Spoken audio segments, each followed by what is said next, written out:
Fahim Baijwa paused in the doorway, giving his dorm room at Avignon's prestigious École Internationale d'Avignon one last glance.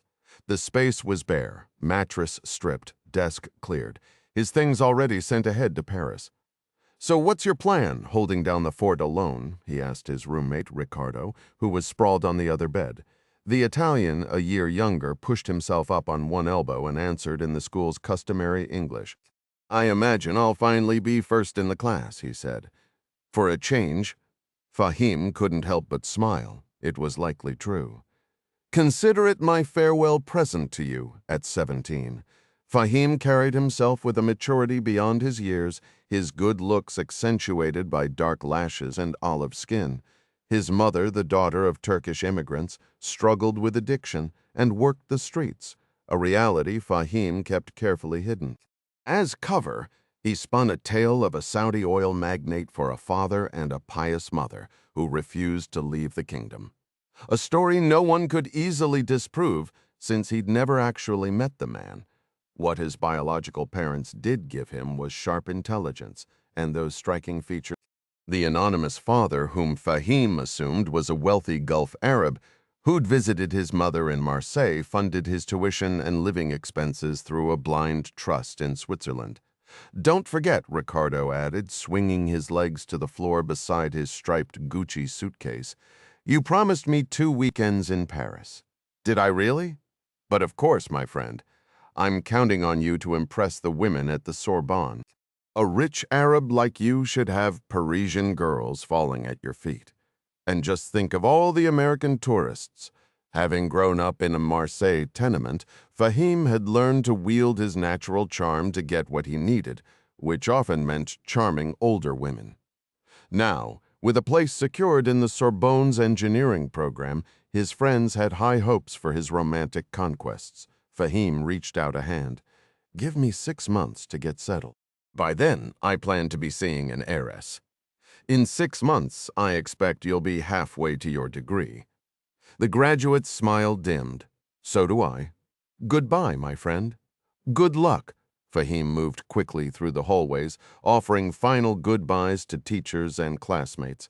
Outside, he bounded down the stone steps to the parking lot and his used Honda motorcycle. His trust fund came with strict rules. It covered only education expenses, managed by an anonymous banker in Zurich, but Fahim had always been resourceful. At 13, he'd created a simple online scam mimicking the school bookstore. Since the banker never caught on that textbooks were included in tuition, the extra book money flowed into Fahim's own account, slowly funding the bike. He kick-started the engine, savoring the rush of warm air as he turned south. Mullah Fawa had summoned him to the Marseille mosque to bid farewell to his half-brother, Rafa, and for an urgent conversation. Fahim suspected it might involve a graduation gift, but he felt no desire to go. The rigid rituals of the mosque had always made him uneasy, and he usually avoided the place. Yet the mullah had been insistent. His route traced the Rhone River northeast before he'd joined the highway. As he sped past Avignon's grand castles, a bridge sign flashed into view. On a sudden impulse, he leaned the bike into a sharp turn, the river gleaming beside him as he veered off the expected path, a fleeting sense of freedom overtaking the obligation that awaited him in Marseille. Though Fahim often thought of himself as an orphan, one of his most vivid early memories was of his mother, Claudette, singing to him and his younger brother, Rafa.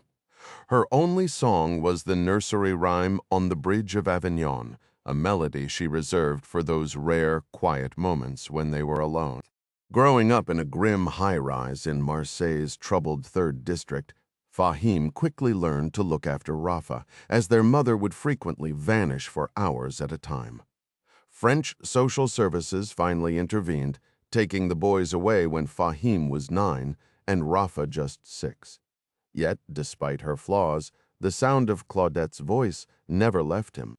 It echoed in his mind so persistently that throughout his years at boarding school, he found himself drawn again and again to the Saint Benezet Bridge, better known as the Bridge of Avignon. Originally completed in the 12th century, The bridge once served as a vital route for Catholic pilgrims and a symbol of papal power, leaving a lasting mark on Western history. Now only 4 of its 22 original stone arches remained, standing firm in the Rhone's current as a protected World Heritage Site and a major tourist draw in Provence. Parking his motorcycle easily, Fahim pulled off his helmet, propped the bike on its stand, and bought a ticket to walk out to where the bridge ended abruptly in the middle of the river. With his mother's ghostly singing in his ears, he moved past clusters of visitors, skirted the Philippe Bell Tower, and made his way to the broken edge of the ancient span. He ignored the chatter of foreigners, focusing instead on the river's relentless push against the stone supports. Here, under the beating sun, a 17-year-old already assured a place in the Sorbonne's civil engineering program, Fahim felt a surge of awe for the ancient builders who created something that could endure for 1,000 years. A sightseeing boat glided past, tourists lining the rails to photograph the landmark.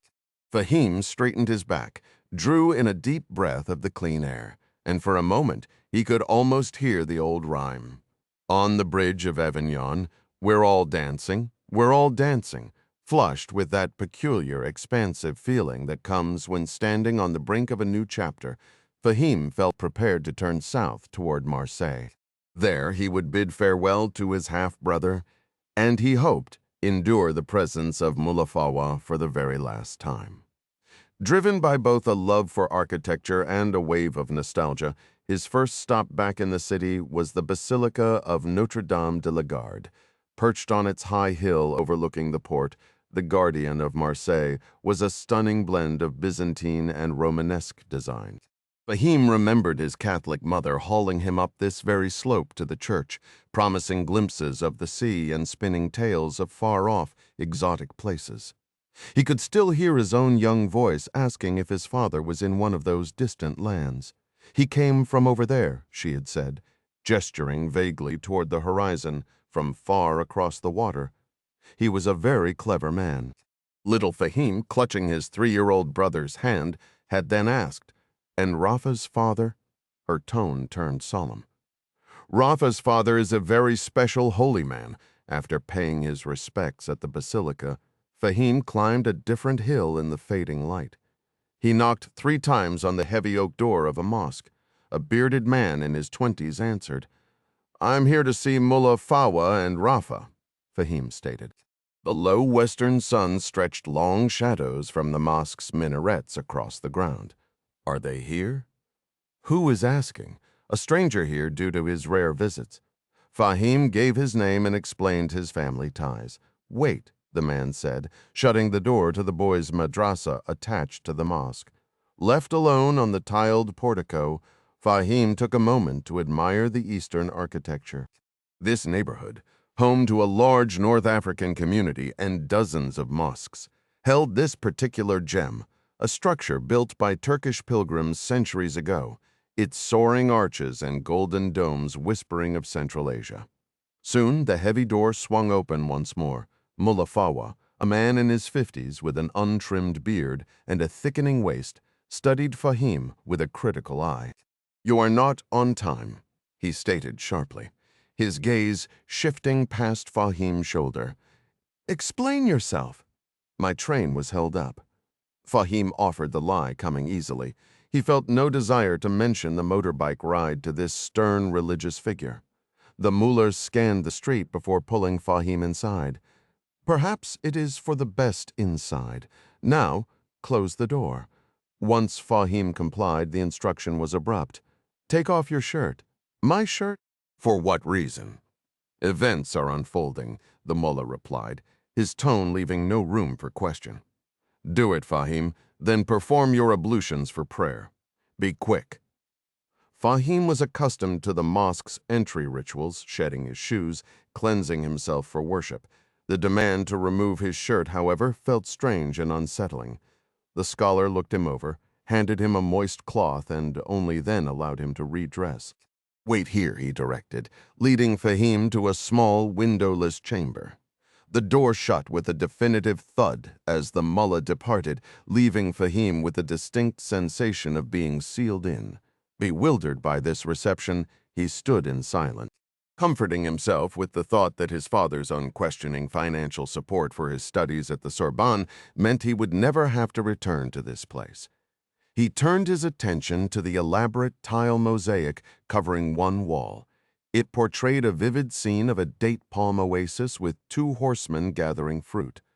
On the door was a small wooden panel with a brass latch. As the wait stretched on, curiosity got the better of him, and Fahim opened it. The view was obscured by a dense straw screen, reminiscent of the confessionals his mother had insisted he visit at Notre Dame. Peering through, he saw a flurry of activity. A group of young men lay prostrate on prayer mats, their voices rising in a relentless chant. There is one true caliph. He is the king of the faithful, the rightful successor to Muhammad. Beyond them, others hurried past, carrying bags and suitcases to form a growing mound against the wall. They moved with a palpable urgency between the arched supports of the ceiling. In the midst of this, Fahim saw Mullafawa guiding his brother Rafa into the room. Worried he might be transgressing some sacred rule, Fahim swiftly closed the panel. Rafa and the mullah entered moments later. Fahim reached for his brother's hand, which was accepted with a detached, vacant look. Mullafawa motioned for them to sit on a bench. "We are at war," he declared, focusing on Fahim. "The world we knew is gone. This is why you are both here." Fahim, who had spent the earlier part of the day peacefully appreciating the sun-drenched hills of Provence, was stunned. "What are you talking about?" he asked, thinking to himself how people of intense faith always seem to lean toward the theatrical. "The American devils have invaded our land," the mullah continued, his voice hardening. "They have stationed an army in Saudi Arabia. The very cradle of the Prophet, in a wicked assault on Baghdad, they seized one of our brothers. They will come for us next." Fahim gave a hesitant nod. In his Western civilization seminars, professors had forced debates about a clash of cultures and American military reactions.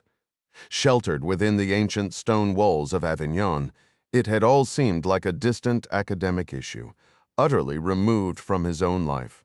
"Fahim!" the mullah snapped, grabbing his shoulder and shaking him from his thoughts. "You understand that your half-brother's father is a revered spiritual leader?" "Yes," Fahim said, glancing at Rafa, who remained fixed on the wall. "That's what I've always heard. He is far more than that," the mullah retorted. "He is the prophet, Allah's messenger on earth, the true heir of Muhammad. The American devils will hunt him down and kill Rafa, his successor. This is why we depart at midnight from the port of Marseille by ship. To where? To Pakistan. Then north, to Kashmir, our ancestral home, the eternal garden as described by the Prophet." The mullah gestured toward the vibrant tiles. "The capital of the Umayyad, the paradise on earth you see depicted here. I must ensure your brother's safety and deliver him to a secure place.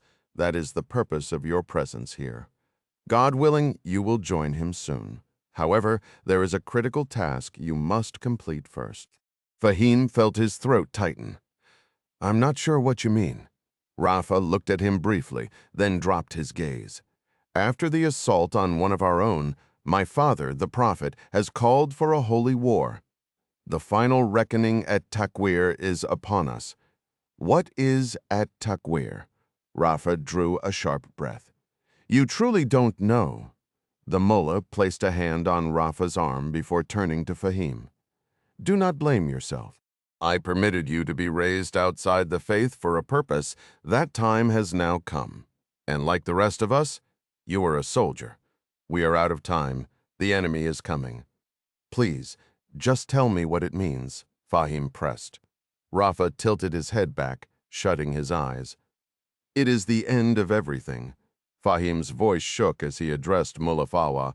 "Mullah, I need to get to Paris.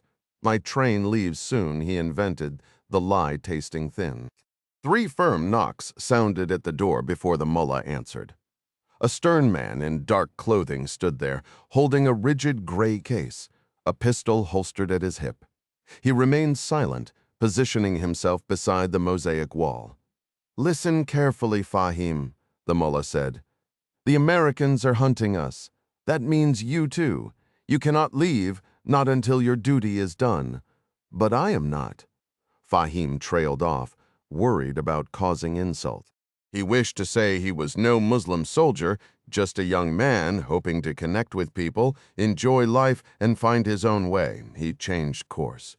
Why would they come for us? Because they despise our faith and wish to erase it. Believe me, they will detain you, torture you, lock you away forever if they don't kill you first. They will do this because of your brother. We cannot let that happen. Fahim glanced at Rafa, who stared vacantly at the wall, much like the armed guard. I have to go to Paris, Fahim insisted. The mullah's expression turned to stone. The prophet himself has chosen you for a mission we have prepared you for, though I intended to reveal it later. The Americans will be here tonight. That is why we must move now. You must move. Frightened by their doom-filled words, and the absurd idea that Rafa's father was some divine heir, Fahim rose. The armed man shifted to block the door. I am not involved in this, Fahim pleaded with the mullah. Rafa and I have different fathers. We only share a mother. Mine is a wealthy man from the Gulf who funded my education under certain terms. I swear I will never speak of any connection to you, and I can hide from the Americans. They'll never find me. How could they? You brought Rafa here to follow his father's path? I was sent away to school. Come with me, the mullah said, gesturing toward the door. Once more, Fahim saw men in black hurrying past, stacks of luggage, and the low murmur of prayers filling the hallway. The mullah's robe whispered over the tiles as he led Fahim into a side room furnished with a computer, Eastern artwork, and a desk buried in papers. Sit. The mullah instructed. Fahim took a stiff wooden chair while the mullah settled into a creaking spring-loaded seat. You believe your father is a Gulf Arab? Is that right? What else can I believe? I know my mother's story. My father visited her briefly. I accept that. But he provides for me from a distance, even if she cannot. The holy man adjusted a pair of rimless glasses and clicked the mouse, pulling up a web page. Fahim recognized it immediately. The interface of the Swiss bank that deposited funds into his account each month. Rafa's father, known as the Emir of the Umayyad Revolutionary Council and referred to as the Prophet, has been guiding your path, Fahim. A young man accustomed to academic excellence and swift comprehension, Fahim now felt utterly lost. I'm confused. Are you telling me the Emir is my father as well? Certainly not. I am explaining that I am your patron, acting through the Prophet's vision. We have been shaping you for the great cause, our future engineer, a builder of bridges, and you have surpassed every hope we held. The mullah's voice was calm, almost paternal. Your father, Fahim. See the truth.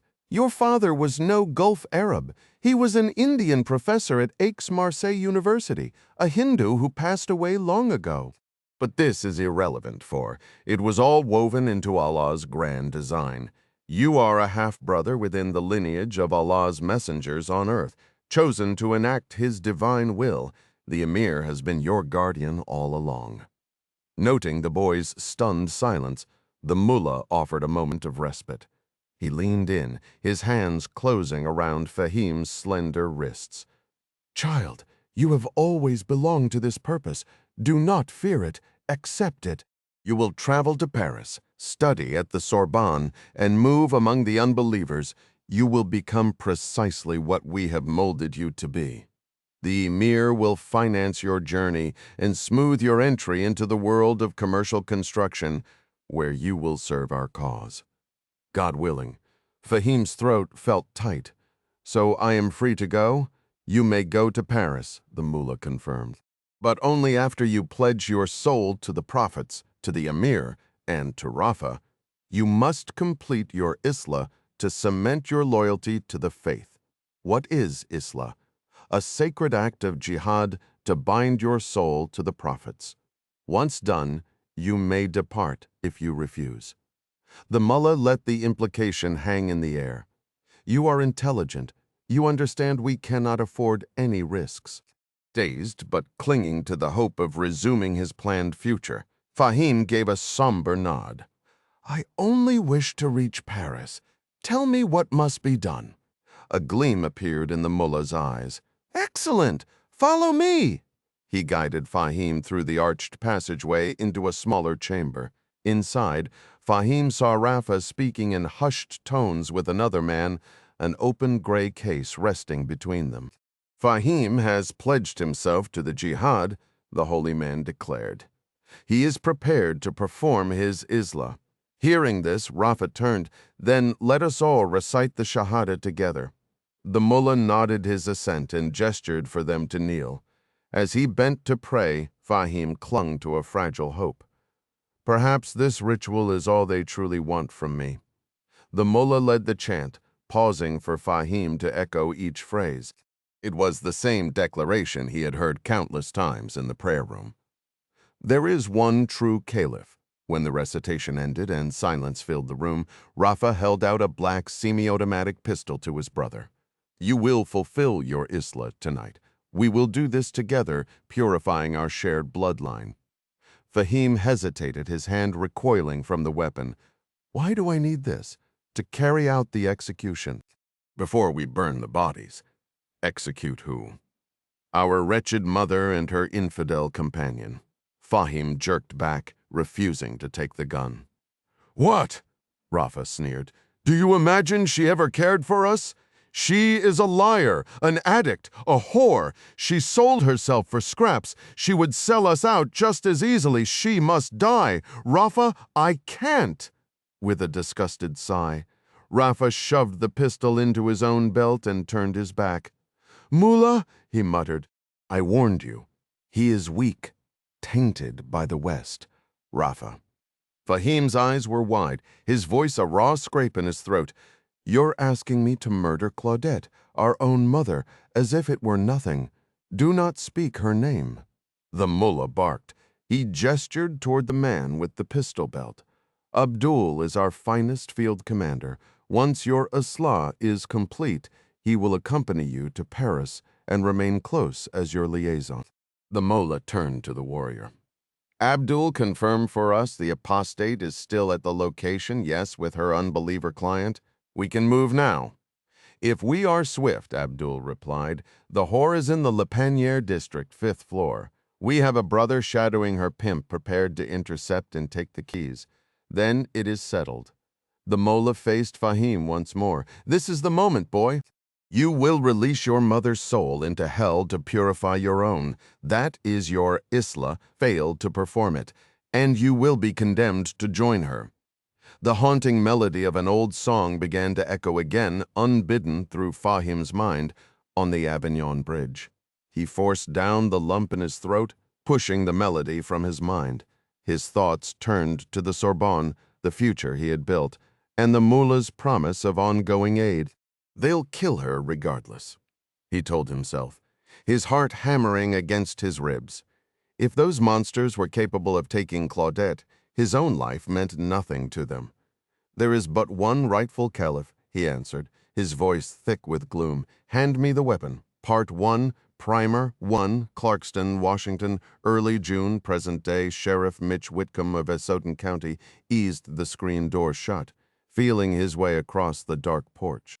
His resist-all hat was on his head, and his Justin Roper boots dangled from his fingers. Flipping the porch light on was out of the question. It would rouse Molly, who insisted on sleeping with the curtains wide open to catch the night breeze.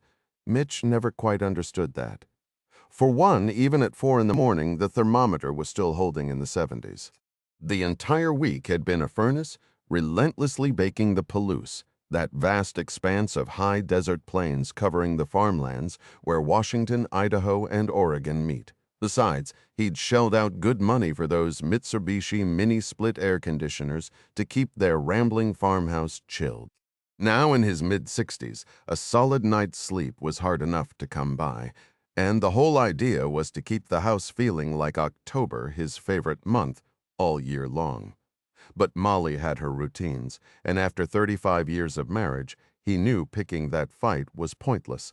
So here he was, sneaking across his own porch in the dark like a teenager, trying not to alert his girlfriend's dad. At the bottom step, he tugged on his boots and crunched across the gravel drive to the pole barn. Inside sat his John Deere, his '57 Thunderbird draped in a tarp to protect it from barn swallows, and his official Ram police truck. Fishing the key from his pocket, he unlocked the small office built into the barn's front, then punched the code into his gun's safe. It took a few minutes to buckle on his duty belt with the Glock 22 and secure his pump-action 12-gauge in the rack over the truck's transmission hump. Sliding behind the wheel, he carefully angled his elbow to avoid the computer mount. Starting the noisy diesel would surely wake Molly with the windows open. But what choice did he have? Old Tyler Ross, the fire chief, had buzzed his emergency pager, and when Mitch returned the call from the hallway bathroom, Ross said he was looking at a homicide. That was a mighty uncommon event out here in Asotin County. The Ram jostled along the dirt road Mitch was always pestering the county to oil, then turned onto Evans Street, which cut through town before running alongside the Snake River. "Hey, Dot, you in the office?" he asked over the truck's Motorola radio as he headed south. "Where else would I be at this hour?" Mitch smiled. Dot always got a bit sharp toward the end of her night shift. "I plugged that address into the GPS. It came up empty. Can you help me out?" "I only relayed the address Chief Ross provided." "Well, you can track his fire trucks on the radio grid, right? Check in on them and just tell me where they're parked." "Copy that, Sheriff." "Stand by." Mitch watched the highway dashes flicker in his headlights as he waited. With the windows down, the buzz of night insects from the wheat fields filled the cab. Driving a relaxed 35 along the Snake, he breathed in the cool air settling over the riverbanks. He'd always loved being up before everyone else. Even as a kid, it felt like stealing a march on the day, and that old energizing sensation washed over him as he caught the scent of sagebrush. A moment later, he chided himself. A homicide had dragged him from bed. This was no peaceful morning ritual. "All right, I've got a location." Dot's voice crackled back over the radio. Mitch considered the directions carefully. He knew the roads around Clarkston as well as he knew the worn leather of his own boots. He tried to visualize where large fire trucks could possibly reach Asotin Creek, south of Hostler. The landscape was nothing but vast rolling ranch land, the grass already parched to a golden brown from a dry spring. "Appreciate it, Dot," he finally said. "I'll track it down." Locating the fire proved easier than expected. About 5 miles south of town, he spotted the 2 county fire engines and the chief's red pickup, their emergency lights cutting bright swaths across a wide field. Dawn was still an hour away, the stars beginning to fade in anticipation. The sheriff quickly found the narrow, unmarked gravel road leading onto the ranch and drove the Ram down it, his own lights flashing. As he approached the hills beyond the creek, the property clicked into place in his memory. This had been Doc Sutton's place, until the old man grew weary of pretending to be a farmer through the bitter, windy winters and packed up for sunny Florida. If Mitch remembered right, some young fellow from California had bought the spread.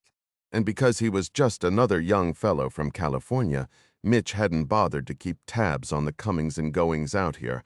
It felt like a new batch of them were arriving in the county every other week. The sheriff had no idea what the Californian intended to do with 300 acres. His headlights revealed no cattle, only the massive red pumpers, a cluster of weary firefighters, and the smoldering, collapsed skeleton of a barn, its timbers still pulsing with heat. Smoke hung over the field, making him feel like he was standing downwind of a massive campfire. Parking the truck, Mitch stepped out and adjusted his jeans. Fire Chief Tyler Ross looked exhausted in his yellow protective gear, his face smudged with grime. The men around him stared at the ground with defeated expressions. "What in the world happened here?" Mitch asked. Ross wiped his face with a handkerchief, only managing to smear the soot, then blew his nose. "It's bad, Mitch. 4 fatalities. We got in just before the roof came down. A dog actually led us to them. We were hoping maybe someone was still breathing.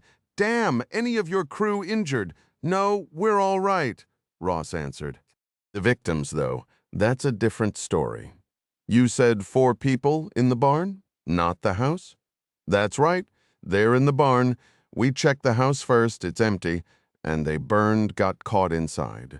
They were shot, Mitch. The moment we realized it was a crime scene, we knocked the fire down and secured the area as best we could. Whitcomb took off his hat and held it over his chest, his gaze sweeping the property.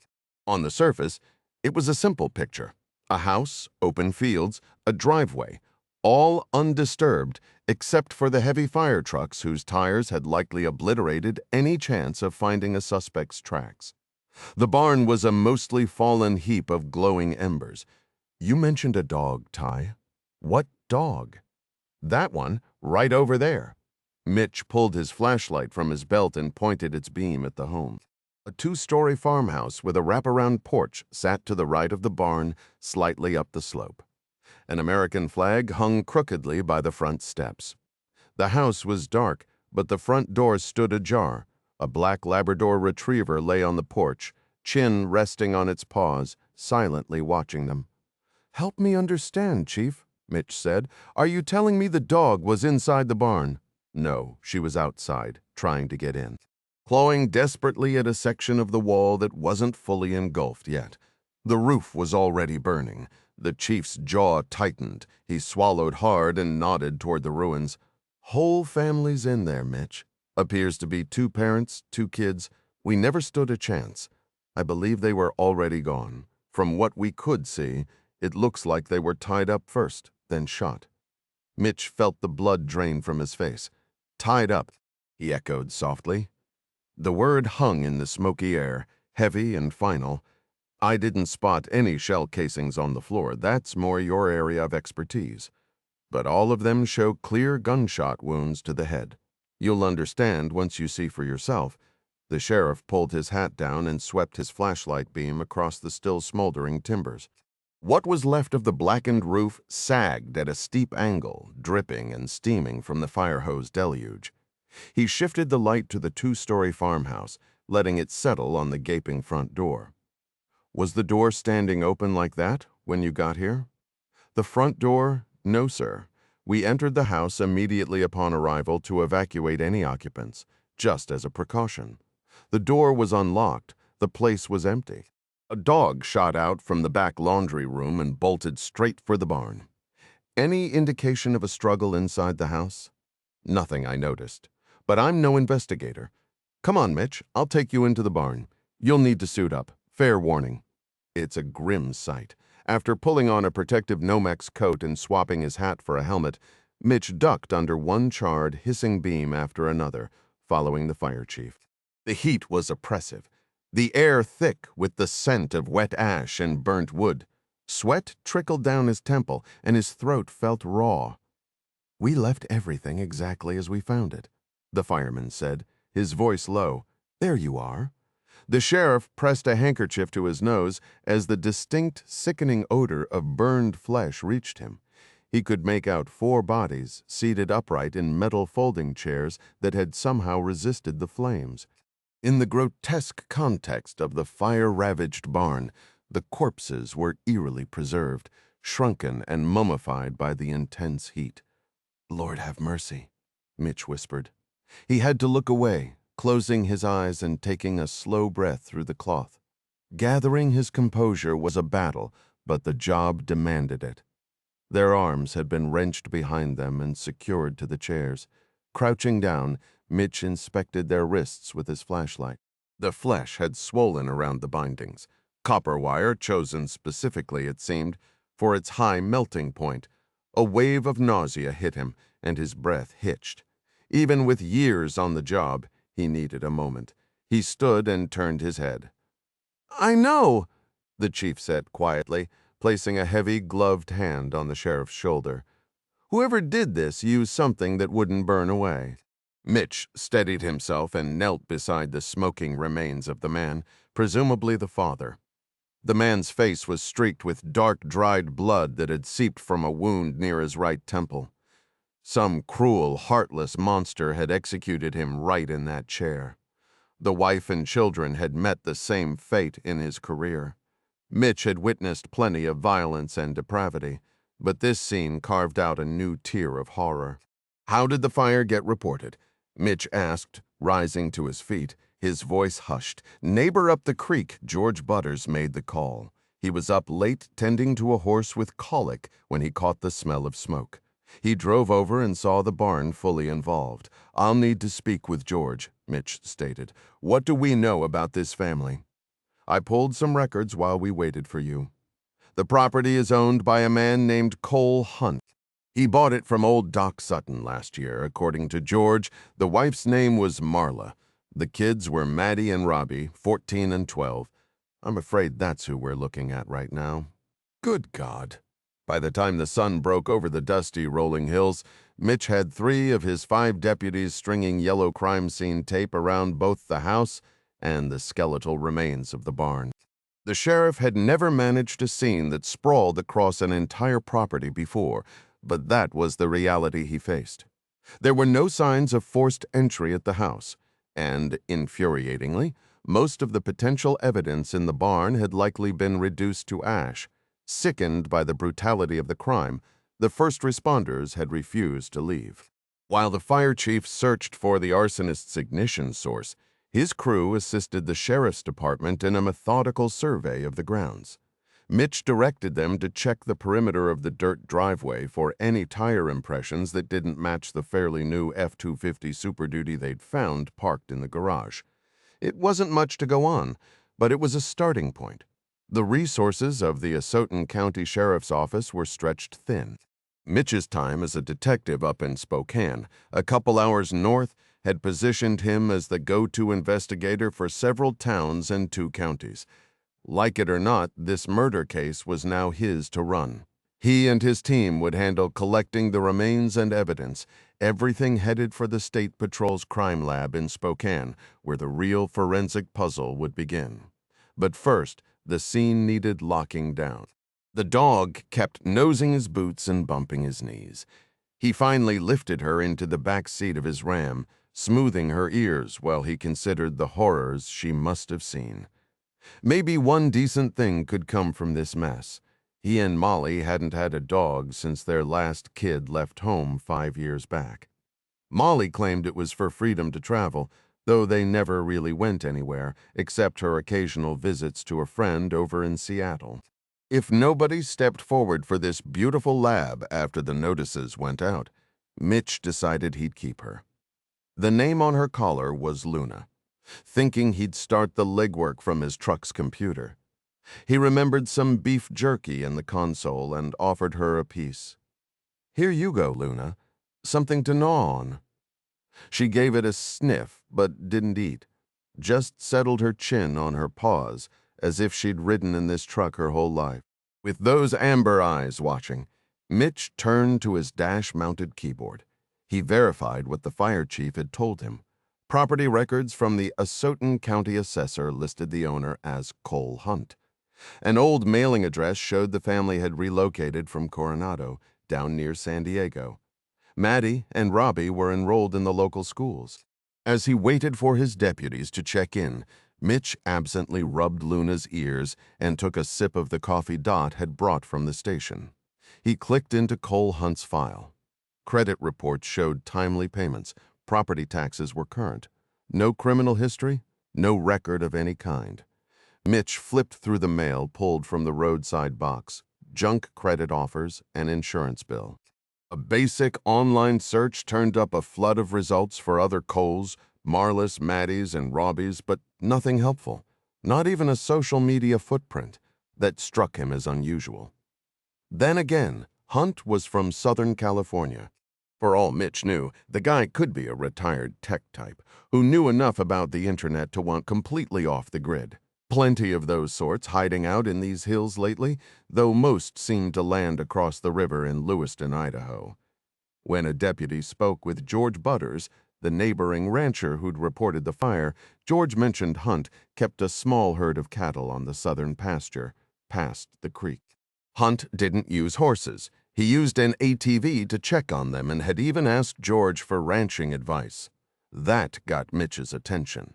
Stroking the dog's head, he tried to recall if Hunt's name had ever come up at the Washington Cattlemen's Club where he played poker every Thursday. The Cattlemen were key supporters in his elections, so he never missed a game. Hal, it's Mitch. Harold Wagner, who ran the club, picked up on the third ring. "Mornin', Mitch. You're up early." "Yeah, got something brewing. Wish I didn't." "Trouble?" Wagner asked. "Looks like a homicide. Victim's name is Cole Hunt." Mitch kept the family's grim details to himself. A shock like this had to be managed carefully in a town as small as Clarkston. "His place is out by the creek. George Butters says he was running some cattle up in those hills." "You know him?" "I know Hunt. He's gone, yeah." Wagner went quiet for a moment before saying, "That's a real shame to hear. Didn't know him all that well myself. He had close to 200 head of Angus up in those hills past the creek. Was he managing okay with them? Any trouble?" "Nothing but trouble. Some of the locals even had a betting pool going for when the bank would finally take his place. Plenty of folks have been eyeing that land. With the creek being a reliable water source, especially in this heat, it's a prime piece of property. Nobody would have wished for it to happen like this, though." Good Lord. For Mitch, this was the first real thread to pull. Hunt's land was desirable. Someone wanted it badly. But slaughtering an entire family? That felt like overkill, even for a land grab. Luna lifted her head and licked her chops. Mitch fished another piece of jerky from the console. This time, she took it. The sheriff dragged a hand down his face, trying to scrub away the lingering memory of the smell.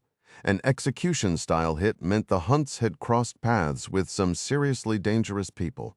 In Mitch's experience, that kind of brutality usually traced back to money, and according to Hal Wagner, Cole Hunt was bleeding it.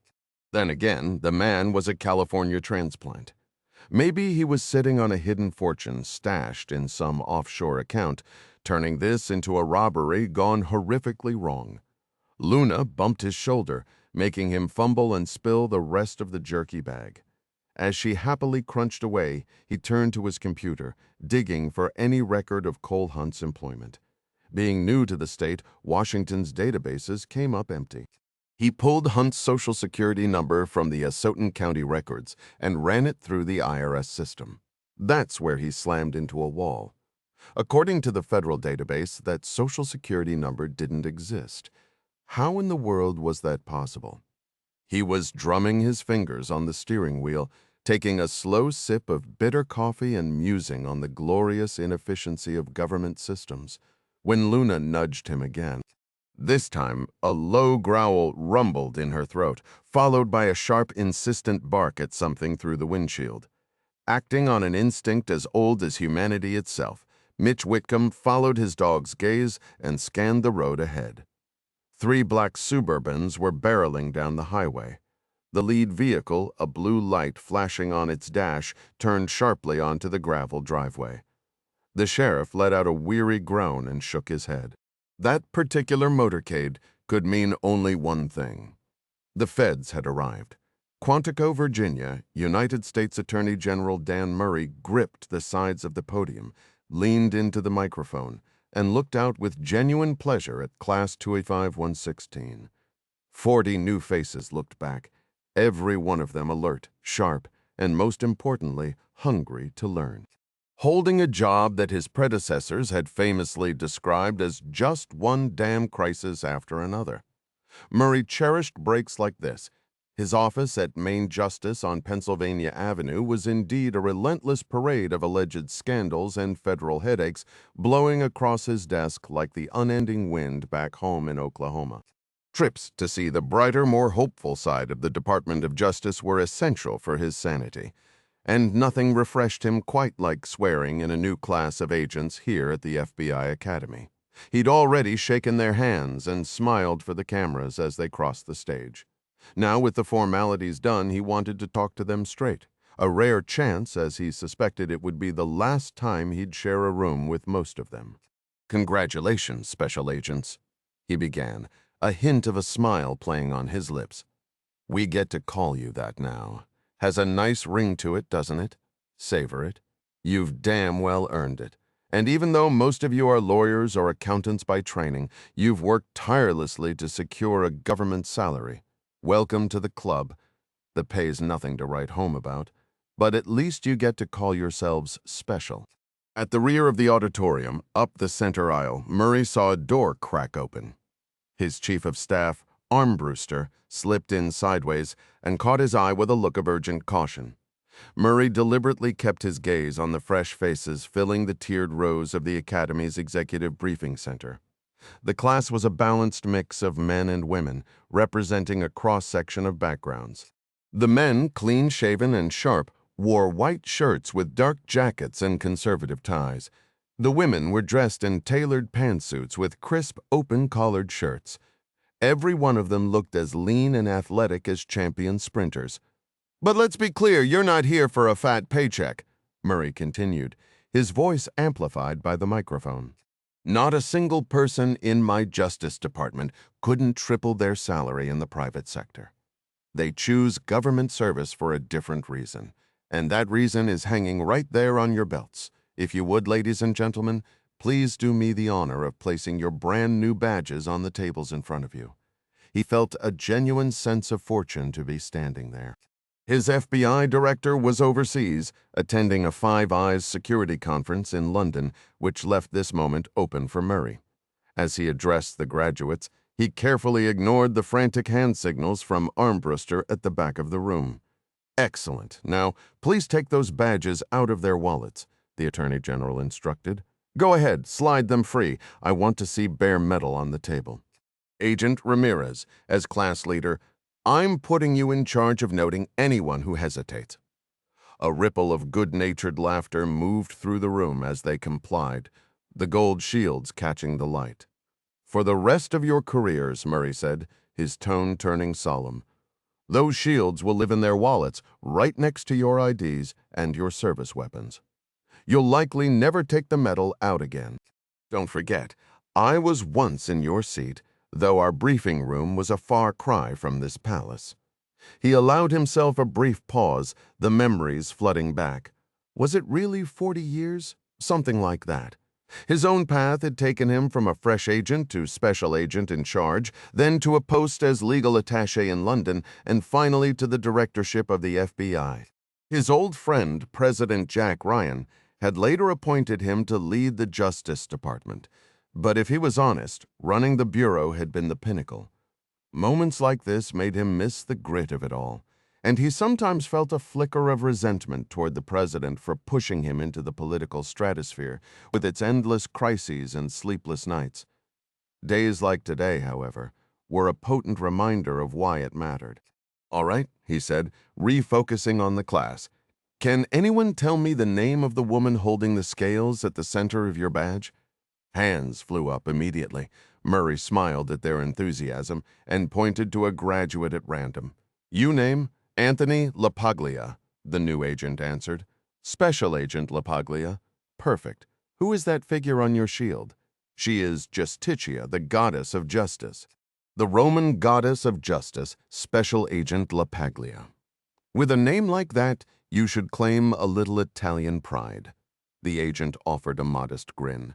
At the rear of the room, Armbruster was now practically vibrating, his gestures growing more urgent like a baseball coach gone rogue. The Attorney General subtly held up 2 fingers in his direction. The endless parade of emergencies could surely spare him 2 more minutes. "Listen closely, special agents," Murray continued, his voice gaining a new, almost sarcastic edge. "As the head of this vast bureaucracy, I need you to understand a fundamental truth. You do not work for your director. You certainly don't work for me. And, believe it or not, you don't even work for President Ryan. You work for that woman on your shield. Justitia, Lady Justice. She represents the profound trust your neighbors, your friends, and total strangers have placed in you. So take a good long look. Look at her sword. Look at her scales, look at her, blindfold. He stumbled verbally on that final word, blindfold. Despite his internal warning to avoid the association, It instantly, involuntarily, brought an image of his wife Liz to his mind. Standing at the podium in Quantico, Dan Murray was acutely aware of the parallel reality unfolding miles away. At that very moment, his wife Liz was in Bethesda, seated across from First Lady Kathy Ryan for a critical consultation. Liz's left eye had been claimed by aggressive wet macular degeneration, and her right eye was deteriorating, threatening to steal her ability to read or drive within the year. Kathy Ryan had reached out personally about a radical experimental laser procedure. A visiting Belgian surgeon, a pioneer in the field, was willing to attempt the surgery, which aimed to seal the rogue blood vessels beneath the macula. Success could mean restored sight. Failure would almost certainly mean blindness. Liz, ever the fighter, was ready to roll the dice. Dan trusted Kathy implicitly, but the thought of a foreign doctor experimenting on his wife's last good eye sat in his gut like a cold stone. He pushed the worry aside, focusing on the fresh faces before him. He took a deliberate breath, ignored the impatient signals from his chief of staff, and began to speak. "Listen up," he said, his voice cutting through the quiet. "I need a favor from all of you. From now on, once a week, I want you to take a moment, pull your badge from your wallet, find a quiet spot over coffee at your desk after everyone's gone, maybe just sitting in your car. Look at it. Really look at the figure of Lady Justice there on your shield, and I want you to remember she's not just a symbol. She's your ultimate boss." He let that hang in the air for a beat. The room was utterly still. "Because let's be honest," he continued, the tone shifting from solemn instruction to a sharper, more cynical edge. "This job isn't about making friends or winning popularity contests. You're going to chase leads that take you to ugly places. You'll hit walls sometimes from your own boss, sometimes from a local sheriff who just wants a quiet town, sometimes from a prosecutor looking for an easy win. And in that moment, you won't be a bureaucrat following a flowchart. You'll be the last damn line. The choice between what's convenient and what's right will land squarely on you. You're not paper pushers, you're the guards on the wall. The only thing standing between decency and chaos is you and that piece of metal in your pocket." He brought it back, his voice firm and resolved. "Holding that line demands everything you have: courage, skill, sacrifice. You wouldn't be here if you didn't possess those qualities. So do it for her. Do it for the people you swore to protect. That special agent title isn't just a cool name. It's a sacred charge. We are trusting you with it." He had more to say, but his chief of staff, Armbruster, was practically waving a white flag from the sidelines. Fine. He'd made his point. The new agent's focused silence was answer enough. With a final nod and a wave, he turned and walked up the tiered aisle to a rolling wave of applause, his mind already racing back to Bethesda. The door hadn't even fully closed behind him when Armbruster was at his elbow, his voice a tense whisper. "We've got another Poseidon spear situation." Murray stopped dead. "Tell me it's overseas. Please tell me it's not here. Eastern Washington, near the Idaho line. An entire family. When?" "Early this morning." The same signature.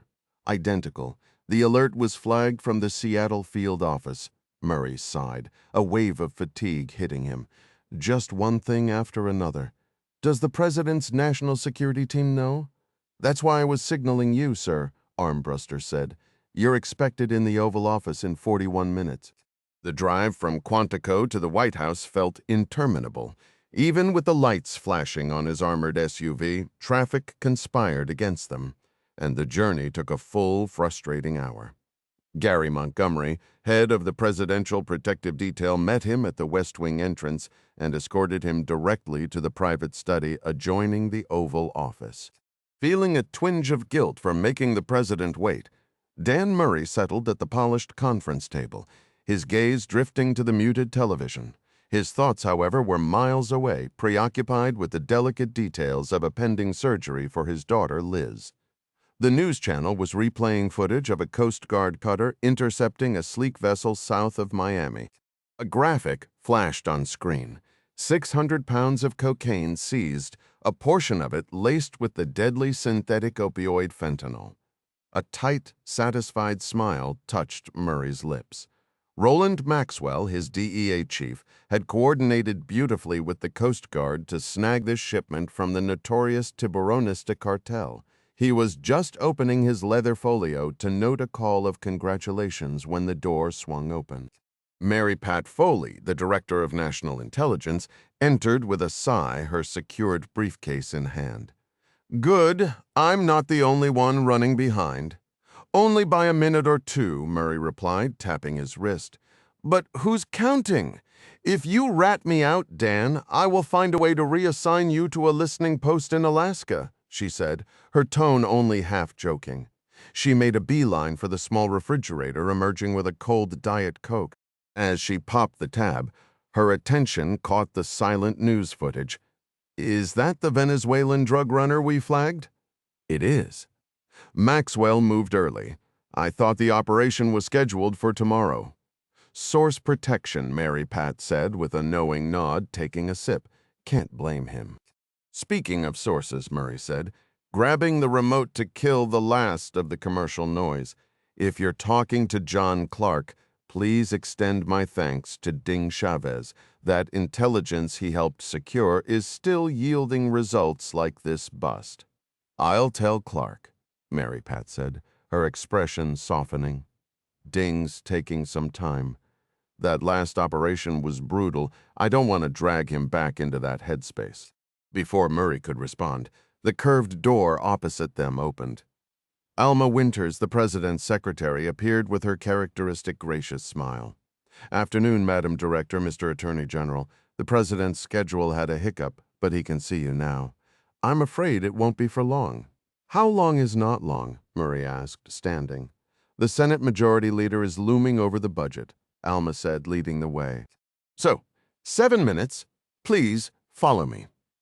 Mary Pat shot Murray a sharp look as she set her drink down.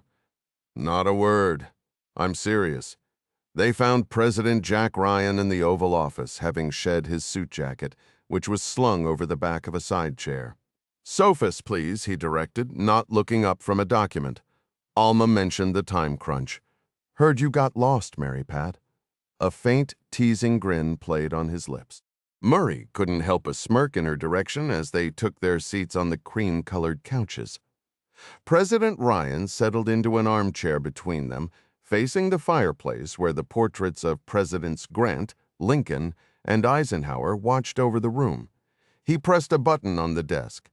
"Iced tea, please," he said to the Navy steward, who appeared promptly, "and 3 of those little white pills from the bottle in the top drawer." He then glanced at his guests. "Either of you want anything?" Both declined. Aware of the ticking clock, Ryan settled back, crossing one leg over the other, his foot bouncing slightly, his eyes sharp and assessing, found Murray's Kathy just called. She reviewed the files from the Belgian specialist.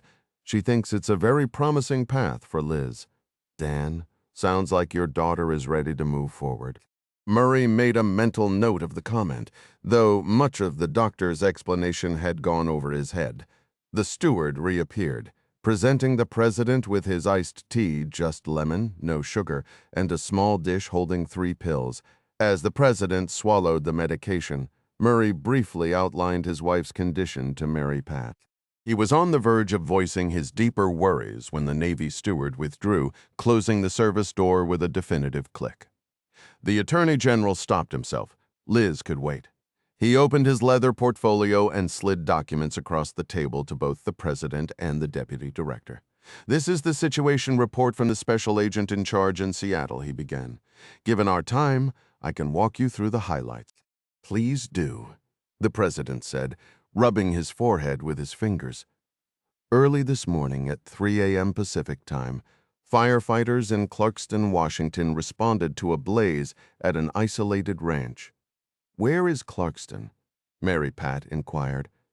"Southeastern Washington," Murray answered, "right across the Snake River from Lewiston, Idaho. the president added, slipping into a familiar historical tangent. Lewis and Clark camped there with the Nez Perce before heading down the Columbia. That's how the towns got their names. His staff recognized this habit.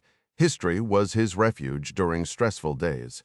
Continued Dan, the crew discovered 4 victims in a burned-out barn. Evidence suggests they were deceased before the fire, each with a gunshot wound to the head. When the local sheriff entered the homicides into the national database, it triggered an alert at Justice. Our Seattle field office dispatched agents to secure the scene. "And that's when you called Mary Pat?" President Ryan asked. "Yes, sir, because of the connection to Poseidon's spear," she confirmed, her tone grim. Ryan let out a slow breath. "What was the operative's name?" "Cole Hunt," Murray and Mary Pat said simultaneously. Murray gestured for her to continue. "Mr. President, Cole Hunt was a member of DevGru, SEAL Team 6. He retired as a senior chief 2 years ago. He was the team leader for the Cairo operation that eliminated a critical engineer for the Umayyad Revolutionary Council." "The URC, you mean Lotus?" Ryan recalled. "Correct, sir. Lotus was our internal designation for the URC." Ryan leaned back, steepling his fingers. "Tell me more about the Cairo mission and how it fits into the larger Poseidon spear picture." Mary Pat opened her secure case, retrieved a red-bordered file, and settled a pair of reading glasses on her nose. Poseidon's spear was a coordinated global effort to dismantle active Lotus cells after we neutralized their leader, Saif Rahman Yassin. "The Emir, that bastard," Ryan muttered. "Indeed." Poseidon's spear wasn't confined to Cairo. It involved actions in several theaters. The Cairo mission utilized DevGru personnel to eliminate the Emir's principal scientist. Our assessment at the time was that he was the technical architect behind the plot to contaminate Lake Mead with radioactive material from the Yucca Mountain repository. She looked up from the page.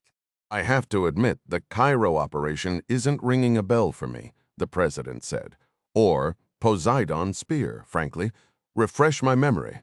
You remember what happened to the Emir, Mr. President?" "Oh, I have a particular talent for remembering people who've tried to have me killed," Ryan replied with dry sarcasm. "I know John Clark brought him in and convinced him to give up his network." "Precisely. Cairo was a direct action authorized under the Poseidon Spear umbrella. Cole Hunt served as a sniper, attached to a CIA Special Activities Division officer on the ground. Egyptian intelligence facilitated entry and exit. The operational cover, weapons, ballistic evidence was staged to appear as an internal Egyptian conflict, a settling of scores within the Muslim Brotherhood. "I see," Ryan said, his expression turning grave. "And Hunt isn't the only casualty from the Cairo mission?" Ryan asked, his voice low. Murray's reply was grim. "Sadly, no, sir. The others have been targeted as well. Local authorities discovered Mike Rogers, the Special Activities Officer, with his family in California. He's now another star carved into the wall at Langley. Same method, a bullet to the head, then a fire to cover the tracks." Ryan's gaze dropped to the condensation on his glass of iced tea. "What's the total count of Spear personnel we've lost?" "Cole Hunt brings it to 3, sir," Mary Pat stated. "The second was a Delta operative named Ted McCune, taken out 6 weeks ago alongside his wife in Billings, Montana. The critical detail with McCune is that his operation wasn't in Cairo. He eliminated a different Umayyad target in Karachi, but it was under the same Spear directive." "2 operators could be written off as bad luck," Murray interjected. 3 across 2 separate Spear missions points directly to a coordinated effort by the URC. The president set his glass down hard, the ice clinking. "Was Spear coordinated through the NCTC?" "It was, sir," Mary Pat confirmed, "but frankly, we didn't flag it for your attention. Back then, it was standard procedure for the NCTC, just cleaning up the remnants. We all thought the broader war was winding down." "I shared that assumption," Murray admitted, a note of regret in his voice. "We were mistaken. We underestimated their resilience, and I hate to say it." "Explain," Ryan pressed. It means we failed 3 Spear veterans who were supposed to have our highest level of identity protection, Mary Pat said, her tone heavy. The pattern indicates a breach. Someone or something has penetrated our systems. Have we initiated a review? Ryan asked, turning to Murray, who oversaw the FBI's counterintelligence efforts. We have, but Mary Pat and I decided to keep it contained, a tight circle, in case this is a data security issue. Murray explained. With a 3rd victim, however, we likely need to escalate. Forming a dedicated task force to find this infiltrator might be our only move. The word infiltrator made Ryan grimace. He glanced at the clock on the mantel, knowing his wife Alma would soon appear to announce that Senator Rex Jorgensen was waiting. The senior opposition leader had little patience for delays. Reading the tension in the president's expression, Mary Pat leaned forward. I know your schedule is tight, sir, but there's another piece. I held on to this because the intelligence is still raw, and given the security concerns Dan just mentioned, I didn't want to route it through normal channels. What is it? A potential motive. We believed Spear had dismantled the URC, their Lotus network. Now, this is preliminary, but I've had the CIA's Southwest Asia desk re-examine all source reporting for any Umayyad connections. The emerging analysis suggests the emir may have had a son. Several human intelligence reports mention a figure named Rafa bin Yassin running a separatist cell in the contested Kashmir region, moving between India and Pakistan. Scattered communications intercepts refer to him variably as a prophet, a caliph, or the emir's heir. Rafa bin Yassin, Ryan repeated, turning the name over. Did that come up in Clark's interrogation of the emir? Not in any transcript we have, sir. If it had, he would have been added to the Spear target list. You mentioned human intelligence. So we're relying on field assets and rumors. Is the NSA providing anything concrete? Nothing direct, sir. Our assessment is that this emerging group calling itself the Umayyad Caliphate uses couriers and avoids electronic communication. The HUMINT indicates this Rafa is constantly on the move, making him a difficult target to fix. Where is he operating? She checked her notes. Mostly northern Pakistan, above Peshawar, the foothills of the Hindu Kush and the Karakoram Range. Reporting indicates the local population there is vulnerable to radicalization. ISIS has tried to make inroads. They view the terrain as a sanctuary, beyond our easy reach. Ryan steepled his fingers, considering the vast, formidable landscape now being described. Beyond our reach, he echoed quietly, the words hanging in the air like a challenge. The remote mountains suddenly felt less like a geography lesson and more like a taunt, a stark reminder that the war they thought was over had simply retreated to higher, harder ground. You're saying they've taken refuge in that contested border zone where Pakistani, Indian, and Chinese forces are constantly clashing? Exactly, sir. They're probably counting on our reluctance to pursue a military option in such a volatile area? Nothing worse than a clever terrorist, Ryan grumbled. Do we pressure the Pakistanis to handle it? I've already engaged with the leadership of Pakistan's Inter-Services Intelligence, as well as India's Intelligence Bureau. Their responses were mirror images of each other. The ISI is convinced this Rafa character is a menace shielded by India to destabilize Pakistani Kashmir. The IB, meanwhile, insists he's a Pakistani asset aimed at disrupting Indian Kashmir. Both nations, as you know, assert full sovereignty over the region. The president's expression darkened, and Kashmir itself is fractured, split between Muslim and Hindu populations. It's a perfect, painful snapshot of the India-Pakistan conflict, or a powder keg, the advisor noted. The sole point of agreement between their intelligence services is that Rafa is a separatist with ties to ISIS. Beyond that, it's accusations in a circle. India claims Pakistani funding. Pakistan points the finger back at India. Ryan's weary gaze drifted to the portraits above the fireplace, settling on Dwight Eisenhower, the first U.S. president to visit India while in office. The last Indian strike on a suspected terrorist inside Pakistan was an air raid that brought us to the brink of a nuclear exchange. 1 billion lives hung in the balance, saved only by frantic back-channel diplomacy. As you noted, sir, it's the perfect hiding spot for someone trying to evade us. Right on schedule, Alma Winters appeared at the door. Majority Leader Jorgensen has arrived, sir. Mr. Van Dam emphasized punctuality. Thank you, Alma, Jack said, his voice low. Escort Arnie and the senator to the cabinet room. Have some coffee and those pastries you baked brought in. And Alma, do me a favor, convince Jorgensen I'm neck-deep in a critical national security briefing. Of course, sir. Once alone, the president continued. Our immediate priority has to be safeguarding our Poseidon Spear personnel. That, at least, is within our direct authority. Keep pushing your teams for better intelligence on this Umayyad figure, Rafa, or whatever he's calling himself. I can't go stirring up that hornet's nest between India and Pakistan without ironclad evidence of a direct threat to the United States. The diplomatic fallout would be severe, and we lack the operational freedom for drones or direct action without permission from one of them. If we get that proof, we can compel action. And find that leak fast. Mary Pat closed her briefcase with a definitive click. Understood, Murray affirmed. We'll prepare witness security arrangements for the team, potentially entirely new identities. We're looking at 8 additional Spear operatives and their families. The FBI will also launch a counterintelligence operation to identify the mole. Settled, the president concluded, yet a nagging unease remained.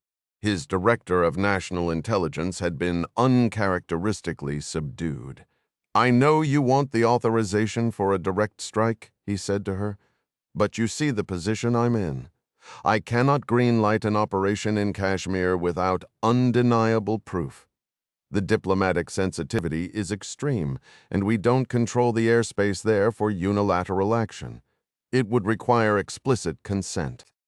Understood, sir, she replied, her tone even but devoid of enthusiasm.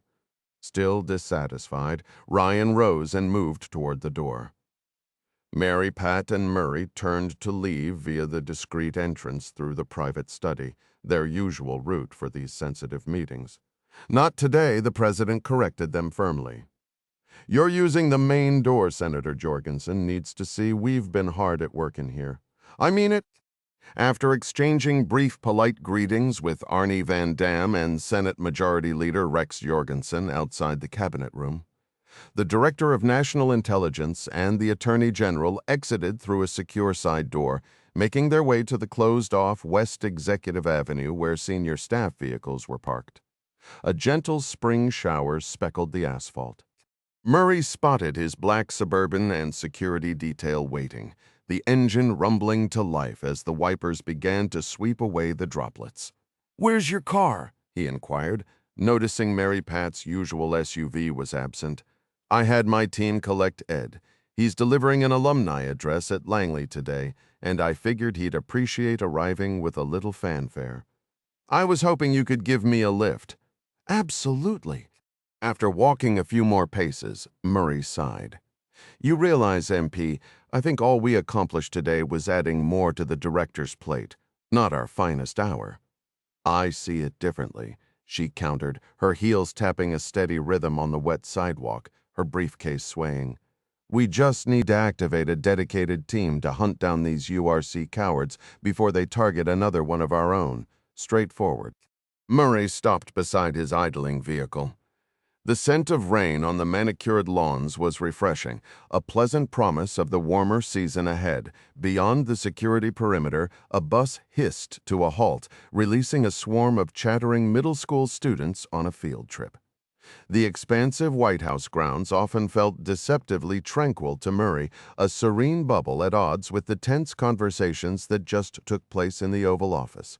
"How is any of that straightforward?" he asked, skepticism clear in his voice.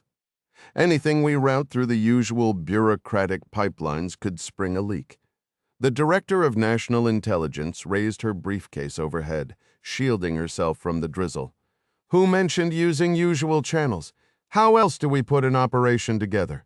A sly smile spread across her face.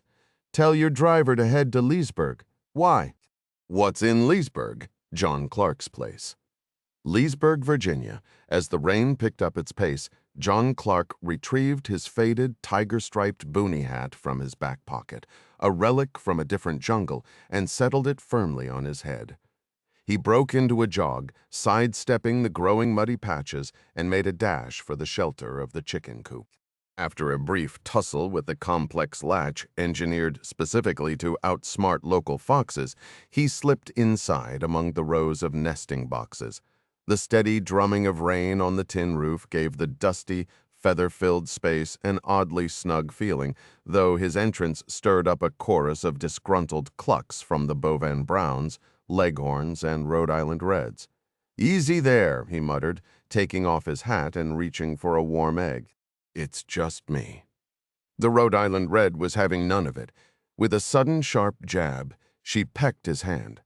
Clark jerked back with a curse, inspecting the spot. It was just a faint red mark, no blood drawn, shifting to a seemingly more amiable Leghorn on a lower shelf. He managed to collect 4 eggs, cradling them carefully in his hat. His wife, Sandy, required a minimum of 3 for the birthday cake she was baking with their daughter, Patsy. When Clark had innocently noted there were already 3 perfectly adequate store-bought eggs in the fridge, Sandy had fixed him with a glare that could frost glass. Patsy had piled on, saying, "It's Ding's birthday, Dad. Doesn't he deserve the real farm-fresh kind?" Clark lived in a universe where Ding Chavez, currently sprawled 60 yards away in the den watching a baseball game, would not know or care if his cake was made with golden goose eggs. Rubbing the tender spot on his hand, he tried to shake the word echoing in his mind. Henpecked. If only to escape that thought, he was genuinely relieved to see the glare of headlights cutting through the gray downpour as a black Suburban sped up his gravel drive. He didn't know the visitors, but the DC plates and urgent speed suggested, thank goodness, a potential diversion from domestic poultry duties. Clutching his hatful of eggs, he gestured for the vehicle to approach. The rear window slid down as it drew near. "Well, if it isn't Farmer John, what's on the agenda?" Mary Pat Foley asked, grinning from the back seat. "Farming?" Clark replied, his tone flat and getting soaked. "Didn't anyone ever warn you about putting all your eggs in one basket? Are you finished?" "Nearly. Dan Murray's here with me." The Attorney General shifted forward in the back seat to offer a greeting. "Is there a private spot where the 3 of us can speak?" she asked. "Somewhere out of this rain, over in the stables," Clark said, motioning with his hat. "I'll meet you there in 5 minutes." After delivering the eggs to Patricia, Clark found the Attorney General and the Director of National Intelligence standing between the stalls of Sophie, his quarter-horse mare, and Rusty, his retired thoroughbred. Mary Pat was leaning against the wooden wall, frowning at her mud-splattered high heels. Seeing the expensive shoes ruined felt like a small dose of poetic justice to Clark after her earlier wisecrack about his appearance. "Quite a downpour," Clark remarked, shrugging off his wet oilskin coat and hanging it on a peg. "Coming down in buckets." Mary Pat glanced up from her shoes. "Tell me about it. So, how's the vacation going? Managed any riding?" "Got a short ride in yesterday," Clark replied. "But this storm's turned everything to mud, probably just as well. Part of me would rather be back at the office." "Then why take the time off?" Murray asked, hands on his hips. Clark pulled a carrot from his coat pocket and fed it to the mare, who crunched it loudly. Jerry Hendley, Howard Brennan, and the rest of the Whiteside team closed a major deal in Zurich and declared a 2-week company holiday to celebrate. Seemed only fair my Blackside campus folks got some downtime, too. Both Mary Pat Foley and Dan Murray were fully briefed on the dual nature of the Hendley operation. The legitimate front, the Whiteside operated as a boutique private equity firm specializing in acquiring undervalued companies. Its founder, Jerry Hendley, was a former senator and a close confidant of the president. A portion of the firm's profits discreetly funded the Blackside entity known as the campus. overseen by John Clark, a retired Navy SEAL with a deep history of handling sensitive missions for the Commander-in-Chief. The campus executed precise covert operations requiring total secrecy. In Mary Pat's view, few situations demanded more discretion than confronting a resurgent terrorist network that had somehow compromised the government's most protected personnel files. "That's considerate of you," she noted. "Is Jack Jr. over in Europe with the Whiteside team, or is he taking leave with the campus personnel?" "Neither. He and Lisanne are down in Texas. She's being fitted for a cutting-edge prosthetic arm by a specialist she knows. This one will have a fully articulated hand with movable fingers. The works. There's also a wedding involved." Mary Pat shifted her weight, her expression one of genuine surprise. "Jack and Lisanne are running off to get married." "No, not them," Clark said with a low laugh. "Do you really think the First Lady would allow that? The doctor performing Lisanne's procedure in Austin is the one getting married this week. Lisanne's part of the wedding party, or so I'm told." He gave the mare's nose an affectionate rub. "What about Ding?" she asked. "How's he holding up? He's camped on my couch right now, watching a Nationals game. They're playing the Marlins on the road. What's the latest on his surgery?" "It was his knee, right?" "Right, the knee. That rough business in Venezuela aggravated an old injury from a jump. Tore the patella. Doctors say he should be back on his feet in a month or so." Clark grabbed a pitchfork and tossed some fresh hay into Rusty's stall. The stallion responded with a contented, flapping sound.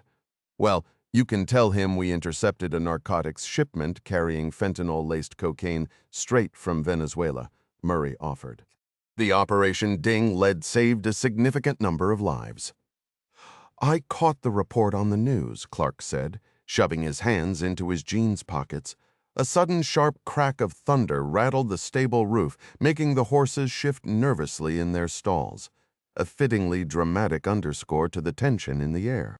"But I have a feeling the Attorney General and the Director of National Intelligence didn't drive all the way out here on these back roads just to discuss current events." "No," Mary Pat admitted, her tone turning grave. "We didn't.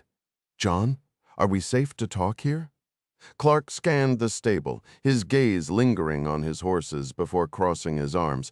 "Rusty and Sophie here are cleared for top secret. This rain should drown out any bugs planted outside." Mary Pat gave a conceding wave. "Old habits, so I've heard," Clark replied. "Now, why are you both standing in my Leesburg barn getting damp?" "It's about Poseidon's spear," Murray stated. "An operative named Cole Hunt was found dead at his home this morning. Did you know him?" Clark's eyes dropped to the worn concrete floor. "Yeah, he was Dev Gru, Pacific Northwest, right?" "Correct," Murray confirmed. "And it's worse. His family was also killed." "Burned?" Clark asked. "The word heavy?" "Yes. So it's a pattern now." Clark scuffed his boot against a crack in the floor. Murray gave a solemn nod. 3 incidents, identical method. Mike Rogers from CIA SAD, Ted McCune from Delta, and now Hunt from Dev Gru. All tied to Spear, but from different operations. Clark mused, the pieces clicking into a grim picture. "Which is why we came," Mary Pat interjected. "You led the team that captured the Emir and interrogated him right here. That intel led to Spear. Our analysis suggests the Umayyad Revolutionary Council still has an active cell stateside, and they have a mole with a target list." Clark finished, something along those lines. "Exactly. The campus can pick up where official channels left off, work in the shadows without tipping our hand, and find these bastards. We need a starting point. Do we have anything?" Mary Pat folded her arms. "One lead NSA is scrambling for anything related to the Emir's old network. On the drive down, I got a call from the watch floor about a voice intercept in northern Pakistan. The full report is coming, but the gist is they were celebrating the death of an American infidel devil." "That's not much to go on," Clark grumbled. "There's more," she continued. Our Southwest Asia desk believes the emir has a successor, likely a son. Intelligence suggests he uses the name Rafa bin Yassin. We assess he's operating in eastern Pakistan with support from Daesh, probably ISIS Khorasan. Clark stared at the floor, a memory surfacing. When I was questioning the emir, he boasted about a legacy that he'd never truly die. He talked about women frequently. One was French. We know he used prostitutes. He killed one they found in Las Vegas. Maybe there's a bastard son to look for in France. You didn't keep more detailed notes from that session? Mary Pat pressed. Clark flexed his hands. That was years ago. Everything I had went to the NCTC. I don't recall us pursuing the French angle aggressively. It didn't seem relevant at the time. We thought we'd gotten everyone else right. Right, she acknowledged. We'll task the NCTC to engage the French DGSE immediately regarding any links to Rafa. In the meantime, we need the campus to work on protecting our people here and identifying who's leaking Spear operatives' identities. Hold on, Clark countered. If this Rafa is in eastern Pakistan or western India, let's just find him and end it with a drone strike. Off limits, she said flatly. Then send in SAD. Take him out now before this escalates. We can't. Presidential orders Kashmir is a tinderbox right now. We're told no kinetic action until we have better intelligence. I'm working the problem from the top down. We need you to work from the bottom up. Find the mole. Clark turned back to Rusty, running a hand along the stallion's neck. The quiet strength of the animal was a stark contrast to the bureaucratic paralysis he was hearing. Midas consulted on Spear. I need to warn him immediately. The Attorney General looked puzzled. Midas Bartosz Jankowski, he was a light colonel in Delta. Years back, he was involved in operations against an Umayyad arms dealer moving Russian material through Tajikistan. A sudden, sharp memory hit Clark Jankowski over a decade ago, joking darkly in a Kabul safehouse about how these wars never really end, they just change addresses. The irony now was almost laughable. If it weren't so deadly, if a Spear operator kill list has been leaked to the emir's former network, Midas is undoubtedly a target. The Attorney General offered a solution. I'm arranging WITSEC packages for everyone connected to Spear. I'll include Bartosz. Just send me his details. Clark frowned, knowing the difficulty. Asking Tier 1 operators to disappear into protective custody is a hard sell. We have to. Murray stopped speaking as Ding Chavez hobbled into the barn's light on crutches, wearing a windbreaker and his favorite Nationals cap. Clark greeted him. Hey, Ding. Did the Nationals pull it off? Not even close. We got crushed. Well, get in here and out of the rain. Chavez brushed water from his jacket. I saw the official Suburban. Good afternoon, Attorney General Murray. Director Foley, after inquiring about his knee and thanking him for his role in the recent drug ship operation, the polite conversation lulled. The two visitors exchanged a look with Clark. The silence, filled only by the drumming rain, grew uncomfortable. Ding needs to be involved in this, Clark stated firmly. If you're requesting campus assistance, then he'll serve as my operations deputy, even if he's sidelined from fieldwork for now. But that aligns with your directive for a non-kinetic approach. Mary Pat nodded. I'll approve Ding for this operation. That acceptable to you, Dan? Once the Attorney General agreed, the Director of National Intelligence briefed Chavez on the terrorist threat. So let me get this straight, Ding summarized. You want us to assemble a team to hunt down this American Umayyad cell? Exactly, Clark confirmed, and with a mole in play, we have to operate completely off the books. Who are you considering, boss? Ding asked. Mandy Cobb could lead the mole hunt with her FBI background. Gavin Byrie can support with digital forensics. Since they're not on the FBI payroll, it reduces the risk of a leak. That could work, Mary Pat agreed. Dan Murray, however, looked skeptical. What's Mandy Cobb's record with the Bureau? Ding answered. She was on a mobile team that targeted terror cells. She worked with us in Venezuela. She's quiet, effective, and a good fit. Clark added another point. Dan, if Mandy and Gavin are going to poke around local police departments, they'll need legitimate FBI credentials. I'll handle it. We can generate personnel files and issue them ID badges and a shield and a sidearm, Clark insisted. They need to be fully entered into the system as actual agents. The Attorney General nodded. They will be. All right, then. Clark shook hands with the two officials. The President wants this handled quickly and quietly, Murray said, releasing his grip. Of course he does. We'll get moving immediately. A short time later, Ding and Clark leaned against the stable's rough beams, watching the Suburban's taillights disappear down the driveway. The rain intensified, pounding on the metal roof. "Let's go call Midas," Clark said, raising his voice over the downpour to warn him. Yeah, but also to bring him up to speed. He operated in those tribal regions of northern Pakistan. He still has contacts among the Mujahideen there. To get better intel on the mole here? Negative. So he can get to Pakistan and eliminate this guy Rafa before this situation spirals any further. "Delhi, India, this way. Please, this way," urged the wiry, sun-weathered man as he navigated the chaotic crowd outside Indira Gandhi International Airport. Jack Ryan, Jr. and his fiancée, Lisanne Robertson, followed. But Jack lagged behind, weighed down by an overstuffed backpack, a heavy shoulder bag, and a large rolling suitcase. "Wait up!" he called out, his voice rough and swallowed by the cacophony of car horns and bustling travelers. The luggage wasn't his only problem. He was bleary-eyed and disoriented from the marathon Lufthansa flight from Austin through Frankfurt to Delhi. The oppressive heat and dense crowds were a brutal shock after the serene business-class cabin, where he'd enjoyed films, novels, and fine meals. Now his head pounded, his throat was dry, and his jeans felt glued to his legs.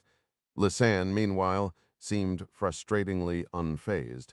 She looked just as vibrant and lovely as the day they'd left America, moving smoothly behind their escort, a corporate driver in a dark suit and tie.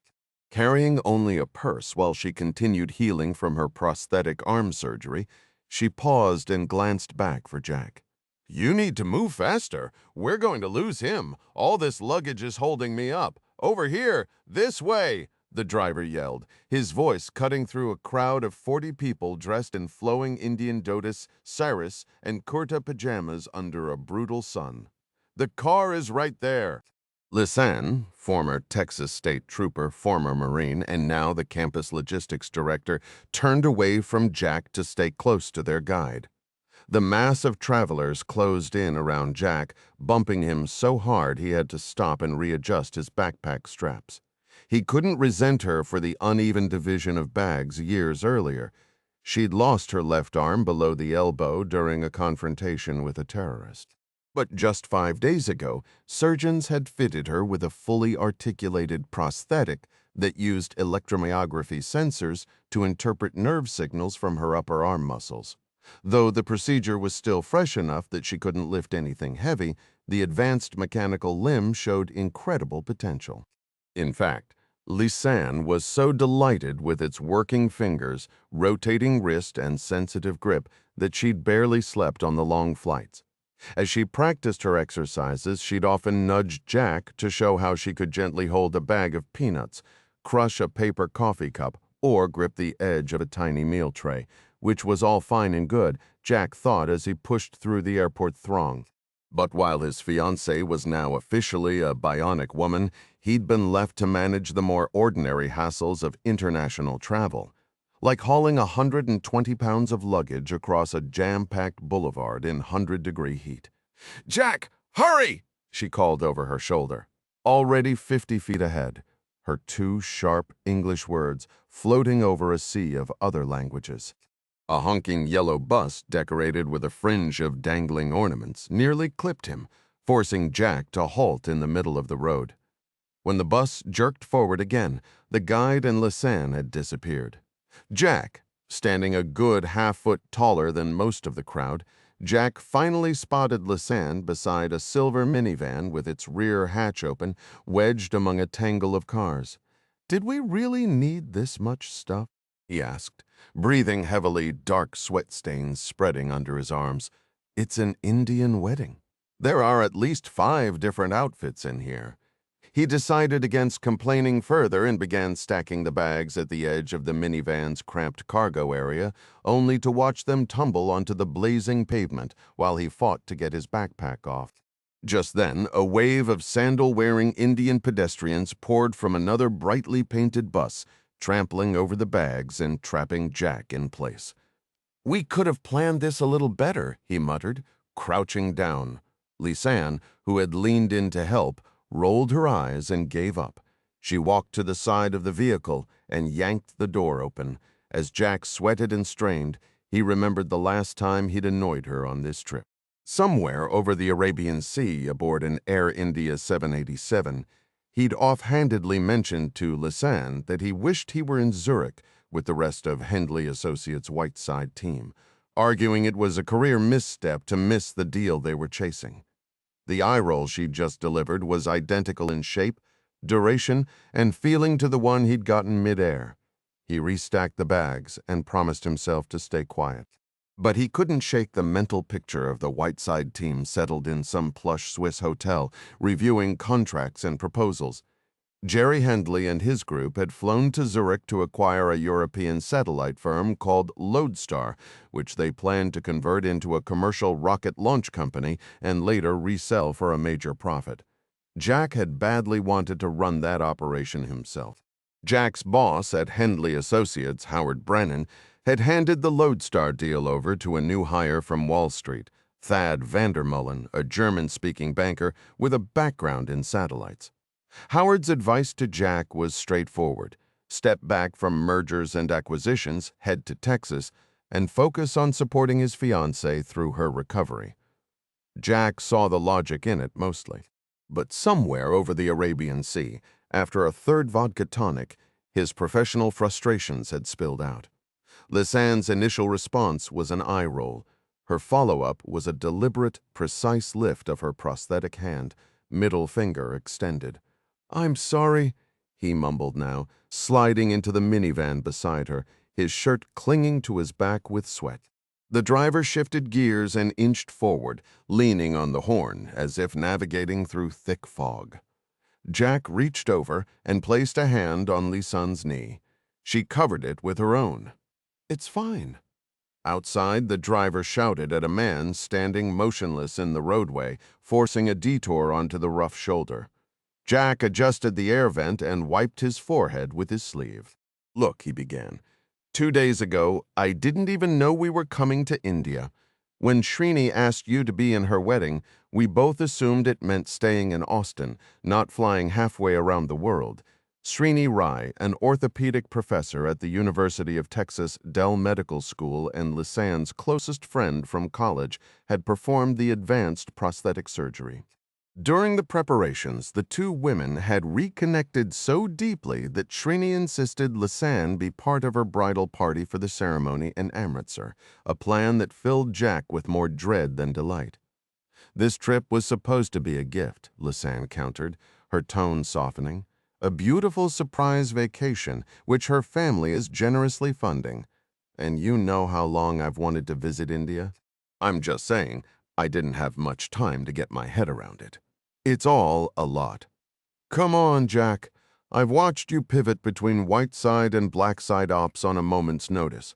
The van lurched ahead, only to stop again a short distance later in another gridlock. I know, but this feels different. She studied him, her expression a blend of puzzlement and sympathy. Jerry Hendley gave everyone 2 weeks off once Lodestar wrapped up. Lodestar, Jack echoed, his gaze drifting to the smoggy sky. Let it go, Jack. He stared out the window for a long, quiet moment. As the car began moving again, Lisanne broke the silence. Have you thought about the business side of this trip? Yes. Well, maybe you can build a connection with him. She meant Srini's father, Daval Rai, and the corporate empire he controlled. One of India's richest men, Daval was the founder and chairman of Assurance Global Industries, a construction titan with projects on every continent, potential investment openings for Hendley Associates. Jack wasn't sure where Hendley's capital might fit into Duvall's vast network, but he nursed a quiet hope that this trip could help him keep pace with rising stars like Thad Vandermullen. Remembering the Fifth Amendment, though, he kept that thought to himself. "It's only a week," she added into the quiet. "We had the time blocked for my recovery anyway. Even John Clark is on leave this week." Their driver, familiar with the tensions of traveling American couples, had been listening patiently. After creeping another 2 miles down the paralyzed road, he half-turned from the front seat. "Excuse me, ma'am, sir. Sorry to interrupt. It may take us quite a while to reach the station." "What's the holdup?" Jack asked. "The bridge over the Yamuna River is out," the driver explained. "Makes the rush hour very, very bad. The delay would likely stretch to 3 hours. Jack's mind drifted to the now useless first-class train tickets as he gazed blankly at the gridlocked street, a stark contrast to the orderly traffic he remembered from Switzerland. "Thank you, Devanchu." Lisanne said, "Maybe we should head straight to the AGI office in New Delhi instead." "That will also take about 3 hours, ma'am." Frustrated, Jack twisted around in his seat and leaned into the cargo area, searching for the small bag containing their phones. He wasn't expecting any urgent emails, but scrolling through news from home seemed like a decent distraction. "Hey, watch it," Lisanne protested as he accidentally bumped her prosthetic arm. "Sorry," he muttered, fumbling with zippers and clasps. Then he froze. His face went pale. "Liz, you need to see this." "See what?" "The bag with our passports and phones. It's not here." In Arlington, Virginia, Gavin Byrie punched his code into the cipher lock, dropped a bag of Dunkin' Donuts on the conference table, and flicked on the lights in the Hendley Associates' basement. Officially, he was still on vacation, but when John Clark called about an emergency meeting at 7 a.m., Gavin, the firm's IT director, had been so relieved to have a reason to leave his apartment that he volunteered to bring breakfast. Finding the room empty, he took a seat, bit into a jelly donut, and spun idly in his chair. The past week of forced time off had left him restless, like Jack Ryan Jr. Gavin split his duties between Hendley's legitimate private equity white side and its covert intelligence black side, known as the campus. His white side role was straightforward IT support. His black side mission involved information warfare. The long hours usually kept him too busy to dwell on his personal life, but a week alone in his condo, with only the sound of May rain and the lonely meows of his cat Princess for company, had forced an uncomfortable truth to the surface. He was tired of being alone. He'd tried putting himself out there. A year ago, he'd even used a subtly AI-enhanced photo for his dating profiles, listing his profession as freelance security consultant, which he thought sounded intriguing. His text conversations were full of what he considered clever insights into cybersecurity.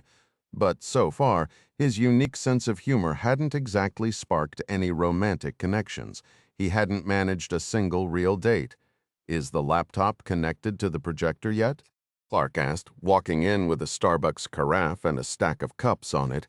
Gavin replied, abandoning his half-eaten donut and brushing powdered sugar from his beard.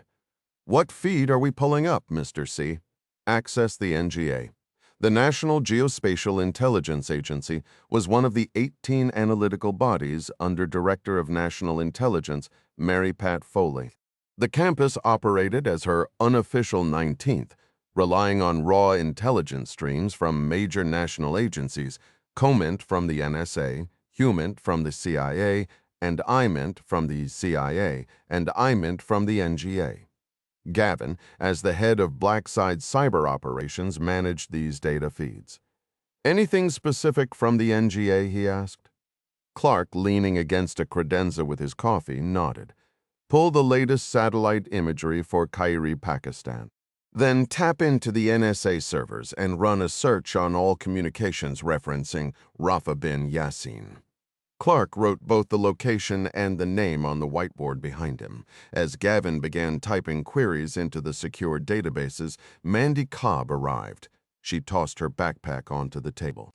Before her recruitment to the campus, Mandy had been an FBI special agent first in the counterterrorism division and later detailed to the DEA, working drug cases out of Miami. She settled into the chair beside Gavin with a quick apology for her workout clothes. "Jim run after this," she explained. "Did I hear Pakistan, Mr. C? And our target is Rafa bin Yassin. Rafa, son of Yassin, correct?" Clark confirmed. "What do we know about him?" "Let's hold for Midas and Master Chief Moore," Mandy replied.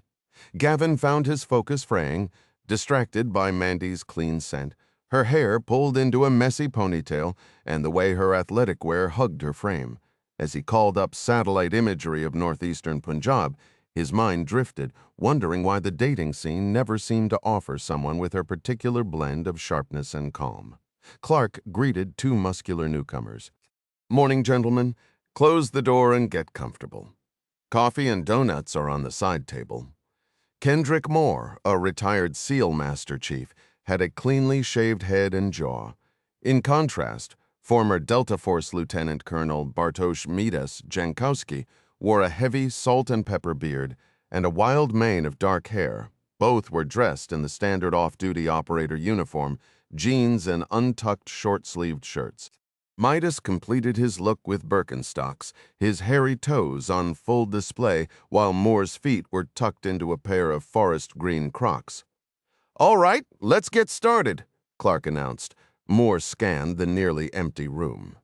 "This is the whole team?" "It is," Clark said. "We're running lean on this one." The group traded easy banter about recent time off, fishing trips, a disastrous attempt at golf, a quiet week at a lake house.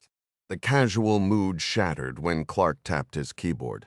A horrific image of the Hunt family's burned remains filled the screen. "Sorry to wreck the morning," Clark said flatly, "but I need you all to see this." Mandy leaned forward, her gaze fixed and analytical. Gavin looked away, his stomach turning. The veterans, Midas and Moore, who had seen more than their share of death, simply shook their heads, a weary sadness in their eyes. The small forms of two children were unmistakable. Clark used a wooden pointer to tap the screen. This was the Hunt family. Cole Hunt, former DevGru operator. He retired from Naval Special Warfare and moved his family from Coronado to Washington State 2 years ago. Moore went pale. "Hell, you knew him?" "I did not closely. I was Atlantic Fleet, he was Pacific. But our paths crossed at DevGru a while back." DevGru, a deliberately bland acronym for Development Group, was the official name for the unit once famously called SEAL Team 6. "I knew him too," Clark added quietly. "The others are his wife Marla and their children, Maddie and Robbie, ages 14 and 12. When Mandy asked, her voice tight. "Approximately 24 hours ago, the FBI's Seattle field office has evidence response on scene. I don't expect they'll find much. We've seen this playbook before." He advanced the slide. Another ghastly photo of charred remains appeared. "Jesus," Midas breathed out. "Former Delta operator Ted McCune," Clark continued, his tone fatigued. "No children. That's him with his wife. This was 3 weeks ago outside Billings, Montana." Another click. "And this is Mike Rogers from the CIA's Special Activities Division. The bodies beside him are his wife and daughter. She was 5. This was a month ago, near San Luis Obispo, California." Midas crushed his empty paper coffee cup in his fist. "Rogers, McCune, Hunt. I'm starting to see a pattern here." "What pattern?" Mandy pressed. Clark advanced to a new image, a man in a checkered keffiyeh with heavy dark brows and a long gray-streaked beard. The photo was marked with classified stamps. "Several years ago," Clark explained, "Ding and I ran a campus operation to eliminate this man, Saif Yassin, known as the Emir. He led an organization called the Umayyad Revolutionary Council. The National Counterterrorism Center designated them Lotus." "Jihadists?" Mandy asked. "Yes. The Emir's final plot was an attempt to detonate the Yucca Mountain nuclear waste site in Nevada, aiming to poison the water supply across the western U.S. We stopped him, then spent years mopping up the remnants of Lotus in a follow-on campaign called Poseidon Spear. The 3 deceased operatives you just reviewed were all members of Spear, Clark stated. Midas nodded, his expression grim. I was part of it too. My role was as the operational liaison connecting the National Counterterrorism Center with the teams deployed in the field. So this is a targeted list, Mandy concluded, her voice low. These are revenge killings. This organization, the URC or Lotus, it's still active after all this time? Frankly, we didn't believe it was, Clark admitted. That changed yesterday when Mary Pat Foley and Dan Murray came to see Ding and me at my place. He advanced the presentation to a new slide, displaying a grainy identification photo of a young boy with dark hair and eyes, the image stamped with French immigration seals. This is the only photograph we have of a man we believe to be the emir's illegitimate son, Rafa bin Yassin. He looks like a child in that picture, Moore observed. He was, Clark confirmed. This ID was from the housing project in Marseille where his mother lived. French intelligence, the DGSE, sent us an update just hours ago. The boy's mother died in an apartment fire not long after we captured the emir. His body was never recovered from the scene, and he simply vanished. Over the years, terrorists with ties to the emir who were detained by the DGSE recounted that he made numerous secret visits to that very housing complex. Midas let out a sharp breath. That bastard actually had a son. Exactly. The pieces didn't start fitting together until the last day. NSA intercepts from India are picking up fragments of chatter suggesting this kid, now a grown man, is behind the attacks on our personnel. We have references to an Umayyad caliph operating in India and a separate mention of a name from a source in Pakistan. Clark tapped the screen with his pointer. Rafa bin Yassin. So, his base of operations is in the India-Pakistan region, Mandy said. Correct. Both Pakistani ISI and Indian Intelligence Bureau consider him a destabilizing threat in Kashmir. Each blames the other for harboring him, which makes Rafa exceptionally difficult to pin down. Moore leaned forward. What do we know about his current capabilities? Clark cleared his throat and read directly from a CIA assessment, drafted in response to Mary Pat Foley's urgent request. The Islamabad station reports a person of interest, likely Rafa bin Yassin, is actively recruiting ISIS-K veterans from Afghanistan for a movement dubbed the Umayyad Caliphate, or you see the name, references the historical caliphate that once controlled territory from Afghanistan to northern India. The assessment is that this individual aims to re-establish a foothold in disputed Kashmir, probably on the Pakistani side. He's assembled a mobile force of 50 to 80 fighters, moving through the ungoverned spaces along the Kashmir border. But is there a direct link between this analysis of Rafa in Pakistan and the murders happening here? Mandy pressed. We have some connective tissue, Clark replied. Beyond the chatter about another infidel death in the U.S., an NSA algorithm flagged a pairing with Pakistan and a specific trigger word. It pulled data from a compromised messaging application.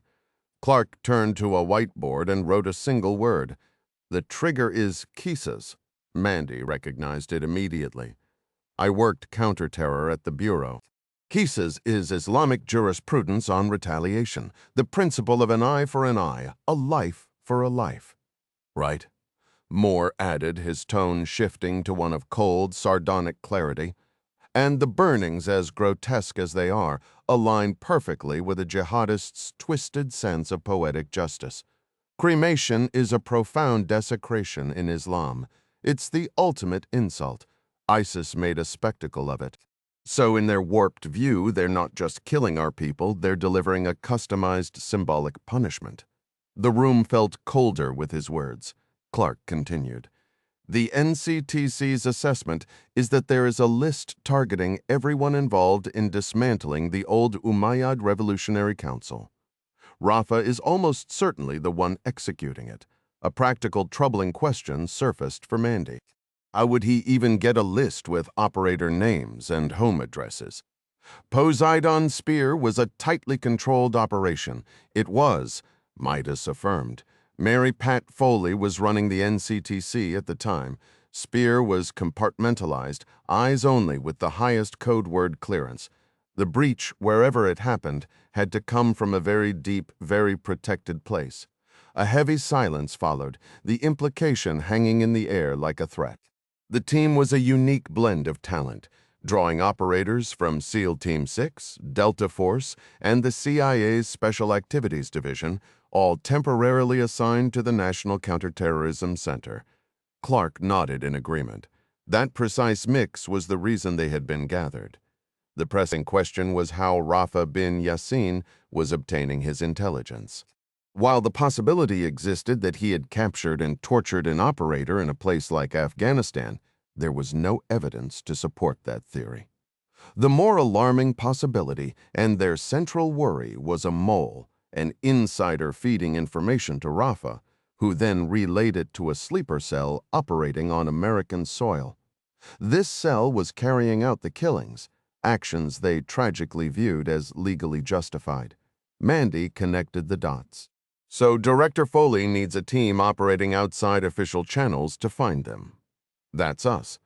Clark searched through his briefcase, pulling out a padded envelope.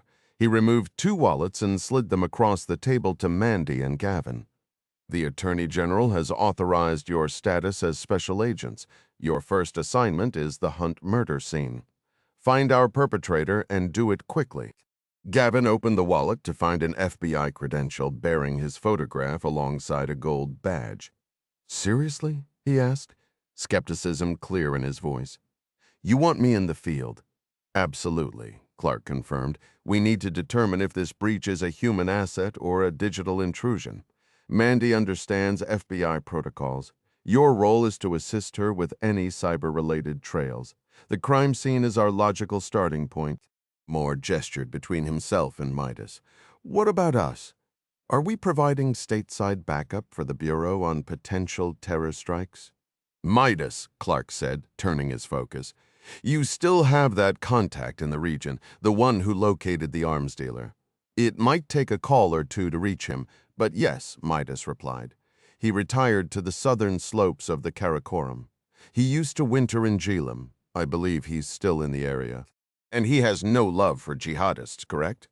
He despises any foreigner who stirs up trouble in the tribal territories, Midas explained. He once traveled all the way to Bagram just to volunteer against foreign ISIS fighters. He holds a particular grudge against Russians. They were responsible for his wife's death. Understood. Your mission is to infiltrate Pakistan without detection. Use him as a local guide and rendezvous with our primary assault element. Moore's tone was doubtful. Rendezvous with what assault element? Clark and Ding exchanged a look. An airborne team consisting of you and our 2 Green Berets. You will locate and eliminate Rafa and his Umayyad Caliphate fighters, then exfiltrate overland through India under civilian cover. All right, Moore said slowly. Do we have military support for this? Negative. This is a zero-footprint, fully deniable operation, completely off the books. Then how are we supposed to drop into Pakistani Kashmir with enough firepower to engage a well-armed militant group? Clark offered a thin smile. That, Master Chief, is what I need you to work out. Sirsa, India. A wave of relief washed over Jack as he observed Lisanne finally succumb to a deep sleep, despite the faint, unsettling twitch of her prosthetic fingers, as she dreamed she was curled in the window seat of their first-class compartment, exhausted from their marathon trip to the U.S. Embassy in New Delhi for emergency passports and the subsequent visit to the AGI offices for new travel documents. She had certainly earned her rest. Jack should have been sleeping too. The plush Italian leather seat was fully reclined. His stomach was content from a good meal in the dining car, and the rhythmic ka-thunk of the wheels, combined with the locomotive's distant hum, was a potent sedative. He hadn't slept properly in days. Yet, relaxation was impossible. A persistent, low-grade tension had taken hold. He was almost certain they had picked up a tail, a detail he hadn't shared with Lisanne. She desperately needed the restorative sleep, and part of him argued the surveillance made no logical sense. The campus was a ghost. They were traveling under clean tourist covers, and India was friendly territory, not a denied area. If they were navigating the backstreets of Sana'a or Minsk, then paranoia would be a professional requirement. But here, the whole situation felt off, a discordant note in an otherwise routine journey, and it kept him sharply, uncomfortably awake. Yet this was India, a nation considered an ally. Even so, Jack couldn't shake the persistent feeling that the man in the khaki Nehru jacket was tailing them. Moving carefully so as not to disturb Lisanne, he eased down his footrest and shifted his weight, retrieving the new prepaid Android phone he'd picked up at a local carrier's pop-up shop in New Delhi. He'd bought two to replace the ones they'd lost. Opening the camera app, he angled the lens toward the curved, tinted windows above the luggage compartments, using the reflection to scan the cabin behind him. Tilting the phone slightly, the screen filled with the image of a man in that same ill-fitting jacket seated 3 rows back. From this awkward angle, Jack could only make out the top of his head, covered in dark, shoulder-length hair without a trace of gray. But he was absolutely certain it was the same person he'd noticed earlier, first smoking outside a cafe near the embassy, then later lingering by a newsstand in the train station. The man had never once looked directly at Jack or Lisanne. Yet here he was, maintaining a careful distance to Jack. That spelled one thing: professional tradecraft. Studying the reflection, Jack noted the man's posture. He was military-aged, but lacked the rigid bearing of a soldier. Based on the discreet surveillance, Jack felt about 70% sure he was looking at an intelligence officer. He held back full certainty because of the jacket. A heavy Nehru style in this heat seemed like an amateur mistake. It was hard to picture the seasoned operatives of Russia's FSB or SVR, or the meticulous officers of China's Ministry of State Security, making such a basic error. They would know better. Then again, maybe this was the work of India's own intelligence bureau.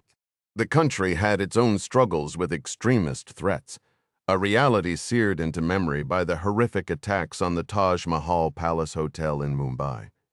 The Indian government would be deeply embarrassed if the American president's son became a target on their soil. Under that logic, the man could be a protective detail. But Jack dismissed that idea almost as quickly as it came. Earlier, while Lisanne was in the diplomatic section getting their new passports, Jack had slipped away for a quick private meeting with the CIA's station chief in New Delhi, Suhas Chauhan. Suhas, with his dark complexion, trimmed mustache, and command of 5 languages, was a versatile asset for the agency. He knew nothing about the campus, but records showed Jack had top-level clearance, and Suhas had seen him operate alongside John Clark in Panama the year before. From that, plus a few whispers, Suhas understood Jack worked directly for the Director of National Intelligence, Mary Pat Foley, in an advisory role. Just hours before Jack landed, Suhas had received a cable from the ODNI urging all stations in the region to gather intelligence on a terrorist named Rafa bin Yassin. Suhas suspected Jack was connected, but, being a professional, didn't press the matter. At Jack's request, he had allowed access to the agency's intercepts of IB communications, and those reports showed no indication of a protective tail on the first son. So who, then, was 3 rows back, watching without watching? The question hung in the air, thick as the humidity outside, turning a routine flight into a tense game of shadows. Jack also provided him with a compact sidearm. As Lisanne handled the final consular documents, Jack noted their names were absent from any official visitor logs, which aligned with the Rai family's discreet arrangements. This deepened his suspicion that the man observing them was not affiliated with the Indian Bureau. Resolved to gather more information, Jack activated his phone's camera and rose quietly, not wanting to wake his fiancée. He moved down the gently rocking aisle toward the dining car, the parched hills outside the wide windows melting into a tawny streak. The watcher remained hunched over his reading. the lamp above his seat casting a warm glow on a weathered, leather-bound volume in his hands. Jack kept the phone recording discreetly as he passed. The dining car was thick with the scent of roasting spices. Cumin and cardamom hung in the air. He bypassed the steaming trays of samosas and curries, selecting instead a sealed bag of salted plantain chips before returning to his seat. A second pass wasn't necessary. The man in the crisp Nehru jacket hadn't moved, his thick forearms resting on the fold-down tray as he remained absorbed in his book. A train whistle echoed from up ahead, yet the watcher didn't flinch. Tradecraft, Jack thought again. Settling back in, Jack placed the chips on his lap and reviewed the brief video. He paused on a frame showing the man's hands, the book, and the distinct cut of the jacket. The text was in a script he believed was Hindi. Zooming in on the jacket, he looked for any telltale bulge of a concealed weapon, but found none. He attempted to open the snack bag quietly, but the crinkling wrapper crackled loudly in the quiet car. Lisanne stirred, her mechanical fingers flexing as she lifted her head.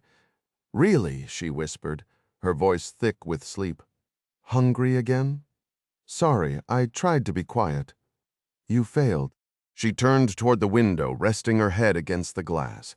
Jack ate a few chips, feeling a twinge of guilt, and once she seemed to sleep again, he reopened the video.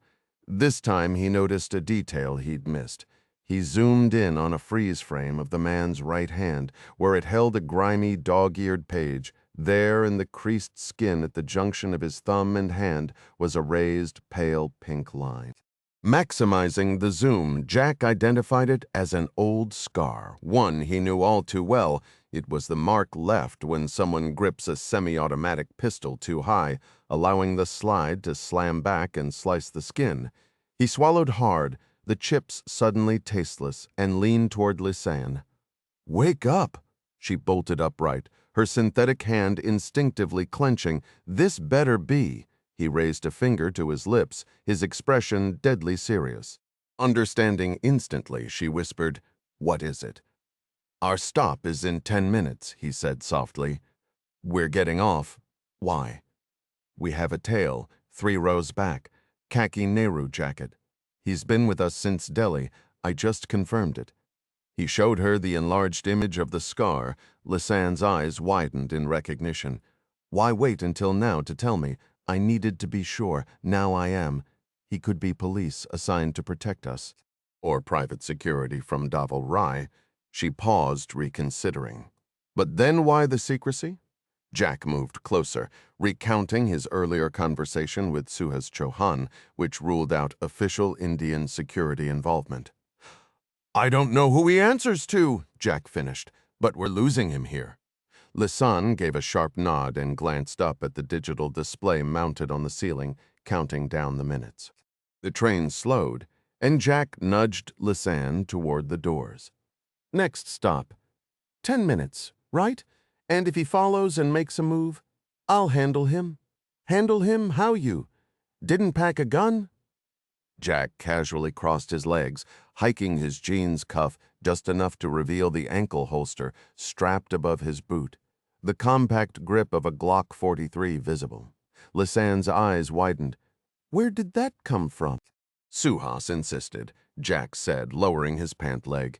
"Seriously, Jack, this was supposed to be a vacation, to force their shadow's hand." Jack moved toward the rear luggage racks as the train began to brake, while Lisanne drifted forward. He wrestled their bags free, casting occasional casual glances toward the man who remained absorbed in his paperback. The doors hissed open, and Jack stepped onto the weathered wooden platform. The air hit him, thick with humidity and the distant scent of coal smoke, making him cough. A handful of passengers lingered behind him, but his attention was drawn to a crowd pressed against a chain-link fence, clutching battered suitcases and cloth bundles. Beyond the sleek, modern train they'd just left, a graveyard of rusting locomotives and boxcars groaned and shuddered on adjacent track. Lisanne approached, her blouse billowing in the stifling breeze. Jack felt an imaginary gaze on his back and quickly led the way down a ramp toward the station building.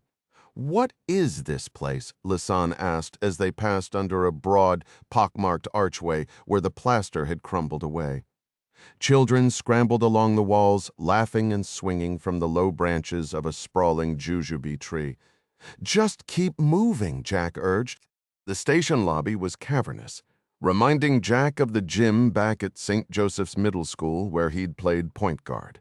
It was a chaotic sea of people, wooden carts piled with produce, and wherever there was a spare patch of tile, sleeping stray dogs.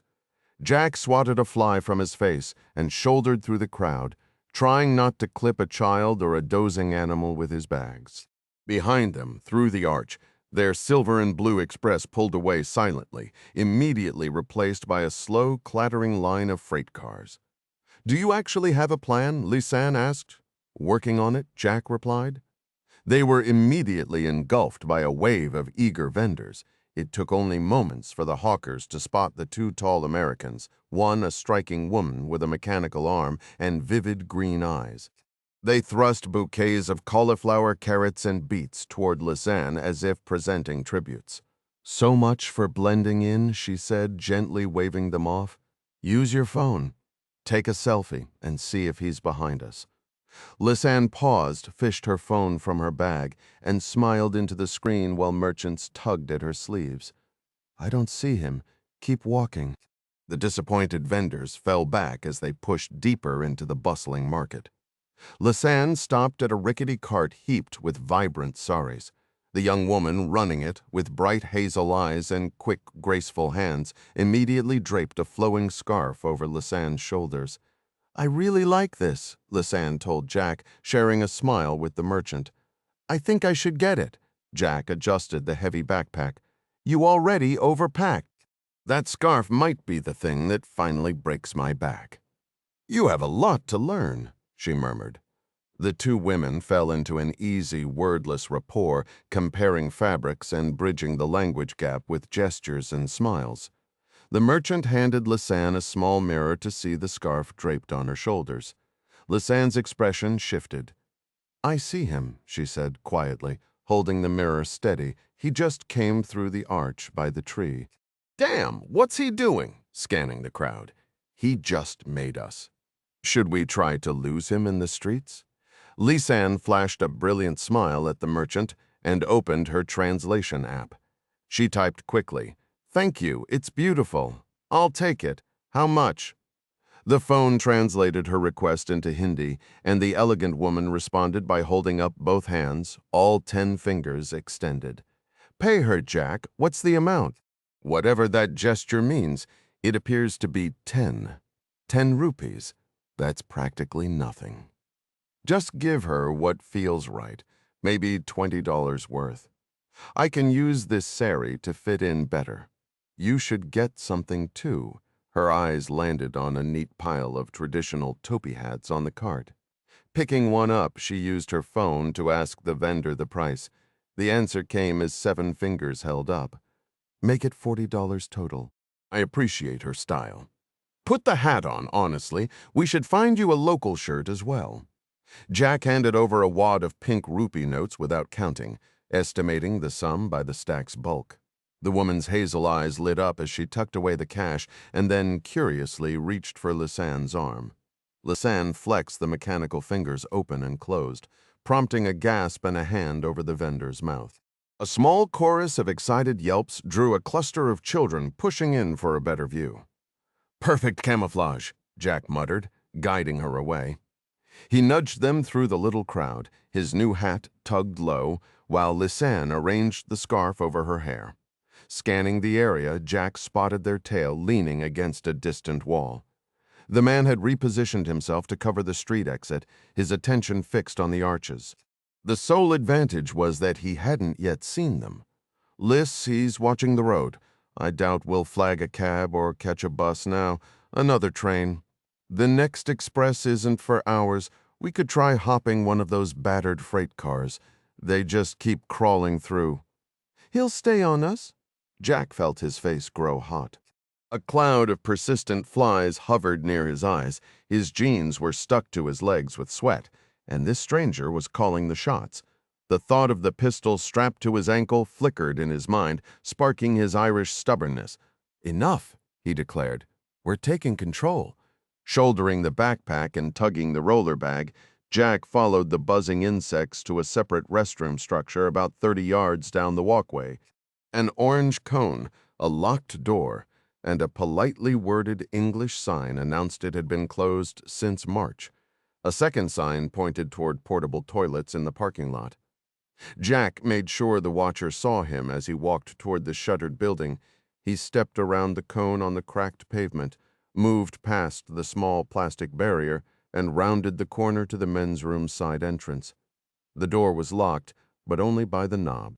Jack pulled out his wallet, selected a sturdy credit card, and worked it into the door jamb. The latch gave way inside. He closed the door, but didn't relock it, immediately gagging at the overwhelming odor and nearly losing his footing in the dark.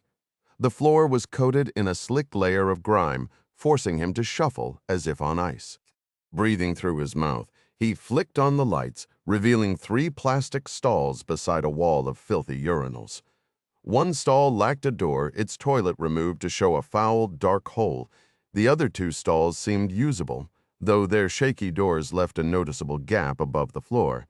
Jack inspected them quickly and texted Lisanne. Plan A. Her reply came fast. "Roger heading to ladies 1 minute out?" With the trap almost ready, Jack hurried through his final preparations, his feet slipping occasionally on the greasy tiles. Finished, he settled in to wait, swatting at the horseflies circling his face. He wondered about the conditions in the women's restroom where Lisanne was posted. His phone buzzed. "Tango headed your position." "Rog," he texted back. "Ready?" He pocketed the phone, pulled the hat from his head, and held the fabric over his nose. It helped, slightly. A long minute passed before he heard the doorknob turn. The door eased open, slowly, cautiously. A shadow shifted under the dim light. Jack dropped the hat and listened to the uncertain footsteps sliding on the slimy floor. A faucet squeaked on water, began to hiss. Jack held his breath, ignoring the persistent flies buzzing around his head. The shadow in the room didn't move. With a violent crack, the attacker smashed the bathroom stall door off its hinges. Gunfire erupted instantly, bullets slamming into the tiled wall and sending sharp fragments raining to the floor. The shooter had targeted the wrong stall, the one where Jack had cleverly draped his backpack over a pair of old sneakers. Launching himself from the neighboring stall where he'd been balanced on the toilet tank, Jack drove a hard left fist into the base of the man's neck, while his right hand clamped onto the pistol's barrel. Feeling the heft of a large-frame semi-automatic, staggered. The attacker spun, but Jack tore the weapon from his grip. Even disarmed, the man was fast, hooking a leg around Jack's ankles and sending him crashing backward. Jack's head smacked against the cold floor, stars flashing behind his eyes. Gritting his teeth against the pain, he fumbled to get his finger into the trigger guard, but the pistol's extended barrel made it clumsy before he could aim. The assailant dropped his knees onto Jack's chest, driving the air from his lungs and pinning him down. Now Jack fought just to keep hold of the weapon, his right hand slipping on the oily slide. "Liz!" he shouted. A gunshot boomed, chipping the tile above their heads. The attacker flinched, and Jack used the moment to knock the pistol from both their grasps. It clattered across the floor, spinning to a stop near the sink pipes. "Freeze," Lisanne commanded, aiming Jack's still-smoking Glock 43 with her natural hand on the trigger, her mechanical arm bracing the grip. The man in the buttoned-up Nehru jacket rolled off Jack, scrambling toward the discarded gun. "Don't!" Lisanne barked, firing another warning shot as Jack lunged to intercept him. To Jack's shock, the Indian sprang to his feet. With a wild, desperate look, he faced Lisanne and screamed, "Allahu Akbar," tearing open his jacket and grabbing at his belt. "Suicide vest," Lisanne roared. She fired 3 rapid shots, 2 to the forehead, 1 to the neck. The would-be bomber fell back, arms splayed, jacket gaping open, painting the wall behind him with a gruesome spray. Jack stayed low. Lisanne took a steadying breath. The relief was momentary. It wasn't a vest the man wore, but a tailored cotton tunic with pockets for extra ammunition magazines. Near his hips was a wide-webbed belt with 2 metal rods dangling, each topped with a ring. Lisanne didn't understand until she saw 2 dark cylindrical objects rolling across the grimy floor. The bomber had yanked them from his belt, leaving the pins securely attached. "Grenades!" she yelled. Jack had seen them too. They were black, rounded, about 2.5 inches across, marked with Cyrillic letters. Just a month ago, Ding had warned the campus team about these very weapons. Russian-made RG-60 terabyte thermobaric hand grenades. He'd explained they were turning up globally, shipped into Ukraine for Russian forces, and later filtering out to cartels, warlords, and terrorists. The pin on this model was unusually long, like the stem of a pineapple. But the grenades on the floor had no pins at all. They were still clipped to the dead man's belt, armed and live. "Get down!" Jack bellowed, diving for the rolling explosives. He snatched one in each hand, staggered toward the shattered stall, and hurled them through the open hole where the toilet had been. They detonated not in the septic muck below, but a fraction of a second earlier in midair, igniting a trapped pocket of methane gas and magnifying the blast with terrifying force. The last time Brigadier General Imran Khan had stood in Banner Meadows, the high-altitude basin was locked in winter's deep freeze. That was back in March, when the alpine field, perched 9,000 feet up, was just a flat expanse beneath looming snowbanks and steel-gray cliffs. Getting there from the village of Berry on the Dokout River meant a long, cold yak trek over icy paths. His guides had twice stopped to build fires, using the flames to thaw the frost crusting the animals' eyes. Khan had often marveled at how Mira, the tough Tajik clan leader, managed to navigate the Hindu Kush passes so early each season. Now, with summer approaching, the mystery was less profound. Icy veins had become chattering streams, and the granite walls now hosted waterfalls that plunged into the depths below. The monochrome world of white had exploded into a full spectrum of color, from inky shadows to sun-drenched chartreuse and every shade in between. Khan stood at the meadow's shimmering edge, hands tucked into the pockets of his heavy wool trousers, his linen shirt's sleeves rolled up. Despite the ongoing thaw, the wind racing down from the peaks hit like a freezer door swung wide open. The difference between standing in shadow and stepping into sunlight could be a shocking 50 degrees.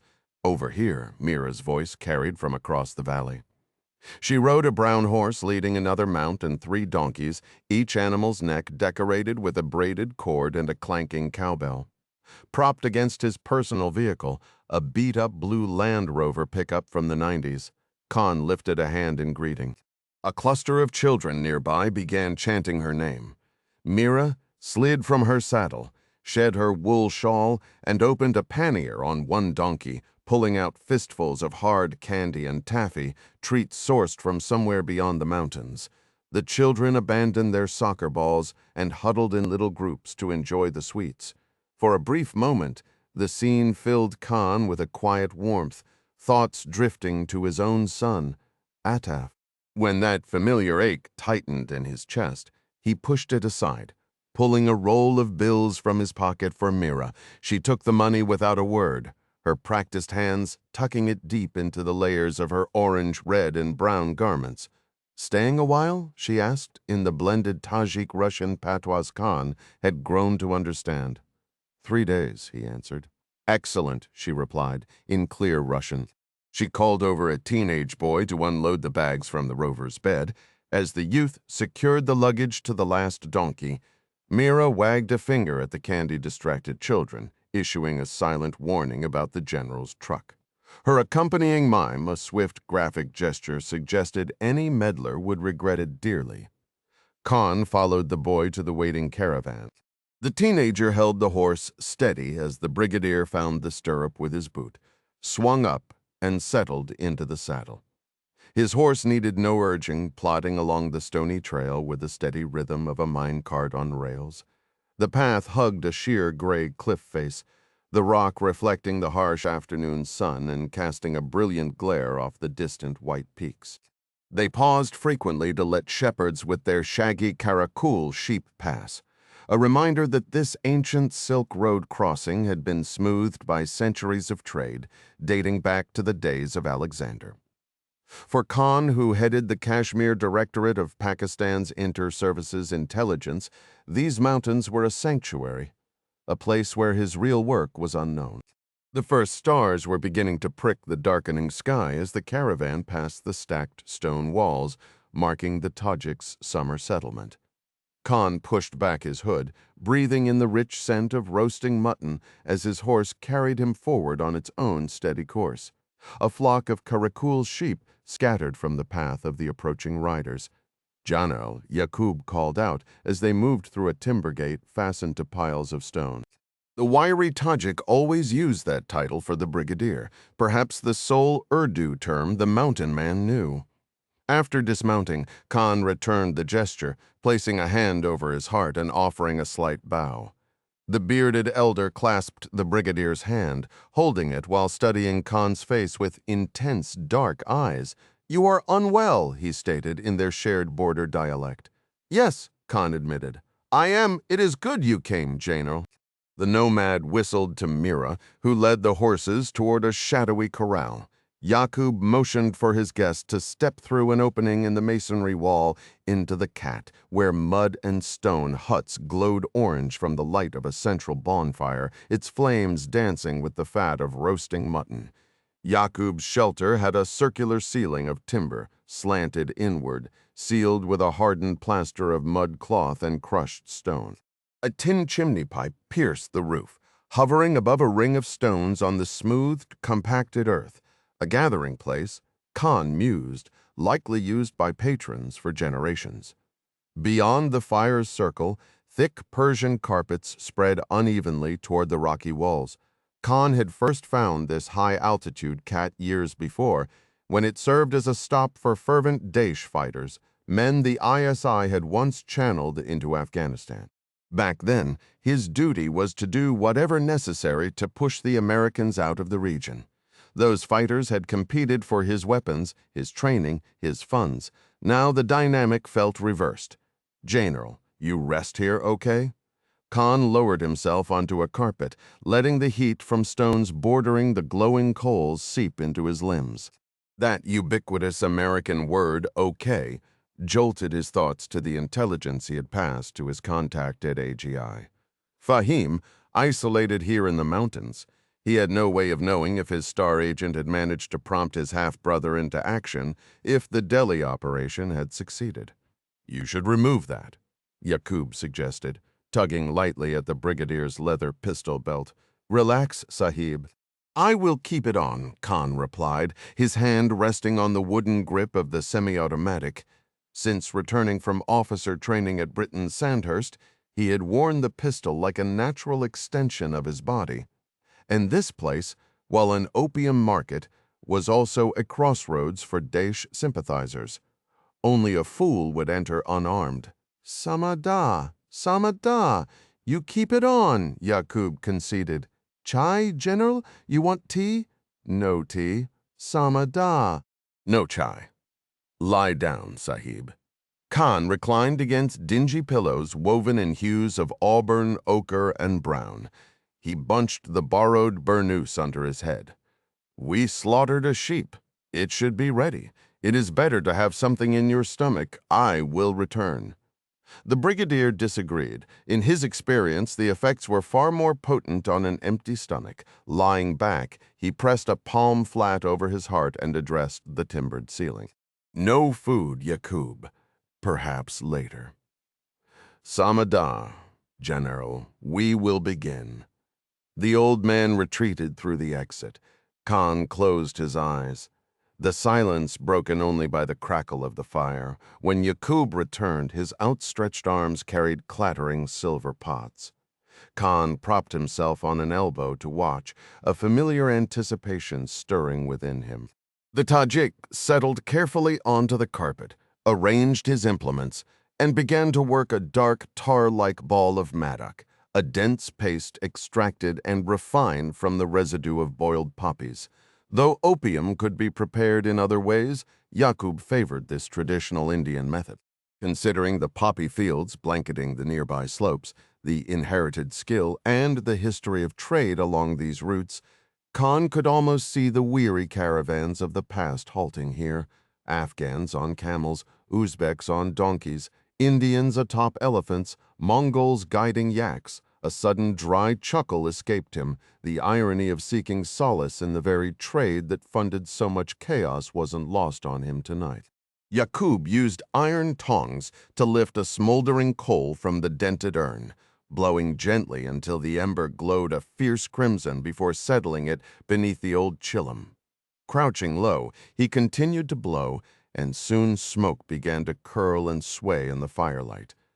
For Khan, the smell of the melting resin and the distant voices of boys playing outside the stone hut pulled him sharply into the past. He let his thoughts drift to his son, Atef, and felt a tightness in his throat. "Not good," Yaqub murmured, glancing at his guest. "No, not good at all. Years ago, Khan had commanded the ISI's digital counterintelligence team in Islamabad. Just before coming to this remote village, he'd called in a favor with an old colleague there, asking him to find his son using information that was years out of date. The unit worked fast." Within hours, Khan learned Ataf was in Dubai, employed by a real estate developer that built luxury high-rises. Khan hadn't laid eyes on his son since the boy's mother, Murad, a striking Balak woman, fled Pakistan for the UK after Khan's violence drove her away. Ataf was only 13 then. Now, Khan had no idea what kind of man his son had become. Once, he had felt a kinship with his British counterparts and took pride in that connection.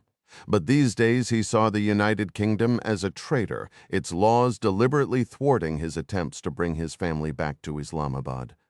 The resin sagged on the chillum's plate like a softening pat of butter.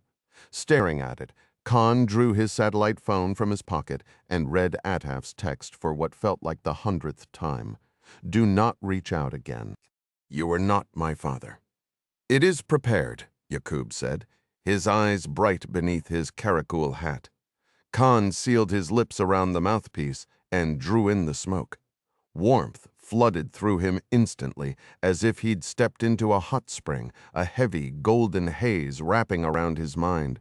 He took another deep pull and sank back into the grimy cushions, his eyelids growing heavy, consciousness softening into a blur. "Get up!" The gruff voice cut through the dark. Disoriented, Khan tried to speak, but a calloused hand was pressed over his mouth. "Quiet," the voice hissed in Urdu, a coarse beard brushing his cheek. The scent of onions hung on the man's breath. When Khan groped for his sidearm, the holster was empty.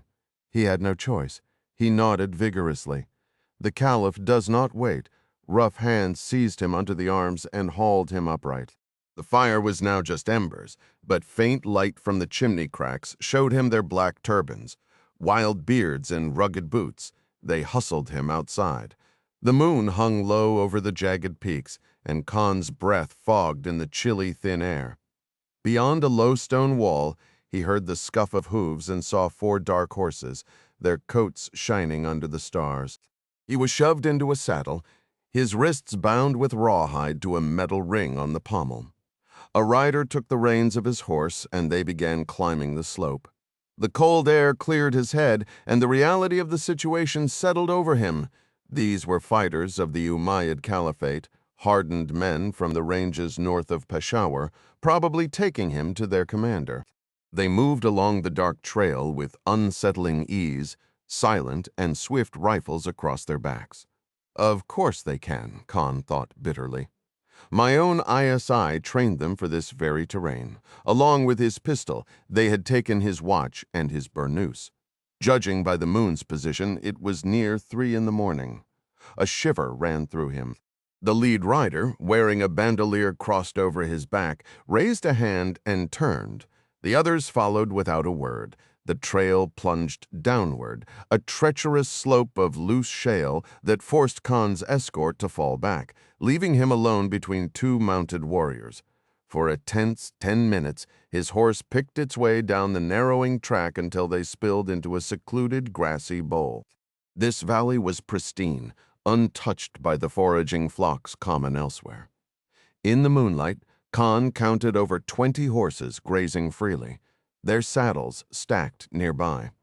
Men were scattered around, some flat on their backs, others hunkered near a small fire. The gentle gurgle of a stream cut through the quiet, its surface shimmering with the moon's reflection. The lead rider halted and signaled.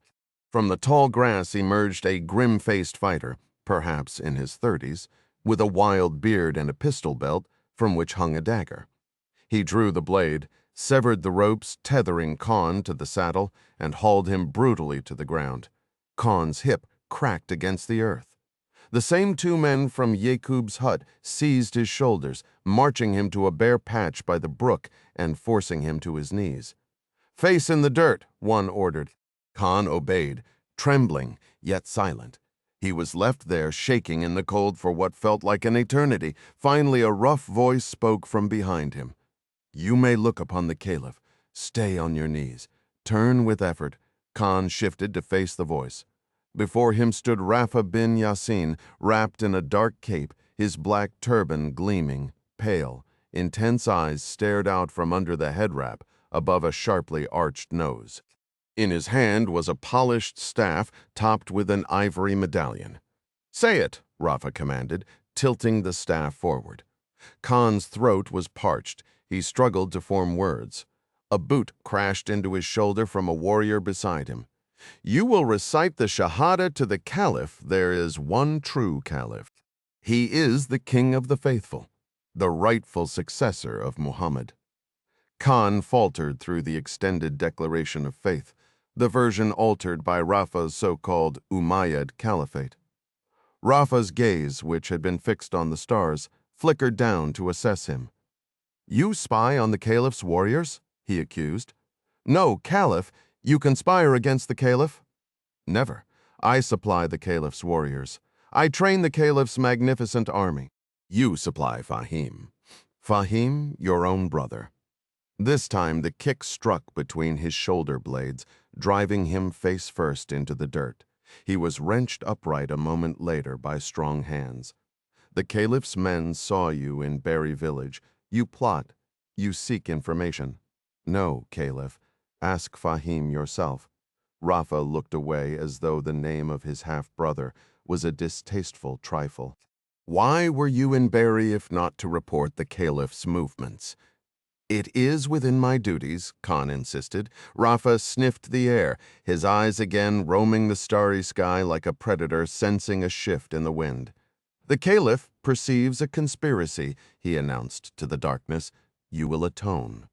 Khan's breath caught. He remembered 2 ASI colleagues beheaded by zealots on similar charges. "No, Caliph, it is Allah's will, please." "It is not true," Khan begged. "I gave the Caliph the American names for the Kisas to fulfill the Prophet's vengeance. Treachery.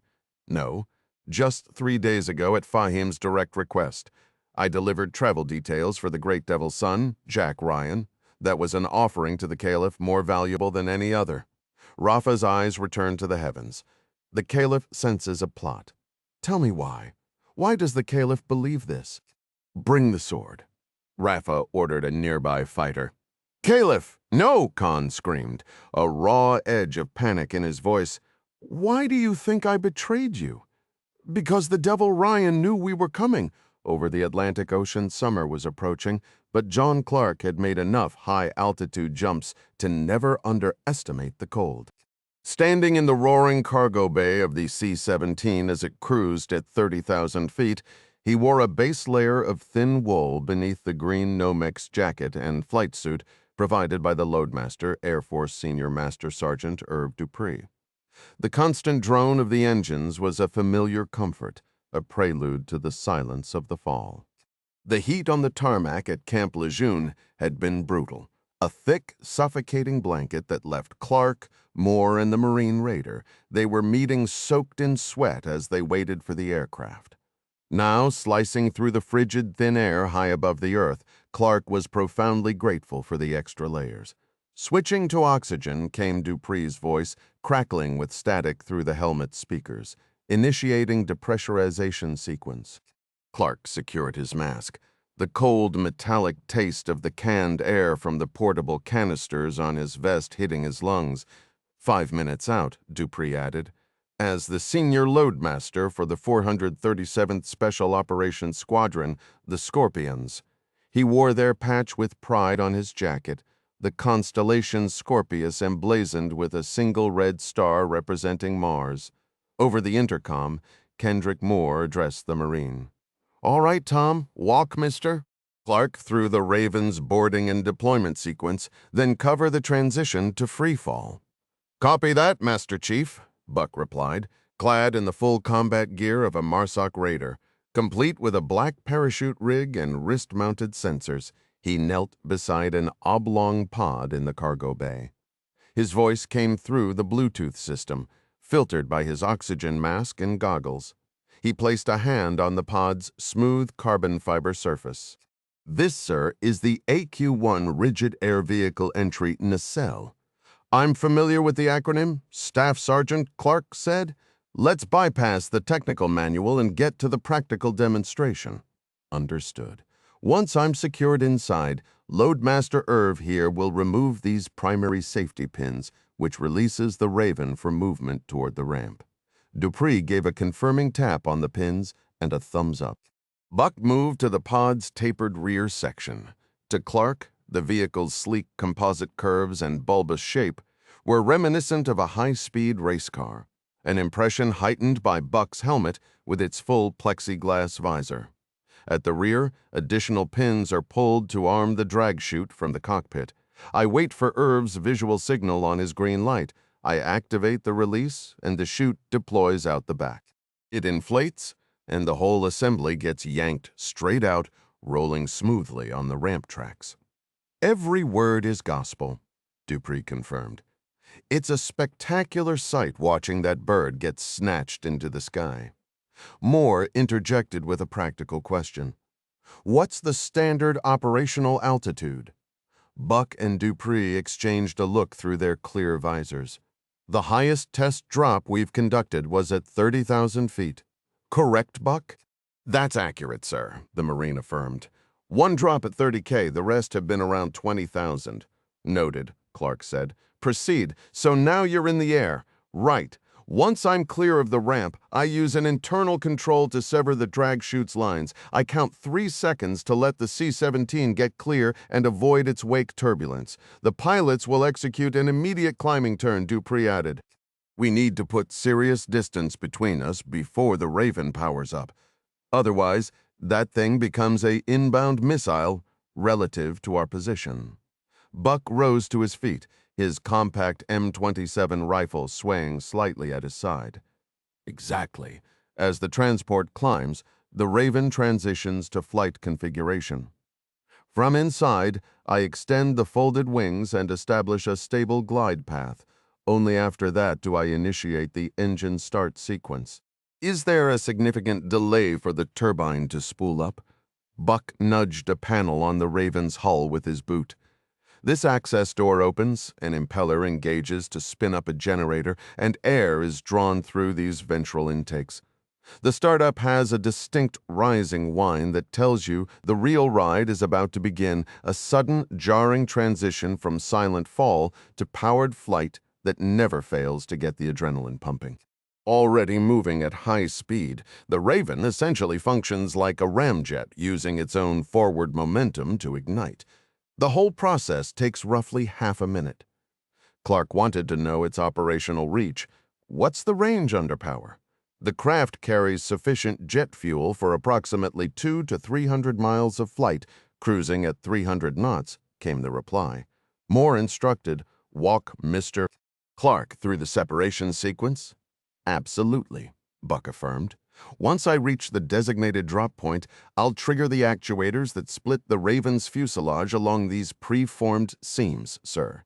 He indicated the lines. That separation puts me into freefall right at the target altitude, assuming, of course, I haven't botched the entire operation. Clark nudged the pod with his boot. You managed to fit in there with all your gear and a parachute? Where does your rifle go? You'll see, sir. It's a tight dance, but we make it work. And the cockpit controls. Getting to that, Buck said, then signaled the Air Force loadmaster. Irv, are we set? The loadmaster exchanged a few words with the flight deck. You're good to go, Marine. Ramp is ready on your mark. Dupree turned to explain the procedure to Clark. We'll shut down the environmental systems before lowering the ramp to balance the pressure. Buck gets situated. I lower the ramp and pull the safety pins. I'll be tethered in. But you gentlemen need to remain secured in your seats. Pilot's strict orders. Understood. We're just here to watch, Clark assured him. All right then, Dupree concluded. We're at 30,000 feet, about 100 miles east of the Outer Banks. Everyone ready for the main event. Thumbs up were given all around. Dupree relayed the go-ahead to the cockpit as Buck pressed a button, causing the Raven's hatch to split open like the doors of a classic car. Holding a strap for balance, Clark leaned in for a closer look. He noted a transparent polycarbonate floor about the size of a car's windshield. Up front in what passed for a cockpit were a control stick, a throttle, and two other levers Clark assumed operated the flight surfaces, though the wings themselves remained folded beneath the craft. Buck climbed in, kneeling before settling onto his stomach. As you can see, there's adequate space, sir. He shifted to secure his M27 rifle to a flexible harness along his leg. The rear section has room for a second operator or additional equipment that can be configured for an airdrop. Peering past Buck's boots into the cramped rear compartment, Clark felt a pang of sympathy for that hypothetical second operator. It looked brutally confined, entirely dependent on the pilot's actions. The claustrophobic space unexpectedly brought back a visceral memory of squeezing through the torpedo tube of an old Sturgeon-class submarine during a training exercise, a sensation of cold, dark compression he'd rather forget. He pushed the thought aside. We're now centered in the MOA, Dupree announced, referring to the Military Operations Area, a stretch of Atlantic airspace cleared of civilian traffic for exercises, located well beyond the North Carolina coast. While technically international, it fell under the watchful umbrella of NORAD from its Colorado command center. Are we cleared for launch? The loadmaster asked Clark. Roger that. Clark and Moore fastened themselves into the nylon webbing along the C-17's walls. The Raven's hatch sealed, enclosing Buck inside. A final checklist was communicated over the intercom with procedures complete. Dupree obtained pilot approval, removed the safety pins, gave Clark a final thumbs up, secured his own tether, and activated the controls. With a deep metallic groan, the aircraft's massive rear ramp began to descend, unveiling an expanse of deep blue sky. An instant icy wind roared into the cargo bay, swirling around them. I'll meet you both at the Camp Lejeune landing zone. Buck's voice crackled over the intercom. Master Chief Moore, you still good for that bet we made? Solid as a rock, Moore confirmed. Clark, listening in, raised an eyebrow. What bet is this? A tomahawk steak at Madison's Grill, if I nail the drop marker, sir, Buck answered, his tone slightly muffled now that he was prone and locked inside the cramped, coffin-like pod. I'll cover the dessert, Clark offered. Go make it happen, Marine. Inside the shuddering cargo bay, an indicator light blinked from red to green. Almost instantly, a sharp pop echoed, fabric streamed out, and the Raven launched over the ramp with the force of a cannon round. 6 hours later, Clark set his fork down with a clink. That, he declared, was outstanding. I'm completely full. Under the table, he pressed a hand against his complaining stomach, regretting the tall room temperature Guinness. He placed the glass down and leaned in. The country music from the overhead speakers was a bit too loud. But it provided decent cover for the conversation he and Moore planned to have with their new Marine Raider associate, Tom Buck. Spies at a backwoods spot like Madison's seemed unlikely, but audible concealment was a hard habit to break. "So, describe the sensation when that pod breaks apart around you," Clark asked Buck, who wore a snap-button shirt with pointed yokes. He was from Wyoming. Clark remembered from their chat in the rental car crossing the bridge into Sneed's Ferry. "Mostly, it's a blast of cold air," Buck replied. "Similar to a high-altitude, high-opening jump. A ha-ho jump could technically reach 35,000 feet, though operational altitudes were usually lower." Clark's mind drifted, imagining the Raven navigating the jagged 16,000-foot peaks of the Hindu Kush before depositing his team into a freefall over Tajikistan. "Does the exit beat you up at all?" Moore inquired, his knife and fork hovering over his plate, his thoughts running a parallel course. Moore was only halfway through the same massive steak Buck had devoured in under 10 minutes. "I'll get to that, Master Chief. But first—" The Marine glanced toward the kitchen. "You gentlemen mind if I order dessert? It's practically a rite of passage here." "That was the deal," Clark said, catching the waitress's eye. "Steak with all the fixings. Dessert definitely counts as a fixing." The waitress approached, a dish towel twisted tightly in the belt of her apron. When Buck asked for a recommendation, she informed him he was having the apple pie a la mode. No arguments, no substitutions. "I'm curious about the same thing," Clark continued once she left. "Any risk of getting tossed around during egress?"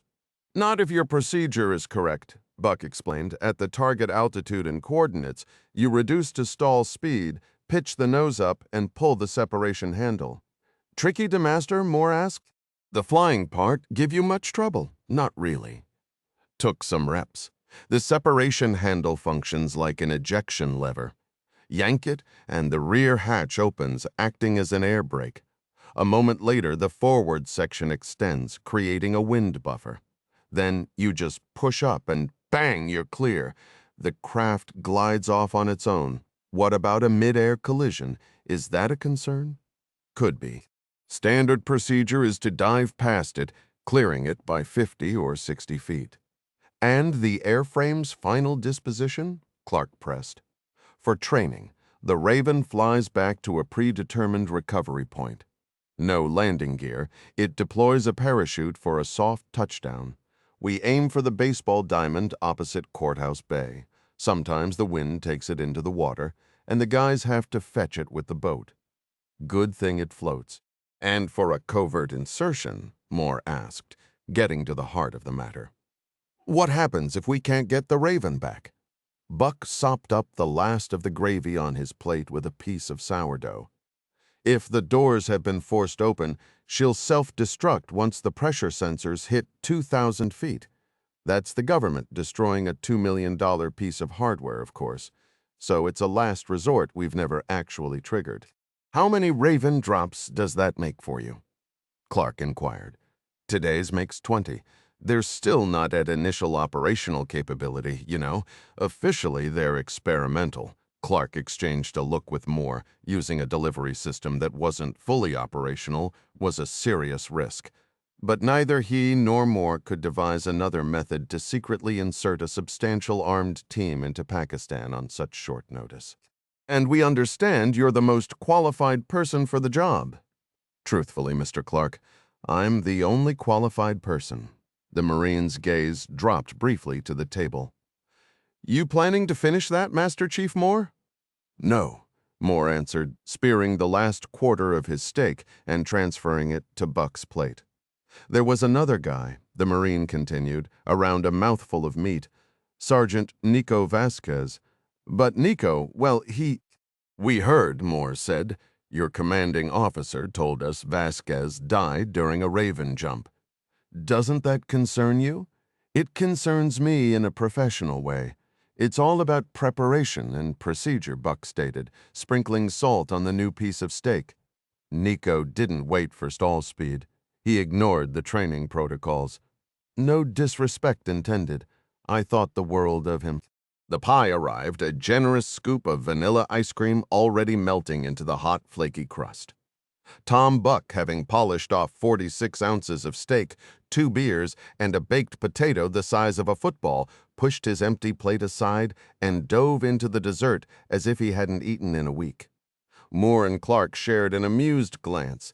They'd visited Buck's commanding officer together that afternoon. The Marine colonel had practically come to attention when the legendary John Clark and the notably formidable Kendrick Moore had appeared in his office. "So listen, Tom," Clark began. "Kendrick and I run a small unit that operates under direct presidential authority. Trust me, you've never heard of it." Buck looked up from his nearly finished pie. "I'm sorry, did you say the president? As in, the one in the White House?" "Yeah," Clark replied with a slight grin. "That one, occasionally our group handles special missions for him. Zero-footprint operations in denied areas where nobody's the wiser." "Copy that, sir. I've been on some dark hits myself. Syria, parts of Africa."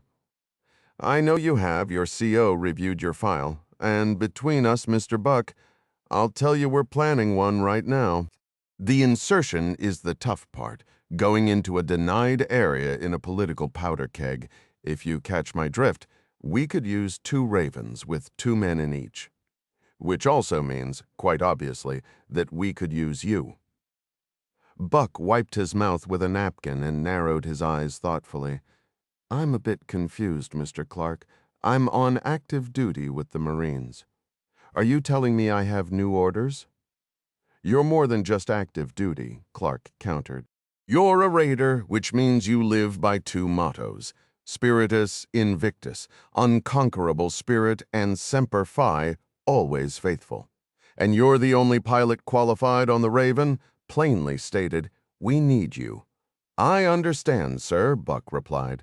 "I'm honored, happy to assist. I'm just unclear on the mechanics. Does this mean I have orders from Raider Command?" "Oh, it's better than that, Staff Sergeant Buck. You have orders from the Commander-in-Chief himself." Clarkston, Washington. As John Clark and Kendrick Moore were finishing their early dinner, 3 time zones to the west, Gavin Byery and Mandy Cobb were hastily eating a late lunch at Claudia's Clarkston Cafe, where the menu proudly claimed the good times rolled on without end. The owner, Claudia, nudged the Formica table with her hip as she slid the bill under a water glass. "Whenever you're ready, folks. Do you accept cash?" Gavin asked. It was a question Claudia had never been asked before. Who didn't take cash, as long as there's enough of it? She answered with a good-natured smile. Claudia wasn't holding her breath for a generous tip from this pair. She'd initially pegged them for corporate types with a company card, but the man's insistence on cash set off a quiet alarm, especially given their slightly odd vibe. The guy was a friendly, heavy-set redhead with a beard, but the woman was a different story. A sharp-looking blonde who radiated a metropolitan air, whether genuine or aspirational. She'd barely touched a basic salad and lemon water, her attention locked on documents from a worn folder. Probably county employees, Claudia figured, and in her experience that meant tight wallets. "I've got this," Gavin declared as Claudia moved off. He laid 2 $20 bills over the check. "You realize," Mandy said, looking up from her plate, "using your standard Hendley credit card here wouldn't exactly blow our cover. Not in a spot like this." They were by the entrance, and as if on cue, the door chimed open to admit a couple of ranchers in dusty boots. Gavin waited for them to pass. "I don't do credit cards." "Ever? Not even for personal stuff?" "Never. Not a shot." "Note? A shot?" "Nope," he affirmed. "Cash only for me." Mandy murmured, her brow furrowing slightly. It was the 4th time Gavin had caught that particular sound since they'd met at Reagan National for the overnight flight to Seattle. As the campus's tech specialist, he couldn't quite decode it. Was it genuine curiosity? Or maybe subtle contempt, leaning toward the latter, and it bugged him. Mandy Cobb was exactly the kind of smart, attractive woman he usually hoped to impress, so he'd been trying to adjust his behavior to elicit fewer of those skeptical hums. Consider it a dry run for his social life. But since this was a professional partnership with a bona fide former FBI agent, he felt he owed her a real explanation. Mandy, every credit card transaction feeds into a huge database that eventually gets sold to hackers globally. If the mole we're after has half a brain, he'd buy a batch of those records right here in Clarkston to see who's poking around. That could lead straight back to the campus. I won't risk it. So cash it is.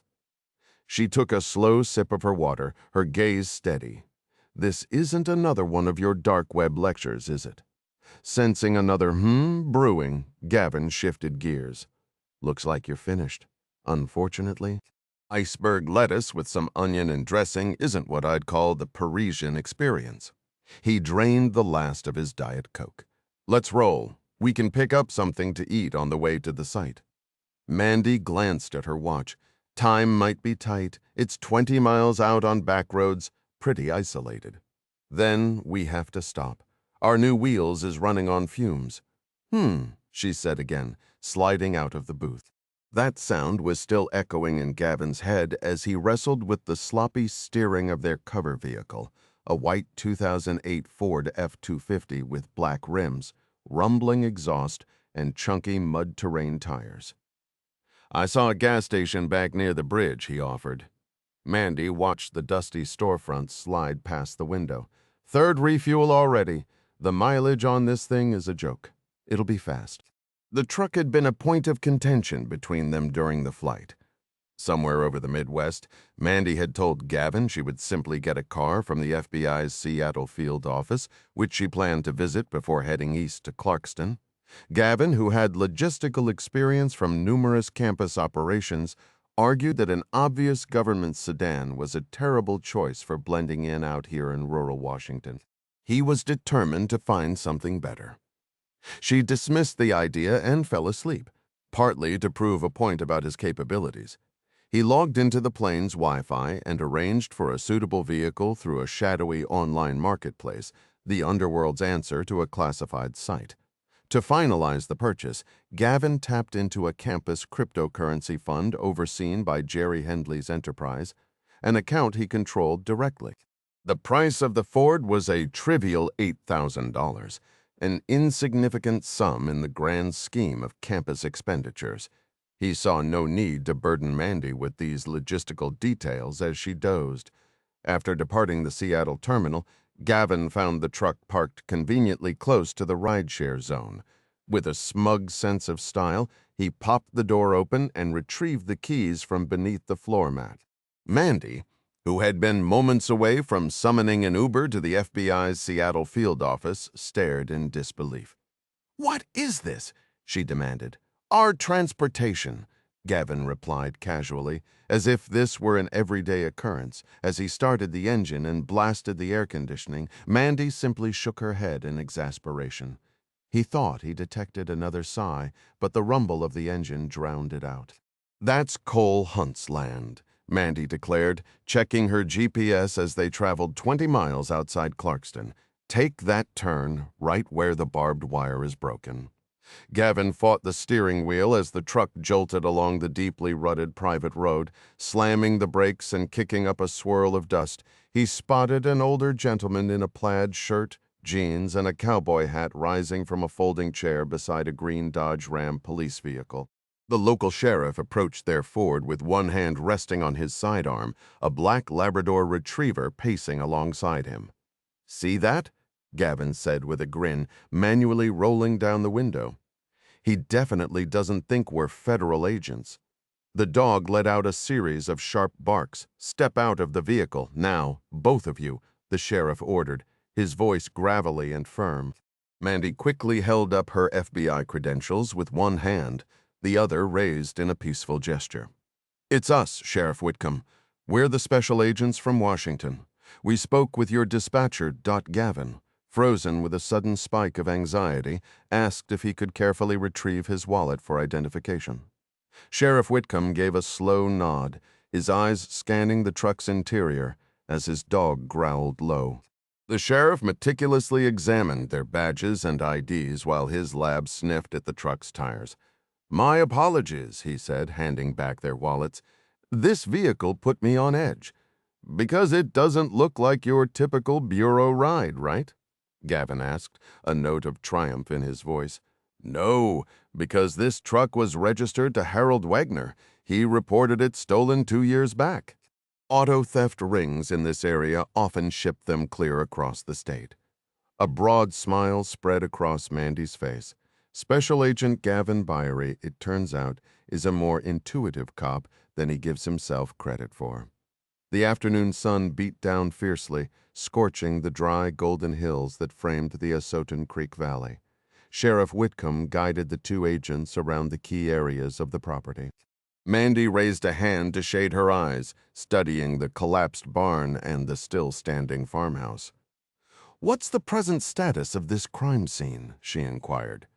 The lawman pulled a crumbled dog treat from his pocket and tossed it to the ground for his companion. "I expect you know your FBI evidence teams have already processed the house," he said to her. "I'm sure you've coordinated with the special agent in charge in Seattle, Kevin Zaletsky." Mandy had done exactly that. A directive from Dan Murray's office had instructed Zaletsky to provide full access to the visiting agents. "Yes," Mandy confirmed. "I've reviewed all the case files. Not much to go on, was there?" the sheriff asked, idly scratching the dog's ears. "No, for a violent attack on an entire family in a rural setting. It's an unusually clean scene." Exactly. This killer didn't leave a single usable footprint, tire mark, or hair behind. The guy knew his business. "Even so," Mandy continued, pulling on a pair of latex gloves with a snap, "I'd like to walk through the house myself." "Right this way, ma'am." The dog Luna settled onto the porch as they prepared to enter, resting her chin on her paws. "That's her routine," the lawman noted. "She won't set foot in the house or the barn. It's like she senses the evil that happened here." "Probably for the best," Mandy agreed, a sudden, unexpected wave of dark humor coloring her tone. The sterile, sun-baked silence of the place felt less like a puzzle and more like a taunt, a meticulously cleaned chalkboard where a nightmare had been written and then erased. It was enough to make you laugh, if laughing didn't feel so much like giving up. "We need to maintain a sterile scene here." They crouched on the wooden porch steps, pulling disposable booties over their shoes before stepping inside. The front door wasn't forced, Mandy observed, her eyes scanning the frame. "That's a smart lock system, right?" "Correct," the sheriff answered. "Smart locks on the front side and back entrances. This one was simply disengaged." Gavin knelt to inspect the smooth touchpad. Was this processed for fingerprints? The killer might have known the entry code. "It was processed," Sheriff Whitcomb confirmed. "Only family fingerprints were found. The working theory is that Mr. Hunt left it unlocked. As you can see, this door provides the most direct path to the driveway, and the barn, it likely saw constant use." Mandy's gaze was already fixed on the upper corner of the porch's beadboard soffit. "That security camera is pointed directly at this doorway." "Right. There are 5 cameras total on the property," the sheriff noted. "They're from a company named Skylo. All operate on long-life batteries." "I reviewed the Skylo analysis in the bureau file," Mandy stated. "I just didn't anticipate the camera being mounted this close to the entrance." "Well, ma'am, you probably also saw that our warrant for Skylo's cloud footage came up empty. Driveway, barn, house, nothing. The internet was down at the time." Gavin pulled out his phone. "No cell service out here, but the Wi-Fi signal is strong. Do you mind if I check the router?" "It's over there, near the dining area." The house felt close and warm, holding the day's heat. "We've left the air conditioning off," the sheriff explained, "to avoid disturbing any potential trace evidence. The place is exactly as we found it." "Understood," Mandy said. The kitchen was the organized hub of a busy family with 2 kids, a tidiness that reflected Hunt's military discipline. Mandy noted the pantry and the drawers. She examined the sink and the dishwasher, while Gavin moved to a counter. "I see 8 steak knives here. The large knife missing from the block is in the dishwasher." "That's right," the sheriff said. "All the kitchen cutlery is accounted for. "Can we see the gun safe?" she asked. "This way." They moved through a family room with a large sectional sofa and a flat-screen television, then into a rear den that served as Cole's home office. Gavin noticed textbooks on cattle ranching, a computer keyboard, and a monitor. The family's 2 laptops were already back in Washington, D.C., undergoing digital forensic analysis, a process hunting for any communication with a potential killer. Gavin privately disliked this arrangement. He always preferred to examine digital evidence firsthand. But the Bureau had gotten there first. The sheriff indicated a 5-foot-tall gun safe secured to the wall.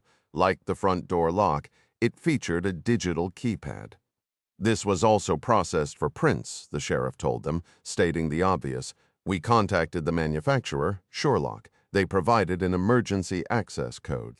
Whitcomb pulled the heavy metal door open with a low groan. Mandy and Gavin surveyed the interior, an AR-15-style rifle, a 12-gauge shotgun, and an empty foam cutout shaped for a handgun. Several boxes of shotgun shells sat on the top shelf. The sheriff pointed to the empty pistol silhouette. "That fits a 9mm SIG Sauer.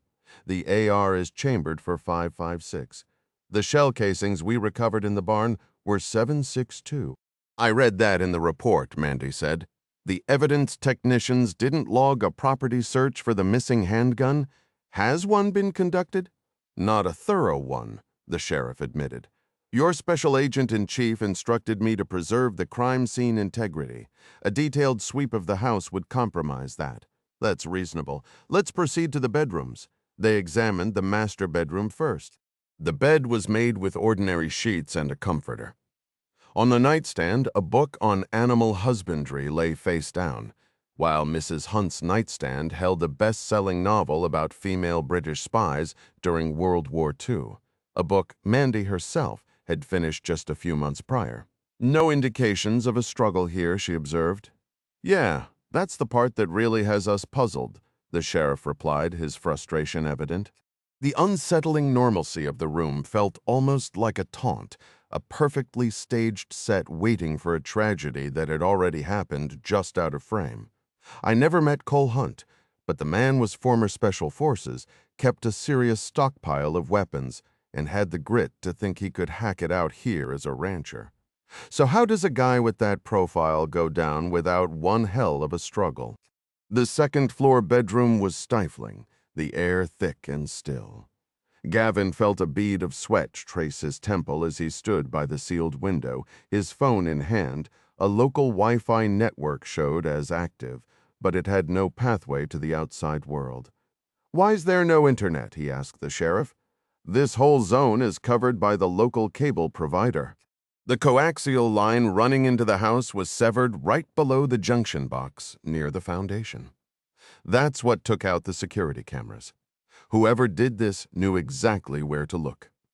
Mandy added her voice to the quiet room. "The Bureau's initial report suggests the perpetrators approached from the rear of the property, cut that line, and then entered through an unlocked door." "The Bureau sure did borrow my assessment," Sheriff Whitcomb remarked with a dry chuckle. "How thoughtful of them." Gavin stared at his screen for another moment before turning his gaze out the window. Past the roofline, the land sloped down toward a stand of cottonwoods marking the path of Assotan Creek. Beyond the water, sun-bleached hills rose, dotted with the scattered shapes of Hunt's cattle.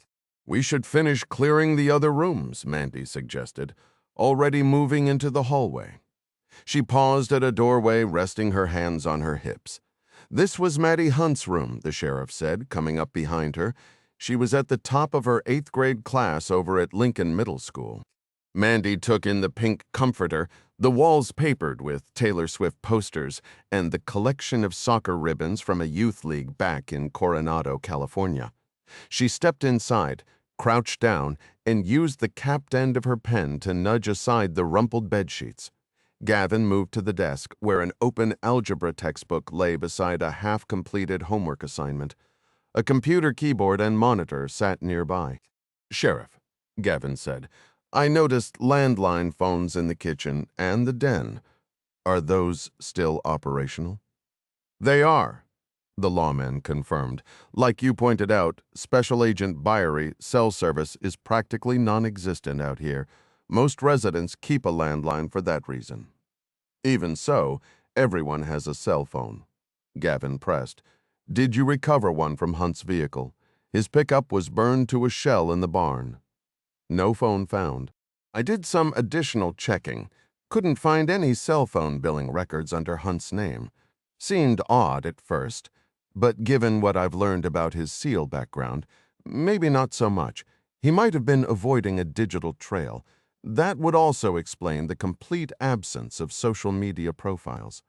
Mandy gave a slow nod. Under their cooperative agreement with the Asotin County Sheriff's Office, the Bureau had provided Whitcomb with a sanitized version of Hunt's military service, carefully omitting any mention of Operation Poseidon Spear. A little surprising he didn't try to vanish completely, she mused. Or, at least, change his name. You have kids, Special Agent Cobb? The sheriff asked. No, sir. Well, I raised 3 daughters. And let me tell you, a teenage girl won't let you disappear off the map. Maddie Hunt was 14-point taken, Mandy conceded. Let's take a look at Robbie Hunt's room. As Mandy and the sheriff moved down the hall to the home's 3rd bedroom, Gavin remained by the girl's desk, his eyes fixed on the unfinished math problems. He didn't have children, but he did have a younger sister, Amelia, who was a full decade behind him and welded to her smartphone from birth. If his memory served, Mealy could barely last 3 seconds without glancing at that little screen. The sheriff had a point, Gavin thought.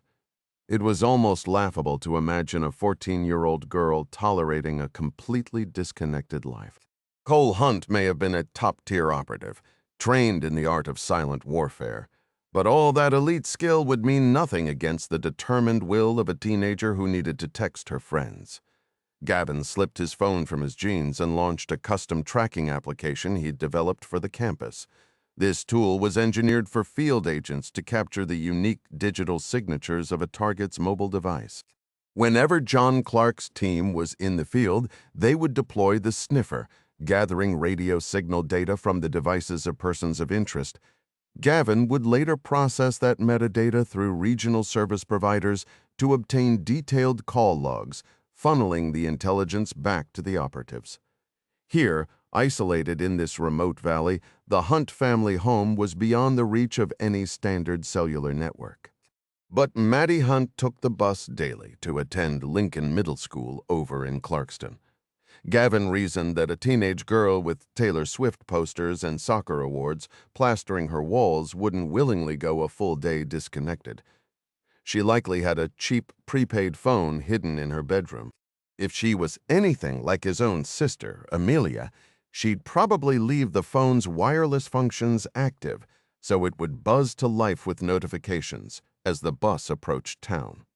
The lure of a Wi-Fi connection once she got to school would be another reason to keep the device powered on. The app's signal led him straight to the closet.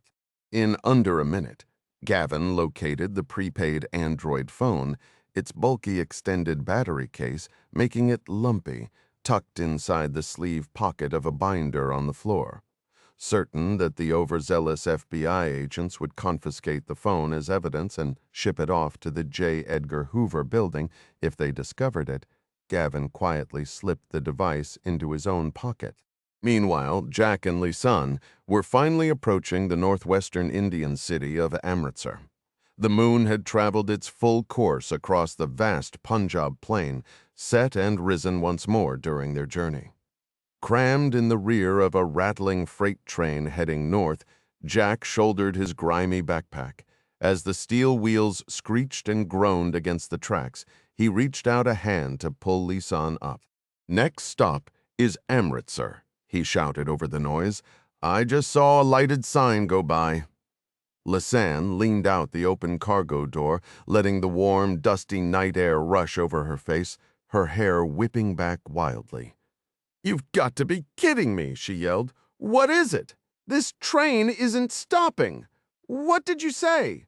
She remembered Jack's hearing had been damaged since the suicide bomber's attack. his ears still ringing. She shouted louder, "It's not going to stop." Jack closed his eyes, feeling a sneeze building. After a forceful trio of sneezes, he wiped his nose and scanned the boxcar. Dusty sacks of jute were stacked near the back, their rough surfaces flickering under the moonlight. For the last several hours, those burlap piles had at least offered some padding for his sore muscles, letting him doze fitfully. Though the floating fibers were murder on his sinuses, he sneezed again. "We're going to have to jump for it," Lisanne hollered, using both her natural and prosthetic hands to direct her voice toward him. Jack gave a resigned nod, already nostalgic for the miserable but predictable rhythm of the boxcar.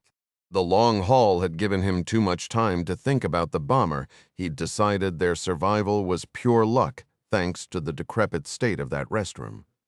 Its walls had basically disintegrated into powder when the grenades detonated underneath, the released pressure catapulting them backward like rag dolls. They'd landed in a thicket, surrounded by a rain of destroyed plumbing, porcelain, and frankly a lot of sewage, a fittingly chaotic end to a terrible day. They'd lost Lisanne's bag, but managed to grab Jack's pack, then scrambled across the tracks to board the first freight train they could find. Ironically, that train had chugged southeast, deeper into Punjab, exactly the wrong direction from Srini's wedding. Correcting their course meant enduring a chaotic series of train hops that burned a full 24 hours. On the plus side, they'd caught some much-needed sleep. They still had their compact CIA-issue Glock, and the whole confusing ordeal had been a masterclass in evading surveillance. If the Indian authorities had any clue to search for the two Americans, they'd have no earthly idea where they vanished. "That section looks like a clear opening ahead," Lisanne shouted over the rumble of the train wheels. "It's right between those other stalled carriages, at least." Jack gave a stubborn nod. "Your call. Just watch that arm of yours." She brushed off his caution. He was always full of warnings and counted down with her mechanical fingers. When her polycarbonate hand clenched into a fist, Jack heaved his rucksack onto the gravel. With old-fashioned courtesy, he motioned for Lisanne to jump first.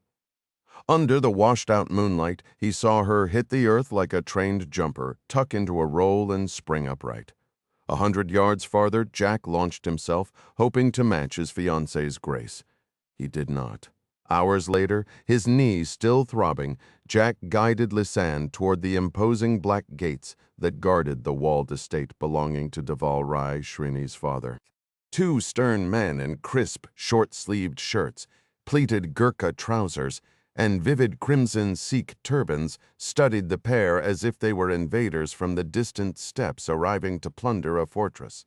"Halt right there!" the first guard ordered, hand raised. His accent blended Indian inflection with British crispness. The sentry behind him shouldered a sleek black automatic weapon Jack identified as a Heckler & Koch MP7. A flashlight beam swept over them like a prison searchlight. Lisanne and Jack lifted their hands. "We're invited guests," Lisanne stated. The light paused on her prosthetic forearm and mechanical hand. "It's a prosthetic. I'm Lisanne Robertson, a patient of Srini Rai. This is my fiancé, Jack Ryan Jr. We're here for the wedding." The beam dropped. "My deepest apologies, madam," the guard replied, his tone suddenly melodic. "Are you both quite unharmed?" "We're fine, but we're running very late." "May we enter?" "We will drive you in, of course." Despite their best attempts to clean up, the couple carried the distinct scent of travel and grit. With the stoic discipline of a royal guard, the lead Sikh breathed discreetly through his mouth as he escorted them to the back seat of a Land Rover Defender. The gates swung open to reveal palm trees illuminated by soft landscape lights. As the vehicle curved along the drive, Jack glimpsed a vast building adorned with 3 tiers of glowing pink arches. The walls met at the arches' peaks, forming a shape that reminded Jack of an inverted heart, something that brought to mind distant deserts and ancient trade routes. Lisan had earlier explained that Deval Rai's home was once the palace of Maharaja Gulab Singh, constructed in the mid-1700s. After the Anglo-Sikh War, the Sikh ruler allied with the British, who eventually converted the property into an exclusive club complete with polo fields, clay tennis courts, and an Olympic-sized pool. As Jack stared at the massive pink mansion, a shower of white sparks erupted above the highest arches, followed by bursts of pink and blue. A series of booming thuds split the night. "Fireworks?" he asked the driver. "What's the occasion?" "The Sanjeet, sir," the turbaned man said from the driver's seat. "It is only just commencing." "The what?" A radio hidden in the dashboard crackled with rapid musical speech. The driver answered with several repetitions of hum before turning his bearded face toward the passengers. "We must make haste," he said, catching Jack's eye in the mirror. "And I hope this causes no offense, Sahib, madam, but I mentioned to the staff that you both are in rather urgent need of a bath." The rover halted in a gravel parking area. Like a well-trained emergency crew, a team of servants in white uniforms swiftly separated Jack and Lisan, ushering them into a circular marble foyer. Twin staircases with heavy balustrades ascended on either side. 4 attendants guided Jack up the left staircase, while a group of women steered Lisan to the right. "Hey," Jack called out as she vanished behind a broad marble column. "What did you say? We should update Mr. C. Inform him of the situation just in case there are any inquiries later." "Absolutely no time," she exclaimed, already ducking behind a stone pillar. "Everything will have to wait until after the Sanjeet, with gentle urging words." The 4 attendants guided Jack into a spacious marble bathroom. There they carefully removed his travel-stiffened clothing. The head usher carried the garments away with a solemn air, as if disposing of something long deceased. The other 3 then led Jack to a sunken, steaming bath nestled between 2 massive Ionian columns. He sank into the hot, soapy water, only to have the helpers kneel on the cool stone floor and begin scrubbing him with long-handled brushes. "Really? Thank you, but I can manage," Jack insisted. "Apologies, Sahib, but there is no time," the lead attendant replied firmly. "You must be prepared for the Sanjeet." Jack flinched as the stiff bristles worked over his back. "What exactly is the Sanjeet?" "The evening's reception, Sahib. As part of the honorary party, we must attire you properly. All our clothes were ruined on the journey here. We lost nearly everything." "This is not a problem, Sahib. Balnor has seen to your attire. Now please submerge your head. We must wash your hair." Once dried, they dressed Jack in soft, golden jodhpur trousers and a matching, intricately embroidered sherwani coat that fell just below his knees. His clean feet were slipped into blue embroidered slippers, while one servant smoothed his hair back with pomade. Finally, with ceremonial care, they placed a yellow turban on his head, draped a maroon sash over his shoulders, gave him a light spray of cologne, and escorted him downstairs. He wondered where Lisan had gone, but the 20 men greeting him in the courtyard, mingling on the broad stone pavers around a bubbling fountain, had no answer. Half wore Sikh turbans like his own. The others had thick, dark hair slicked back. All were in brocaded gold sherwanis, except for the groom, Sanjay, whose coat was a vibrant pink adorned with elaborate red embroidery. "You made it," Sanjay said, extending a hand with a warm smile.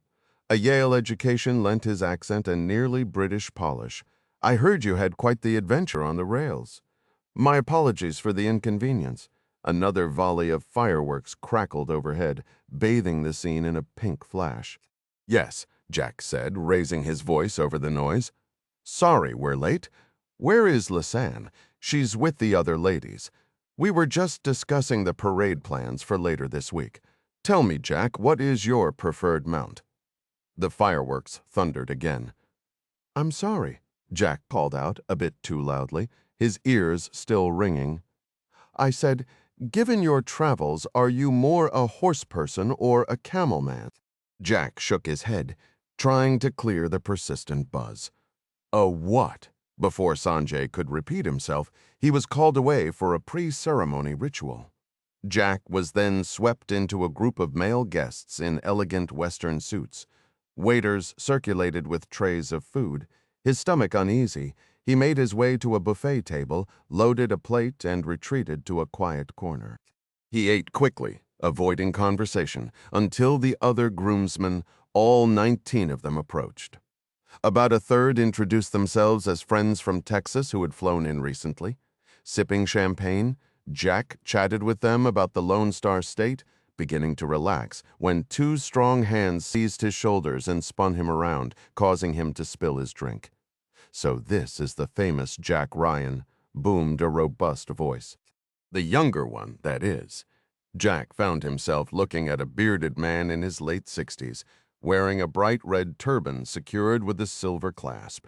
His attire was a majestic midnight blue sherwani that reached his ankles, bisected by a silky red sash. "Davul Rai," the man announced with old-world courtesy, "a genuine pleasure, my friend." Though a half-foot shorter, the tycoon had a formidable presence.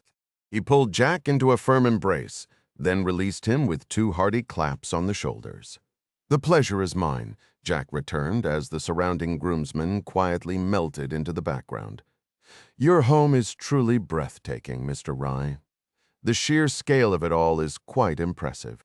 Rai rotated his head on his sturdy neck, taking in the vibrant fireworks, the lush tropical gardens, the multi-level fountain, and the imposing estate, as if seeing them anew. This place, we don't use it often. It serves its purpose for the wedding festivities." I suppose Srini was adamant, and my wife Reena agreed. "Frankly, it's a bit dull otherwise.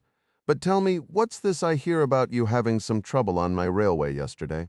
As Jack began to shape his prepared answer, a band across the courtyard started playing, the air filling with the resonant twang of sitars and sarods. "So, what occurred?" Rai pressed, raising his voice over the music.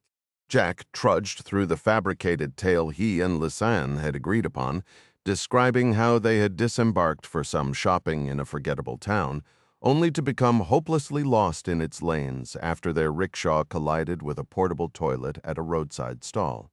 "Dreadful," the magnate said, his prominent nose wrinkling in distaste. "A most unfortunate first impression of our country. But you are my esteemed guest now. That is what matters." "Ah, there is someone you should meet." "My chief operating officer, Fahim Bajwa." Rai guided Jack toward a clean-shaven man in a sharp black suit, a silk shirt open at the collar, and his hair gathered in a neat bun. He carried himself with a stately height and a long, aquiline nose. Yet Jack's attention was swiftly diverted. One of the most stunning women he had ever seen was holding Fahim's arm, shimmering in a sequined gown, her auburn hair elegantly coiled, her green eyes luminous.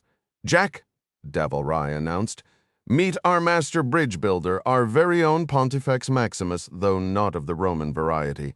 And this is—" "I'm Ilona," the woman offered her, Slavic accent melodic. Her smile as wide and radiant as a summer morning. Jack returned the greeting and shook Fahim's hand. "Ilona, my dear," the COO said, "would you secure us a spot near the front?" She's never witnessed a choreographed Sanjeet performance. Taking the hint, his European companion drifted away with the fluid elegance of a dancer. "Where on earth did you find her?" Rai asked, his gaze lingering on the retreating figure. "Budapest." Rai nudged Jack with his elbow. As COO, Fahim is our globe-trotter, managing major infrastructure projects from Kathmandu to Caracas. And yet he always seems to return with a new memento. The perks of bachelorhood. The COO chuckled warmly. "Now, Jack," he said, his tone shifting, "I understand you had a misadventure. Our security team mentioned you and your fiancée were a bit fragrant upon your return." Jack repeated his story layer by layer. Under Fahim Bajwa's unwavering, unblinking gaze, he felt compelled to embellish. The rickshaw driver was now a nervous teenager. They lost control on a steep incline. The portable toilets were clustered at a construction zone that obstructed the street. "How unfortunate," Fahim remarked, his voice devoid of inflection. And which town was this? The name escapes me. A shame. If it comes back to you, please do tell. I'd have our team improve the signage. You also mentioned visiting your embassy. For what reason? Our passports, Jack replied. We misplaced them after landing. Misplaced them? My, you have had a string of bad luck, haven't you? My apologies, Mr. Ryan, but now that you're situated, where are you staying, if I may ask? He's at Fula Mahila, Rye answered for him. Rena selected it for our special guest. Jack here is engaged to Lisanne, he added with a wink. It's the most romantic guest house on the grounds. Have you settled on a wedding date yet? Not yet, Jack said. We're still working that out. Speaking of work, Daval, Fahim interjected smoothly. I just received an update from the team at the Karakoram Gorge. They assure me the bridge will be completed on schedule. Splendid. Rai boomed, immediately launching into a series of rapid-fire questions about the project's specifics, his earlier curiosity about Jack's travels momentarily forgotten. Jack's attention drifted from the finer details, his gaze sweeping across the gathering. The woman in the backless dress caught his eye, offering a smoky smile that sent an unexpected shiver down his spine. My apologies, Fahim interjected, turning to Jack. Discussing business in your presence is impolite. However, Sanjay noted you're an investor from Hendley Associates. That's correct, Jack affirmed. Then you understand the critical nature of a significant capital investment, Fahim pressed. Absolutely. Davil Rai gestured toward his colleague. Fahim oversees all our construction ventures. We share a particular fondness for bridges, though his engineering genius has quite earned him the title. Pontifex Maximus. Please, Davil.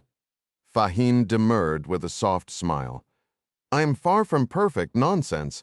The Karakoram Gorge project was impossible until he tackled it. The tycoon's attention shifted as the music swelled. Ah, the dance is beginning. The melodic strings transitioned into a vibrant cascade of tabla drums and the shimmering shake of kanjira tambourines, flutes, and the piercing call of a clarinet-like instrument wove through the rhythmic pulse. A procession of women moved in a celebratory march across the stone courtyard, clapping in time. 19 passed before the bride, Srini, who radiated in a gown of maroon and gold fit for royalty. Her bridesmaids, with henna-adorned hands and jeweled foreheads, moved with bare midriffs.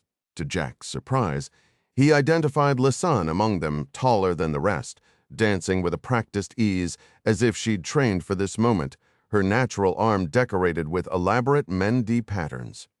Your fiancé is quite elegant, Fahim remarked over the music, prompting Jack to wonder how the COO recognized Lisanne. Then Fahim added, Srini is a gifted surgeon. Lisanne's arm is truly a masterpiece. The dancers swirled toward the groomsmen, each seeking her partner and gently pulling them forward. Lisanne's eyes, accentuated with dark makeup, locked onto Jack, drawing him in.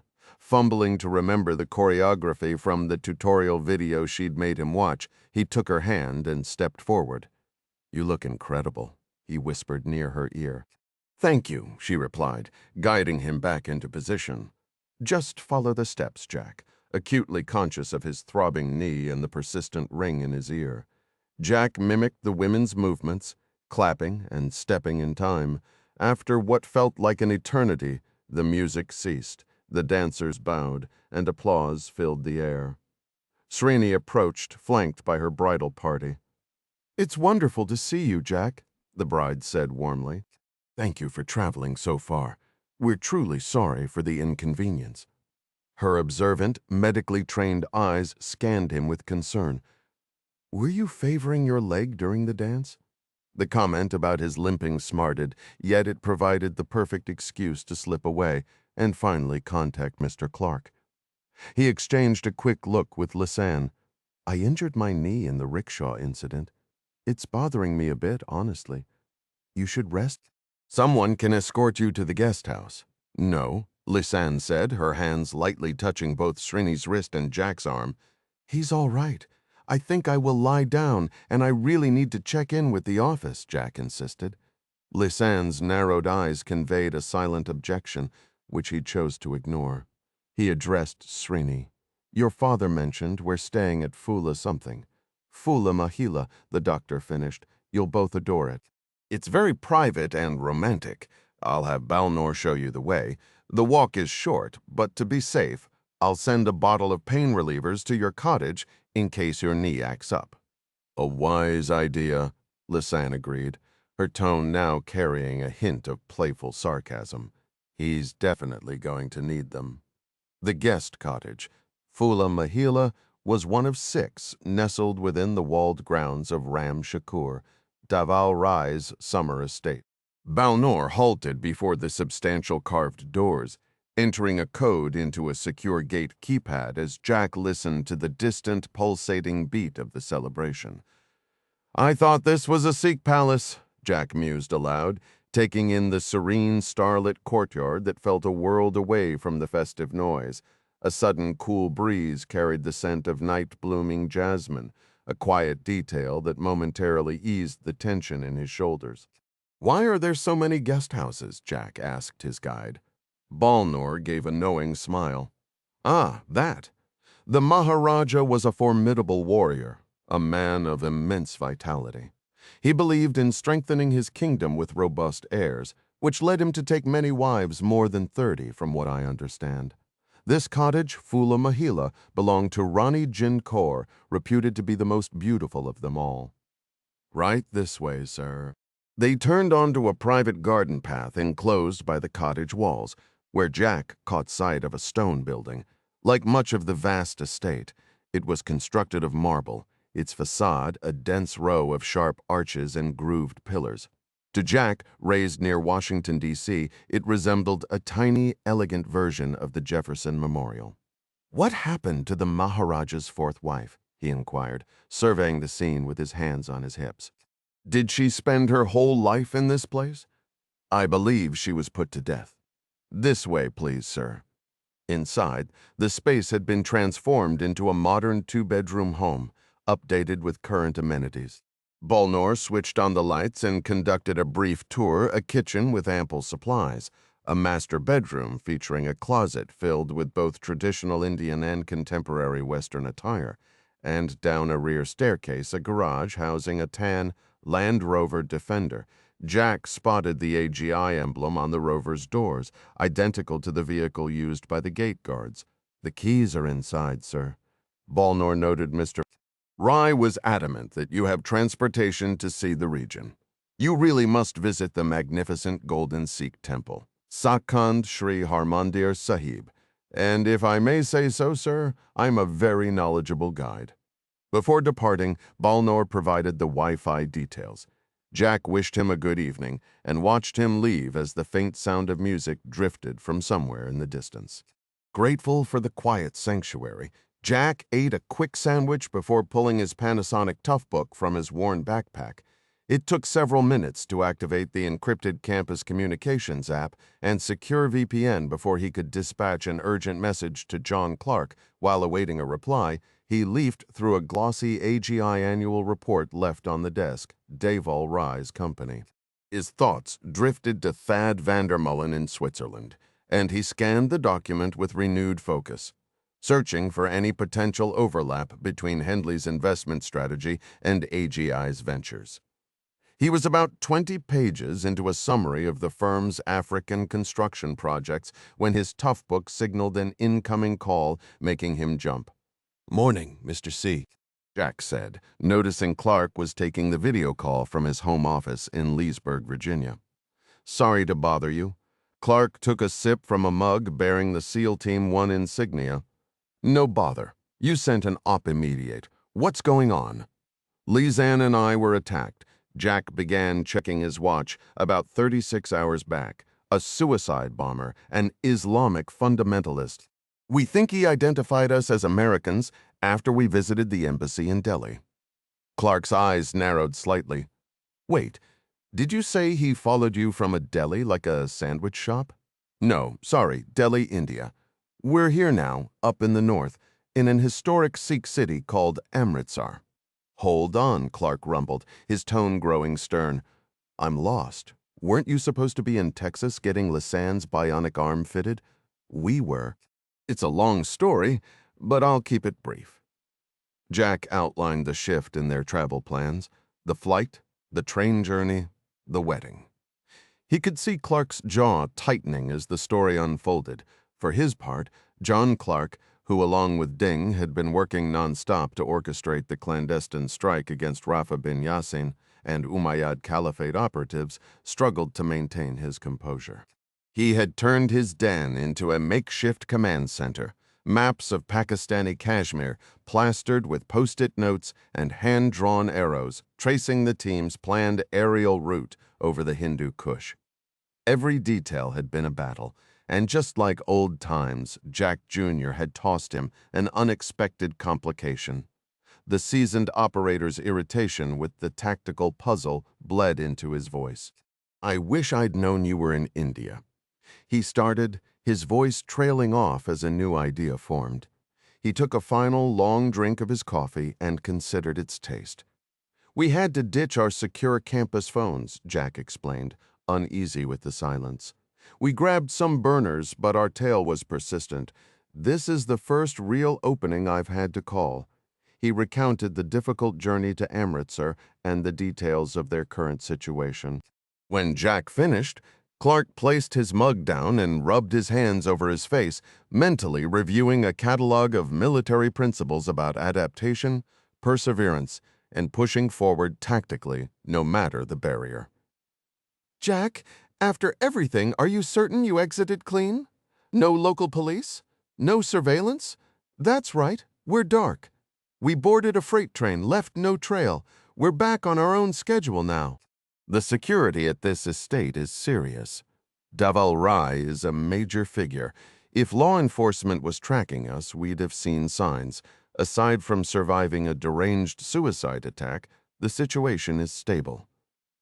"Remind me of the town's name." "Amritsar." Clark turned in his seat to study a map pinned to his wall. He located the city close to the Pakistani border, tapped it twice with his finger, then swung back to look directly into the camera. "Do you have another moment? Or do you need to return to the wedding festivities?" The direct yet courteous tone felt oddly formal to Jack. A sudden cold dread seized him. Was he about to be cut from the campus? A sharp, unwelcome image flashed in his mind. Jerry Hendley, perhaps viewing Jack as a less capable investor than someone like Thad Vandermullen. He could almost hear Clark adding that Jack was a bit of a loose cannon, difficult to rein in. "I've got time, Mr. C," he replied. "Lisanne is at a swanky cocktail party on the other side of the grounds. It's nearly midnight here, and I was heading to bed." "What's on your mind? Your connection is secure?" Clark asked, avoiding Jack's question. "Completely secure. This place is practically a castle. What about transportation? Could you get a car if needed?" "Absolutely, Mr. C. Our host is extremely accommodating. We have a dedicated Land Rover." Clark allowed a thin, creased smile. "Hold on, then. I need to get Ding. He's downstairs nursing that bum leg of his." "Why? What's happening?" "A small operation we're preparing." Jack felt his heart rate spike. "Seriously? Can I help? You already are." Part 2. Powder, 15, Karakoram Gorge, Pakistan. Brigadier Imran Khan leaned his forehead against the helicopter's cold window, idly observing the intricate frost patterns forming at its edges. The plexiglass chilled his skin, while outside swift clouds streaked past like spectral darts. 5 kilometers to the gorge, the pilot's voice crackled through his headset.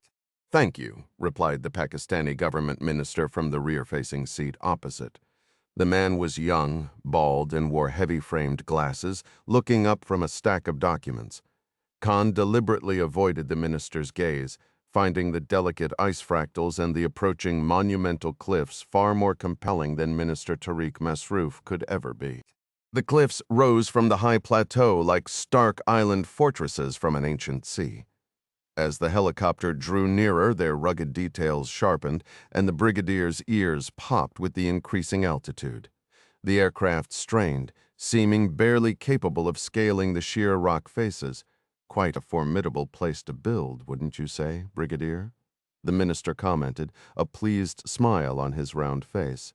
Khan offered a minimal nod, his mind occupied with the political calculations that had elevated Masruf to this remote, glacier-filled frontier.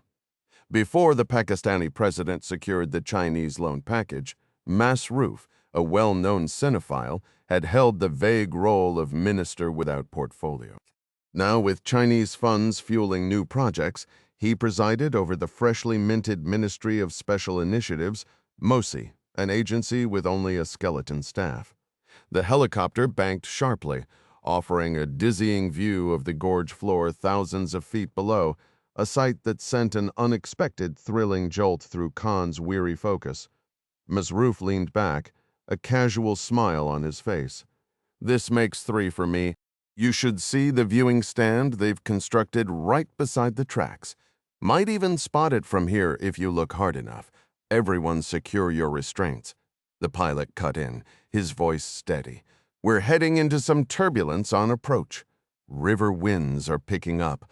Undeterred, Masruf turned to the other passenger. "And you, Mr. Beg? How often have you made this journey?" Sonny Beg, the clean-shaven project engineer from AGI and a graduate of Islamabad's National University of Sciences and Technology, glanced at the minister. He held tightly to the armrests beside Brigadier Khan, a bulky winter coat and hard hat balanced on his lap. "My first time in a helicopter, actually," Beg admitted, his expression earnest. "I usually take the road." The view of the canyon wall vanished as the aircraft banked. Khan looked down to see the silt-laden Hunza River winding through massive rocks in the deep shadow of a ravine. Higher up, he identified the distinct gray line of the Karakoram Highway, etched into a cliffside ledge 100 meters above the valley. Sunlight flashed off metal where the railway tracks exited a southern tunnel drilled through a wooded slope. The rails crossed a stretch of forest before meeting the bridge over the gorge, only to disappear again into a northern tunnel. "Explain to the brigadier what this project required." Masruf directed Beg, "Approximately 40 megatons of explosive equivalent, sir." Beg recited. 7 tunnels and the central bridge span took 4 years to complete. Workforce peaked at 300. Khan offered a low sound of acknowledgement. His focus, however, was on the wooded hill housing the southern tunnel. It provided excellent elevated ground for a potential sniper. His eyes traced the broad ceremony platform at the bridge's southern approach, mentally mapping the surrounding forest for cover and concealment options for security teams. Company photographs had shown him the layout, but seeing the terrain in person was an entirely different, more visceral experience. The tunnel entrance disappeared from sight as the Airbus H-145 pivoted into another turn. Operating at 5,000 meters well above the standard ceiling for Pakistani military helicopters, this executive model was pressurized and equipped with 5 rotors for enhanced high-altitude performance. AGI owned the aircraft, and its chief operating officer, the ever-accommodating Fahim Bajwa, had loaned it to the minister at Khan's subtle suggestion. Bajwa's cooperation was reliably fluid, especially when it involved currying favor with government officials and with Khan, provided the ISI's funding streams continued uninterrupted. "The landing zone is ahead," Beg said, a note of tension in his voice. Beginning our final descent, the pilot confirmed. Khan observed the co-pilot monitoring the instruments. Through the front windscreen, the world outside seemed to contract, as if they were dropping into a deep stone well. The helicopter jolted and vibrated, warning lights flickering on the console. Nothing but streaked gray rock and occasional smudges of old grimy snow raced past the windows. In his decades of Army service, Khan had endured countless helicopter flights through the Karakoram, and he knew all too well how suddenly the mountain winds could roll an aircraft. He cinched his 3-point harness snugly over his wool sweater, careful of the 9mm Browning pistol on his belt. Tilting his satellite phone's antenna toward the window, he disregarded the stomach-churning sway as the pilot battled a crosswind. The device vibrated in his hand. The first two message headers were encrypted updates from his Islamabad office. One, a biographical brief on the Chinese security officer he was slated to meet already reviewed, and the other a routine report on Indian Army movements in Jammu, several hundred miles southeast in Indian-administered Kashmir. He dismissed the latter. His inbox was perpetually clogged with such intelligence summaries that rarely contained anything substantive. As the helicopter descended, Khan tapped a link to access a secure cloud folder. To avoid transmitting sensitive data over vulnerable lines, he had instructed his field assets to communicate via updates to an encrypted text file stored online. Brigadier Khan waited for a report from his expensive contact in India, Fahim Bajwa, the chief operating officer of AGI. An update on the preparations in the Karakoram was late, but silence from Bajwa was nothing new. Khan's hand tightened in his lap.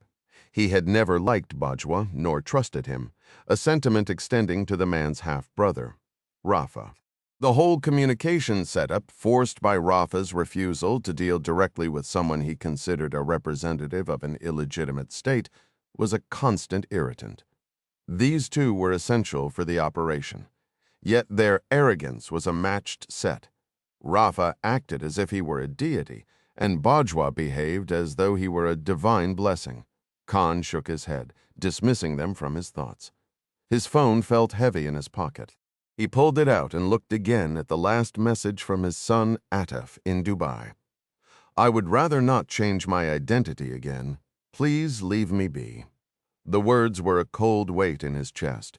He turned the phone off completely. As the helicopter's engine whine descended in pitch and the rotors slowed, Khan didn't wait for the corporate pilot's signal. He unbuckled his harness, shoved the door lever, and stepped out into a gust of biting mountain air. AGI's site manager, Baig, quickly ushered the brigadier and the minister toward a group of project engineers in hard hats. The group stood on a wide, elevated platform with 5 steps leading up on either side, which Baig explained was the upper media platform, designed to give cameras a sweeping view of the train exiting the distant tunnel. "But the main press corps will be stationed down there," Baig added, pointing toward a hazy, cantilevered structure projecting from the southern edge of the bridge, alive with the tiny, busy shapes of workers. "It's not quite ready for the tour today." "But it will be for the ceremony?" Minister Masruf pressed. "Absolutely, sir. Mr. Rai is personally overseeing every detail." Masruf stared at the mist-shrouded platform, then turned to examine the rocky perch they stood on, a 10-meter-wide shelf blasted from the mountainside. He nudged a thick coil of power cable with his shoe, a clear line of sight to the sky, perfect for the satellite feeds. "Exactly as requested, Minister." Baig confirmed. "Excellent. Now let's get a proper look at this engineering marvel." Khan hung back from the main group, his boots grinding on loose scree. The air sparkled with suspended ice crystals and rock dust. A damp, cold wind surged up from the river gorge as he neared the edge of the landing zone. According to Baig, the bridge was structurally complete for rail traffic. It wasn't yet rated for high-speed trains, but it was more than capable of handling the special intercity express from Islamabad that would carry dignitaries to the grand opening. There, Masruf and his Chinese counterpart would deliver speeches about Sino-Pakistani friendship and the bright future it promised. Masruf, his pug-like face arranged into a statesman's smile, gestured dramatically across the chasm. The world's tallest suspension bridge, a direct line from the Red Sea to the Kunjarab Pass. As if practicing for the cameras, he swept his arm in a grand northward arc. "Here is a supply chain free from Western meddling, a new Silk Road linking economies across the hemisphere. Let us all celebrate the rise of Asia." Khan said nothing. He could acknowledge the facts. Pakistan and China had forged a new overland trade route, a theoretical bulwark against their common rivals India and its American patrons. But the personal cost felt immense, underscored by his son's painful rejection. The distant clank and growl of machinery provided a grim soundtrack as he finally spoke. "So, Minister, Khan began, his voice cutting through the industrial noise. The Chinese Communist Party now has a sanctioned free highway for Persian Gulf oil, neatly bypassing the American Navy. A brilliant strategic coup, I'm sure. Tell me, does the glory of this new Silk Road also cover the sound of a father's phone going silent for good? A tense silence fell over the group. The workers looked away, unable to meet the brigadier's gaze. Mazruf's face flushed with a mix of anger and disbelief, his mouth opening to deliver a sharp retort. But before a single word could escape, the air was torn apart by a deep, rhythmic pounding. Whump, whump, whump, whump. The powerful thuds echoed off the canyon walls, drowning out the distant construction noise. A People's Liberation Army Mi-24 Hind gunship descended, hovering 100 yards overhead. Its short wings were loaded with rocket pods and rotary cannons, a flying arsenal that swung around to land roughly beside the AGI Airbus, kicking up a stinging cloud of dust and gravel. Squinting against the grit, Brigadier General Imran Khan peered through his fingers at the red star emblazoned on the helicopter's engines and the unit markings on its tail. This bird belonged to a Xinjiang Mountain Infantry unit, the same one that had seen brutal close-quarters combat against Indian forces in a border clash a few years back. Before the rotors had even fully stopped, an officer in a black winter coat jumped down, ducking low. He scanned through the settling dust, locked eyes with Khan, and strode purposefully toward him, adjusting a cap adorned with a red star. A Chinese civilian in a dark suit and red tie scrambled awkwardly behind him, trying to keep his head down. As the Hind's engines whined down to a hiss, the military man spoke in broken English. "I'm Colonel Chen Ming. This is Deputy Foreign Minister Wang Zuoren. You are Brigadier General Imran Khan." "I am. Welcome." Colonel Ming's eyes flicked to the sidearm on Khan's hip. "I believed we agreed to meet without weapons." Khan slowly turned his head to look at the hulking gunship, its two pilots still strapped in the cockpit. Helmets on. "And what do you call that, Colonel?" The Chinese officer's expression tightened. "This is not a productive way to—" "It is fine," Wang Zuoren interjected smoothly, placing a calming hand in the air. "Thank you for meeting us, General Khan." Intelligence reports marked Wang as a recent graduate of the party's elite executive academy near Shanghai, a true princeling given his grandfather's former seat on the Politburo. With the helicopter's engines now silent, the sounds of distant bulldozers and jackhammers from the bridge site filled the void. Minister Mazruf quickly stepped forward, eagerly shaking the civilian minister's hand, while pointedly ignoring Colonel Ming as a mere soldier. The two politicians launched into a protracted exchange of diplomatic pleasantries. Ming gestured for Khan to walk with him away from the others, over near the helicopters. "What is your security assessment for this location?" Ming asked, his eyes critically scanning the rim of the surrounding cliffs. A cold mountain wind tugged at the red-tabbed lapel of his uniform. "Our security is handled internally, Colonel. The rail line is secure. An infantry brigade will be stationed at the key junctions and control points south of here, near Peshawar."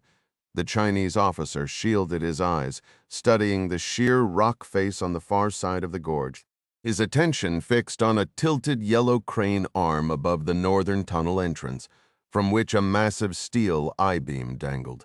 "Perhaps we should position one of our border guard battalions here. This high ground offers a significant tactical advantage. I could hide them within that rubble field. Our internal security is sufficient," Khan repeated, his tone firm. "We will not host foreign military units." "Our stance on this has always been clear." Unbuttoning his coat pocket, Colonel Ming pulled out a pack of cigarettes, extracting one with fingers stained from nicotine. He lit it with a Zippo lighter, the smoke instantly snatched away by the wind. "And what about the Indian Army units operating in this region?" he asked, taking a long drag. "What about them?" "You have no concerns regarding their troop movements? Potential incursions by their special forces? The nearest border is 250 miles from this spot, Colonel." Ming winced, the memory vivid.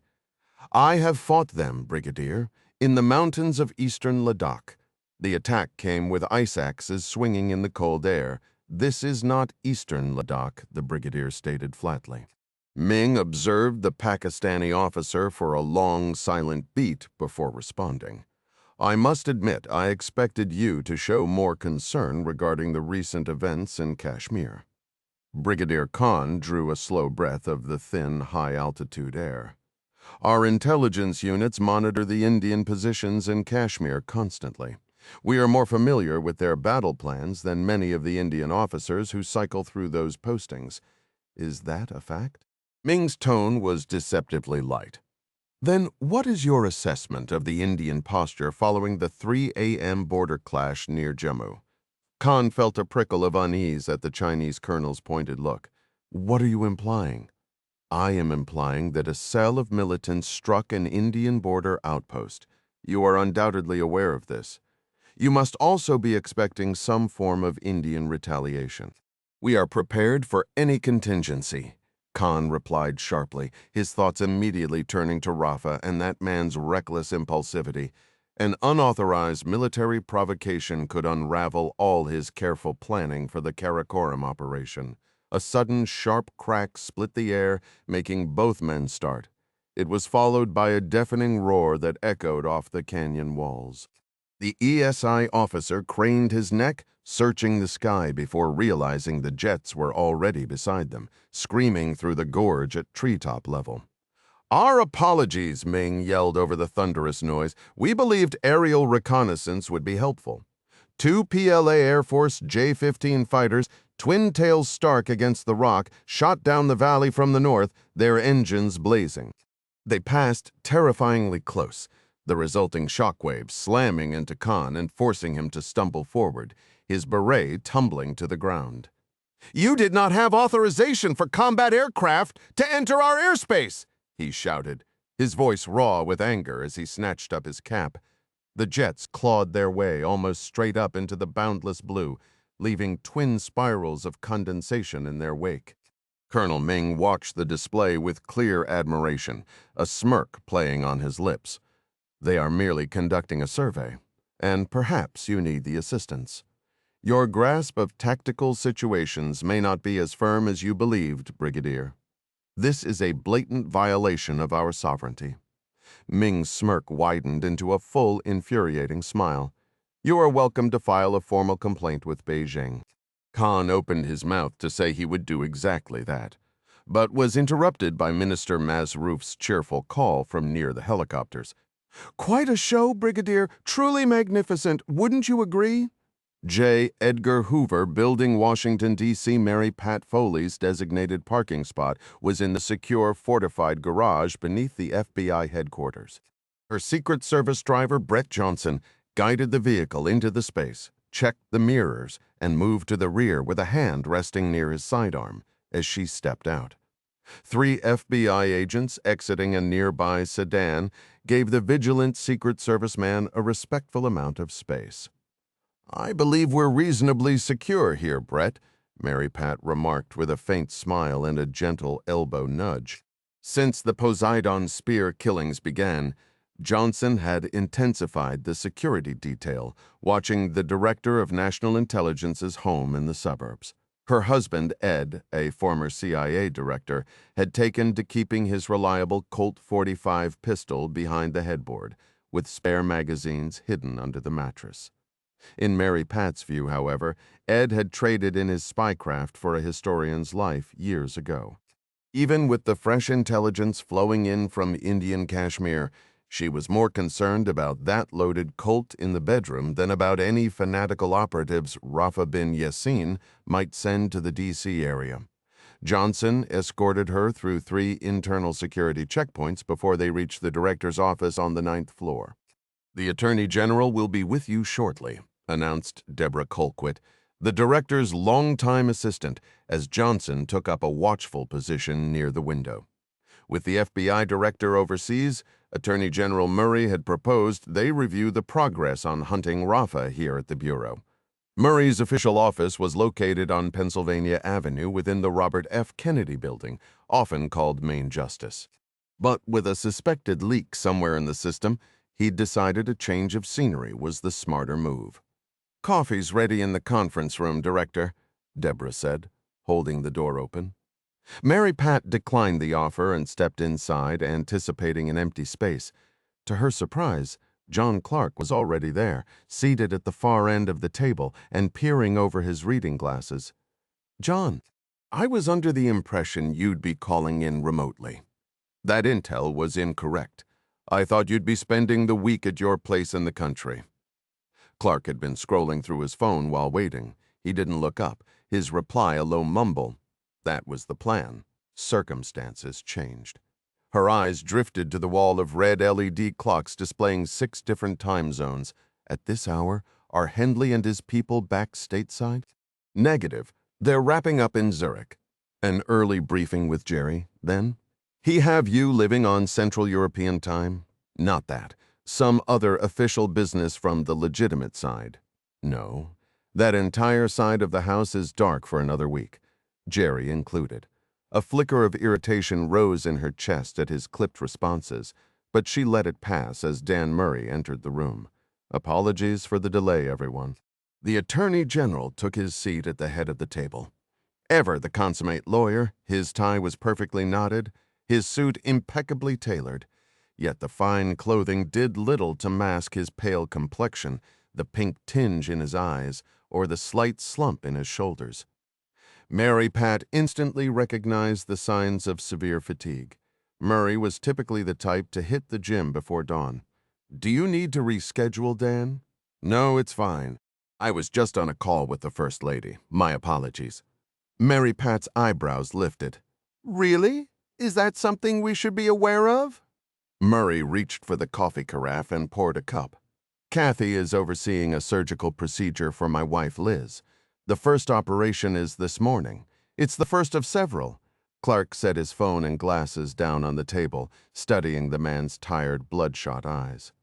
"Dan, you should be at the hospital." "We can brief you after." "I can't. Liz will be under anesthesia. Me pacing a waiting room will only make the surgical team anxious. Besides, the victims of Poseidon's spear require my full focus right now." "Dan," Mary Pat insisted, her tone softening. "Go be with her." He gave a dismissive wave. "It's a series of procedures and recoveries spanning a week. Some new technique from Belgium. Honestly, staying occupied is better than sitting there dwelling on it." Clark pocketed his phone. "Dan, if Kathy Ryan is involved, you know the care is top tier. She wouldn't proceed if she wasn't confident." Murray released a heavy sigh. "Don't I know it? All right, let's move to Spear. Mary Pat, what's the latest on Rafa bin Yassin? Was his Umayyad Caliphate responsible for the strike against the Indian Army in Kashmir?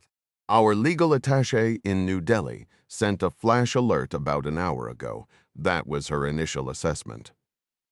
The Director of National Intelligence retrieved her laptop, opened it, and authenticated with a fingerprint and iris scan. "Your legat is correct. The intelligence community's coordinated assessment points to the Umayyad Caliphate under Rafa. I just received security footage the Indians forwarded to the National Counterterrorism Center.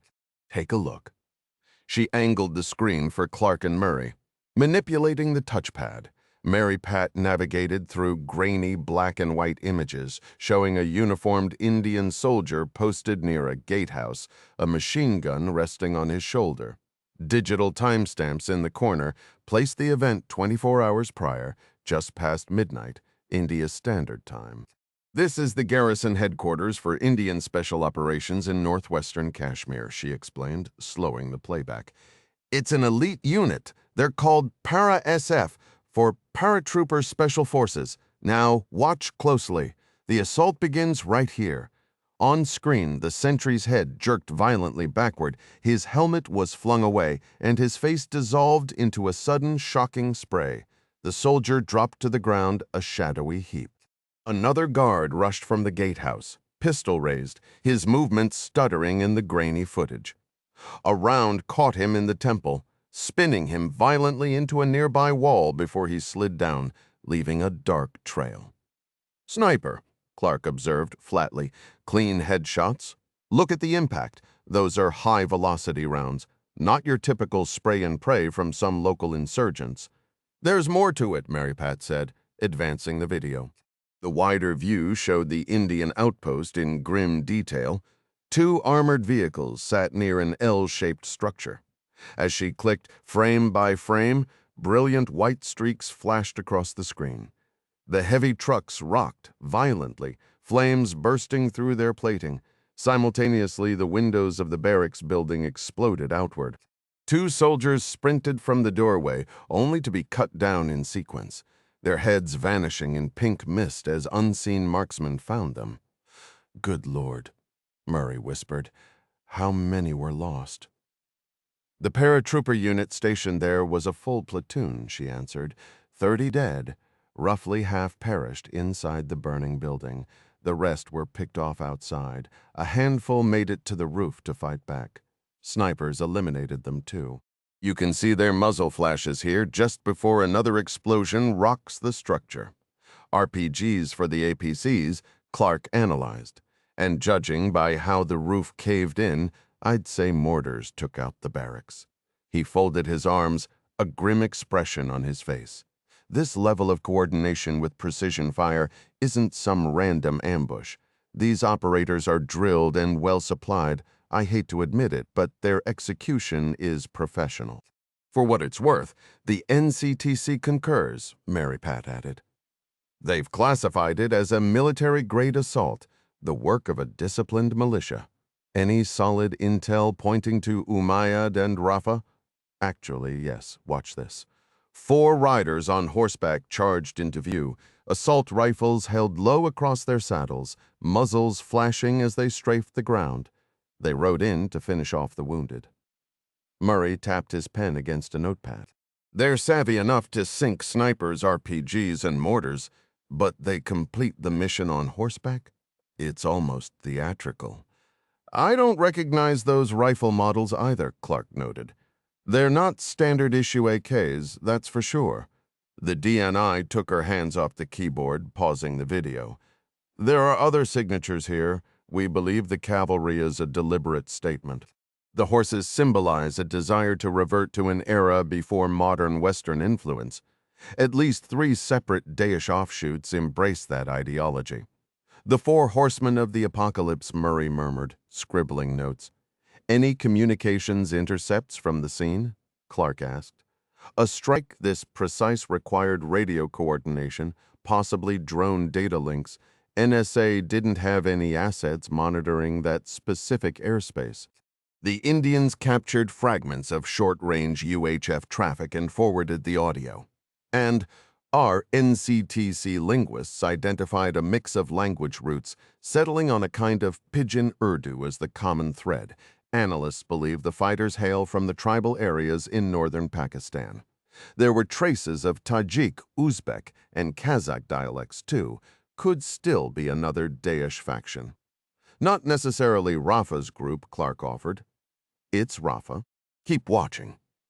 She advanced the footage to focus on one horseman who rode with an unnaturally stiff posture. The side of his saddle was decorated with what appeared to be polished silver plates, catching the moonlight. A long pole extended about 5 feet above his head, secured at the stirrup, and topped with a distinctive, bulbous ornament. We had our techs enhance these frames with AI. The man on that decorated stallion is Rafa bin Yassin himself. Murray leaned in skeptical. How can you be certain? We fed the images from Rafa's old French identification cards, obtained by the DGSE, into our age progression software. It's a match. I know the system, Murray said. The Justice Department uses similar tech with the National Crime Database. Exactly. Fortunately, the video footage provides a much clearer picture than what we usually pull from the National Crime Information Center. We're certain that's our target, Rafa. The ceremonial staff and the adorned horse are further confirmation. What's the significance there? The Attorney General inquired. Mary Pat adjusted her laptop, focusing on a different file. Rafa is the son of the Emir, the founding leader of the Umayyad Revolutionary Council. The emir considered himself the one true prophet of Allah, a direct descendant of Muhammad. Following that logic, we assess Rafa now believes he is that prophet, the rightful successor. Our latest NSA intercepts from the Hindu Kush and Karakoram ranges mention increased chatter about a figure called the Caliph. We believe that's Rafa, and his followers are being taught he is God's chosen messenger on earth. Is that so? And how exactly did he and his father decide they were directly descended from Muhammad? She gave a slight shrug. You recall the basics. After Muhammad's death around 632 AD, a dispute arose over succession. Abu Bakr was named Caliph, which Sunni Muslims accept. Shia Muslims believe the rightful heir was Ali. That's the root of the division. So Iran and Shias generally aren't supporting this guy, Murray noted. That's one piece of good news. Correct, she affirmed. This movement is separate from Iran. Are you saying Rafa follows Abu Bakr, making him a Sunni extremist? Not exactly. Rafa has crafted his own doctrine to simplify a very convoluted family history. The emir, and now Rafa, believe the true successor should have been Abu Bakr's uncle Farwa. The emir claimed direct lineage from the Banu Makhzum clan. The short version is, Rafa is convinced his bloodline is the legitimate heir to Muhammad's legacy. That's why we believe he's adopted the title of Caliph. He's gathered enough followers to give this unique claim some dangerous weight. I guess that explains the costume. Clark interjected dryly, tapping his pen against the image of the horse's silver trappings on the screen. The guy thinks he's royalty. A king would be a demotion in Rafa's world, Mary Pat countered. We enhance the imagery of the staff he's carrying. She glanced at her notes. It's a replica of the Pyxis of Al-Mughira. What on earth is that? She switched tabs to show an image that looked to Clark like an ornate carved box. It's an ivory relic depicting two figures harvesting dates on horseback, a historic symbol of caliphal authority. Rafa's is a crude copy. The authentic one is in the Louvre. She tabbed back to Rafa's image. The man is completely unhinged, Clark muttered. She offered a thin smile. You think? Clark leaned back in his chair. He's got a disciplined force backing him up, well-armed too. Where's the funding coming from? We don't know yet. The NCTC is tracking it, but weapons are easy to buy if you have the cash. Identifying the funding stream is our priority. What about connections? Clark pressed. Siblings, old associates we can pressure? None that we've identified so far. Murray let out a low whistle. All right. This fanatic is clearly seeking revenge for his father, the emir, and he holds us responsible. Exactly. And given his monumental delusions, one could assume these Poseidon spear killings are just the opening act. The NCTC concurs, Mary Pat said, sighing. Unfortunately, between the coordinated nature of the attacks, the intercepted communications, and his recruiting success, we assess Rafa is planning something much larger. Understood. I'll ensure this footage reaches our FBI legal attaché in Delhi. She can collaborate with Indian authorities and possibly uncover more. Agreed, she said. I've also briefed Suhas Chauhan, the agency's chief of station in Delhi. He can leverage local assets and attempt to pinpoint Rafa's location through that network. Will Suhas have the pull to mobilize the necessary resources on the ground to find him? Clark asked. Would the Indian government even consider allowing a ground branch team to conduct a kinetic operation there before his forces grow? She asked, shaking her head. The political landscape in India is complicated for us. Their prime minister is adopting a strongman posture, eager to demonstrate that India stands as a superpower independently. He maintains a deliberate distance from us to signal that the era of Western dominance is over. What does historical Western imperialism have to do with our current shared threat? Clark countered. I understand the position, she replied. But recall, the president has been clear about avoiding kinetic action in Kashmir. He also has to weigh Pakistan's perspective, and Kashmir remains an intensely volatile subject between them. The last thing anyone needs is two nuclear-armed nations escalating toward conflict. That would create a global catastrophe. My assessment is that Rafa is likely sheltering in Pakistan, following the pattern of other extremist factions. What about our contacts there? Clark inquired. Back when Ding and I were tracking emir connections, we worked directly with the ISI. I remember, Mary Pat acknowledged.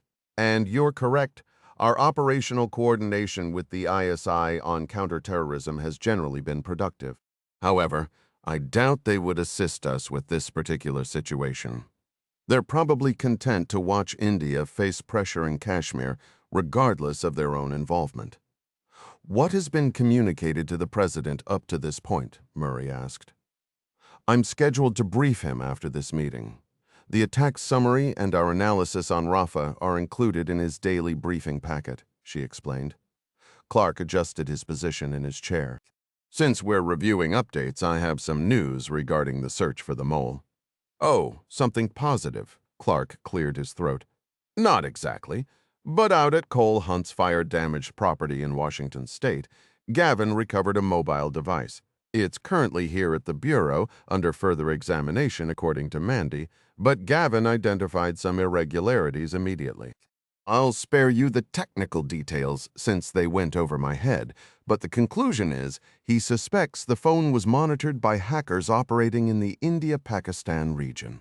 Mary Pat was silent for a moment, considering intriguing, but not something we can act on directly. Agreed. I'm merely noting that the mole's connections might trace back to that region, Clark stated. It's not substantial enough to bring to the president yet, but I wanted you aware. Deborah Colquitt appeared at the conference room door. Attorney General, the First Lady, is on the line for you. Thank you, Deborah. Murray collected his belongings as Clark and Mary Pat offered their regards to his wife, Liz. With his hand on the doorknob, the Attorney General hesitated. I really thought we had moved past the global terror wars. And yet, here we are, stepping back into the fray. Once the door closed behind the nation's top law enforcement official, Clark nudged Mary Pat's foot under the table. So, he began, are you going straight to the White House? She glanced at the digital clocks on the wall. The briefing is set for 9:30 in the tank, she said, referring to the Situation Room where President Jack Ryan held his daily meetings. Then you have a window before then, Clark noted, his gaze falling to the nearly empty coffee cup in his hand. And this Bureau brew is notoriously terrible. Legendarily bad, she concurred. I know a better spot, and I think it's time for you and me to have a private conversation. Clark's chosen location was a classic diner on Florida Avenue, a few miles north of the J. Edgar Hoover building. A flickering neon sign above the entrance proclaimed the modest establishment as the world-famous Florida Avenue Grill. Est, 1944. Really, John? Mary Pat teased as a bell chimed upon their entry. Is it wise for two of the president's key advisors to be having a confidential talk at a place that bills itself as world-famous? Clark didn't respond. A portly, balding man wearing a stained sailor's cap, a white tee, and an apron emerged from behind the counter. Your usual booth, Mr. C? Please, Tippy. Thanks. The compact diner, with its red vinyl booths and spinning counter stools, was about a third occupied. Most patrons wore business attire, likely D.C. government staff or contractors focused on their phones while eating breakfast. Who's your guest today? The proprietor asked. The man's smile vanished, replaced by a sharp, appraising look at Clark. Discretion required? Absolutely, though not for the usual reasons. The back room, if you would, the usual arrangement. The proprietor guided Clark and Mary Pat down a dim corridor past the restrooms. Tippy flicked a switch, bringing a bank of flickering fluorescent lights to life with a low hum, then worked a heavy lock open with one from a massive ring of keys. As the tumblers clicked, he offered Mary Pat some local history, explaining the room once held 20 additional booths in a busier era. He shrugged, noting most Washington power players now favored trendier spots with better lighting. He kept this space sealed, except for private events like the Cardozo High School faculty party scheduled for that afternoon to toast the end of term. Mary Pat absorbed this with half her attention, her eyes methodically scanning the hallway corners and ceiling tiles for any sign of surveillance. Once settled into a cracked vinyl booth, she leaned in. "You're certain this is clean?" she asked Clark, her voice low. "Positive Ding and I sweep it personally every few weeks. Come again? How is that arranged?" "The campus pays Tippy a modest monthly retainer. It's a useful, quiet spot for meetings in the city that nobody frequents anymore. He's fourth-generation Navy, served in Vietnam. I trust him like family." Her gaze drifted up to the water-stained ceiling tiles before returning to Clark. Message received. "I'll stop asking." Clark's expression softened, sensing her impatience. He felt a twinge of guilt for pulling her 5 blocks south of the White House into this musty back room. "All right, MP, straight to it. Dan was correct back there. This individual Rafa has the potential to mobilize fanatics globally. Imagine the fallout when he starts posting images of our personnel's families online boasting about it. He'd become an instant martyr for every extremist out there. That's why he must be neutralized immediately. We cannot afford to wait for the diplomats at State to finish their endless memos." Tippy reappeared with a pot of coffee and a small pitcher of cream. As Mary Pat fixed her cup, she politely endured a rambling tale about Henry Kissinger and Alexander Haig having lunch there in the summer of '73, just before everything went south for Nixon. A real piece of history, according to Tippy. The Director of National Intelligence offered a thin, patient smile, thanked the old sailor, and waited for the door to shut firmly behind him before turning back to Clark. "Rafa is one name on a very long list of people who want to harm us, John. He's just another head on the Hydra. We eliminated his father, and now he's consumed by a desire for revenge. It's a familiar story. The script doesn't change. This time, it's different." She peered at him over the rim of her coffee cup, her expression turning cool. "Is that so? Enlighten me." "Rafa is amassing a following who believe he's the legitimate spiritual successor to the Prophet. He commands a dedicated force, conveniently situated beyond our immediate reach. They're well-equipped, well-trained, and disturbingly, they seem to have access to the identities and home addresses of our most effective counterterrorism operatives. We are not sitting on our hands. Dan authorized you to task Byrie and Mandy with an internal hunt, kept off the books to avoid tipping off any mole. Murray will construct a prosecutable case once we identify the source, even if it's overseas. Our Indian allies, while nervous, will extradite to us. We'll give Rafa's delightful band of zealots a permanent suite at Guantanamo and dismantle his network, just like we did with the Emir. It's the established protocol. Established doesn't mean effective, Clark countered, his voice dropping. Sometimes the playbook is just a guide to losing slowly. She nearly choked on her coffee. What's happened to you? Since when do you argue for throwing out the rulebook? He met her stare, unwavering. Since the rulebook gives the enemy time to write a better one. Be honest, MP. Do you truly believe reusing that old strategy is the answer here? She studied him for a long moment, her earlier irritation giving way to a focused curiosity. All right, John, tell me what you think we should be doing. Here's the reality. This operation demands a level of urgency we're not applying. And you think we're not treating it urgently?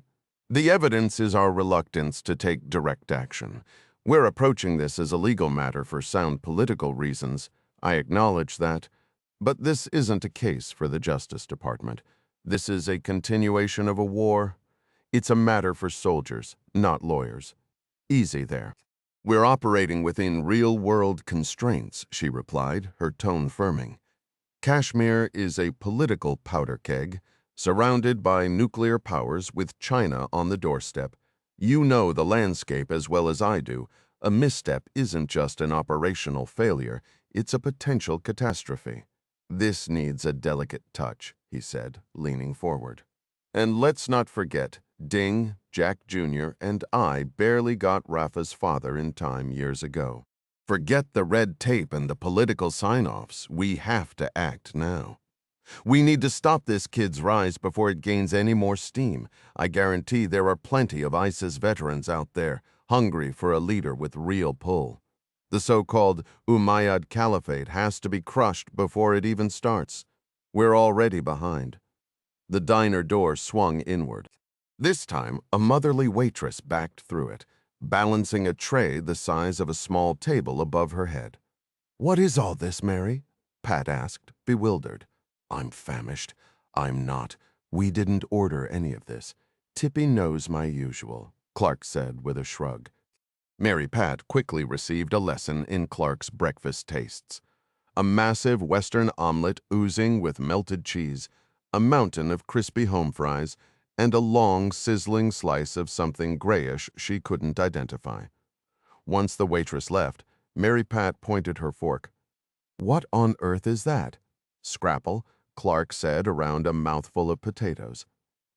"It's a Pennsylvania thing," he swallowed. "Never had it? It's pork trimmings, cornmeal mush, pretty much everything but the squeal. Try a bite." "Absolutely not. Suit yourself." He reached over, snagged her plate, and transferred the offending slab to his own. "Kendrick Moore and I did 7 miles through Rock Creek Park before sunrise. I've earned this." "That's it," Mary Pat said, planting her palms flat on the table. "Level with me, Clark. You're here in D.C. at the office, running drills in the dark with your new SEAL friend while the rest of Hendley is on vacation, you included. So I know you when you're gearing up. That whole speech about warriors needing action wasn't just you blowing off steam. You're prepping an operation, aren't you?" Clark took a slow drink of coffee, wiped his mouth with a napkin, and finally met her gaze. Possibly, right? You sound just like Ed when he's trying to weasel out of cleaning the kitchen. Clark chewed thoughtfully for a moment while Mary Pat drummed her fingers on the formica. "Let me frame it this way," he said finally. "You might see a few unusual requests cross your desk, Air Force logistical support, that kind of thing. They'll be tagged for approval from the DNI's office." The Director of National Intelligence folded her hands neatly. "The President was explicit. No kinetic action in Kashmir. That region is a tinderbox. I'm only asking you to let certain orders pass by without a second look. You do realize I'm briefing the President in 30 minutes. I'll tell him about Rafa bin Yassin's attack in Kashmir, just as I told you and Dan. Then I'll inform him we have a covert operation underway to find the mole getting our Poseidon spear people killed, the one we believe Rafa is running." "Good. Jack needs that update. Do it right. But I'm not going to tell him that I plan to rubber stamp military paperwork because the campus is cooking up its own solution for Rafa, involving, let's call them unsanctioned measures, in the very theater he forbade us from operating." "Exactly. We never briefed the President on campus ops." "That's the agreement. That's our procedure." "Yes, but procedure also states that I'm supposed to be read in." Clark sprinkled more salt on his scrapple and took down a huge bite. "My job is to protect this country," he said after swallowing, "by whatever means required. That's my job, too." "True, but we're not the same. You're an official part of the U.S. government. By that definition, part of my job is protecting you." A low chuckle escaped her. "Thank you, John. I don't need a protector." "Yeah, you do, MP, sometimes. And so does the President. What are you implying?" "I'm saying this. Approve any unusual military requisitions that land on your desk related to India-Pakistan. That lets me do my job. My funding doesn't go through congressional committees." That's the whole idea behind the white side, black side arrangement. But occasionally I have to access certain channels. I'll be using your ODNI authority to make that happen. Their gazes held a silent battle of wills. "It stays between us," Clark finally stated, ending the stalemate. "You're just going to have to trust me on this." She let out a weary, resigned breath. "Fine, Uncle. I'll approve whatever request you submit. Route it through Kendrick Moore's contractor designation in Norfolk. That should keep my people at Liberty Crossing from asking too many questions. Appreciate it? I'll handle it. But listen, John Clark, I swear I am the Director of National Intelligence. You cannot leave me completely in the dark indefinitely. You won't be, he replied after a pause. I'll give you the full picture. When I hand you Rafa bin Yassin's head, Amritsar, India. Jack was roused by a sharp, concentrated beam of sunlight piercing the ornate leaded glass window on the east wall of the Phula Mahila. The window, a 2-foot square masterpiece of craftsmanship, was one of many that adorned the building's elaborate facade.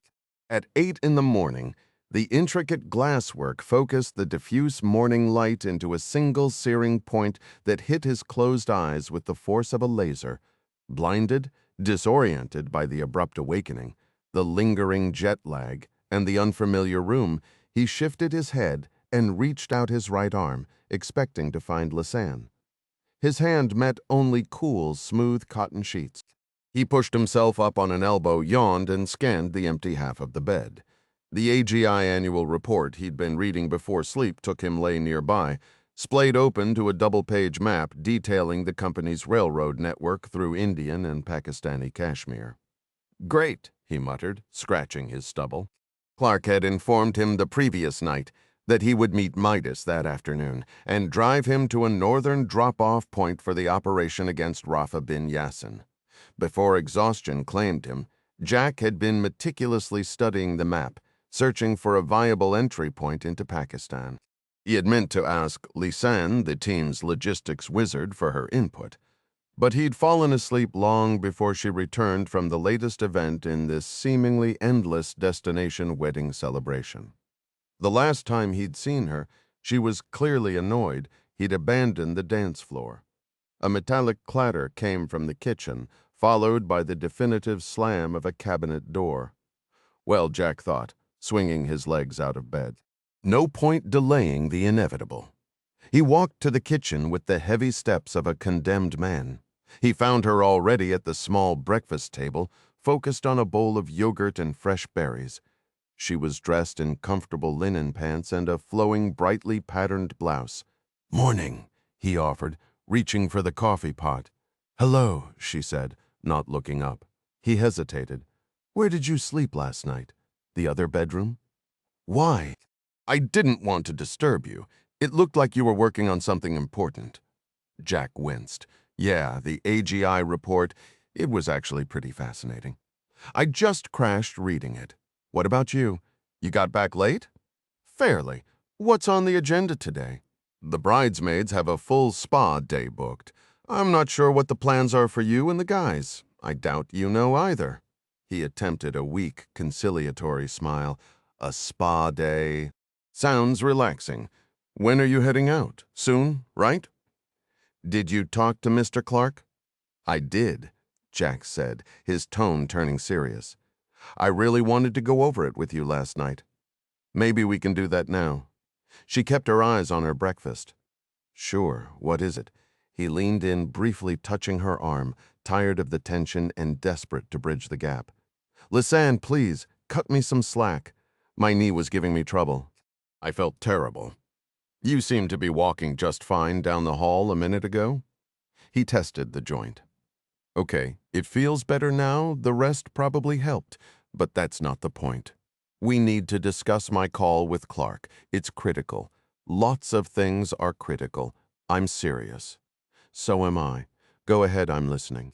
He raised a finger to his lips, then gestured toward the master bedroom, indicating the need for a secure, private conversation. "Let me just use the bathroom first. I'll be right back," he said, pulling her up and leading her down the hall to the main bathroom. She sat on the edge of the tub as Jack started the shower, then settled beside her. She flexed the mechanical fingers of her prosthetic hand, rotating the wrist joint. Once he was still, she whispered, "You honestly think a guest cottage at a wedding is bugged, Jack? Really?" "Most likely not," he admitted, "but this is campus business. Countermeasures are standard procedure, and let's not forget we were followed from Delhi by a suicide bomber." "Fine," she conceded. "Did you report everything to Clark?"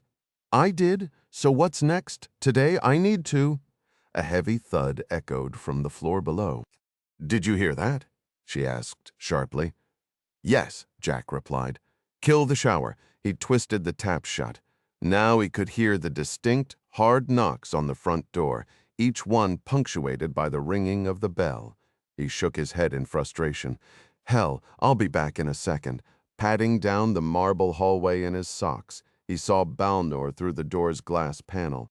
The attendant stood in the shaded portico, wearing a spotless white Nehru suit that looked as crisp as a naval uniform. Jack wedged the door open just a few inches, hoping to send him away quickly.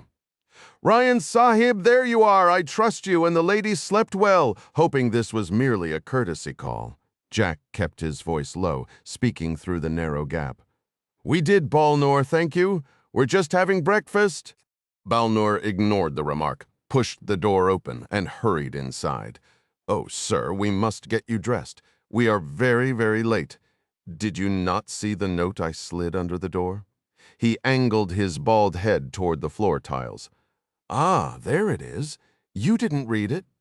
No, I missed it. Well, we're very late, the Indian repeated, scooping up an ivory linen envelope. Late for what? What are we talking about? Mr. Rai wishes to speak with you. Come, I've arranged appropriate clothing in your closet. We'll get you fixed up. It's no trouble if we hurry. Lisan passed them in the corridor, closing a sari wrap over her shoulder. I need to go, she announced, her tone brisk. We'll have to catch up later, darling. Sorry. We will, Jack insisted, his gaze intense. I mean it, Liz. As soon as I'm done with this meeting with Mr. Rai, okay? She didn't look at him as she moved past and out the door. Balnor shepherded Jack across the grounds toward Ram Shakur's west wing, freshly shaved and showered, and now dressed in brown gabardine trousers and a starched, short-sleeved white shirt with sharp pleats. Jack arrived at a staircase that led to a long colonnade flanked by pointed arches. This way, Ryan Sahib, Balnor repeated, maintaining a brisk pace. The colonnade ended at a pair of delicately carved mahogany doors, topped by the Sikh Khanda symbol. Two crossed scimitars bisected by a dagger. Jack's pulse was elevated, his breathing shallow from the rapid walk. He wiped sweat from his brow just as two well-built Indian men stepped forward to block his path. Jack had been around Secret Service, FBI, and diplomatic security agents his entire life. These two had the same professional bearing, albeit with a distinct South Asian flair. Balnor nervously introduced them as Akshay and Vinit, members of Rai's security staff. I believe Mr. Ryan is expected, Balnor said. Muscled like pit bulls, Akshay and Vinit stood with arms crossed, seeming to enjoy the steward's discomfort. I'm expected, Jack added, his voice edged with impatience. The two men eyed him carefully. Without a word, Akshay stepped aside and opened the door. There you are! Davil Rai boomed the moment Jack crossed the threshold. The tycoon wore a Western-cut black suit with a bright yellow tie. He had swapped his red turban from the previous evening for a powder blue one, and his dark beard glinted as if freshly waxed. Come, come! We've been waiting. Balnor, seat him in that middle chair there. Jack moved to the empty seat between two smiling men in well-tailored suits. Sanjay, the groom, stepped forward and shook Jack's hand with a warm, pleasant grin. The only other person Jack recognized was Fahim Bajwa, Rai's chief operating officer. The impeccably dressed executive's smooth face remained expressionless. Balnor set a bottle of water in front of Jack and indicated a yellow legal pad and pen. Will there be anything else, sir? Leave us, Balnor, Davil Rai exclaimed, his voice booming. He's a grown man, for goodness sake, but do bring more of those scones, would you? Skip the raisin ones. We want the cranberry. The attendant vanished with a series of quick nods and a practiced smile, slipping past the two burly security guards as they closed the heavy door. Allow me to make the introductions, Rai continued, gesturing with a plump hand. You already know Sanjay, naturally my future son-in-law. "Good to see you," the groom offered with genuine warmth. "And you recall our chief operating officer, Fahim? I believe you were introduced at the reception. A pleasure, Mr. Ryan," Fahim Bajwa said with a courteous incline of his head. Rai proceeded to name the others seated around the expansive table. While every executive was a man in his middle years, their nationalities represented a global roster. Jack offered a slight respectful nod to the German chief technology officer, the British chief financial officer, the Polish head of human resources, the French chief construction officer, and a handful of other international chiefs whose titles and origins began to blur almost immediately. When the ritual concluded, Daval gave a hearty chuckle. "You know, mister? Ryan, if my company has one weakness, it's that I employ far too many chiefs and not nearly enough Indians, because he signed the checks." The room filled with obliging laughter. Jack gripped the arms of his leather chair as if it were a cockpit ejector seat. His thoughts were a chaotic scramble, Lisanne's abrupt departure, Clark's directive to meet Midas later that day. To compound his unease, the anticipatory looks from the executives and the corporate title slide glowing on the screen signaled an impending investor pitch. He had been keen to establish a connection with AGI, but that was before his conversation with Clark. "Let's begin," Rai announced, brushing pastry crumbs from his lapel. "Fahim, the remote, please." The CEO fumbled with the clicker until he landed on a PowerPoint chart buried in the presentation, displaying a steep, irregular line tracking AGI's worldwide revenue. AGI ranks as the planet's fourth-largest infrastructure construction firm, Rai declared proudly. And this year, with a bit of luck, we'll be breathing down the neck of number 3. A murmur of approval circulated among the assembled global chiefs as Rai fixed his dark, intense eyes on Jack. "I assume you reviewed last year's performance figures in the dossier we left at Fula Mahila, Mr. Ryan? Our worldwide projects, the capital expenditures, the government agreements, and so on?" "I did," Jack replied, his mind racing for a plausible reason to retreat to the cottage. He came up empty. "It's all very impressive. Our most explosive growth sector is data centers," Rai went on, pointing to a bar graph that climbed like steps. "Steady subscription revenue, leasing rack space as a service, providing power for AI computational loads. Believe it or not, we're currently routing over a zettabyte of data across 46 nations. We might even approach yottabyte scale within the next 3 years. Jack hadn't the slightest idea what a yottabyte was, but he managed an appreciative smile. The absurdity of the corporate spectacle suddenly struck him. Here he was, mentally preparing for a clandestine rendezvous while being bombarded with jargon about data volumes large enough to catalog every bad decision ever made. "Our most recent data initiative," the chairman said, clicking to an image of a construction site in a stark, desert-like landscape. "This is Hanford, several hundred miles east of Seattle, Jack, sunny Washington state. We're erecting a data campus there powered by nuclear, wind, and solar. We've secured power and data transmission deals with the biggest tech companies in America, whose identities, regrettably, I cannot reveal until the ink is dry, which I'm certain you understand." Rai flashed a broad, confident grin. "I know you sit through countless pitches, Jack. I trust you implicitly. But non-disclosure agreements are binding enough about power and data." "Let's get to the good stuff," Rai announced, advancing the slides until a sleek silver bullet train filled the screen, its windows digitally filled with contented passengers. "This, my friend, is Dieter's masterpiece, the Zephyr one day. It will glide over every bridge Fahim designs for us." After a brief, affirming touch on Fahim's wrist, Rai gestured with his bearded chin toward a slender German man with a bald head and heavy glasses. "Dieter, tell Jack all about the Zephyr." As the firm's German chief technical officer, Dieter launched into a detailed explanation, covering everything from overhead power lines and electromagnetic propulsion to the intricacies of aerodynamic drag.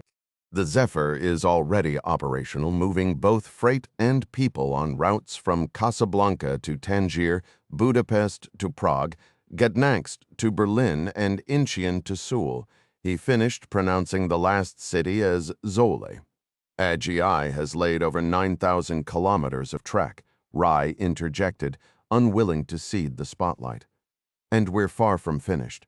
I've just promoted Sanjay here to lead our global business development for transportation. Go ahead, Sanjay. Tell Jack about our latest venture with our western neighbor. Sanjay Bodis, who would marry Rai's daughter Srini in 2 days, cleared his throat and adjusted the knot of his gold tie. Well, he began, his fingers brushing the matching pocket square. The Pakistani government contracted us to construct a high-speed rail line from the port at Gwadar to the Kunjarab Pass on the Chinese border. It's been a monumental undertaking, and the credit isn't mine. This was Fahim's brainchild from the start. Without his engineering foresight and skill as a bridge designer, we never would have conquered the Karakoram Mountains. Fahim Bajwa gave a modest nod of acknowledgement. Years in the making. Rai erupted, his voice filling the room, a bold venture to revive the legendary Silk Road with modern rail. You have to see it, Jack. He clicked the remote, revealing a breathtaking image of a stark, sun-drenched canyon with jagged peaks under a brilliant blue sky, a shot worthy of a travel magazine. This was the Karakoram Gorge when we first arrived, a 2,000-meter sheer drop to the river. But look at it now. Can you believe the transformation? The next slide showed an elegant bridge span, a final link between 2 mountain tunnels, stitching the gorge together. That bridge is the last piece of the puzzle. Rai boomed, slapping the table for emphasis. Fahim and I will be there in person in a few days to celebrate the completion with officials from Pakistan and China. Isn't that right, Sanjay? Yes, Mamanar, the groom-to-be replied, using the Indian term for his future father-in-law. The team is working around the clock to have everything ready for the government ceremony. And here's the real beauty, Mr. Ryan, Rai continued, his tone shifting to one of sly, almost sarcastic pride. Beneath every single mile of our rail, we're burying fiber-optic cable. We're weaving a digital web to connect our data centers across North Africa, Eurasia, the Nordics, and Russia. It's why I'm so fortunate. Srini is marrying this one. The boy's a wizard with international legal contracts, Yale Law, after studying at the Indian Institute of Technology in Bombay. An engineer with a law degree, a true unicorn. He is the future of this company. Sanjay offered a nervous, embarrassed laugh. Jack noted the stark contrast to Fahim's stoic, impassive demeanor, Rai's expectant brown eyes locked onto him. So, Jack, what are your thoughts? Jack's mind had briefly wandered, calculating drive times for his upcoming meeting with Bartosz. Caught off guard, the seasoned private equity investor quickly rallied, his professional instincts kicking in. It's impressive, he said. I'm curious, though, about the logistics of crossing so many international borders. You're operating in several countries that have, let's say, complicated relationships with India, Pakistan being a prime example. Doesn't that cause problems? Jack asked. Rai stroked his bearded chin, considering the question. I see it like this, he began. Governments are like one big family crammed into a car for a cross-country drive. Sure, they argue and bicker, but in the end, they're all stuck in the same vehicle. They have to communicate. They have to move things from point A to point B. Assurance Global Industries operates on a scale few can match, especially when it comes to these massive government-backed infrastructure projects. In a strange way, I believe we act as agents for peace, transcending borders. It's a higher purpose than just pouring concrete. Wouldn't you say, Fahim? Without a doubt, the COO agreed. The sea and the sky have no walls. Our mission is to open pathways on land between nations. As a transnational contractor, we operate beyond the governments that hire us. And speaking of hiring, Rai added with a knowing glance, One of those upcoming contracts is the American government's next-generation fiber optic initiative. Your Congress just signed the funding into law. The Department of Commerce is reviewing proposals right now, including ours. We're positioned to run fiber from our green energy hub in Hanford straight to data centers across the western U.S., crossing federal land all the way. That's when it clicked for Jack. This wasn't about Hendley's capital. They were pitching him because he was the president's son. A surge of anger tightened his chest. Excuse me, Mr. Rai. Please, call me Daval. I appreciate the overview. What AGI has accomplished is impressive. As an individual investor, or even representing Hendley, I can see the potential. Excellent. However, Jack paused, choosing his words with care. If anyone here is suggesting I have sway with my father's administration, or that I would ever consider leveraging that, you are profoundly mistaken. A stiff silence fell over the table. Fahim Bajwa's expression turned solemn. No offense was intended, Mr. Ryan. We apologize. We are only trying to meet the requirements set by your government. His intense gaze hinted at how much was riding on the American expansion for him personally. I understand, Mr. Bajwa, Jack replied, but I have to avoid even the appearance of a conflict of interest. I was actually in the States last week, the COO countered, resting his wrists on the table and turning his palms upward. Finalizing some engineering plans. The infrastructure bill was all over the news. Our research shows Hendley Associates has a history of investing in international infrastructure. Didn't you acquire a shipping company for shallow draft oil deliveries out of Venezuela? Guyana, Jack corrected. You're right. Hendley has invested in developing nations' infrastructure before. And you led that deal personally, didn't you? Fahim pressed. I did personally. Rai brought his hands together, almost in a gesture of prayer. Then you can see why we thought you'd be interested in our presentation. Fahim and I were just prepping our leadership team for a board review next month. We only wanted to provide some background, Sanjay chimed in. We thought you'd appreciate it. That's fine, as long as we're clear, Jack stated. I will not be influencing the U.S. government. Crystal clear, Fahim said. Rai offered a conciliatory smile. Well then, Mr. Ryan, would you be willing to hear the rest of our pitch? Purely from a Hendley investor's perspective, nothing governmental. Jack was about to beg off, to say he'd need to follow up later so he could return to his pressing duties at the campus. But then, a sudden spark of insight changed his mind. He looked at the eager faces around him. A trip to the site last month flashed in his memory, the sheer scale of the operation, the quiet hum of ambition. It was more than concrete and cable. It was a blueprint someone was very keen to sell. Gentlemen, forgive me. I may have overreacted. Quite all right, Rai said smoothly. We understand completely. We simply wanted you to witness what AGI is accomplishing in this region, Rai explained. Jack nodded, his interest clearly piqued. That's precisely what I'd like to do. See it for myself. Rai's expression lit up. You would be interested in a tour. Absolutely, Jack confirmed. I want to experience these high-speed rail connections firsthand. Hendley Associates has been assessing data infrastructure projects globally. We recently finalized the acquisition of a low-Earth orbit satellite firm, Lodestar. The official announcement is in a fortnight. Those satellites will require ground stations in isolated locations, all connected by fiber optics. Hendley could very well be interested in a partnership involving some of these railway corridors. Excellent. A tour of the fiber project can be organized immediately. Rai boomed, gesturing broadly. Fahim can escort you to the Dera Baba Nanak roadbed site today. That's the line that will extend through the Karakoram Gorge and onward to the Kunjarab Pass, crossing into China. Will your company continue the rail and network development within China as well? Jack inquired. Rai shook his head. No, the Chinese authorities take over at the pass. But let's be honest, without our efforts, they wouldn't have this critical rail link to the Arabian Sea, a key segment of their Belt and Road Initiative. Through his work with the campus, Jack had extensively studied China. He was familiar with the massive scale of the Boer Eye and had even seen its footprint while reviewing competitive private equity opportunities. If he was being completely honest with himself, he was still irritated about being sidelined in the Lodestar acquisition and was determined to return from this trip with a business victory.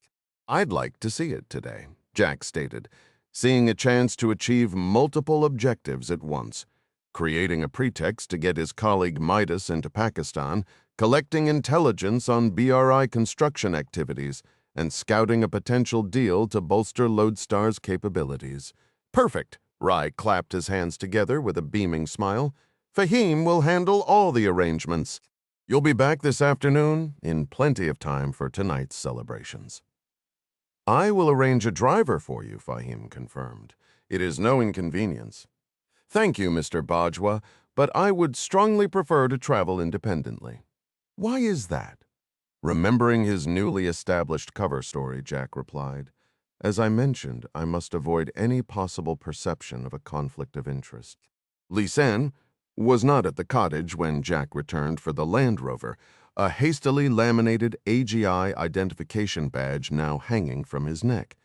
He was keen to update her on the developing situation, legitimately so, as she was the head of intelligence and logistics for the campus. He also desperately needed to start repairing the damage caused by his repeated absences from the wedding festivities. He resolved not to mention the potential investment opportunity that could rival Lodestar, knowing that would only complicate matters further. Opting to leave a note, he faced the dilemma of what to write. It couldn't reference anything related to campus operations. Every other fabricated excuse for leaving the property seemed unconvincing.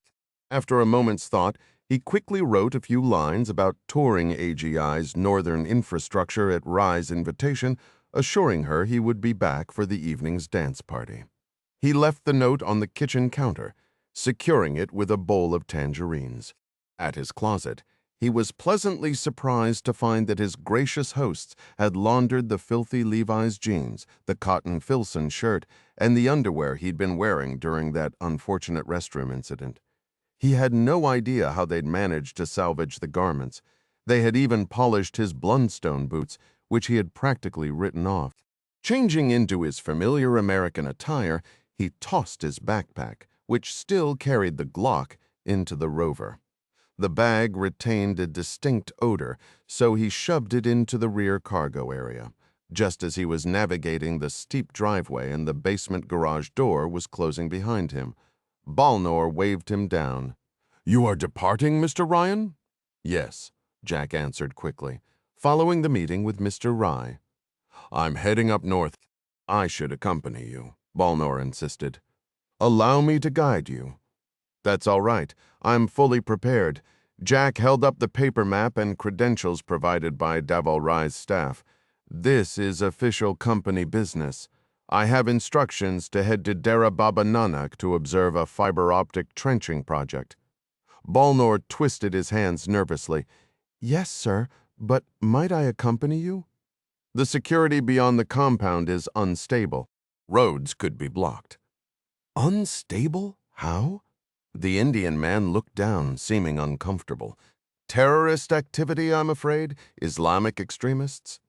Remembering their encounter with the suicide bomber, Jack pressed. "Where, exactly?" "North of here, sir. The Jammu Kashmir region frequently sees unrest. What's happened now? Terrorists struck an Indian Army outpost. The general stationed here is deploying forces north to contain it." Jack's mind went back to Clark's briefing on the terrorist Rafa. He looked at his map with new focus. It was open to show the Pakistan border area near the village of Bamiyan, his intended point for smuggling Bartosz into Pakistan. This rural collection of farms sat just a few miles south of India's Jammu Kashmir. Rather than feeling alarmed by the reported security issues, Jack saw the increased military movement as a potential chance for Midas to find a new lead in hunting Rafa. "Don't worry about it, Balnor," he said finally. "I'll manage, but what are you doing here at the cottage? I've come back to Fula Mahila to collect some items for the lady." "What items?" The attendant looked surprised. her gauze gloves and the pink salwar suit for the major event tonight. You know, sir? The Jack's blank expression made Balnor gesture animatedly with his hands. Why, Mr. Ryan, the dance festival is on the schedule I slipped under your door last evening. You are to wear the navy blue dhoti kurta with the rhinestone trim and your mauve jodhpurs featuring the gold stitching. Jack let out a tired breath. No, I never saw a note. What event is this? What dance festival? The wedding party is assembling to rehearse the grand Bollywood-style dance number. You're expected at the dress rehearsal later this afternoon. Is this a major undertaking? Oh, absolutely, Mr. Ryan. The dance timing is very precise, and the attire is deeply symbolic, each piece arranged specifically. The ladies will start their neck henna and makeup right after the spa. You'll join the other groomsmen to welcome them at the Lotus Pavilion as they enter to the music. It's designed as a romantic ceremony, an intricate dance between the genders, rich with symbolism from the Bhagavad Gita, and, if I may say, sir, even elements from the Kama Sutra. The Ray's family are Sikhs, but the groom is Hindu. Jack rubbed his forehead. When is this scheduled for exactly? At midnight, precisely. But it will take hours to attire you properly. Even longer if you miss the rehearsal. I do hope you'll return before sunset, sir. Jack glanced at the map on the passenger seat. A quick online search from his laptop had estimated the drive from Daval's Amritsar compound to Bamial at about 2 hours. Midas expected him there by mid-afternoon. Plenty of time, he assured. Please pass that along to Lisan. The attendant leaned in closer, lowering his voice through the rover's open window. I believe that is a very wise plan, Mr. Ryan. The peculiar tone sent a ripple of concern through Jack. Balnor, why do you say it that way? Because, sir, the spa attendants overheard the ladies conversing while they were gathered in the communal Bali bath. The hot springs are fed by pipes from the Ganesha Palace. His Majesty, the Maharaja, had that plumbing installed 2 centuries ago. Never mind the history, Balnor. What were the ladies discussing? They were discussing you, Mr. Ryan.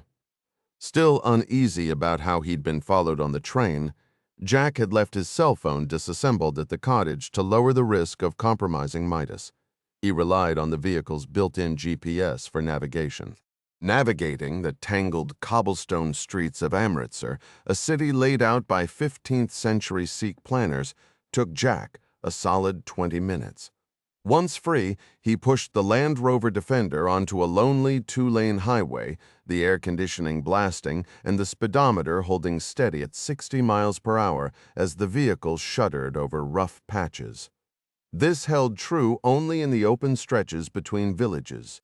Approaching each settlement forced him to brake for a chaotic mix of bicycles, carts pulled by mules, and frequently groups of women in vibrant saris walking right down the center of the road, baskets balanced on their heads, utterly unconcerned with traffic.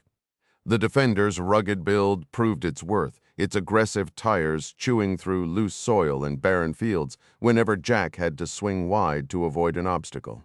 His GPS twice routed him straight through the core of a village, navigating a maze of tight alleyways lined with crumbling single-story structures.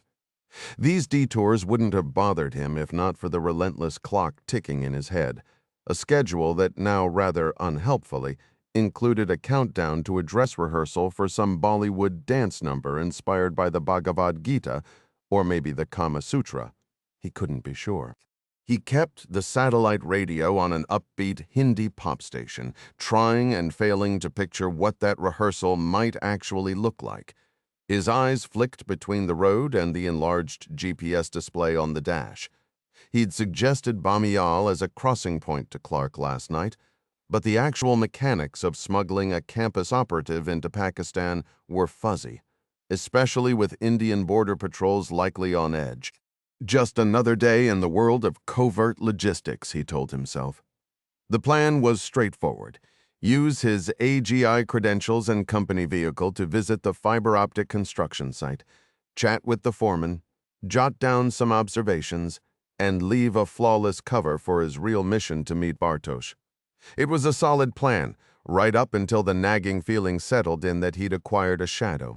Granted, he wasn't exactly being subtle, driving a conspicuous truck in a mostly straight line. He hadn't been running any surveillance detection routes through this remote countryside. It was pure habit that kept his eyes on the rear view, where he eventually noticed a grimy gray SUV hanging back several cars in traffic. To Jack, it looked strikingly similar to an old American Jeep. He'd seen a few of these boxy, Mahindra-made 4x4s on the road, models called the Thar. This particular Thar kept a curious distance, periodically vanishing onto side roads whenever Jack slowed, only to reappear later. For long stretches, he convinced himself it was just another traveler heading north, but its persistent reappearance felt intentional. Pulling up to the security gate south of AGI's Dera Baba Nanak site, Jack waited for the guard to verify his ID, one eye glued to his mirror. After a few minutes, the Thar cruised past on the main highway, too far away for Jack to identify the driver. Once waved into a parking spot near a construction trailer, Jack reached into his pungent backpack, retrieving his ankle holster and compact Glock. Better safe than sorry. The reel on that trailer car behind the engine is feeding out a 2-foot-wide fiber conduit, the AGI project engineer explained, his face craggy under the shade of his hard hat. Inside that tube are thousands of glass strands, enough to give a city of 1 million people gigabit speeds. Watch your step there, Mr. Ryan. Our safety bonus depends on a perfect record, and you're looking a bit wobbly. The man gave a dry laugh. Jack, his movements awkward from the weight of the concealed pistol, had nearly tripped over a railroad tie while scribbling in his notepad. As the engineer's voice competed with the cacophony of construction, the banging, buzzing, and revving of heavy machinery, Jack paused, taking in the long, silent stretch of railway tracks ahead. A quarter-mile up the line, the tracks disappeared around the bend of a weathered barn. Nearby, a tracked tractor, fitted with a massive spinning blade, was tearing into the earth, a long discharge tube arcing soil into a waiting railcar. Jack gestured toward the machine. Is that setup really efficient for digging a trench this size? The engineer, his face leathery from the sun, squinted at the churning equipment. Absolutely, Mr. Ryan. That blade is tungsten carbide, spinning at 2,000 revolutions per minute. It sliced through 3 feet of reinforced concrete like it was butter. The site manager, seizing the moment, launched into a detailed and meandering lecture about the fragility of fiber optic lines, the mandated burial depths, and the carrying capacities of various cable diameters. As he talked, he subtly guided Jack farther from where his car was parked. Jack's chance to break free came when a utility ATV, resembling a rugged golf cart with an open back, came rattling down the service road toward the site office. I've really taken up enough of your time, Jack said, extending his hand. I should be on my way. Mind if I catch a ride back to my vehicle with that driver? Of course, Mr. Ryan, whatever you prefer. The manager smiled, then his expression turned playful. I nearly forgot, sir, Mr. Bajwa mentioned you'll be performing a Bollywood dance at Srini Rai's family dinner tonight. Is that true? It is, Jack confirmed. The man clasped his hands over his chest, a wistful grin spreading across his face. My daughter performed once. She practiced for months to get every step perfect. Have you been rehearsing? Did you start learning before you left America? Not exactly, Jack replied. After a final thanks, he released the man's hand, scrambled down the gravel embankment, and waved the ATV to a stop. The bumpy 5-minute ride along a winding service trail revealed something telling. A glimpse of a gray SUV's bumper protruding from behind a mud brick shelter near the highway. His pursuers hadn't counted on him using this back route, which exposed their position. It was time to slip away for good. To gather useful information, Jack struck up a conversation with the ATV driver, who was on a parts run to fetch a replacement cutting blade. You're going to haul one of those giant blades on this little thing, Jack asked, amused. No, sir. the young worker said, steering around a pothole. "This is for a smaller branch line to a control building. We use a walk-behind trencher for those jobs. Like that one parked in the equipment yard over there." Jack followed the man's pointing finger and saw the compact machine. It had a long, protruding guide bar wrapped in a fierce, toothed chain, not unlike a heavy-duty chainsaw. And in that instant, Jack's plan to lose his shadow crystallized. Meanwhile, 45 miles from the capital, nestled within the wooded coastline of the Chesapeake, sat 50 acres held by the Ryan Family Trust. Peregrine Cliff, the residence of Jack Ryan Sr. since his teaching days at the Naval Academy, was encircled by an 18-foot electrified fence, a network of infrared cameras and motion sensors, Secret Service personnel, and a military K-9 unit featuring Belgian Malinois, German Shepherds, and scent-tracking beagles. With the property bordering the water, the Navy oversaw the surrounding grounds. A dedicated team from Gary Montgomery's Secret Service detail conducted regular patrols through the forest. These days, President Ryan found little peace even at Camp David. Its extensive communications upgrades made it feel uncomfortably similar to the White House Situation Room. For a true escape from the pressures of the presidency, the commander-in-chief and his wife Kathy, an ophthalmologist, always favored their sprawling, shingle-clad retreat perched on Peregrine Cliff. The house was filled with the sounds of creaking floorboards and offered a breathtaking, unobstructed vista of the bay through its old, wavy glass windows, every corner steeped in family history. Jack had spent his childhood there, losing countless afternoons in the dense surrounding woods with his brothers and sisters, Sally, Katie, and Kyle. Their greatest project was a fort, built in an 18th century style from maple trees felled by a fierce nor'easter. Jack secretly harbored a more ambitious vision for that childhood hideout. Years later, during an interminably tedious week off in Arlington, he binged YouTube tutorials on log cabin building, impulsively purchased a chainsaw, rented an excavator, and, with the Navy's reluctant permission, got to work. What emerged from the woods was a humble, rough-hewn structure, a tin roof pierced by a stovepipe, a plywood floor on stilts, uneven stone steps, and not a single window. Yet, to Jack, having built it himself with borrowed tools, its flaws were part of its charm. That following November, he convinced his girlfriend, Lisanne, to visit, bringing along flannel sleeping bags, a glazed ham, and a bottle of Cabernet. Lisanne Robertson, a Texas state trooper, stood with her good hand on her hip, her head tilted back as she surveyed the slanted ceiling, drooping rafters, and finger-wide gaps between the logs. Frozen in that stance, her professional skepticism took over. The scene reminded her less of a romantic getaway and more of a certain infamous Montana shack, though she kept that unsettling comparison to herself. They never spent another night there after that chilly evening on the splintered plywood. While the romantic outcome wasn't what Jack had hoped, the whole endeavor gave him a crash course in power tools, specifically the handling of a chainsaw and its various blades, knowledge that came in handy when he later examined the spare trenching chains at the AGI site's machine shop. So when Jack informed the young ATV rider that he planned to take one of the long barbed chains to Amritsar in his company Land Rover, the worker simply shrugged. As far as he was concerned, this visitor with the official Assurance ID badge, who the foreman said was headed to Srini Rai's wedding, clearly had the clout to take whatever he needed. Driving north from the site, Jack checked his rearview mirror on the way to meet Midas. The gray Thar had dropped back, using a tractor-trailer as a shield. With his windows down to better sense the environment, he felt the air grow oppressively thick and damp, and a swarm of insects began smearing against the windshield. The landscape on either side was a flat expanse of green wheat fields, some stalks already tinged with gold, all blurred by a haze of distant pollution. The highway narrowed frequently, squeezing to one lane over small bridges spanning irrigation canals. His GPS showed a clear 20 kilometers before the next village outskirts. Jack spotted a turnoff a few kilometers ahead, a detour that would help him shake any followers.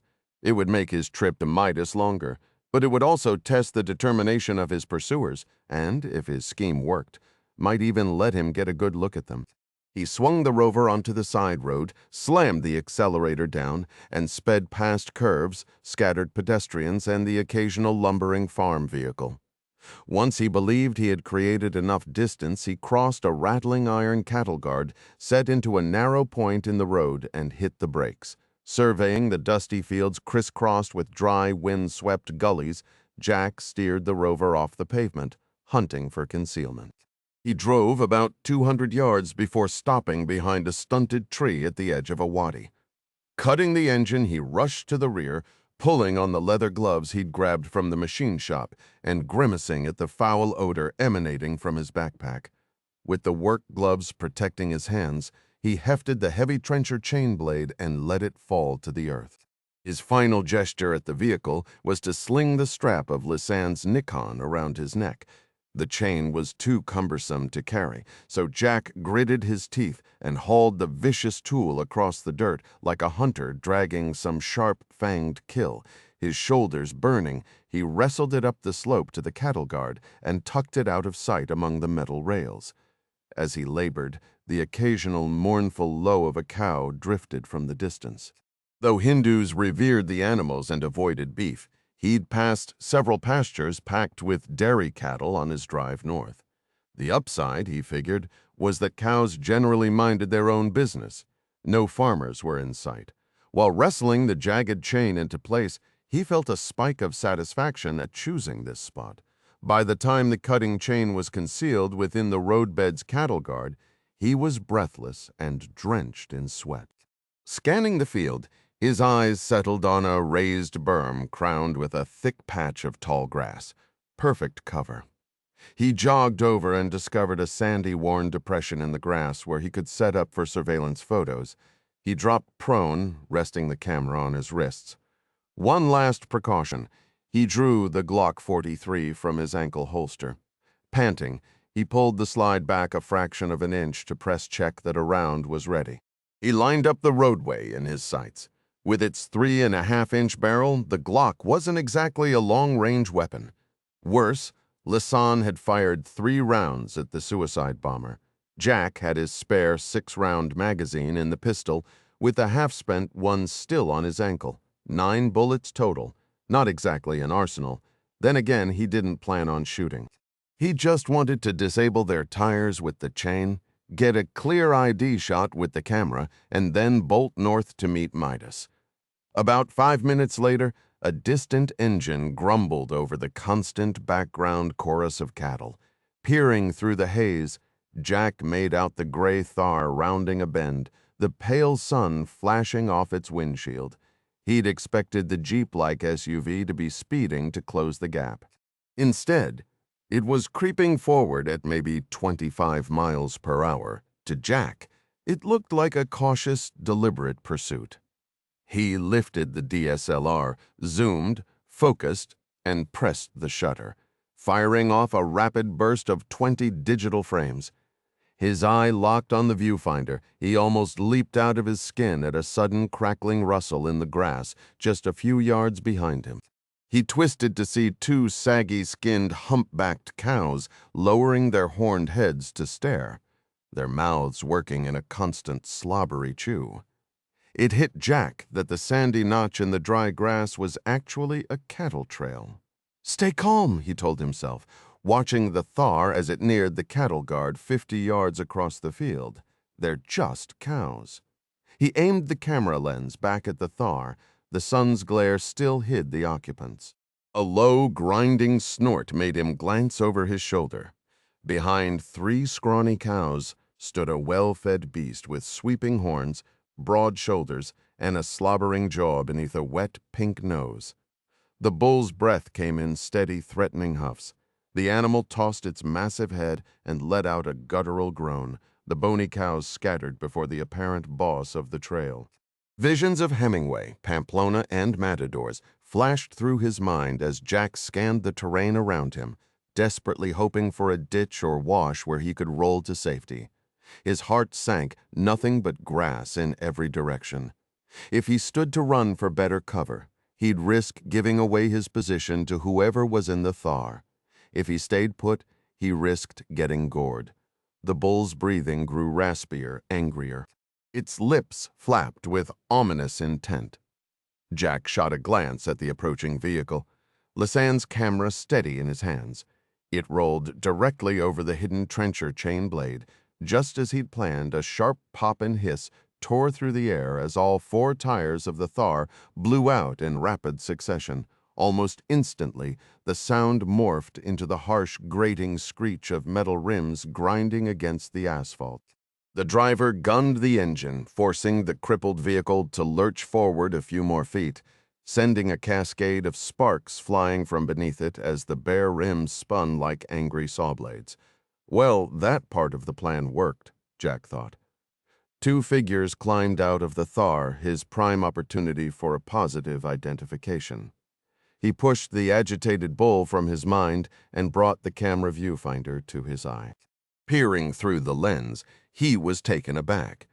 The men appeared to be Caucasian, with fair complexions, and their attire was distinctly Western.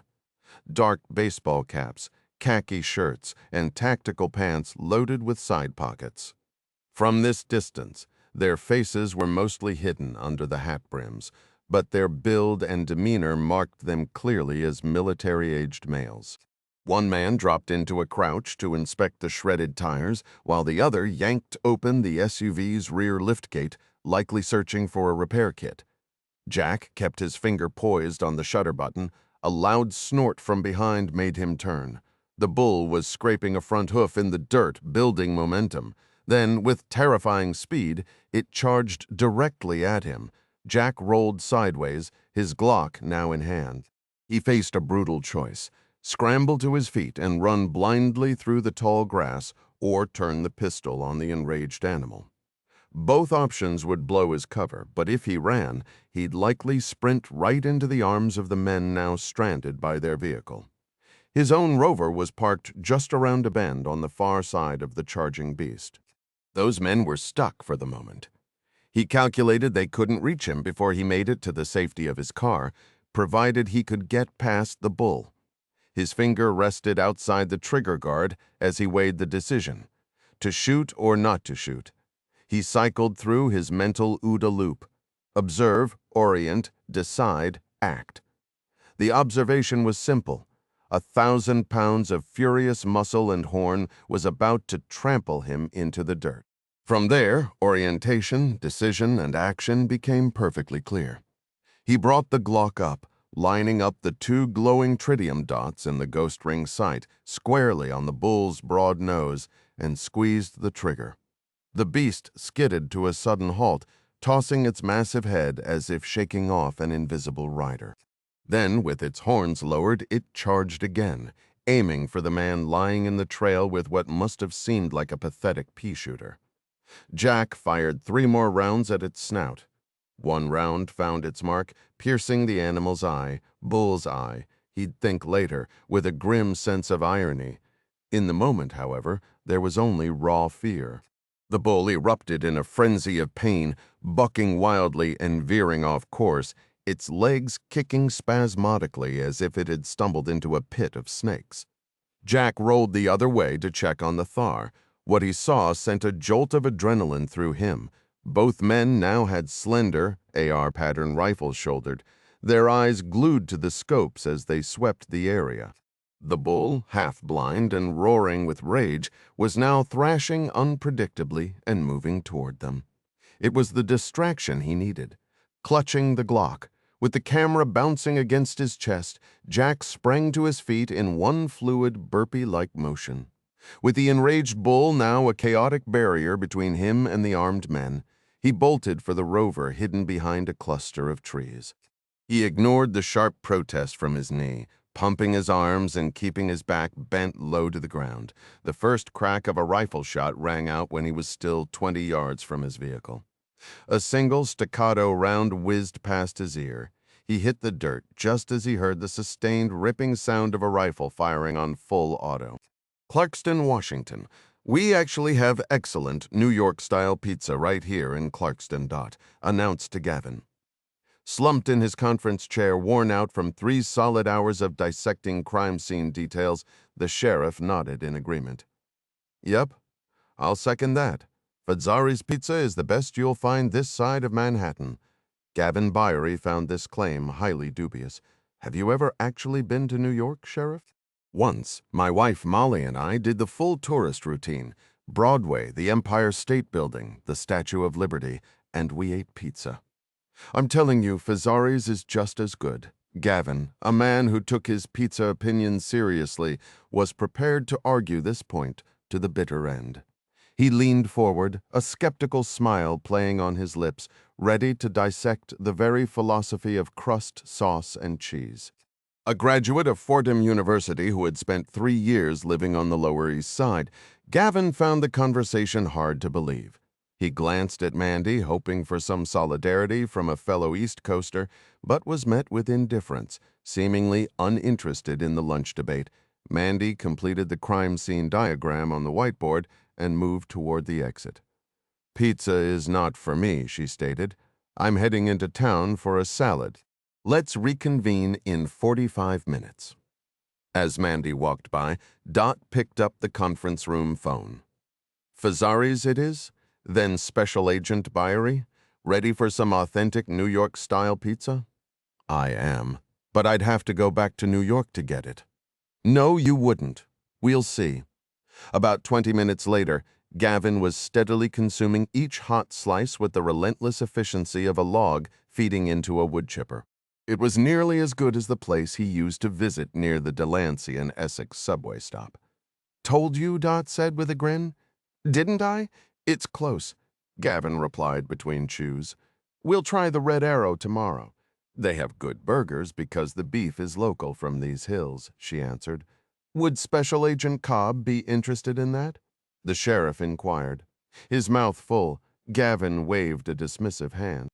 Special Agent Cobb doesn't eat regular food. He stopped abruptly as Mandy walked back into the room. I'm back with my irregular food, she remarked, taking a seat and peeling back the lid of her salad.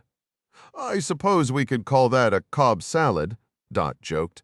Maybe you'll get a menu item named after you over at Claudia's Clarkston Cafe, the Special Agent Cobb salad. Cobb salads contain cheese, Mandy replied flatly. She'd heard the joke countless times before. I don't eat dairy. She turned her attention to the whiteboard. Hey, what's all this new information? Do you guys have something pointing to the perpetrator being in Central Washington? Yep, the sheriff answered after wiping his mouth. I was just about to update my files with it.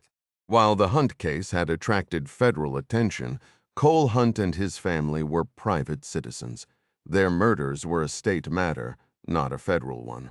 Sheriff Whitcomb was happy to keep the FBI in the loop, but he had no intention of surrendering his authority as the county's lead detective. Rather than sparking a jurisdictional battle with the powerful bureau, he smartly leveraged their resources. So what's the story? Mandy asked. Whitcomb pushed his hat back on his forehead. Agent Byrie here believes the perpetrator is in the Tri-Cities area, about 2 hours west, near the center of the state. He hasn't fully explained his reasoning yet. He made us wait for you, Agent Cobb. The pizza arrived. We ate while it was hot. My apologies. I'm usually more courteous than that. Hold on, Sheriff, Mandy said. Her fork paused halfway to her mouth. What are the Tri-Cities? Kennewick, Richland, and Pasco. Dot clarified. My daughter lives there. They're basically the major metro area around here, unless you cross the river to Lewiston, but then you're in Idaho. Mandy, astonished, shifted her gaze to Gavin, who, judging by the stack of crusts on his plate, had just polished off 5 slices of pizza. Gav, you have a lead pointing to a city a couple hours from here? Where on earth did that come from? I was only gone for 30 minutes. Suddenly aware of his less than polished manners and the pile of crusts, Gavin discreetly moved his plate aside. He dabbed his mouth with a napkin and cleared his throat. Right. The suspect or suspects were in that region. At least they were there 2 weeks ago. An exact location? Do you have an address? No. So what do you have? I performed a deeper analysis of the data traffic from Maddie Hunt's cell phone records. The series of Internet protocol hops allowed me to trace related data traffic back to a router that serves the Tri-Cities area. Mandy Cobb stared at Gavin skeptically as she swallowed a mouthful of arugula. The night before, using the National Security Authority granted by Dan Murray's credentials, she had activated an analytical team in Washington, D.C. At Hoover, a common shorthand for the building named after the Bureau's first, and some would argue notorious director, "You managed to uncover a new lead independently?" she inquired. He confirmed it, then asked if the team at Hoover had discovered anything further. "No," she admitted, "not at this time." Mandy had once served a tour at Hoover herself, assigned to the Counterterrorism Advanced Projects Unit, or CTAP-U. Back then, young and driven, she was part of a rapid response team that deployed to global conflict zones, often Iraq and Afghanistan. Her role was to support Army Special Forces, Delta, or Navy SEAL teams during operations, after which FBI experts would sift through any materials recovered. Now, avoiding Gavin's gaze, she focused on her salad, a flicker of self-doubt crossing her mind. Her temporary partner was undoubtedly clever when it came to the murky dealings of the dark web. The Ford F-250 parked outside was proof enough. But for rigorous digital forensic work, she trusted the seasoned experts back at Hoover.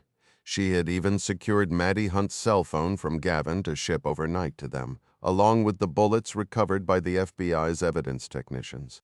"So you're telling me," Gavin asked with a knowing grin, "that Hoover has absolutely nothing new from Maddie's phone? They're still stuck on the India connection?" Feeling a mix of embarrassment and frustration, Mandy took an aggressive bite of her food. The irritating fact was that the Bureau's digital media exploitation group DMX had possessed Maddie Hunt's phone for nearly half a day. Mandy had expected one of their tech wizards to run circles around Gavin's findings, following the digital trail he had initially flagged. Instead, as an analyst had explained during her drive back to Sheriff Whitcomb's office, DMX had lost the trace on the IP address in India. "So India is no longer a focus," she had pressed. "Oh, India is still the point of origin," the analyst clarified. "But the trail ends in the Tri-Cities." Sheriff Whitcomb's patience was wearing thin. He adjusted his hat back to its usual position. "If you already had this India link, it seems to me you could use the IP address to keep following it back to the source. Isn't that how it works?" Mandy looked at the local sheriff. "The Bureau is actively working on it. The complication is that we can trace the IP to a router in Delhi. After that, it goes through another layer of addressing, and we lose the signal." "That's precisely why I'm waiting to hear how Special Agent Byrie managed to connect it to the Tri-Cities," Dot chimed in, puzzled. "Why do we lose it? It seems insane that we can track it across the world and then it just vanishes." "It's a complex process," Mandy explained. "According to our analysts, the IP address eventually routes through a major switching station with fiber optic lines serving over 1 billion people across India, Pakistan, and southwestern China. From there, it gets funneled into a VPN. Gavin pushed back from the table and crossed his legs. "Actually, that's incorrect." Mandy shot him a sharp look. His casual arrogance was one thing, but undermining her in front of local authorities was another. "All right, then. Agent Beery," the sheriff interjected, "why don't you break it down for us? For me, anyway." Gavin tapped his foot. "If it were just a standard VPN, I'd have the tools to locate that IP and pick up the trace again. I've got access to some specialized resources." He caught himself before mentioning the NSA. "The tools aren't the point. The real issue is that the IP ping came through a Tor network, and that's exactly what led me to Central Washington." Sheriff Whitcomb leaned back and tossed his paper plate into a nearby trash can. "A what? A Tor network?" Gavin repeated. "It's essentially a global network of volunteer routers layered with multiple levels of encryption. Anyone can set one up, but it's primarily used by those who prefer to stay under the radar. Here, take a look." Gavin turned his laptop toward the sheriff. Dot rose from her seat to peer over his shoulder. "Why is it called Tor?" she inquired. "Tor stands for the Onion Router." Referencing those layers, Gavin explained. "It's a free browser designed for total anonymity on the darker parts of the internet." "Looks like any ordinary browser to me," the sheriff remarked, his tone dismissive. "The application itself isn't the special part," Gavin clarified. "It's the pathway the data takes. Information travels through 3 separate relays. Each one encrypts, decrypts, and then re-encrypts the route, making it far more secure than a standard VPN." "But you still traced an IP address to India," Dot pointed out. "If it's that sophisticated, how did you manage it?" "I approached the data from Maddie's phone from a new direction," Gavin said. "I focused on the advertising identifier linked to her digital profile. That's what ultimately pointed us toward the Tri-Cities area." Faced with their confused expressions, the tech specialist continued. "Every time you go online, sophisticated servers aggregate your behavior through complex algorithms. Using what might seem like AI magic, these systems recognize it's you, whether it's Dot or the sheriff, browsing on a phone or a home computer." Sheriff Whitcomb let out a weary sigh at his feet. Luna, the Labrador, gave a soft whine. "Run that by me again. I'm referring to an online profile that's incredibly valuable to marketers." Gavin elaborated. "It reveals where you live, your profession, your shopping habits. These profiles are sold to advertisers by the companies operating those servers. The data can be broken down so finely that advertisers can group potential customers by behavior for targeted campaigns." Agent Byrie, the lawman, interjected as Luna nudged his leg. "What on earth does this have to do with Maddie Hunt?" He snatched Gavin's pile of pizza crusts and dropped them to the floor for the dog. "I purchased the advertising ID associated with the Hunt's zip code. It took me almost no time to locate the girl's targeting information and see who else had acquired that same ID recently." While Luna crunched happily, Gavin sat up straighter and tapped a series of highlighted orange lines on a map pinned to a bulletin board. "This is the intelligence the perpetrator had access to. You can see Maddie Hunt's routine was basically school, soccer practice, and home. The killer could have easily found the addresses for the school and the soccer field online. From there, deducing the family's residence becomes a logical step. That's how he obtained the Hunt's address, despite Cole Hunt's efforts to remain offline." "You can just buy this information, Dot?" asked a note of disbelief in her voice. "Absolutely. And it was cheap, too, about $3,000 paid with cryptocurrency. No disrespect to Clarkston, but there haven't been many buyers for advertising IDs in this zip code. I checked the pricing history in an online auction. The purchaser for the Clarkston data accessed the auction through the Tor browser, then find the company that bought it," the sheriff stated. "That's the catch with the Tor network," Gavin replied. "The transaction was completely anonymous." "Then how can you possibly know the user is in the Tri-Cities?" Mandy asked, her irritation thinly veiled by curiosity. "Ah," Gavin said, a grin spreading across his face. "That would be the handiwork of Princess." "Did you just call her a princess?" Dot asked, raising an eyebrow. Clarkston had its traditional ways, but even she found the term a bit much. "No," Gavin chuckled. "Princess is the name of my custom-built AI engine named after my cat. I can feed her all sorts of data, like this IP address, routing to India, and the advertising ID, and she scours for digital footprints. She analyzed countless data pathways and found a link." "She," the sheriff repeated slowly. "You mean this, Princess?" "Correct," Gavin confirmed. The Tor browser used to purchase the advertising ID had been downloaded just hours before the transaction from a server Princess located. She traced the IP address back to the Tri-Cities region. "I pulled that detail right before you walked in, Mandy. What's the link to the router in India?" "It's an overlap. Initially, I saw Maddie Hunt's GPS chip transmitting data to an IP address based in India. Now, that same IP is appearing on this Tor browser. That's the connection. It's an encrypted communication channel, likely for email. So you're suggesting the individual who bought the advertising data is secretly communicating with someone in India or possibly Pakistan, Bangladesh, or China, the sheriff stated. Exactly, that's the theory. Well, that certainly narrows the field. Mandy pushed her salad aside. During her time with the Hoover Fly team, she often felt a tactical edge because extremists went to extreme lengths to avoid digital trails.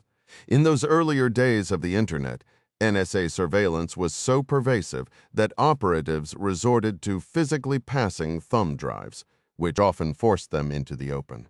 Now it appeared their methods had evolved.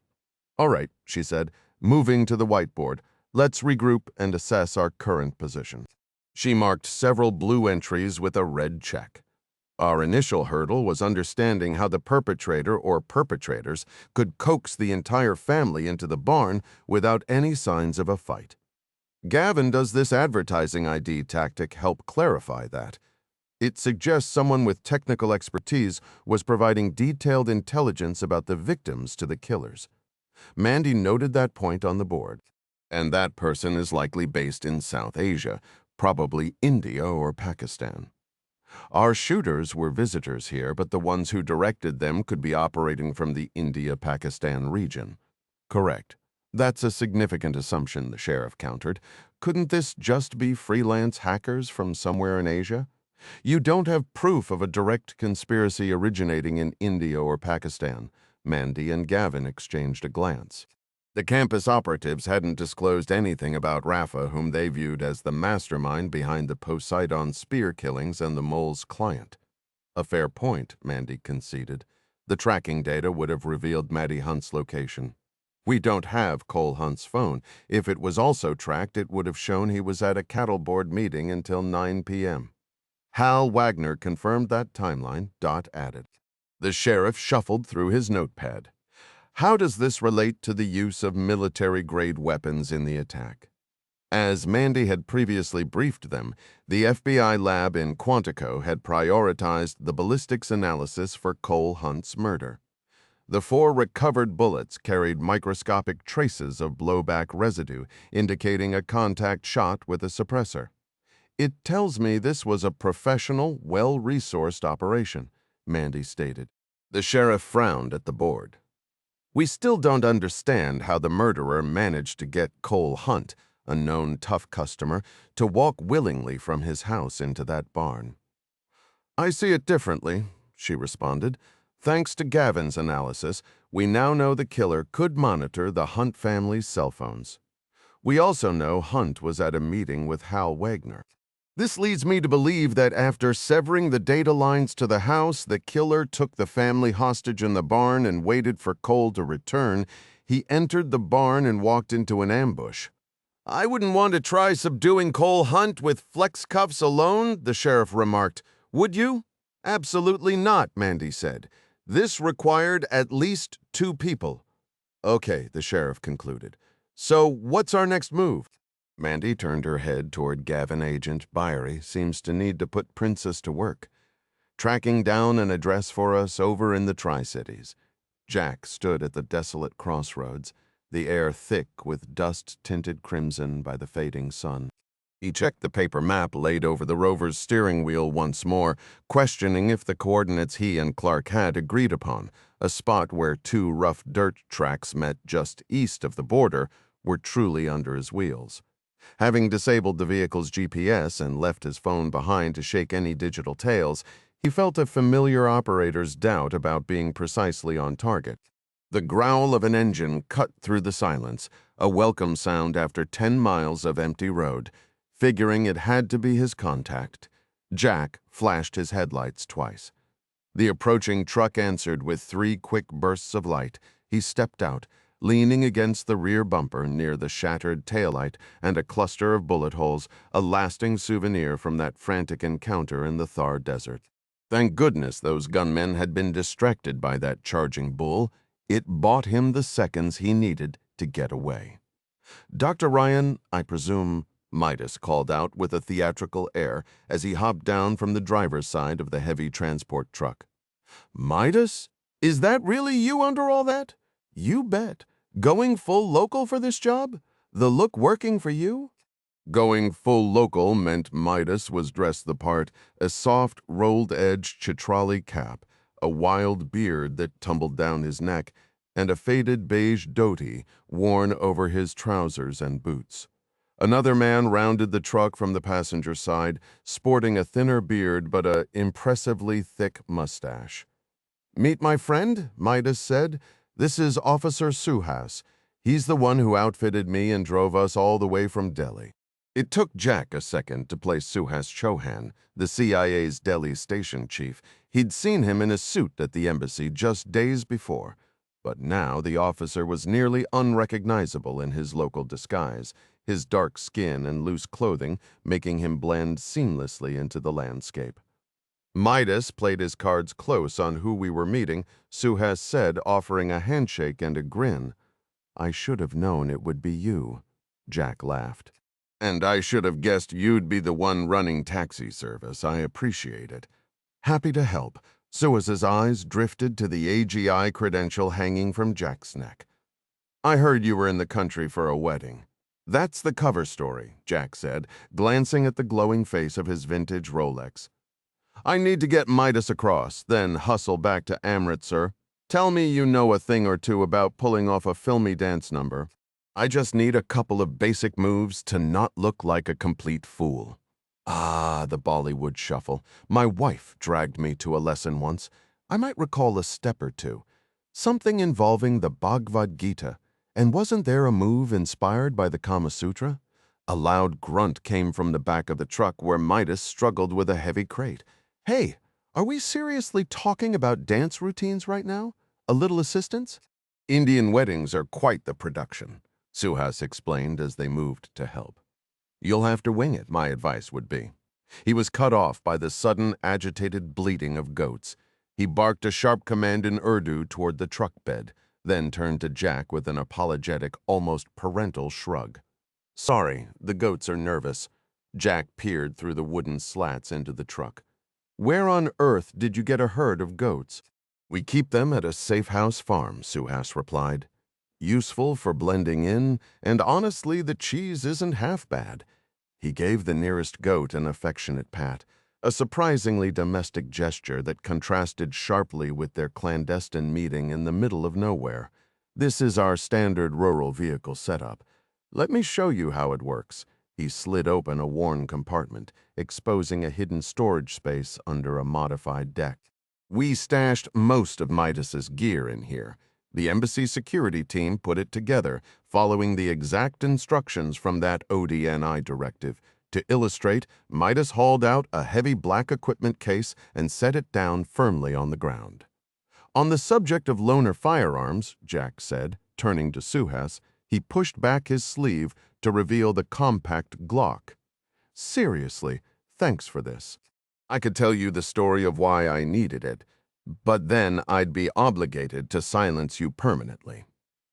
Let's avoid that. Worse than my death would be the official report I'd have to file back at headquarters explaining it. Let's just say I had some unwanted company," Jack offered. "I'll leave the details there." "Doesn't shock me. Could have been Indian military. There was a terrorist strike in Kashmir, just to our north. A radical militia wiped out an Indian Army patrol. Intelligence coming through the NCTC points to a group calling itself the Umayyad Caliphate, an offshoot of Daesh. Ring any bells?" "Never heard of them," Jack said. Not entirely truthfully. "We're pushing sources for more. Just watch yourself up here after a hit like that. I'd expect the Indians to be trigger-happy and skip the questions." "How reassuring." "Hey," Midas called out. "You two going to stand around chatting, or are you going to lend a hand?" Jack folded down the rear seat and started helping with the stack of bulky cases. After several minutes of loading, Suhas gestured toward the road. "If you head southwest on this track, you'll hit a small farming community. Signals intelligence suggests the Indian Army is monitoring the primary routes. They're nervous about intercepted talk of a larger attack being planned." You need to be extra cautious near that border, Jack. Understood. I've got my cover story ready. Jack held up his corporate identification. AGI has a buried fiber optic line roughly a mile from here that crosses into Pakistan near an old rail line to Lahore.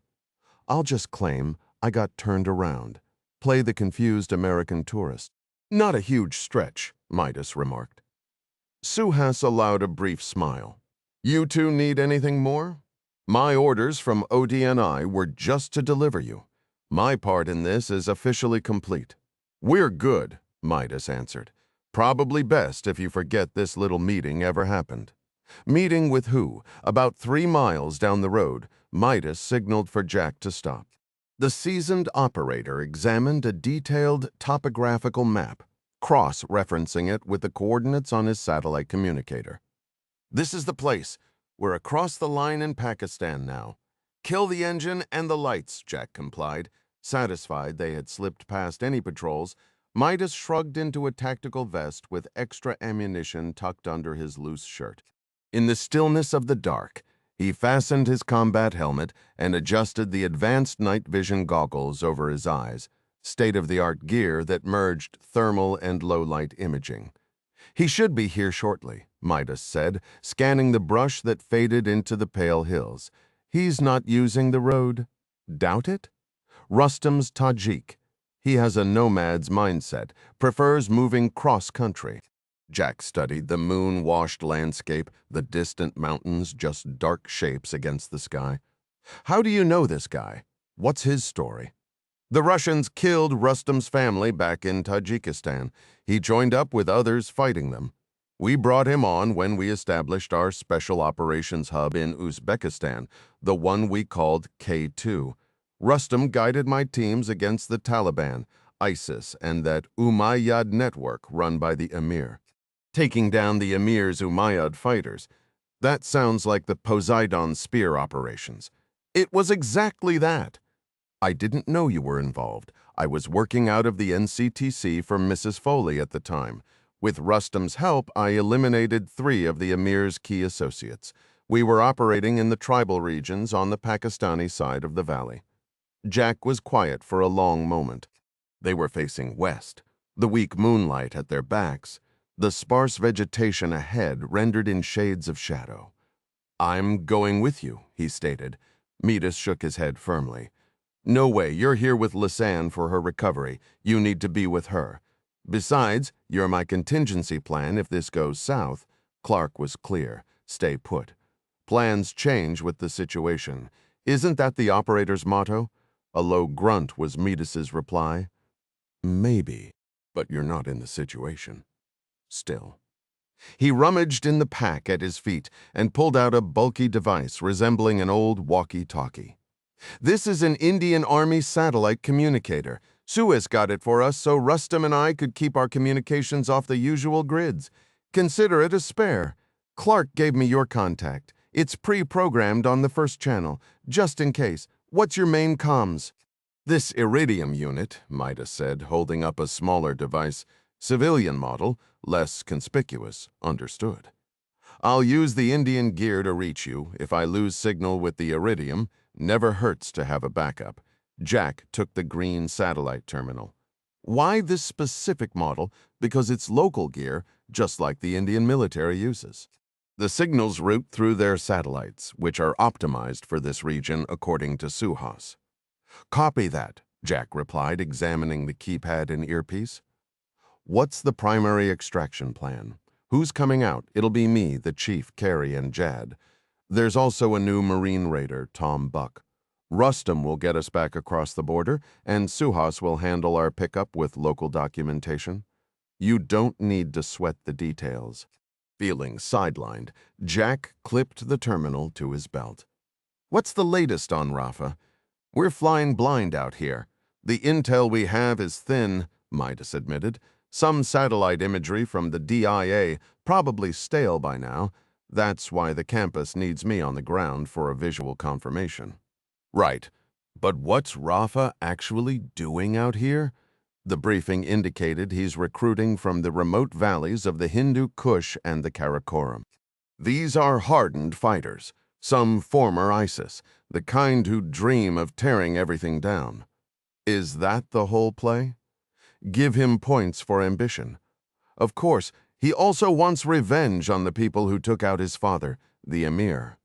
Jack's eyes scanned the shadowy landscape. I was part of the team that hunted the Emir. His father had grand plans for chaos back home. Yeah, I remember something about a nuclear site in Nevada. Exactly. My first real op with the campus. We secured the Emir at Clark's place before handing him off. He gave up everything after a little medical persuasion in custody. So I heard you, Clark, and Ding stopped the father. Poseidon's spear dismantled his network. Now we pull the sun out by the roots. Crossing his arms, Jack pressed further. Has anyone pieced together how Rafa is moving his people in and out of the country for these spear attacks? Mandy and Gavin are on it. And the intelligence leak? A mole? That's the assumption. Like I said, Gavin and Mandy are digging. It's a serious breach if he's got a source inside. Are they making progress? I'm sure they'll crack it before he hits another spear target. Jack shot him a skeptical look. What if Rafa's ambitions go beyond a simple hit list? What if he's trying to finish what his father started? Midas, for all his rank, had little patience for strategic speculation. What he loved about his JSOC days was the clarity, good intelligence, a defined target, and the freedom to execute. Endless debate about the bigger picture had never been his style, which is exactly why he left the regular army before his career stalled behind a desk. Some men are built for action, not for pondering the what-ifs in a dusty valley. Midas dismissed the concern with a wave of his hand. It won't make a difference. Rafa parades around with that ornate staff, playing the part of some grand historical ruler. I plan to mount his head on a pike and plant it in the dirt.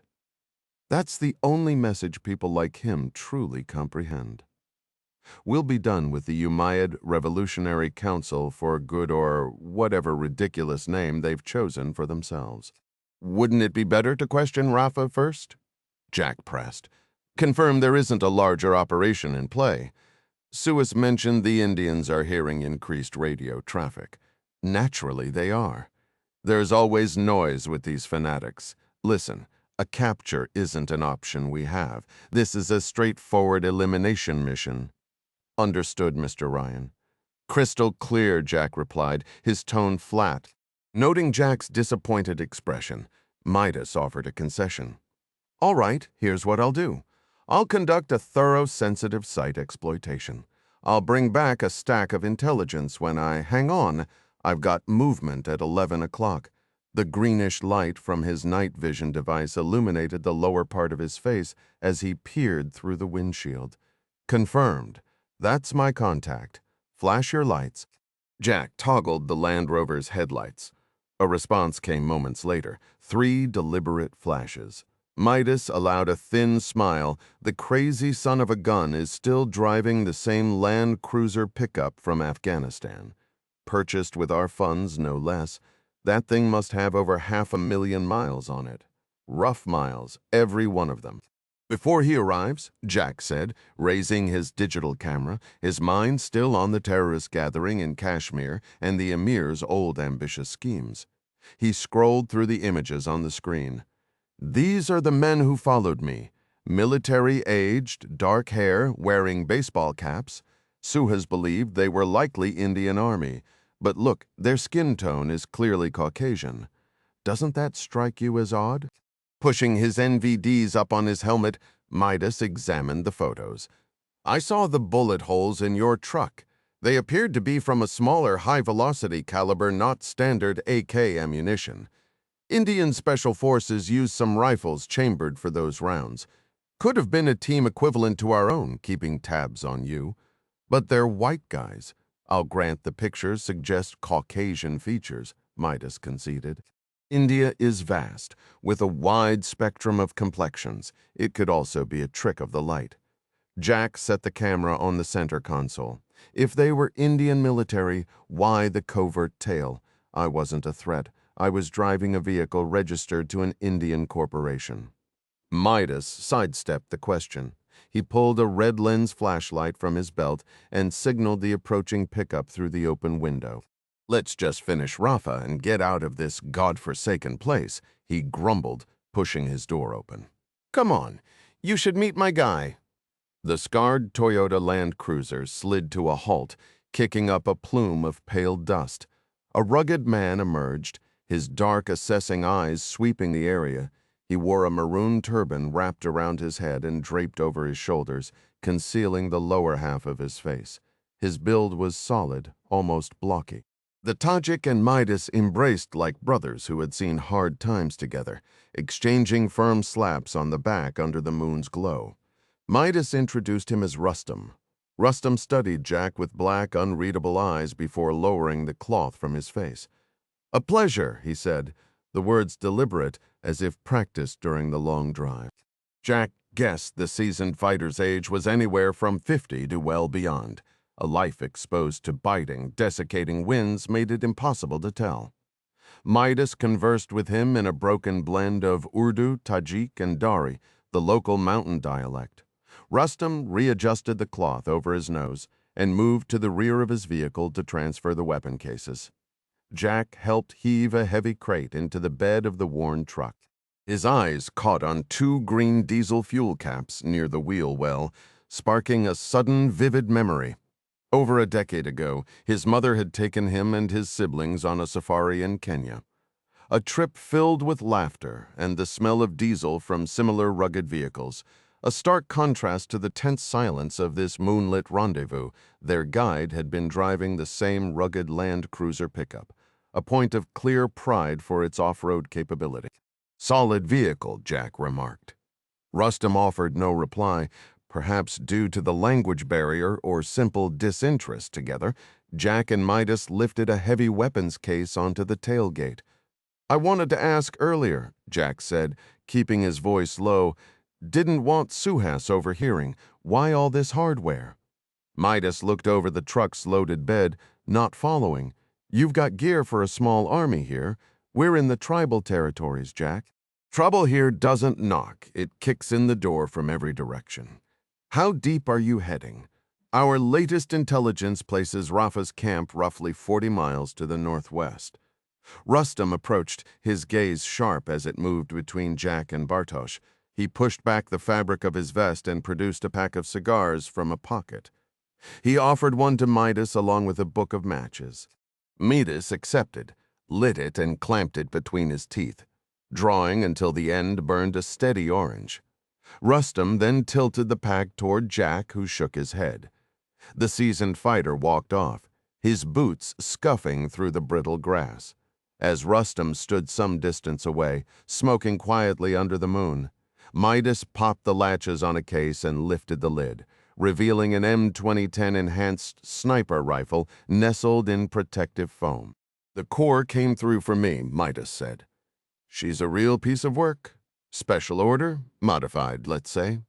Midas carefully lifted the dark rifle from its bed and unfolded the stock. The barrel was housed in a black polycarbonate chassis, dotted with oval vents and flanked by long grooves that also served as a monorail mount. The matte black barrel terminated in a yellow-green self-tightening titanium suppressor. Midas shouldered the weapon and aimed skyward, peering through the scope. "I requested a Horus Tremor 3 reticle. They hooked me up, zeroed it at 500 yards with a half-minute of angle. Impressive precision. I also snagged a clip-on thermal from the Marines for after dark. Care to take a look?" Midas passed the rifle to Jack, who hefted the 17-pound weapon and rested it on the tailgate. Jack deployed the bipod, crouched, and lined up the crosshairs on a distant moonlit shrub. "Ammunition?" he asked. 300 Winchester Magnum. They add another half MOA, but I'll gladly take a full minute of angle. The rounds are loaded with Hodgdon 480-31 powder for peak velocity. Jack wasn't an expert on propellants, but it sounded right. "Win mags? Nice," he said. "What's the effective range?" "Using Sierra Match King hollow point boat tails. Very low drag coefficient that boosts terminal velocity and pushes the range beyond the standard M24 kit, out to about 1,200 yards. I've got 6 boxes, 5 rounds each. Jack wrapped his hands around the pistol grip and dry-fired at the distant bush. A low whistle escaped him. That is one serious rifle. She never let me down in Afghanistan. Won't start now. Midas folded the stock and returned the long gun to its case. Listen, Jack, I packed 3 M4s thinking Rustam might bring extra help. Since it's just him and me on this run, why don't you take my spare? Clark never said you had to go unarmed. Sounds like you've had a rough time out here. You can part with it, call it yours, in case those military types or whoever they were decide to pay you another visit. Midas opened another case, pulled a foam-packed M4 free, and handed it over. Thanks, Midas. Don't mention it. Well, maybe mention it once. You need something better than that little pop gun on your hip. I never refuse a pistol, Jack replied. Good. Here's a Glock 17, suppressors included just in case someone gets clever. Jack set his growing collection aside, already thinking about concealment spots back at the guest house. His eyes scanned the rest of Midas's equipment. Claymore mines, fragmentation grenades, a combat knife, and a stainless steel tomahawk with a sharpened pick head. Midas gave a short laugh. I was the scout calling in the air support, sure, but nobody told me I couldn't handle the problem personally. Amritsar, India, Fahim Bajwa, born in Pakistan and now a French citizen, was acutely aware of the tangled web his life had become. Some mornings like this one, he questioned if the immense complexity was truly worth it. The answer, of course, was yes. The substantial funds transferred from the Brigadier's ISI office to his Zurich account, financing weapons and recruits for his half-brother Rafa, were a powerful incentive. So was the generous salary and nearly limitless expense account provided by Daval Rai for his role as AGI's chief of operations. He commanded a company jet, hopping between continents and utilizing smaller, discreet airports where customs officials were more interested in envelopes of cash than in cargo manifests. They never blinked when he loaded small crates of arms or new personnel for the return flight to India. These were the unique privileges afforded to AGI's most brilliant engineer, the natural successor to Daval Rai, a position now threatened by Srini's new husband. His flight crew, comprised of well-compensated ex-Russian Air Force pilots, viewed these journeys as straightforward business. To them, Mr.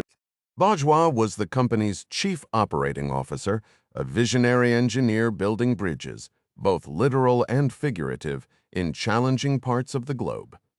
They understood from their own experiences that ambitious infrastructure projects in Africa, Central Asia, or the volatile regions of South America sometimes required personnel with certain practical skills.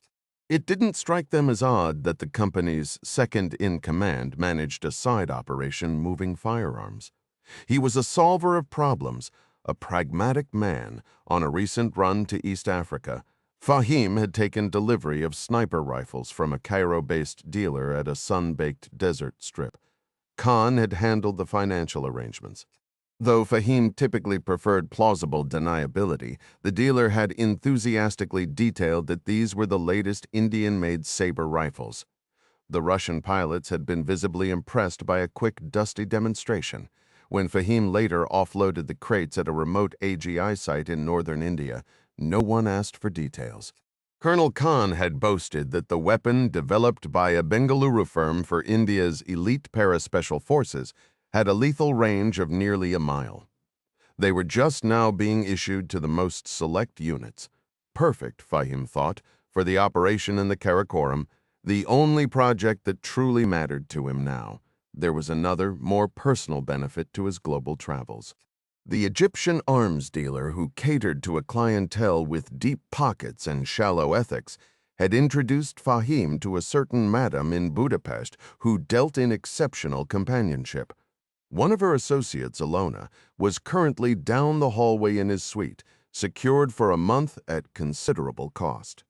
He could hear her laughing on a call, sounding as comfortable as if she'd been born in Amritsar. Fahim didn't speak Hungarian, and he had no idea who was on the other end of the line. He assumed it concerned the lavish midnight wedding celebration later at Davilrai's palace. It was an event he was keenly anticipating.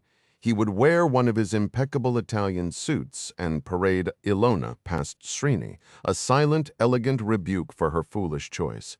He chose a charcoal zegna from a closet of near-identical suits and draped it over a valet rod. A deep purple Hermes tie and a crisp spread collar shirt with French cuffs completed the selection. Holding the ensemble up to his chin before the full-length mirror, he nodded in approval. As he turned toward the shower, his mind drifted to his upcoming trip to Budapest. AGI was drilling a tunnel through the Carpathians, linking Romania and Serbia, another project buoyed by Chinese capital. The madam had promised a new companion would be waiting, provided he returned Ilona in her original, unblemished condition. The whole arrangement was, he reflected with a smirk, just another form of logistics. Stepping from the shower, Fahim found Ilona still on her call, her voice bouncing off the cool marble surfaces. The Amritsar apartment, leased whenever his employer retreated to his summer estate, offered a commanding nighttime view. A rising moon cast a serene light over the royal district. But Fahim's gaze was drawn to the distant, warm glow of Davilrai's private compound. Rai had extended an invitation for Fahim to stay in a guest house on the palace grounds, a gesture Fahim had declined with a convincingly sorrowful look. The truth was, proximity to Srini Rai's daughter he had once pursued was the last thing he wanted. The tycoon clung to the romantic notion that his brilliant engineer was nursing a broken heart, that a wedding would be agony. There was a sliver of truth in it. Srini had indeed been a calculated step toward inheriting Rai's sprawling AGI empire. It was a goal shared by Khan, by Rafa, and by Fahim himself. The single glaring obstacle was that Srini had rejected him, a mistake she would come to regret. After the dedication at Karakoram Gorge, the empire would be his regardless. The mirror was still fogged as he sat naked on a tufted bench, applying a jar of La Mer cream to his forehead and eyes. He'd picked up the moisturizer in Marseille for a small fortune, and now he worked it into the skin, frowning at the fine lines beneath his eyes. With practiced ease, he then darkened his lower lids with a mascara brush, thickening his lashes just so, a vanity he'd maintained since his 20s, one everyone mistook for a natural trait.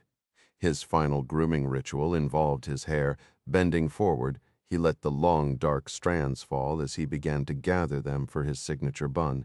"Is the vanity free?" Ilona asked, her English tentative. Through the curtain of his hair, he saw her bare feet and slender ankles approach. "Not yet," he murmured, still bent over. She moved to stand directly before him. His eyes traveled upward, past her shapely calves, to the enticing space between her thighs. With a deliberate motion, she hooked her fingers into the waistband of her silk underwear and slid them down. "Leave your hair down," she instructed, guiding his face toward her. "I prefer it like this." For a brief, consuming moment, the looming pressures of Karakoram were utterly forgotten. That reprieve was short-lived. Karakoram dominated his thoughts once more as his AGI Airbus helicopter banked sharply over the moon-washed terrain. From the rear seat, Fahim studied the landscape until the Russian pilot's voice crackled over the intercom, announcing the sighting of a signal fire. "Land here," Fahim ordered. "I'll approach the last stretch on foot. Remain with the aircraft." Below, Dren had improvised a spit from a vehicle's tire jack, a substantial cut of meat sizzling over the flames. The Albanian and his partner Aegon had brought down a bull with a burst of automatic fire from an Indian carbine, then butchered it with a tactical blade. As the helicopter's engines whined into silence, Fahim closed the distance, his tone sharp. "How did you miss him?" They had been cautious on their phones, wary of the Indian Intelligence Bureau's notorious surveillance. "He was alert to us," Dren replied around a mouthful of meat. "And you just let him go?" "He deployed a spike strip and returned fire," Aegon stated flatly. Fahim fought to keep his expression neutral, a feat of will. Ryan was supposed to be a harmless wedding guest, a solo traveler touring company sites, an unarmed man destined to become another tragic statistic in the region's narrative of terrorist violence. The incompetence was staggering, especially from operatives poached from the French Foreign Legion, both with backgrounds in Albania's elite special forces. It was an unplanned complication, one that injected a raw, unpredictable variable into his meticulously arranged plans.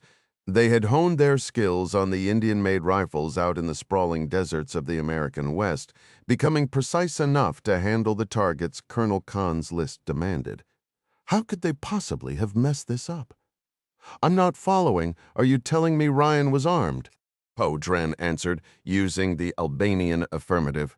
He fumbled for the English term, then mimed a handgun with his finger and thumb. Fahim planted his hands on his hips and gazed out across the shadowed fields. "Where was he right before this happened?" "Dera Baba Nanak, the rail yard construction zone," Aegon replied, his English clearer than Dren's. "What exactly did he do there?" "He walked around the site, talked to some of the laborers. That's where he got this." Dren pointed toward the jagged, shark-toothed chain lying near the roadside. Fahim examined it. From his years managing AGI's global construction ventures, he identified the spiked metal links as part of a trenching machine. Which direction did he go? The two Albanians exchanged a look. "That way," Aegon said, nodding north. Fahim's eyes fixed on the distant northern horizon, momentarily lost in the spray of stars overhead. Now that Rafa commanded an expanding crew of disciplined fanatics, courtesy of Fahim and Khan's own efforts, there was no predicting how he'd respond to Ryan's slipping away a second time. He might even cut ties with the ISI, which functioned as Fahim's personal treasury. That simply wouldn't work. The engineer checked his Patek Philippe. The evening's gala was only a few hours away. Ilona was likely already there, turning heads as she drifted through the grand foyer in that Parisian gown he'd gifted her. He needed to return before Davil Rai noted his absence. While the old baron might chalk it up to envy, he possessed a sharp, unexpected perceptiveness. Anxious about wood smoke clinging to his suit, Fahim moved back from the fire, shaking his head in frustration at life's endless minor aggravations. He pondered whether there was any method to eliminate Ryan right in the heart of the enemy's territory without leaving a trace back to himself. That would certainly please his half-brother. "Disassemble the rifles and board the helicopter," he instructed Aegon and Dren. "You're flying back to the States on my jet tonight." "What about the vehicle? You've been compromised. I need you out of the country now." "Burn it." Aegon and Dren broke the rifles down into components, storing them in cushioned cases. Dren opened the Thar's fuel cap and threaded a line of rags, torn from an old shirt, into the tank. He lit the cloth end and trudged to the waiting helicopter, his rifle case swinging at his side. The Thar erupted in a fireball behind him, though Fahim, preoccupied with thoughts of Rafa, barely registered the blast. Resolved to preserve the smooth execution of the Karakoram Bridge ceremony, he retrieved his cell phone, opened the secure ISI application, and tapped the blue link for an encrypted VoIP call. The brigadier answered after one flat ring. "I require another name from the list," Fahim stated, skipping any greeting. "No," Khan responded. "It's too soon. Why? There's been no fallout from the last operation against Hunt or the other two agents. We can arrange another if it's near Hanford. My men aren't under suspicion and are already en route to Washington State." Static hissed in Fahim's ear as he awaited a reply. "The answer remains no. We are too close to Karakoram. We cannot take any chances. You, especially, should understand that." Fahim did understand. He also understood he needed to keep Rafa content to complete the operation that would solidify his own rise. "You need Rafa for the Karakoram Gorge, Brigadier. You need to keep him cooperative. Do not issue me orders. Rafa owes me the gorge. You owe me the gorge. My preparations are complete. He has the weapons and should be moving into the mountain passes now that the snow has melted. There is no withdrawing. Colonel, you know how volatile Rafa can be. Ulyu ka patha. Khan cursed in Urdu, the phrase a sharp, crude insult. How much of my money have you blown on your girlfriends and parties? Get your brother under control. The brigadier hung up. Fahim gazed out at the burning Thar, its fire climbing high into the dark. As an engineer, he was convinced every problem had an answer if you looked hard enough. He'd discover a different method to eliminate Ryan. That was the simplest path to keep his half-brother's attention locked on the gorge Pakistani Kashmir. Rustam shifted the Land Rover into a lower gear and stopped at the edge of the rushing river. He rolled down his window. Just ahead, the churning water roared and gurgled like an old train engine. Whitewater, Midas called out from the passenger seat, speaking in the local language. You certain this is the spot, too? He struggled for the term cross. He mimed it with his hands instead. Rustam, a man of few words, responded by putting the truck in first and easing off the clutch. The vehicle crept forward over the slick river stones. When the tires lost purchase at the bank, Rustam shifted to neutral, set the brake, and got out. Midas placed his handgun on the dashboard while Rustam moved to each wheel, engaging the locking differentials. After traveling some 30 miles, they were deep inside the tribal territory. The former Delta operator scanned the opposite shore with his night vision goggles. The Mujahideen climbed back in and fastened his seatbelt. Midas found that oddly funny. Here they were, tracking terrorists about to ford a river that could carry them off as easily as a toy, and Rustam was bothering with a seatbelt. The snowmelt, the American observed, coming down hard. The Mujahideen gave a grim nod. His knee lifted slightly as he let out the clutch. Not much in this world could rattle Midas. He'd confronted cowardly murderers hung from a massive oak after a parachute jump went wrong, and lived through a fierce battle in Fallujah where 4 of his Delta brothers did not. But this river terrified him. It swirled up to the bottom of the window, icy water seeping through the seals and soaking the seat of his pants. Who knew what was happening in the truck bed? The rear end swayed like a small boat caught in a strong current. Good thing they'd secured the weapons crate. Hey, Midas said to his partner, gripping the handrail, if this gets any deeper.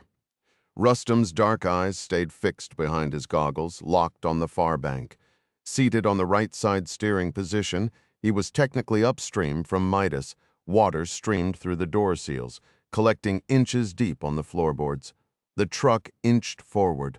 Midas recalled his training in the dreaded helicopter dunker pool at the Navy base in Pensacola, where merciless instructors would blindfold them, strap them into a metal cage, and spin it upside down. Only then were the Delta candidates permitted to struggle through narrow steel hatches, burdened by body armor and ammunition. Midas had nearly drowned that day. It had scared him just like this. Fortunately, the hood tilted upward and the frame jolted as the tires found grip. Water washed around his boots. Holy hell, he thought as the truck lumbered up the opposite bank. An hour later, the moon had passed its highest point, but still cast enough of a ghostly glow to sketch the ragged mountain peaks. The light was sufficient without night vision, even with the headlights dark. Rustam kept driving. Now that they were deeper into the lawless tribal area, he would often stop, kill the engine, and listen. Midas didn't try to talk. The Mujahideen had their methods. Rustam had driven the tough pickup over 2 rocky ridges that ended in narrow, stone-filled gullies. Midas figured they were just off-roading, far from any recognizable trail. But here, on the 3rd ridge, he made out the pale ribbon of a path. Rustam broke his lengthy silence by pointing ahead and uttering a low grunt. Midas pressed against the armrests for a clearer look descending the slope. A tendril of dark smoke caught his eye, followed by the dancing glow of orange flames. Drawing nearer, he made out a cluster of simple huts with a large bonfire burning to one side. "Is that our destination?" he inquired. Rustam gave a single nod. "Han?" Midas stowed his helmet with its night vision mounts, his plate carrier, and his sidearm in the vehicle. Stepping into the firelight, he felt exposed. He placed his right hand over his heart and offered a respectful bow to the village elder as the wood popped and sparked. Min sakon seata hon, I come in peace. Shukriya. The elder possessed a prominent, curved nose, a salt and pepper beard, and a noticeable gap where a front tooth had been. His dark pakol cap was tipped back on his head, lending a less severe cast to his weathered features. Beneath a heavy, coarse wool vest, he wore a shirt patterned with intricate designs that brought to mind an old tapestry. Salam, the man said. Rustam dug into his pockets, producing a few more of his cigars. The elder and several teenagers accepted them, lighting up. Nearby, a couple of round-bellied goats stood chewing methodically on tough, thorny brush, the sound of their teeth, a steady click from one of the huts. A young girl draped in deep blue fabric appeared. Her large brown eyes found Bartosz, held for a moment, and then she ducked quickly back inside. Midas reached into a thigh pocket and pulled out the wrapped candies he always carried for children, and admittedly sometimes for his own sweet tooth. For her, he said, nodding toward the hut.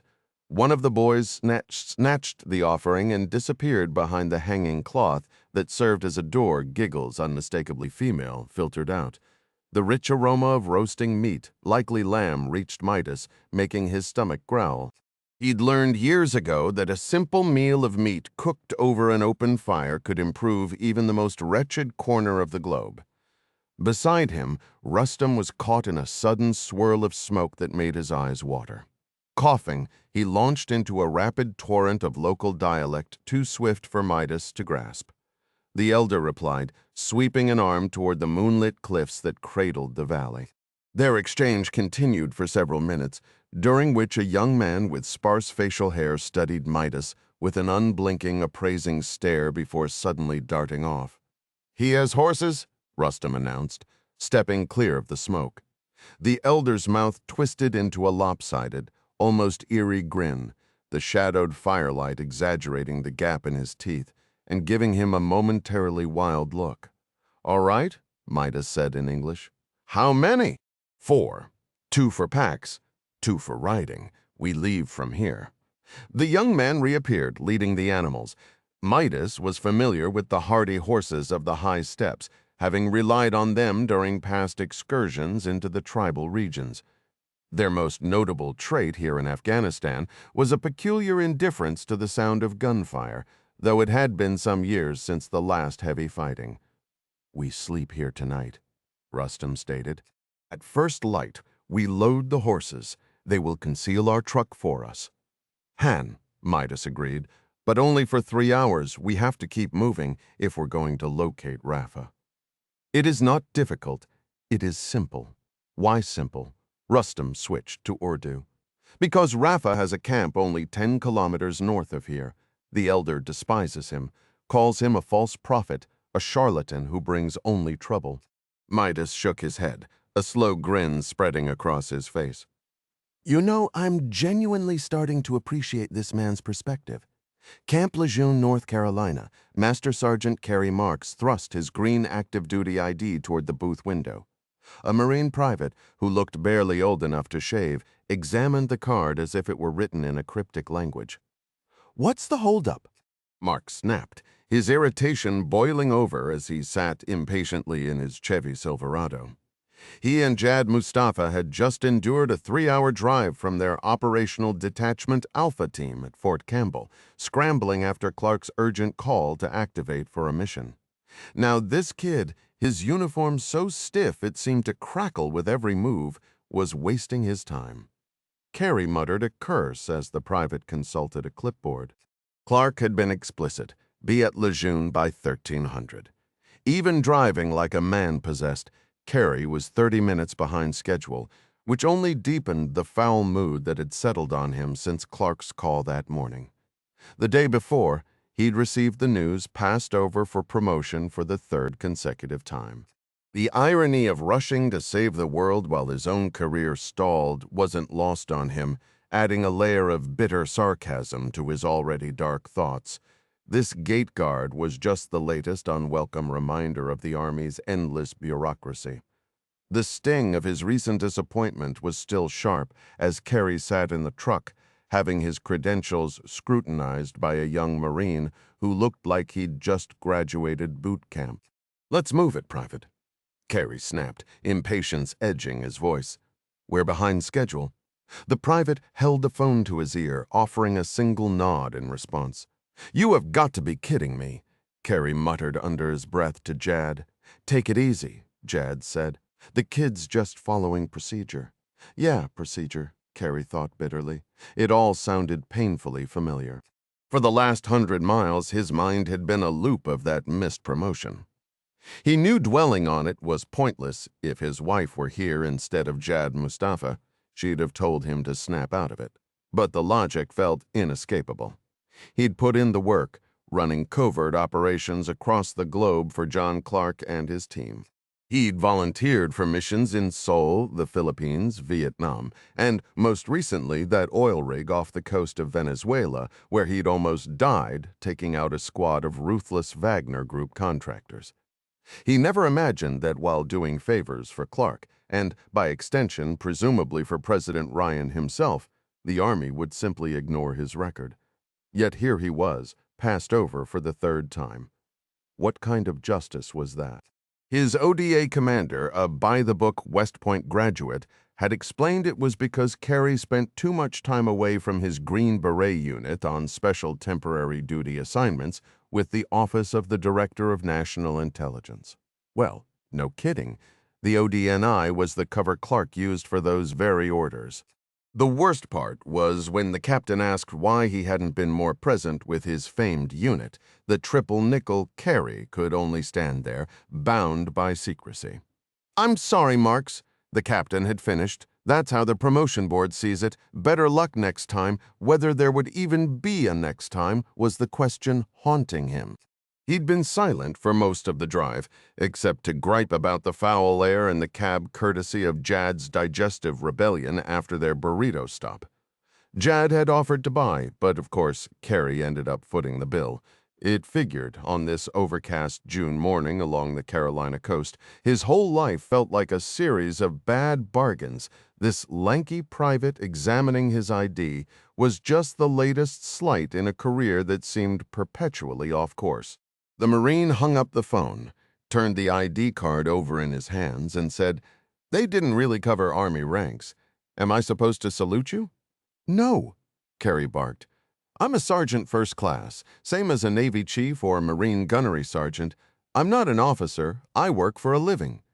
Jad leaned into view. "We're both E7s, for the record. Neither of us are officers." And that was the other twist of the knife that had soured Carey's morning.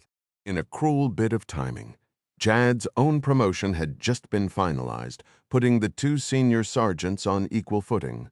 The private handed back the IDs. "Thank you, sirs." He threw up a sharp salute. "Sergeants," Carey corrected, his tone exasperated. "And put your damn hand down. If you ever find yourself in a firefight, Private, don't salute anyone. You'll make a perfect target." "Yes, Sergeant." Carey let out a weary sigh. "We're supposed to report to Raider headquarters," Jad said, taking over Hangar 241. "You know where that is? See that C-17 rolling over there?" the private asked, pointing. "Yeah, it's heading right to it." Carey's spirits lifted slightly at the sight of Master Chief Kendrick Moore waving them into the hangar. Though officially retired from active duty, the former SEAL knew his way around a Marine base, a fact that always sparked the good-natured rivalry between the naval infantry and their seagoing counterparts. Some arguments about lineage never died. "You boys are a little behind schedule," Moore yelled over the deafening scream of an F-35 launching into the sky. He checked the massive dive watch strapped to his wrist. "Apologies, Chief," Carey called back. "We got here as quick as possible." Sure. All right, let's move to the office where we can actually hear each other. Follow me." Even though Moore was officially retired, he didn't look it to Carey. The former SEAL was dressed in a Crye precision combat shirt and matching camouflage trousers. a khaki web belt cinched at his waist. His bald head gleamed under the hangar lights. His physique was even more imposing than Carey remembered. His shoulders broad, his waist narrow, as if his only hobby since leaving the service was relentless physical training.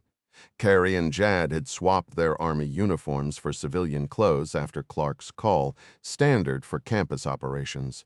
Seeing Moore in full tactical gear, however, sent a clear signal that this was no ordinary meeting. "Gentlemen, this is Staff Sergeant Tom Buck," Moore said, shutting the door of a small interior office. "Marine Raider. He's new with us and will be leading the jump team for this job." A muscular Marine with a strong jawline and close-cropped blonde hair extended his hand. He wore a similar unmarked combat uniform, his boots polished to a high shine. His blue eyes were sharp and clear. Carey felt an instant, irrational dislike. Buck possessed the kind of youthful, vigorous good looks Carey himself had once had a lifetime ago. 2 decades in the world's most brutal conflict zones had weathered Carey's own face and threaded his hair with silver. To add to the sting, Moore had just handed the lead role on this vague mission to the new guy, a perfect cap to Carey's already frustrating morning. "What's the mission?" Jad inquired. "Take a seat. We've got a lot to go over." "What about Clark?" Carey asked. "He's driving down from Virginia to link up, so I'll be briefing you." The Master Chief stated. He opened a folder containing stark 8x10 forensic photographs from the latest Poseidon spear killing in eastern Washington. Carey's personal worries evaporated at the sight of the horrifically burned remains of the Cole Hunt family. He knew of Hunt by reputation. "Seen enough?" Moore asked. They nodded grimly, looking away. Moore closed the folder and crossed his arms. "This is the 3rd murder tied to personnel connected to an old operation called Poseidon Spear." He outlined the operation and the Director of National Intelligence's belief that the attacks were the work of Rafa bin Yassin, the emir's son, who was reportedly regrouping in Pakistan's tribal territories. "We're going in as shooters, a hard target takedown," Jed clarified. "Affirmative, Midas is already on the ground conducting reconnaissance. We'll insert overhead, assess the target in person, and then neutralize Rafa and his cell." Carey was reassured to hear a Delta Force operator was involved. Moore was solid, and Buck appeared competent, but they were both Navy. Midas was a true Army operator, even if he had a commission. "So Midas is gathering the on-the-ground intelligence," Carey said. "Correct," Moore confirmed. "He hasn't checked in yet." The chief spread a topographic map across the table, using 4 coffee mugs adorned with Marine unit logos to weigh down the corners. He pointed to a cluster of tightly packed contour lines indicating a severe cliff face. "We don't have a precise location for Rafa's camp. But the arrogant fool did us a favor by attacking an Indian military unit roughly 36 hours ago in this general area." The ODNI forwarded an intelligence summary from the Indians indicating Rafa is moving deeper into the Pakistani tribal region. "Bartosh's task is to locate him, then we move in." "Are we coordinating with the Indians?" Jad asked. "No, this is a denied area operation. India is incensed about the terrorist strike, but they can't send troops across the border. That would risk a full-scale war, a catastrophic scenario given both nations have nuclear arsenals and a history of brinkmanship." A sudden heavy silence fell in the small office, the earlier professional tension momentarily swallowed by the grim weight of that geopolitical reality. "We need to handle this target without any noise," Carey stated, his voice low. Jad moved closer, asking, "Is the other government agency providing support?" He used the common term for the CIA. "The station chief in Delhi will arrange our extraction through India.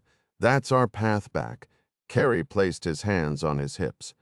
"If both the Office of the Director of National Intelligence and the CIA are backing this, why not just use a drone strike? A predator could take him out cleanly." "Too much risk of exposure," came the reply. A drone would light up radar screens. The United States cannot have any official presence in that region whatsoever. None. So that's where we come in, Carey concluded, glancing at the rigid Marine standing nearby. Exactly, Moore affirmed. A completely deniable operation. We'll insert via parachute and exit with agency help. It will be as if we were never there. What's the timeline? We depart tonight. How? We'll board a Special Operations C-17 bound for Incirlik Air Base in Turkey. From there, we hold position until we get the green light. Are Clark and Ding joining us? Ding is recovering from a knee injury at Clark's property. Clark, however, will be on location. Carey raised an eyebrow. Isn't he a bit seasoned for a high-altitude jump into the mountains? Moore fixed him with a stern look. If he heard that, he'd have a few choice words for you. But no, he isn't jumping. He'll be overseeing everything from Turkey. Jad leaned over the map, his expression focused. What additional intelligence did the Indian report provide?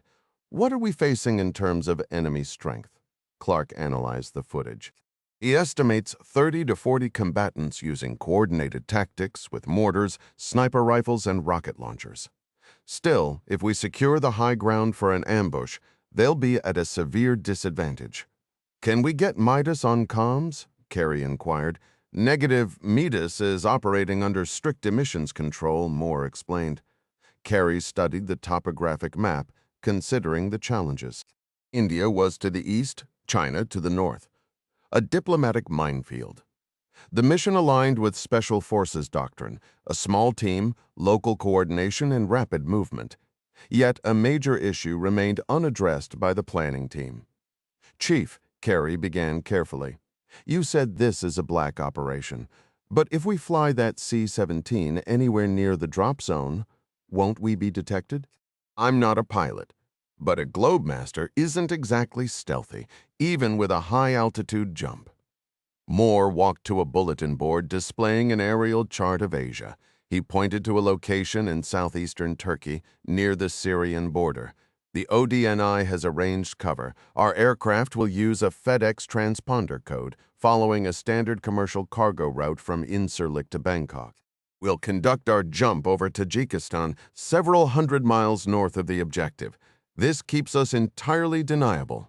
We won't even cross into Pakistani airspace. Wait a minute, Jad interjected. It's great that we're jumping from, what was it, Ghanistan? Tajikistan? Right, Tajikistan. But are you seriously suggesting we hike across those mountain ranges on foot? Clark told us to pack cold weather gear. But come on, are we supposed to summit K2 and Everest before engaging a hostile force? Moore and Buck exchanged a knowing glance. We won't be hiking that distance, Moore replied. We're dropping directly into the target area. After the operation, we'll link up with Midas for exfiltration through India and return home as private citizens. Simple. Hold on, Carey objected, a skeptical tone entering his voice. It's been a while since jump school, but I don't remember being able to glide 300 miles from an aircraft to a landing zone. A broad grin spread across Moore's face. That's the best part. Come on, Staff Sergeant Buck. Let's show them the Ravens. In Peshawar, Pakistan, Khan prepared for rest in his sparse room at the forward base. Before switching off the lamp, he allowed himself a moment of respite with a cup of tea, laced lightly with opium to soothe the day's tensions. Outside, the distant hum of the city was a constant reminder of the precarious world around him. He limited himself to just 1 or 2 doses a month. But that night he took a double measure, seeking the deep, dreamless sleep it promised. With the Karakoram mission looming, a journey north to the Tajik nomads' opium den was out of the question. His son Ataf's continued silence, however, had left a hollow ache that only the poppy seemed to fill. The strong tea bought in a Peshawar back alley would have to do. The old-fashioned bell on his army phone shattered the silence, yanking him from the edge of oblivion. Brigadier Khan, he slurred, disoriented in the dark. Duty officer, sir. We're moving to threat condition Z. Major General Wahid requires an immediate briefing. Khan groped for the lamp, his eyes fixing on the cracked plaster of the ceiling.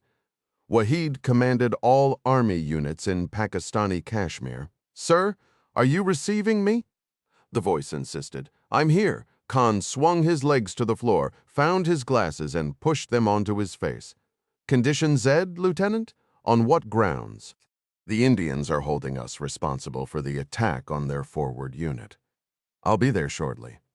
He set the receiver down. The call was unexpected, but its potential was clear if managed with precision. He drew a steadying breath, pulled on his boots, and headed out. In the operations room, two of his staff awaited him, a dull-eyed colonel whose commission was a political favor to a minister cousin, and a sharp captain, a fellow Sandhurst graduate. Khan let the captain brief Major General Wahid on the latest Indian dispositions. Satellite intelligence and human sources in the villages of Indian Kashmir confirmed it. Additional Indian para-special forces had arrived by rail from Delhi. A squadron of Mi-8 attack helicopters was now positioned at Udhampur Air Force Station. A battalion of the famed Jammu and Kashmir Light Infantry, the JAK-Ace, had shifted westward. Over Srinagar, Russian-made MiG-29s were running aggressive drills. "This is a grave development." Wahid announced to an aide, "The Indians are on a war footing. Maintain condition Z. Connect me to the Foreign Ministry. They'll need to craft a response." Khan had expected nothing less. He concluded the briefing and retreated to his office. By 10, the opium's haze had fully lifted, burned away by potent Turkish coffee. He checked his watch, shut his door, and switched on the wall-mounted TV. If there was one constant in Islamabad, it was that the peacocks in the Foreign Affairs Ministry couldn't keep a secret. They were all show in Khan's view, preening for the cameras, especially for a certain Al Jazeera star. The media darling Geeta Dori. With her brilliant smile, formidable instincts, and global platform, she cultivated her sources with flattering coverage. Her morning show, The Subcontinent, was her crown jewel. Khan watched, waiting. After the commercials, there she was, smiling from behind her desk, a dramatic war graphic flashing behind her. A bold chiron beneath her fitted blouse read, "Nuclear tensions flare between India and Pakistan." He turned up the volume, a grim satisfaction settling over him as Geeta detailed the troop movements and the ministry's formal diplomatic protest to New Delhi. He was just beginning to ponder how to leverage this for Karakoram when a knock interrupted. The captain entered. "Sir Colonel Ming of the Chinese PLA is on the secure line for you." Brigadier Khan fought back a smile. Geeta's reach truly spanned the globe. "Connect him," he ordered. He lifted the secure phone. "This is Khan. Brigadier Colonel Ming here." The Chinese officer's tone was direct, skipping the customary honorific for a superior rank. Khan noted the slight, but let it pass. "Good morning, Colonel. I assume you're calling about the Indian troop movements." "Of course I am. It's impossible to miss." "My government is seeking assurances regarding the security of the Karakoram Bridge ceremony. Should we consider a postponement?" Khan measured his response. "A postponement is unnecessary. The security plan for the Karakoram Gorge remains sound. This Indian mobilization is political theater, an attempt to deflect from their own internal security failures. The site is secure, deep within our territory, a point we emphasized during our last meeting in Islamabad." "I comprehend that, but my question concerns the terrorists themselves, not the Indian Army's posturing. What is your assessment? When intelligence officers from allied nations traded questions, answers were never simple commodities." Khan leaned back, his eyes drifting to the silent TV screen where the news had shifted to a segment on Pakistan's struggling economy. "We are actively collecting intelligence through our human networks." He told Ming, "The evidence strongly suggests the militants are Indian nationals. Should they cross into our territory, they will be dealt with decisively. It was a necessary fiction. Is that so? And what is the probability the Indian Army will chase these elements across the border?" "Minimal," Khan replied, his voice steady. Our intelligence on Indian force dispositions is current. They are conducting exercises, as your own satellites have doubtless observed. Nothing in their posture suggests imminent offensive action. A crackle of encrypted static broke the connection, a digital ghost from the relay station high in the Kunjarab Pass. The new infrastructure project wasn't just about trains. It was about weaving a web of secure fiber optic lines, binding the two nations together, and apparently giving Beijing a clearer window into Pakistan's backyard. The line cleared. Brigadier, are you still there? I am. Good. Could Indian Special Forces have inserted a covert reconnaissance team ahead of their main force? Impossible. We would have identified them. Are you certain? Khan's knuckles whitened around the handset. What are you implying? Because our signals intelligence assets detected a transmission from inside your border. I've just forwarded you the coordinates via our secure channel. Stand by. Khan clicked open the file on his monitor, and a quiet oath escaped his lips. Pakistan's own satellite capabilities were a generation behind. Chronically underfunded. The unspoken message from Beijing was clear. Their partnership did not preclude surveillance. This could be anything, Khan countered, his earlier composure fraying.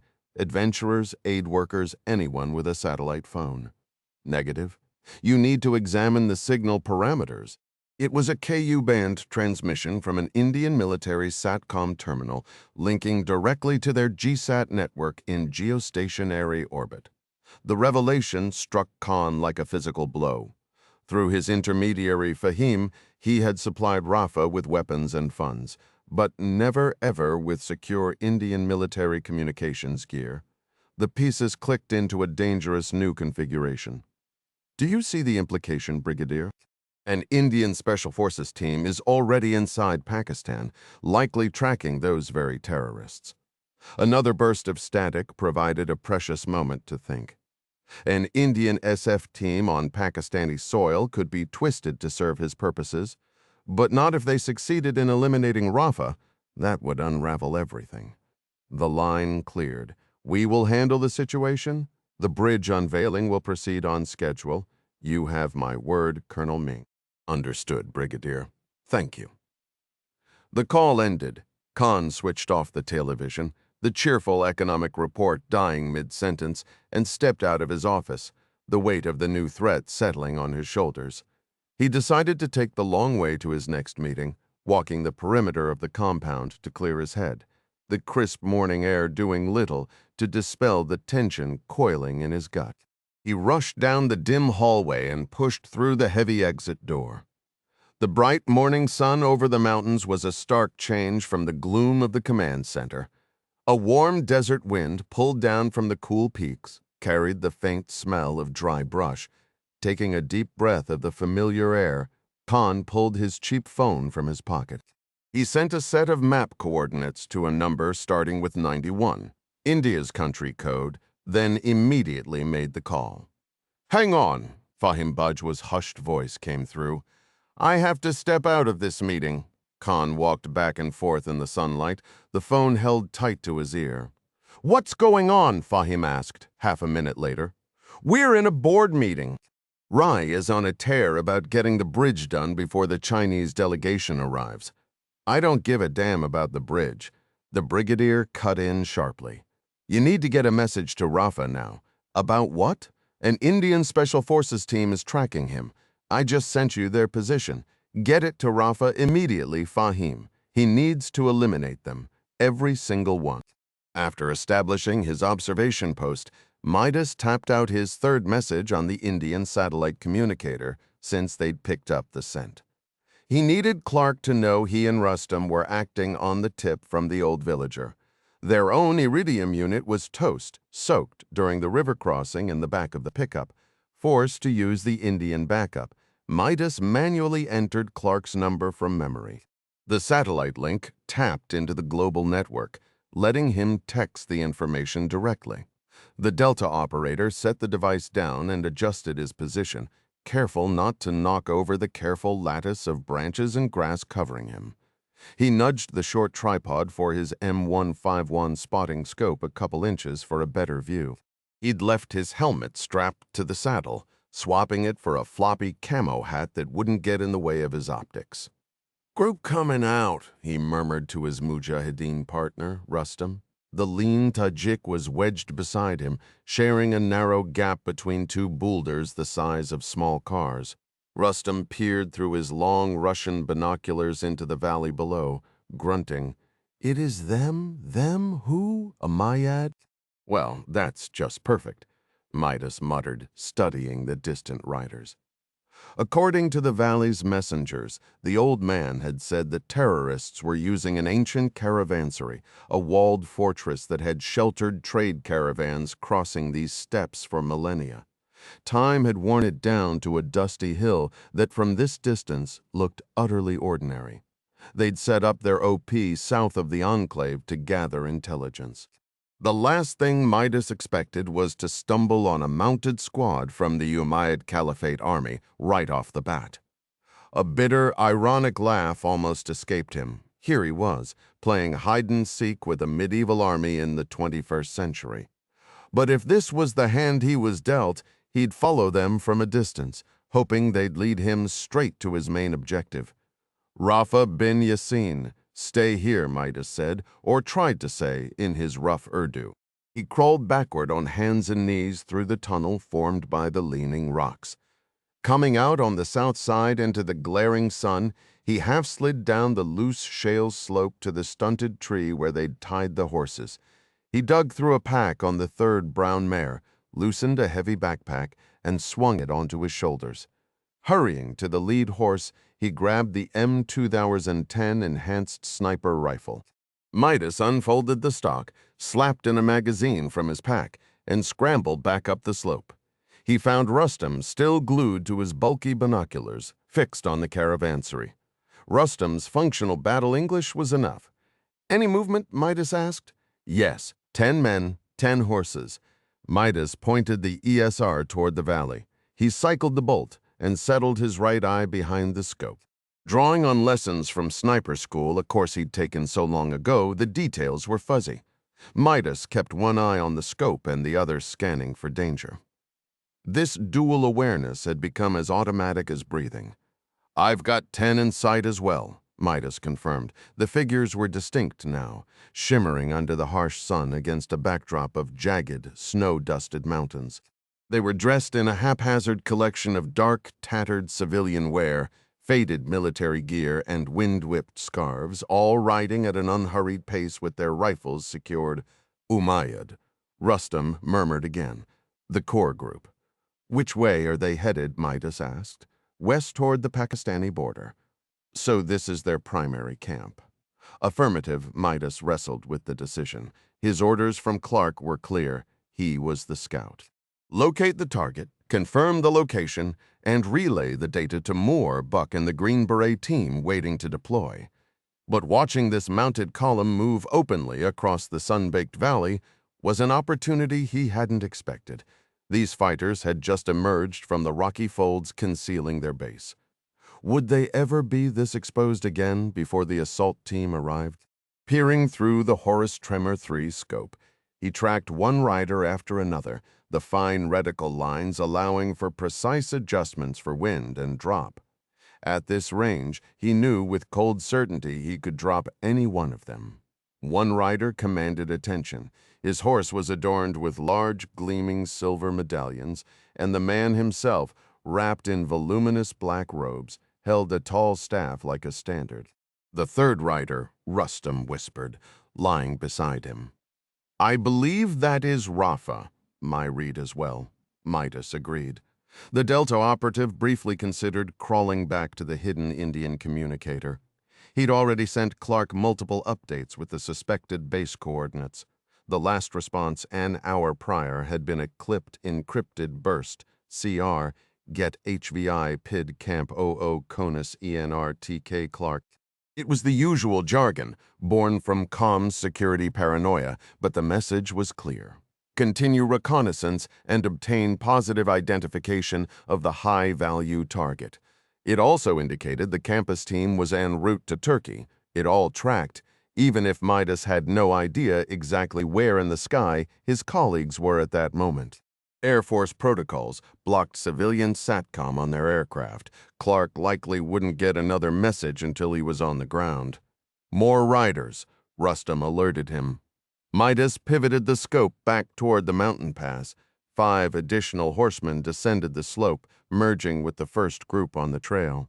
Their horses were laden heavily, reminiscent of the pack animals he and Rustum had used leaving the village. He settled the crosshairs over the presumed Rafa, the mission's ultimate priority. The man sat tall, gesturing broadly, as if issuing commands. That's him, Midas thought, a low sound of recognition escaping his lips. That's our guy. A second contingent of horses fell in behind the first, bringing the total to 25. The entire group seemed to be marshaling for a westward trek into Pakistan. Given the loaded-down state of the animals, Midas figured they were outfitted for a long journey. A rigid interpretation of his orders said he should let them become distant dots before even thinking of following. But did that still apply? The high-value individual was right there in his optics. At about 800 yards, his rifle, loaded with Winchester Magnum rounds, would have no issue ending this. Wasn't that the whole purpose? Hadn't this man, from the comfort of his saddle, ordered attacks on soldiers in their own homes back in the States? The answer was a furious, resounding yes. He, Bartosz Jankowski, could finish it here and now. A sudden sharp memory flashed, a farewell barbecue for a teammate, the smell of charcoal and laughter in a suburban backyard, a peace shattered weeks later by a notification. The professional detachment he usually wore like armor cracked, replaced by a hot, personal anger. The tone of his thoughts shifted from calculated to scornful. All this bureaucracy, all this waiting, while the architect of it all takes a casual horseback ride. The sheer, arrogant normality of the scene was an insult. Midas was confident that terrorists wouldn't understand what was happening. The rocky outcrop provided excellent concealment. His ESR rifle was fitted with a whisper-quiet suppressor, and there would be no muzzle flash to give away his position. He figured they'd scatter in panic the moment their leader dropped, like insects scurrying from a sudden light. From this sniper hide nestled between the boulders, he and Rustum could pull back, get to their horses, and make a clean escape south. "That is Rafa, the third rider," Rustum confirmed, his voice low. "You're certain?" "Yes." "What's with the staff he's holding?" "He believes he is a king, the ruler of the only true caliphate. He thinks he is the heir to Muhammad himself." "Do you believe that?" Rustum let out a short, humorless laugh. "I might just shoot this bastard right now," Midas muttered, the desert heat making the air over the rocks shimmer. "Get our gear on the horses. We could be riding out of here any second." "Okay, Midas." Rustum slid backward to attend to the animals. Midas shifted slightly to deploy his laser rangefinder, painting a red dot on a stone in the caravanserais' sloped wall. The readout showed 760 yards, a straightforward shot for him. The former Delta operator input the data into his bulky Garmin sharpshooter's watch, calculating the bullet drop for his Winchester Magnum rounds and adjusting for the minute of angle at this distance. He factored in the wind, elevation, and the dry, thin air to reach a final firing solution. The complication was Rafa's slight angle as he rode westward, third in the procession, with the bulk of his followers trailing behind. Midas lowered his eye to the scope, adjusting the rifle to align with the appropriate section of the Horus reticle's grid. Given the bullet's high terminal velocity, the required lead was minimal. Rustum returned, crawling up the shallow tunnel with a scrape of fabric on stone, his M4 cradled in his arms. "The horses are ready," he confirmed. "Do you shoot Rafa now?" "Not sure, maybe." The column of riders had paused momentarily. Animals milled about, obscuring Rafa and fouling Midas's sight picture. "Come on, you arrogant fool," the Delta operator breathed, waiting for the high-value individual to step into the clear. Just as Midas was weighing the immediate consequences of taking the shot, the terrorist flinched. Through the shifting bodies of other riders, Midas watched Rafa pull a satellite phone from his robes and press it to his ear. Then, two more horsemen drifted directly into the line of fire, blocking the view entirely. The sniper increased the pressure on the trigger, waiting, his breathing slow and controlled. Rafa's head reappeared above the crowd as his horse reared slightly. When the animal settled, the terrorist pointed his staff directly toward the hill crest where Midas was hidden. In that instant, the calm calculation vanished, replaced by a cold, sharp clarity. This wasn't a hunt anymore, it was a race. Rafa suddenly spurred his horse east, as if racing for the caravansary entrance, while half his force peeled off and charged south, straight toward their position. "We've been compromised," Midas thought. "No reason to hold back now." The terrorists' rapid eastward movement increased the distance, altered the shot angle, and demanded a greater lead. Still, Midas had engaged far more difficult targets. In that suspended moment snipers called the space between heartbeats, he squeezed the trigger.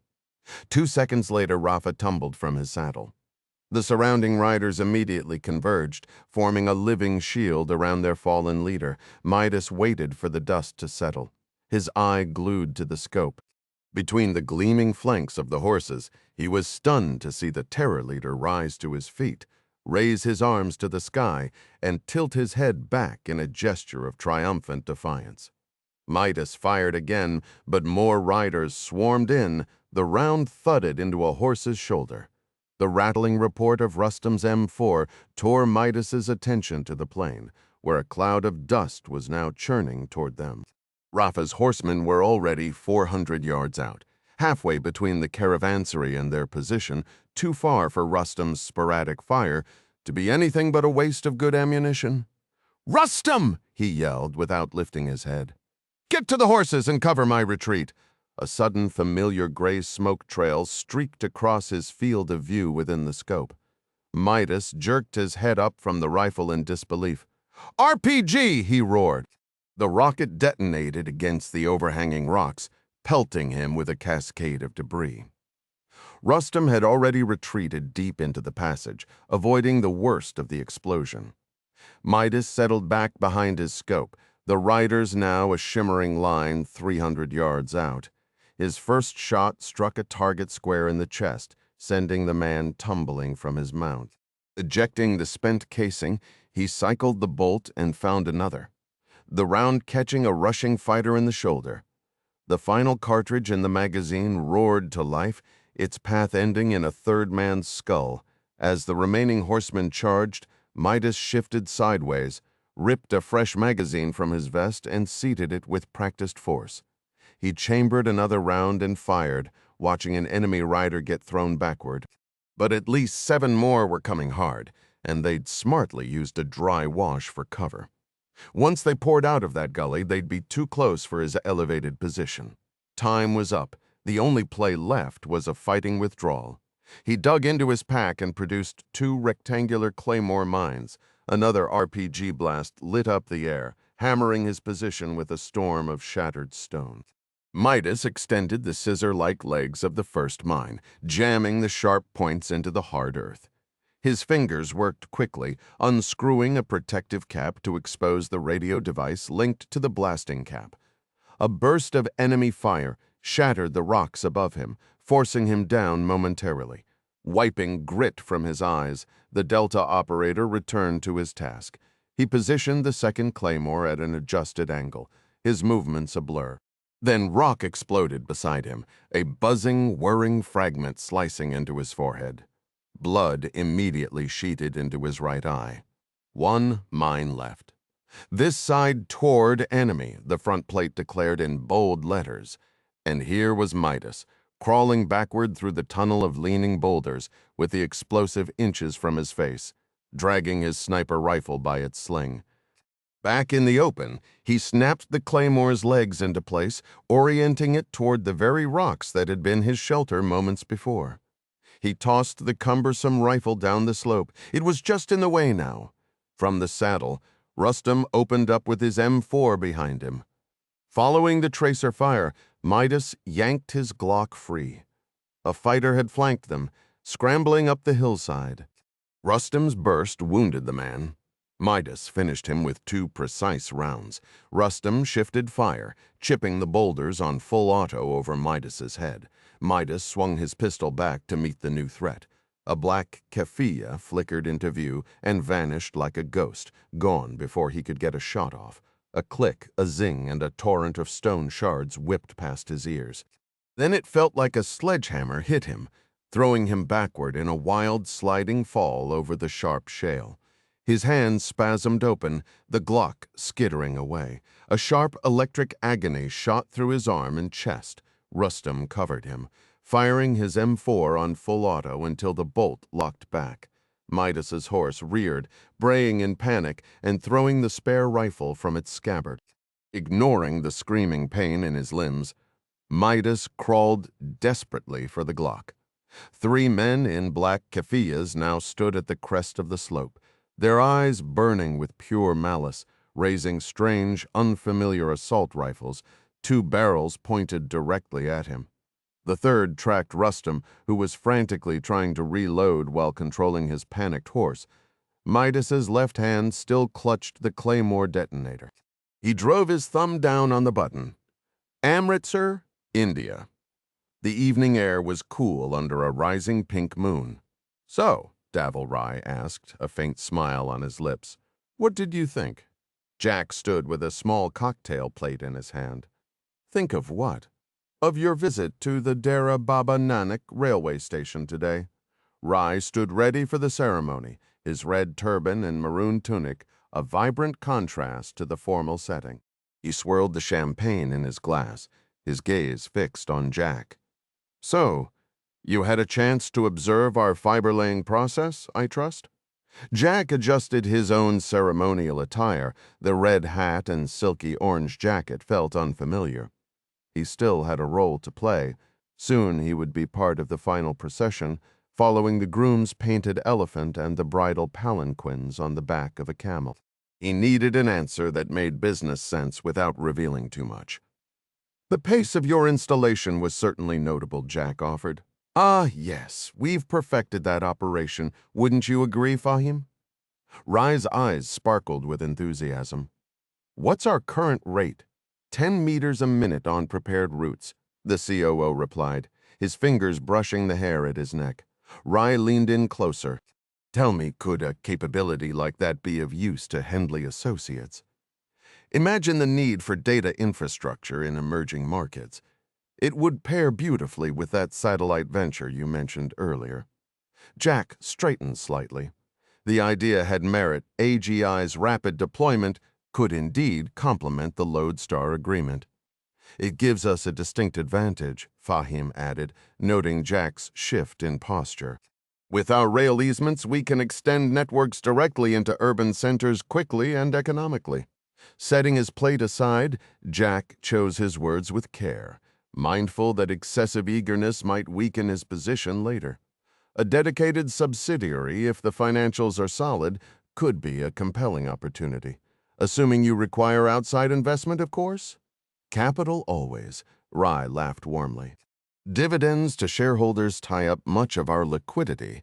To spin this off independently, I would need a private equity partner. The free cash simply isn't there otherwise." "Understood," Jack said. "Properly structured, that rapid trenching technology alone could hold significant value." Naturally, Fahim interjected, "The speed I quoted is for level ground along our rails.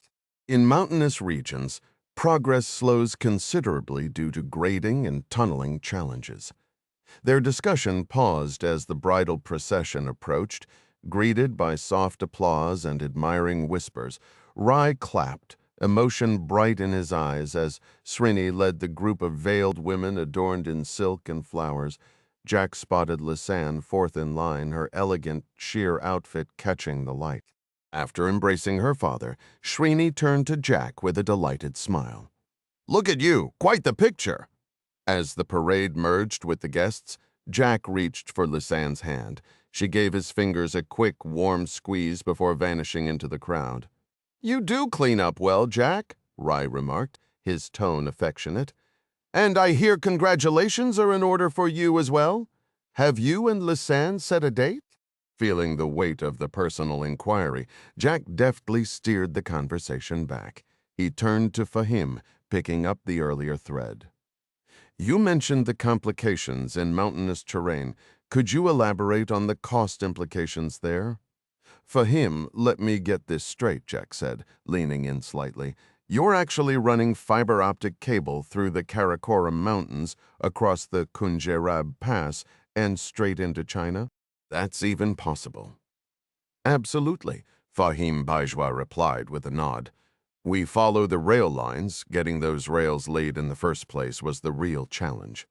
A challenge he makes sound simple, Dabble Rai interjected with a chuckle, clapping Fahim on the shoulder. Don't let his modesty fool you, Jack. This man designed tunnels that carve right through the heart of those peaks. We operate 10 boring machines globally, enormous pieces of engineering.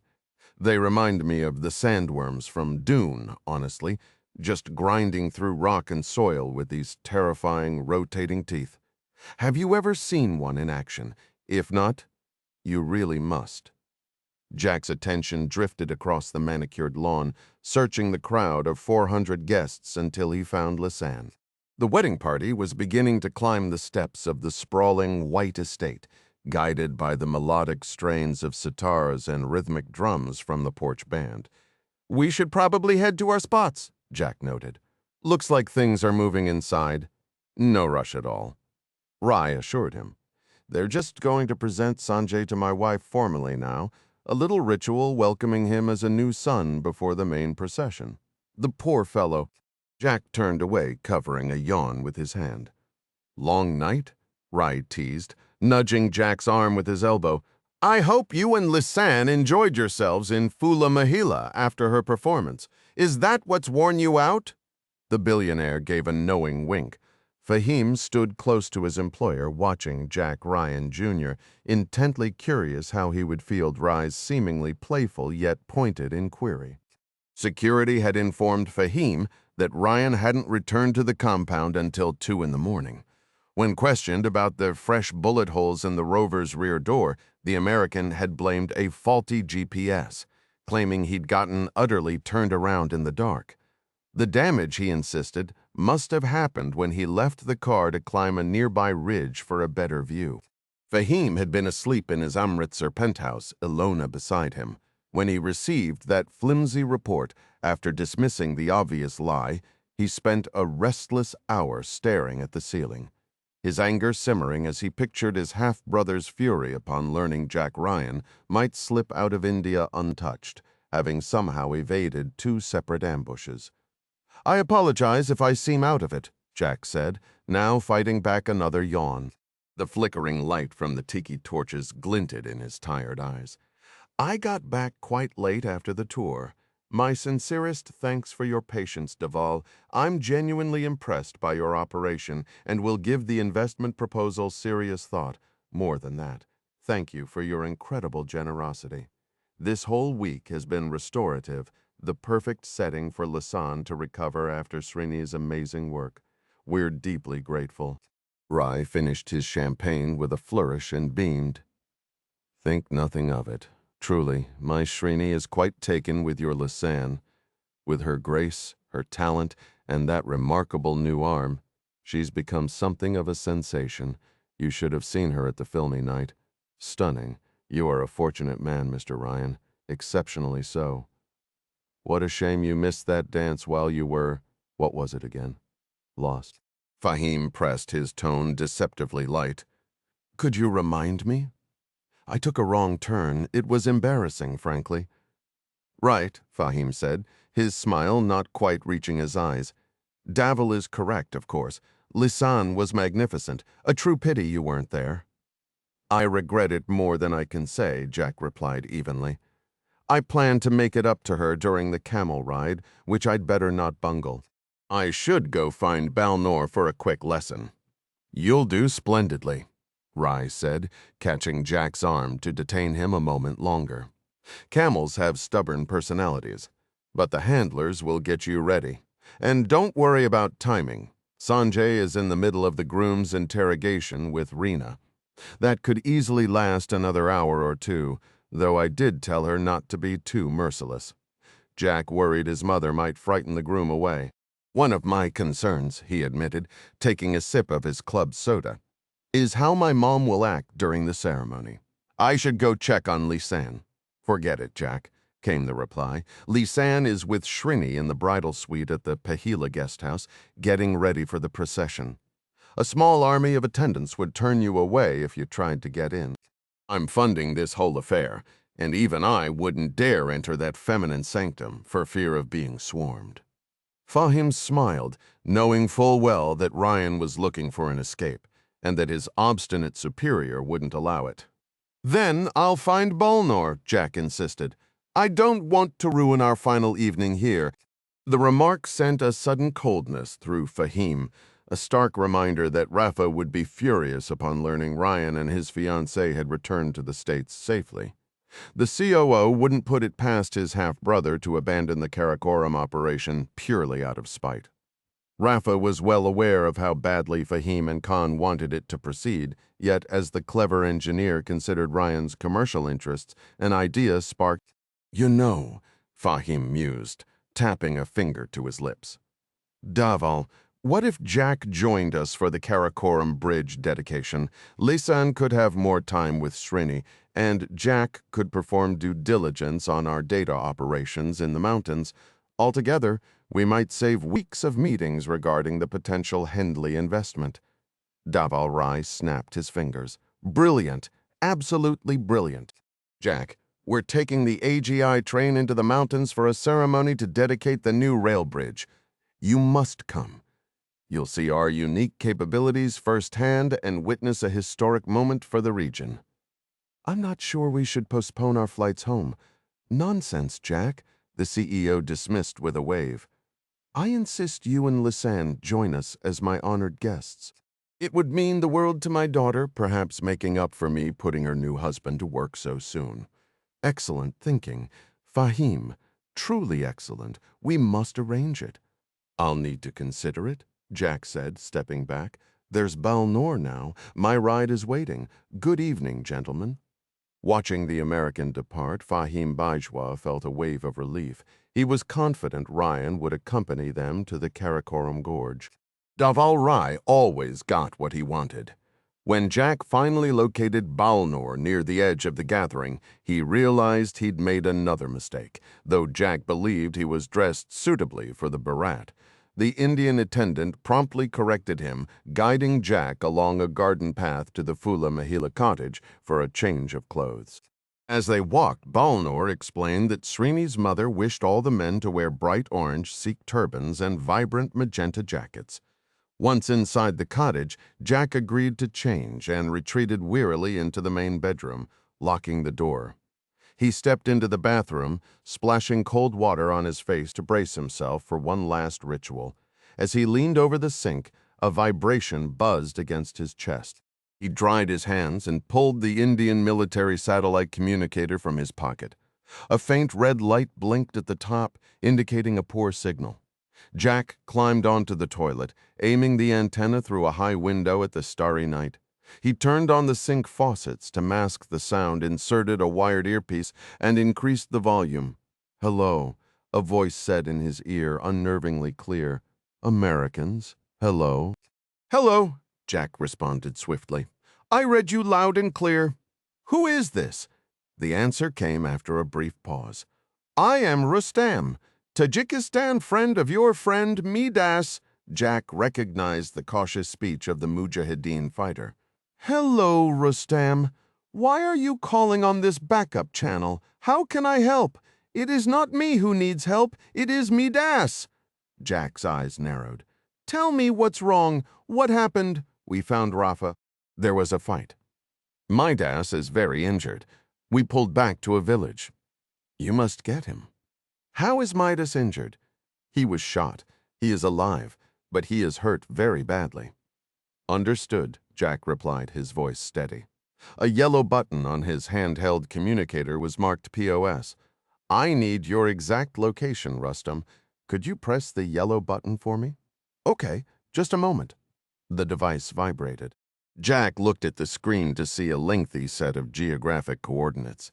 He hurried to his closet, grabbed the map he'd used recently, and spread it out on the bathroom counter. The latitude and longitude Rustum transmitted placed the spot roughly 35 miles northwest of where Jack had left Midas. He still had his company credentials, but even if he could keep hold of the AGI rover, there were no roads leading anywhere close to that position. Leaning over the marble countertop, he weighed the grim reality of their situation. Clark and the quickly assembled campus paratroopers under Master Chief Moore were already airborne for Turkey, where they intended to set up a forward base to launch the operation against Rafa. Midas was severely wounded, and Rustum lacked the experience to act as the ground reconnaissance for the incoming team. To make matters worse, if Rafa's men closed in and captured Midas, every meticulous step taken to remain undetected in hostile territory would be wasted. The campus would be compromised, their embedded mole would change strategies, and Rafa would carry on his campaign of terror uninterrupted. Yet, there was a single slim chance. The newly completed Pakistani AGI rail line climbing through the Karakoram range passed within a day's hard trek of Midas's last known position. Part 3. Shigar, Pakistan. Fed by glacial runoff, the Shigar River had overflowed its banks, spreading into a broad, icy, and deceptively placid sheet of water dotted with floating ice. It washed against the shoulder of an ancient roadway, once worn smooth by caravans connecting far-flung empires. Modern maps labeled it Pakistan's Highway 35, but its old soul was the Karakoram Silk Road. Every June during the melt, this place transformed into a bustling hub for traders, selling Samarkand rugs, Bombay spices, and Kandahar wool. On this particular June day, little trace of the historic market remained save for a few stubborn fruit trees clinging to the wind-scoured soil at the mountain's base. These arboreal relics from a forgotten time filled the cold alpine air with the scent of blossoms, a fragrance that pleased Fahim Bajwa's refined senses, even as the chill made him shiver. The AGI chief operating officer leaned against the front grille of his company, leased Mercedes G-Wagon, hands tucked into the pockets of his cotton trousers. He cocked his head at the distant thunder of a calving glacier high above. A deep, percussive rumble like ocean waves breaking on a shore, followed by the tumbling slide of a minor avalanche. He scanned the blue and white streaked peaks, but couldn't pinpoint the source. Dressed in a cashmere quarter zip with a calfskin bag over his shoulder and USB drives in his pocket, Fahim checked the time on his black-dialed Patek Philippe. This shudder was from nerves, not cold. He had no idea how his half-brother's men would find him here. He only knew with dread certainty that they would. After about 15 minutes, the sputter of an outboard motor echoed off the canyon walls, providing his answer. Fahim raised a compact pair of binoculars, a knot of apprehension tightening in his stomach. A wooden dhow cut through the still water, its wake spreading in a rippling V. As it drew nearer, he could make out two figures crouched in black. Their short, woolen caracal hats and flowing gray beards identified them as the hardened mountain fighters from Rafa's personal guard, aging devotees of the emir who had transferred their fanatical loyalty from father to son. The boat's prow hissed onto the alkaline shore. The men wordlessly gestured with sharp, impatient arm motions for Fahim to board. They wore crossed bandoliers, carbines on their backs, and daggers at their belts. The holy warriors stayed silent as the dhow puttered upriver, the hull thumping softly against stray chunks of ice. The 10-horsepower Honda engine coughed blue exhaust into the frigid air. Eventually, the man at the tiller guided the craft around a bend. The water turned a deep, shadowy blue in the lee of the towering Himalayan peaks as they entered a narrow side channel. The engine cut out, and the boat slid silently onto a bank thick with reeds. A warrior in faded green fatigues and a torn dhoti, a bandolier strapped across his chest, hauled the boat onto the shore. 4 others, dressed in similar worn gear, stood watch nearby, their compact assault rifles resting against their shoulders. Fahim identified the weapons immediately, Indian sabers, the very models he had procured through his contacts in Egypt. The boatman swapped his tiller for his rifle, leveling it. "You will see the Caliph," he grunted, using the barrel to motion forward. Organized into a rough column, the older men leading, Fahim placed in the center. The younger fighters bringing up the rear, they moved quickly across a field of scattered stones, through an open meadow, and into a dense stand of fir trees that sighed in the wind. "Wait!" The lead elder vanished among the trunks, clutching Fahim's leather bag. In the cold shade of the evergreens, Fahim pulled his sweater tight and rubbed his hands for warmth. The treetops swayed above him.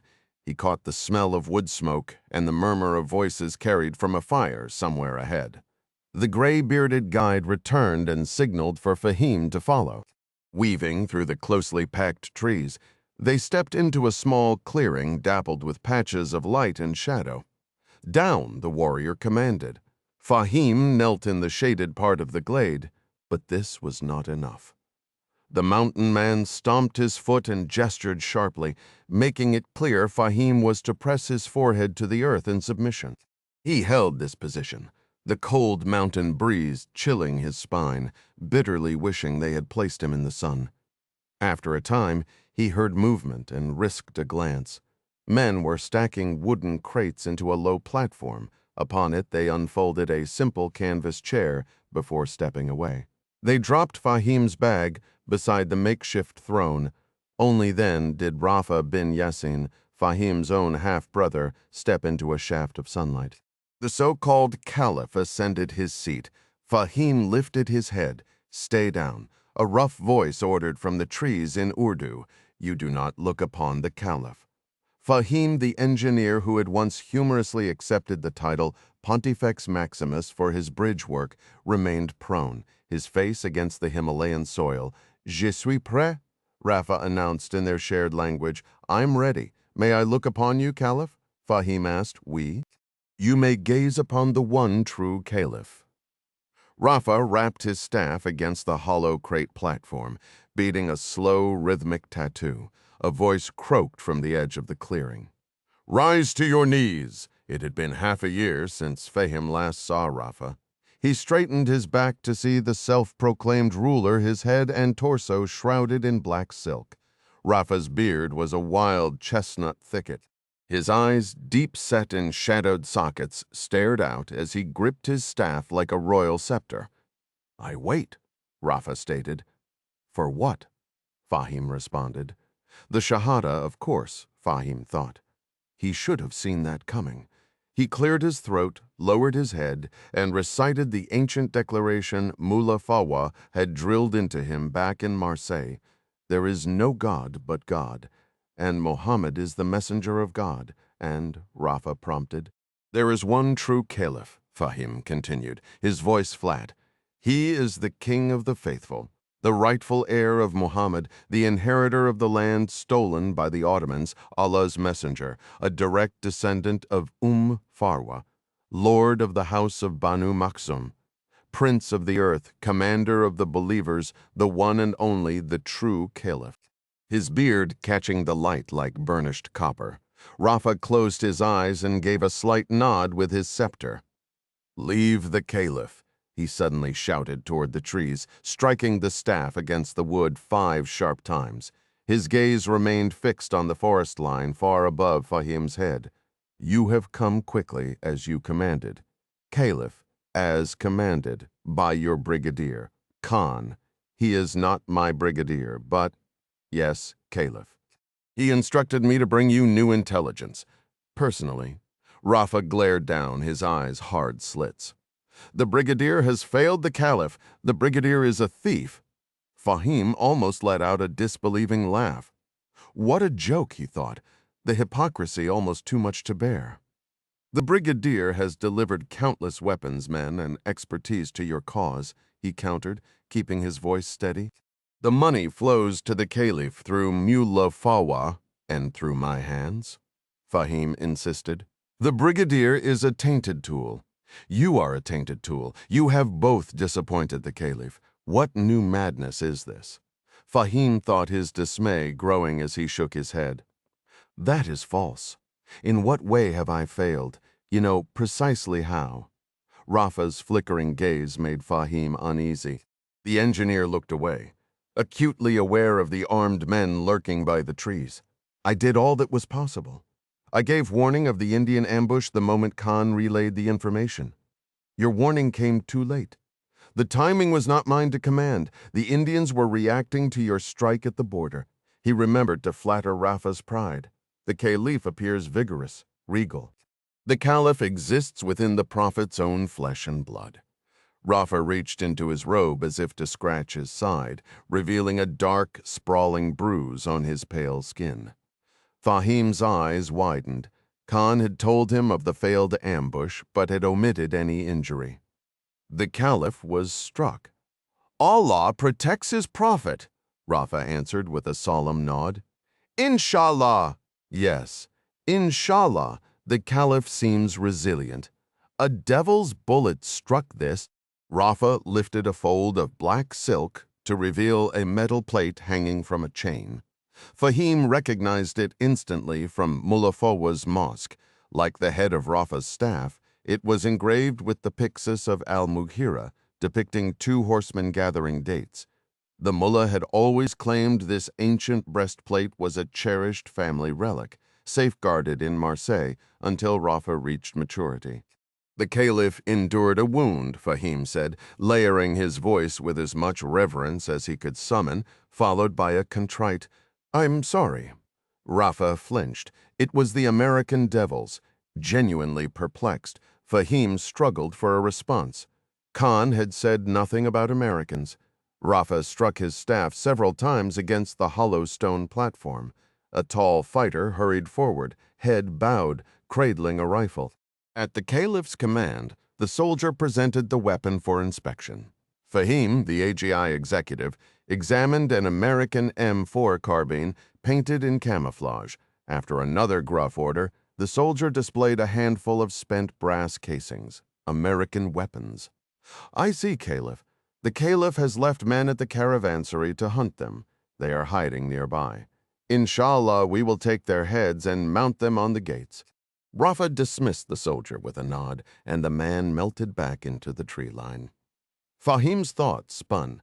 Khan's report stated Indian special forces had pursued Rafa after the assault on the Para garrison just across the border. This mention of Americans was entirely new. Khan had provided Ryan's travel details for the initial operation, but Fahim had assumed no other U.S. personnel were involved. After Ryan evaded his own men, leaving their vehicles disabled, could he have orchestrated a follow-up attack? The idea seemed absurd. Ryan was a businessman like himself. And in that similarity, Fahim sensed a sudden opening. I bring new intelligence regarding these American devils, he declared, fabricating on the spot. Rafa's suspicions would only fuel his determination to proceed with the strikes at the Karakoram Gorge. Rafa stroked his beard, his gaze drifting away. You brought this upon us. Allah intervened. Inshallah, Fahim's jaw tightened. If not for the vital service his half-brother was to perform at the bridge unveiling, he would have risen from his knees and throttled him then and there. I caused the Caliph harm? He asked, his pulse quickening. I do not understand. Rafa kept his eyes fixed on the distant trees, his expression shadowed. The staff trembled with anger in his grip. His voice climbed. Yes, you live among them. You have become one of them. Horrified, and now fearing for his life, Fahim tried in vain to meet his brother's gaze. I have lived among them solely to sustain the one true prophet, the commander of believers. Every weapon, every dollar, every thread of political protection for the Caliph has come through my efforts.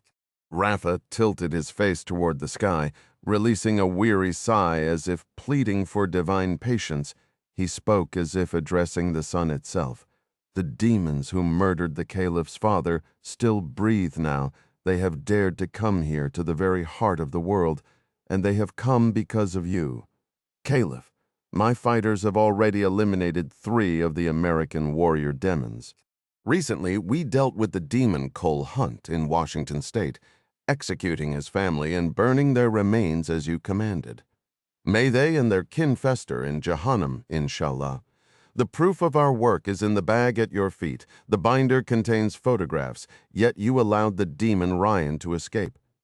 Your martyr was the one who failed against Ryan. Rafa fell silent for a moment, then dug through the leather bag and thumbed through the binder. Fahim had prepared.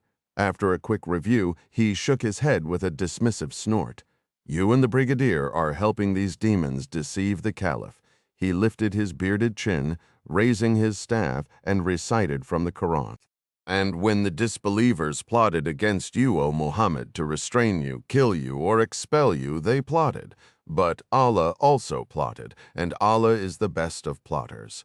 Fahim disregarded the implication that he was the schemer.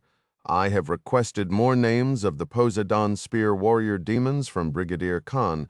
My men have already returned to America and are preparing for the next strike. The brigadier has provided a new target's location in Oregon. He is next. Why does the general dribble out these names so slowly when he has access to all of them? It is because he schemes, just like you. No, Caliph. The brigadier is waiting for you to complete the mission at the Karakoram Gorge, inshallah. I have brought new intelligence for that operation. I sent runners to your camp with it before I knew you were here.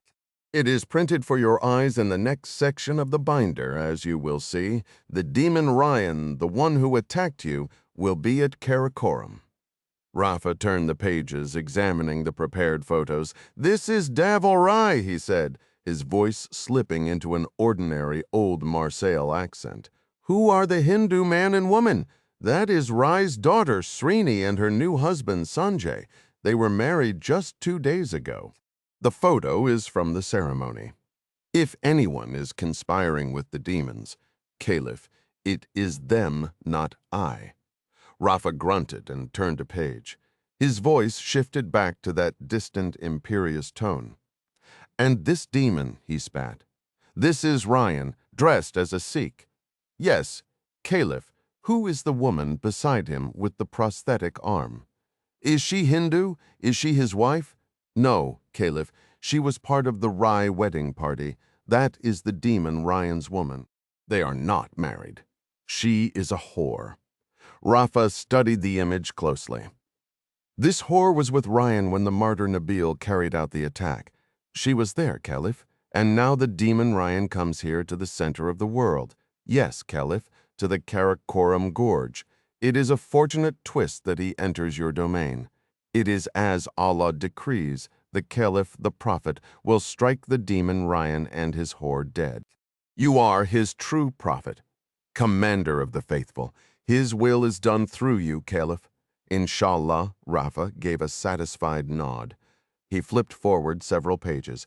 And this, our energy facility at Hanford, in America. From there, Caliph, my men will kill the warrior demon in Oregon. It is not far. Once the Karakoram Gorge operation is finished, the brigadier will supply all necessary information. Rafa shut the binder with a sharp slap. He struck the stone platform with his staff, calling for an armed messenger, and repeated the Quranic verse. They plotted, but Allah also plotted, and Allah is the best of plotters.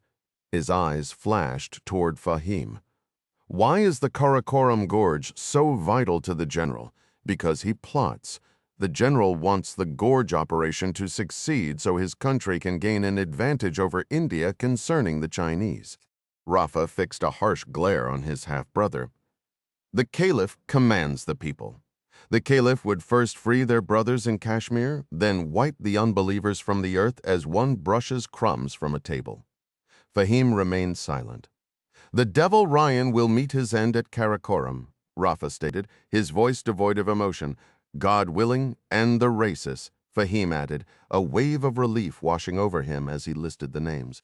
Deval, his daughter, Srini, and that son-in-law Sanjay. Rafa gave a slow nod, his eyes shut. Seeing he had secured the agreement he needed, Fahim leaned forward, his voice rising in a resonant chant to conclude their meeting. The Caliph is the true prophet, God's hand upon the earth. He repeated the phrase in French under his breath. All Fahim desired now was permission to depart. He longed to board the wooden boat, cross the river, and begin the rail journey that would end at his magnificent bridge in the Karakoram Gorge, the stage for the Rays and Ryan's demise. What a spectacle it will be to witness, he thought, pressing his forehead into the earth, his arms extended. A single decisive action would funnel ISI funds into his Swiss account and secure the chairman's seat at AGI. It might even cement his Karakoram Bridge in the annals of history, spoken of in the same breath as the bridge at Avignon. May I take my leave, Caliph? Rafa's gaze drifted back to the trees, empty and distant. The silence stretched. Finally, he spoke. The Caliph believes that killing the devil Ryan is insufficient. The devil's presence in the heart of the world is an omen. God willing. The Prophet commands a blow against the devil's homeland, America, the true enemy of the Umayyad. Not this again, Fahim thought wearily. He kept his voice calm and controlled. Once the brigadier provides fresh intelligence after Karakoram, Caliph, my men will act. We will not relent. The souls of the devils will fall into the desolation of hell. Rafa was unmoved. At Takwir, he declared, letting the word hang in the air before repeating it. At Takwir. The time is now. It must occur. Or the Karakoram Gorge mission does not. They must coincide for the world to see God's will made manifest. Fahim shut his eyes in quiet exasperation. At Takwir, the Quran's 81st chapter detailed the portents of the final day of judgment. Rafa's father, the emir, was convinced he was Allah's chosen instrument to usher in that apocalypse, beginning with the first sign where mankind would scatter in terror. Recognizing Fahim's unique engineering talent and his senior role at AGI, Rafa had twisted the scripture's meaning. He believed Fahim's entire compromised existence was destined to be his tool for triggering the signs of At Takwir, an event he was certain would shatter the global order and resurrect the Umayyad Caliphate. But the At Takwir scheme to be launched from an AGI facility in Washington state always struck Fahim as absurdly grandiose, a fanatical dream so distant he never gave it real credence.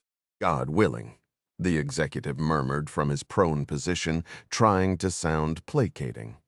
The Caliph's mission at Karakoram paves the way for At Takwir. Once I am chairman of AGI, I can authorize budgets, procure materials, recruit more of the faithful. Have I not provided the complete plans to the Caliph? They are all there in the dossier. Fahim's mind raced ahead to his future at the company's helm. He would leave Rafa to his delusions and sever ties with Khan entirely. He would emerge spotless, celebrated as the world's premier bridge builder, a modern master of construction. Plans are meaningless until they are executed, Rafa countered, rubbing his inflamed arm. The day for At Takwir is upon us because you are compromised. The Caliph has personally dispatched martyrs to carry it out. Through him, Allah commands it be done. Your men will meet them, equip them, and assist them in fulfilling the Prophet's will. We will complete the Emir's work. A faint humming tremor traveled up through the train's steel frame as it gained speed, a gentle buzz against the soles of Lisan's boots. Seated comfortably in the plush leather chair, the former U.S. Marine and Texas state trooper set aside the paper map she had been examining and turned her gaze to the sweeping view outside the wide window. The bustling outskirts of Islamabad began to blur past, a fleeting thought crossing her mind about the strange, heavy silence in the first-class cabin, so different from the vibrant chaos of the station she'd just left behind. A large brown sign with Roman letters above Kufric script flashed past the window. Islamabad. Lisan refolded the map to center on the marked X, the location where Jack had reported Midas was injured. She traced the topographic lines, attempting to visualize the Delta operative's exact position. Jack had assured her Midas was secure, sheltered in a sympathetic local village. Her mind began to construct an image of that hidden settlement when a sharp rap at the compartment door shattered the daydream. "How's the hand holding up?" Srini inquired brightly. The new bride was radiant in a tailored yellow skirt suit, her lipstick perfectly applied, and her hair woven into an elegant braid. Everything functioning? Lisan grinned. Doctor, to what do I owe this honor? Shouldn't you two lovebirds be sequestered in your sleeper car? Srini settled into the plush seat opposite. For one, it's the middle of the day. For another, my father is occupying the compartment right next to ours, which isn't exactly the most romantic configuration imaginable. He seems thoroughly absorbed in his ledgers. I doubt he'd notice a marching band. The doctor gave a soft laugh and glanced out the window. It's not only the sleeping arrangements. Sanjay is a bundle of nerves, convinced he'll be summoned for a conference at any moment. Let's just say he's not the picture of calm. They make tablets for that sort of anxiety, you know. Srini's expression shifted, her eyes going to Lisan's mechanical arm. On the subject of health, it's time for your checkup. Would you mind detaching the prosthesis? The first-class car was deserted, so Lisan felt no hesitation. She carefully removed the silicone sleeve and the delicate electrical connectors that married the artificial forearm to her elbow. Srini took the lifeless hand, inspecting it closely, rotating it in the sunlight. No new scratches or dents, she announced. Now, let's have a look at the attachment site.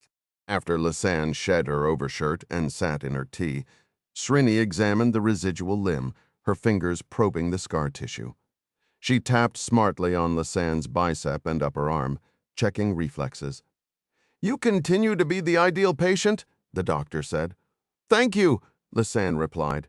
Here, let me assist you with the reattachment. As Lisan worked to reseat the silicone and reconnect the tiny plugs, Srini's attention was caught by the map peeking from the seat back pocket. She retrieved it and studied the folded section. Developing an interest in the Karakoram geology? This area you've got circled is quite a bit southeast of the bridge site. I was, Lisan admitted, just curious about the landscape further along our route. What's it like up there? Ah. Srini turned to the window, her gaze lifting above the speeding blur of village mud walls. Soon those misty Himalayan giants will be right on top of us. The gorge is spectacular in this season. The rivers run high with snowmelt, and the entire valley floor is carpeted in color. A wistful note entered her voice. It almost makes you forget the world of business meetings and train schedules. I'm looking forward to seeing it. Is Jack eager to get into the mountains? I feel we've put the poor man through an ordeal this past week. He'll manage. The wedding formalities weren't really his style, as you've gathered, but trekking through high altitudes is much more his speed. He did endure the camel ride with impressive stoicism, even if he looked thoroughly wretched. I'll be sure to tell him he appeared gallant. Where is he, by the way? Srini asked. Flat on his back in his berth, with a basin strategically placed. Oh dear. Oh yes, a distinctly greenish hue. Should I go see him? I have some anti-nausea medication. It's just a classic case of traveler's stomach. The blow to his ego is probably more severe than the actual illness. I feel awful, Srini lamented, a hand fluttering to her mouth. Don't. It wasn't your wedding feast. It was the questionable street food he sampled when he wandered off on his own stubborn fault, and he'll admit it. I did warn him. Everyone did. The train's rhythmic clacking filled the quiet car as the dense outskirts of the city began to give way to rolling, scrub-covered hills. Srini leaned toward the wide glass and pointed at a distant, sharp-edged peak. That's Mount Lipa, she said, carefully unfolding a corner of the map and indicating a dense cluster of contour lines. See it here? Spring in the Lipa Valley was truly breathtaking. Lisan gazed out at the majestic peaks, her expression one of pure wonder. It's stunning, she said, turning to her companion. Do we have a chance to get off the train and really take it in? Absolutely, came the reply.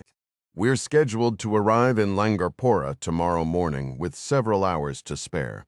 We can explore the town, stretch our legs, and breathe in that glorious mountain air.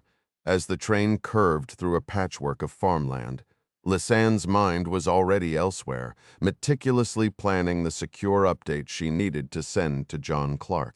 The campus director valued concise, secure communication above all, and she was determined to find a public network to use their encrypted protocol. Her thoughts were interrupted by her own curiosity. "I saw those people board in Islamabad," she began. "Your father was bowing quite deeply? I've never seen him do that." Sanjay looked absolutely terrified. "Politicians," Srini explained with a slight correction. "Or more accurately, clients. Most of AGI's major projects are government-funded, Pakistani officials. Yes, along for the bridge dedication. There's also a significant Chinese delegation joining us." "Chinese officials are coming?" "Their deputy foreign minister, I'm told, and his entire entourage. We're rolling out the red carpet, as you can imagine."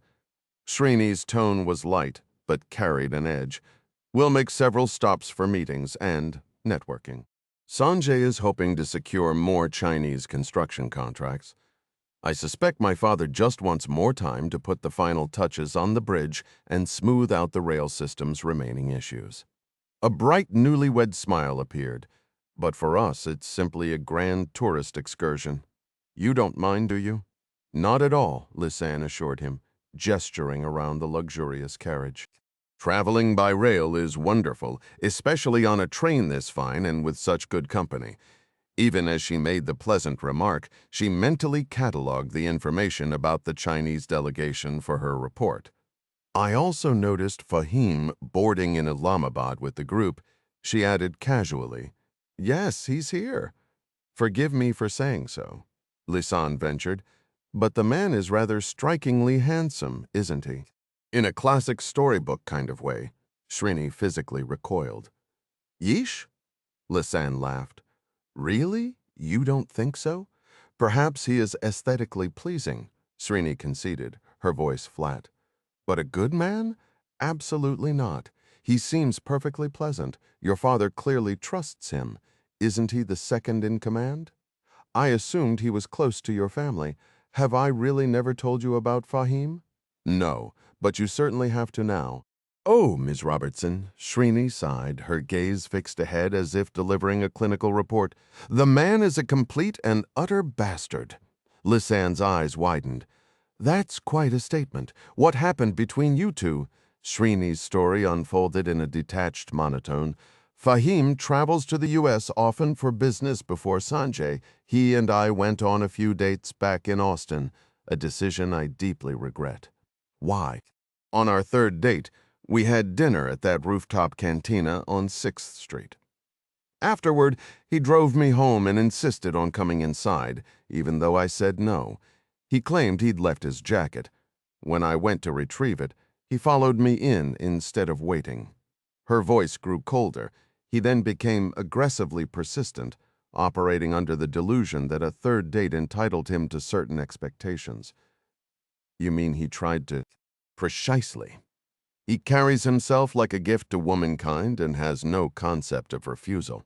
I slapped him hard enough to worry I'd fractured his cheekbone." A grim, satisfied smile touched her lips. The hatred in his eyes was instant. He came toward me, but my keychain was on the table, with a small canister of pepper spray attached. I held it up. That finally made him back off. "Good for you," Lisanne said, her voice firm. "What's it been like dealing with him since?" "That very night he was oozing apologies, saying I had overreacted. Maybe I had. Regardless, we don't speak, or rather, I don't speak to him." The absurdity of what came next broke through her clinical tone with a flash of bitter amusement. But that didn't stop his audacity. He actually went to my father to propose an arranged marriage. Can you believe the nerve? I wish he'd leave the company. He likely will. Now that my father is preparing Sanjay for leadership. A man like Fahim always has other opportunities. His ambition knows no bounds. "I can't stand the way he watches us," Lisanne murmured, her eyes fixed on the passing landscape outside the window. She shook her head slightly. "It's hard to believe someone burning with jealousy would choose to be on this kind of scenic rail journey. He's entirely self-absorbed." Always performing, came the reply. That bridge over the Karakoram Gorge is his pride and joy. My guess is he's trying to make an impression on Jack, the Chinese delegation. Everyone, before he moves on to his next assignment. I, for one, will be glad to see him go. Jack did mention Fahim was particularly adamant we be at this bridge ceremony, and naturally Jack is eyeing a potential investment deal with AGI. Poor Sanjay seems almost forgotten in all this. A soft smile appeared. Oh, Sanjay has his own motivations. He's determined to prove himself as the head of AGI's business development and finally win my father's approval. He's promised me a proper honeymoon in a couple of months, once this is all behind us. Honestly, if you weren't here, I'd probably be sitting alone with a novel. Men, Lisanne stated flatly, crossing her arms. Men, the doctor agreed. After a moment of quiet tension, the conversation shifted. Speaking of which, when are you and Jack finally going to pick a wedding date? That, Lisanne said with a sigh, is a very good question. Nearly half an hour later, Lisanne located her fiancé, the very man avoiding date setting, propped up in the narrow bed of their sleeping compartment. The space was compact, designed for rail travel, yet maroon curtains trimmed in gold fell from the padded ceiling like something from a royal tent. A small attached bathroom with a sink, toilet, and shower sparkled at the foot of the bed. Lisanne secured the door's deadbolt. Jack was leaning against the silk headboard, his legs draped over a bulging backpack. 2 empty protein bar wrappers lay crumpled beside him. "Anybody ask for me?" he inquired. "Srini did, just a little while ago. She was checking on you from a medical standpoint." "All right. What did you say?" "That you're in the throes of a nasty stomach bug, looking pale and very acquainted with a wastebasket. She believed it?" "She's my friend, Jack. She's not going to assume I'm lying to her." "Right." The train decelerated slightly, causing Lisanne to brace her mechanical arm against the mahogany-paneled wall for support. A faint, sharp scent caught her attention. "Have you been cleaning your rifle?" "Yes." "Where is it now?"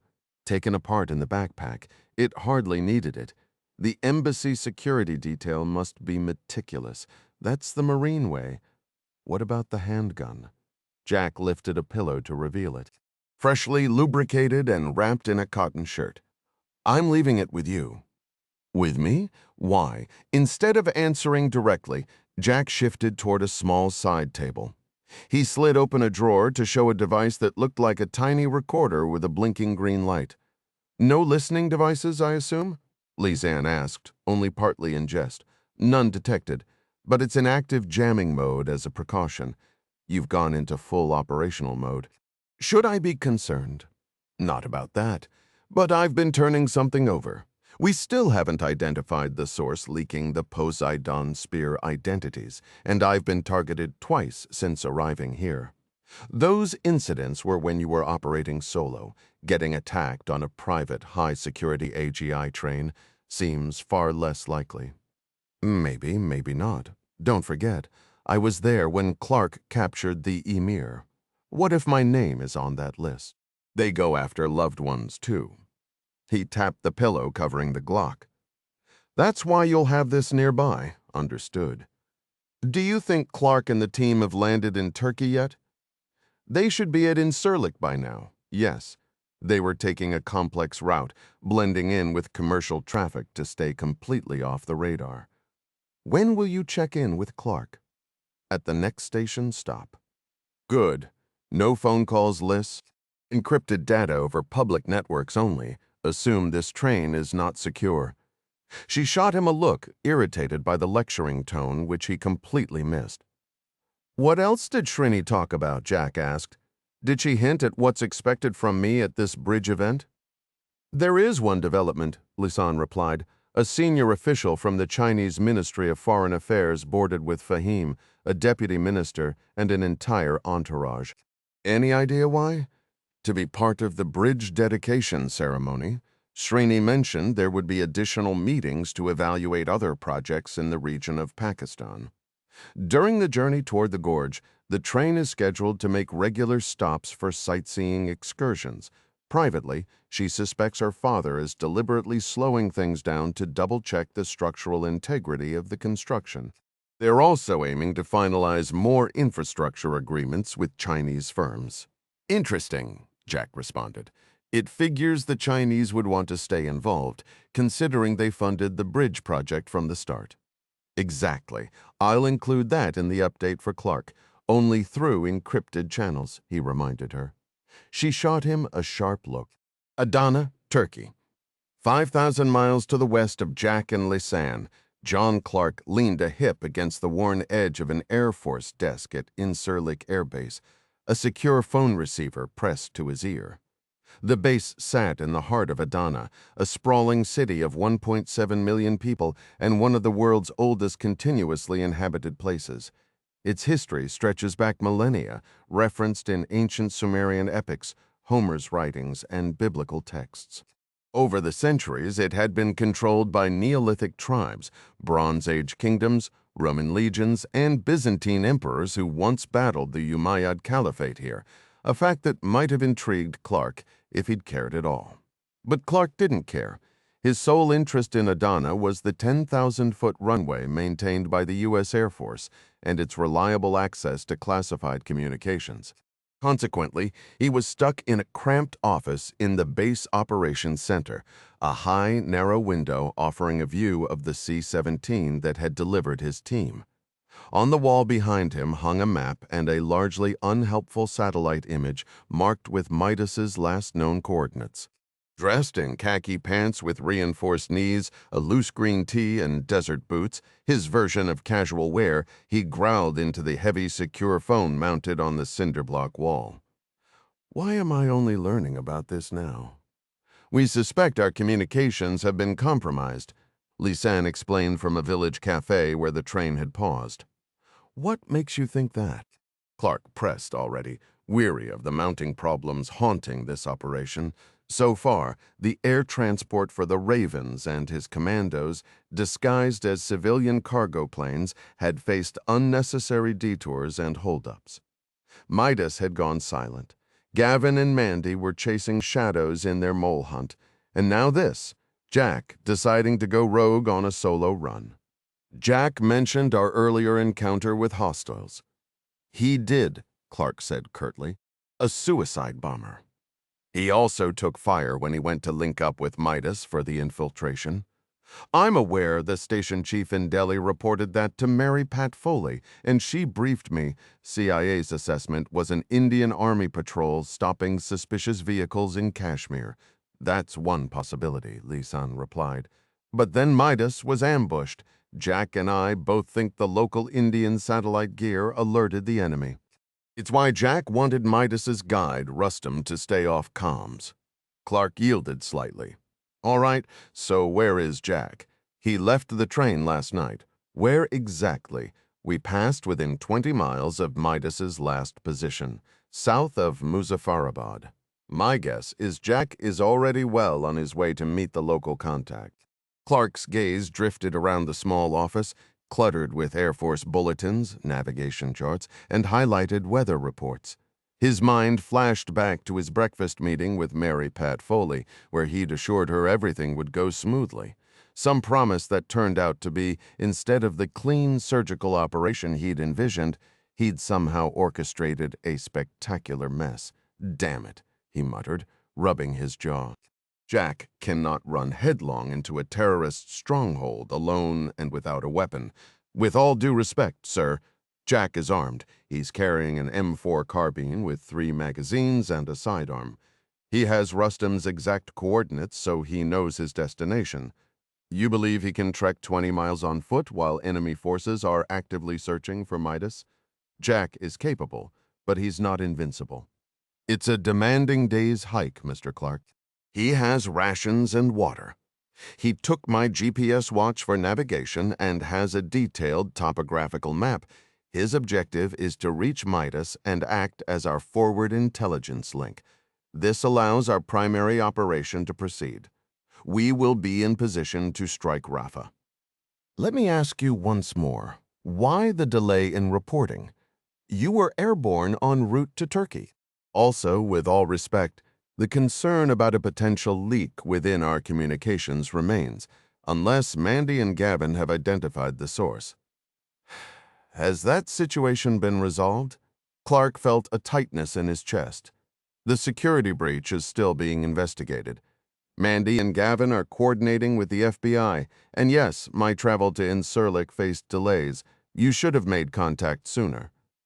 I made contact at the first secure opportunity. This is the first public Wi-Fi node I've encountered that allows for proper data encryption.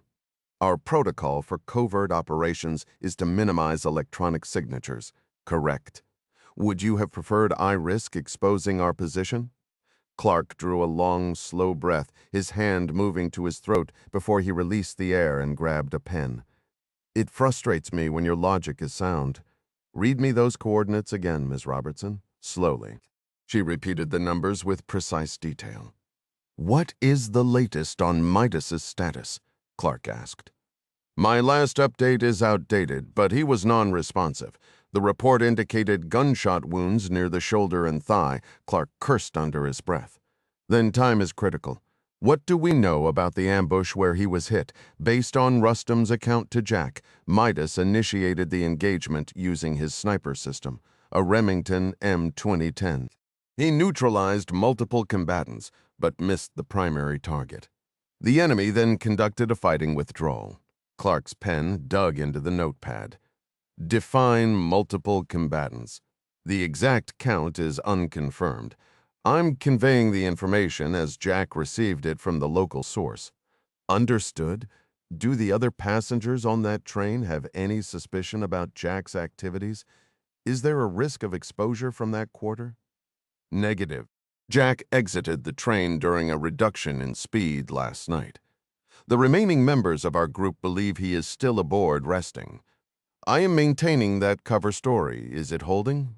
For the present moment. What's the final target location? A bridge construction site spanning the Karakoram Gorge south of Khyber, Pakistan. Incidentally, Mr. Clark, it's a Chinese Belt and Road project.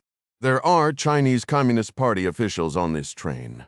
Thinking of his earlier conversations, Clark pinched the bridge of his nose. Did you say CCP officials are on that train? Affirmative. A Chinese deputy foreign minister is present. She stopped abruptly. I must terminate this call. Srini is approaching my location. I'm signing off.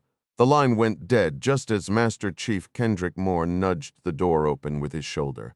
Clark turned to his fellow former SEAL, who was clad in a combat shirt, durable camouflage trousers, and wore a Sig Sauer P226 on his belt. What's our status, Master Chief? We are a go. Our C-17 crew received overflight clearance for Tajikistan. The cover is a FedEx cargo flight routing from Istanbul to Shanghai. The crew has programmed the transponders and filed the necessary flight plans. Good. Is the team ready? They're assembled in the hangar. Clark hung up the secure phone. All right. That was Lisanne. Midas triggered the operation prematurely and was unsuccessful. He's injured. Our high-value target is still active and likely anticipates our arrival. Moore's expression turned grim. You're serious, sir? What's Midas's status? Condition is unclear, but he's alive and, per his team, stable. He engaged some UC fighters. They're actively searching for him. We need to move fast to extract him, and if the opportunity remains, complete the objective. This pickup just got a lot messier. If Midas is out, who's handling ground recon? Jack Jr. He's currently moving overland to the coordinates. Moore's brow furrowed deeply. Jack Jr.? I thought he was on leave, supposedly, Clark said, or something like that. What about Lisanne? On a train, of all things, with some Chinese officials. Clark waved a hand as Moore looked bewildered. She's secure, but, Master Chief, I'm concerned this entire operation is compromised. We could use the CIA's local contacts for extraction. The same channel Midas used. Not an option, we're already in too deep. Get your team on the C-17. You'll still insert via the Ravens. We have to pray Gavin and Mandy identify our leak before the leak identifies us. Understood. Mr. C, will you be on the flight? We could use you as an airborne command post. Clark imagined the frantic scenes back in Washington, Mary Pat Foley racing between agencies, Dan Murray at the FBI, Jack Sr. in the Oval. A failure here would explode into a full-blown crisis inside the Beltway, potentially exposing the campus. Right then, he knew he had to stay at Incirlik, the calm center of this growing storm. Tactical command is yours for this one, Master Chief. I'll secure things here and do what I can to keep Washington from breathing down our necks. Are we clear? Moore folded his arms and quoted the SEAL Creed. The only easy day was yesterday, Clark finished. Tri-Cities, Washington, Gavin, and Mandy cruised past the unassuming single-story house at 10 in the morning. They'd left Clarkston before sunrise in the F-250, a drive of nearly 3 hours. "Keep going," Mandy instructed from the passenger seat, her gaze fixed on the property. The morning sun glared off the picture window beside the front door. The yard was parched and overgrown. After days of digital digging, Gavin had finally pinpointed the physical location for the IP address that had tracked Maddie Hunt's phone. As they'd guessed, it led here to the Tri-Cities locals, viewed the 3 bordering towns as one place. But technically, this house sat in Pasco, Washington. "There's a cul-de-sac ahead," she said. "Turn around and pass it again. But keep your eyes on the road. Let me watch the house." Gavin took a sip of his gas station coffee, keeping his focus straight ahead. He was never at his best this early, but his adrenaline spiked when he saw Mandy perform a press check on her Glock, verifying a round was chambered. "Pull over next to that bush," she directed. "We'll observe from here." He eased the truck to a stop and shut off the engine. "Put your sun visor down," she added. He did, then mimicked her by checking his own pistol before leaving it in its holster on the center console. They sat with the windows down, watching the quiet house. The excess coffee had made Gavin uncomfortably aware of his bladder, but that was overshadowed by a buzz of anticipation.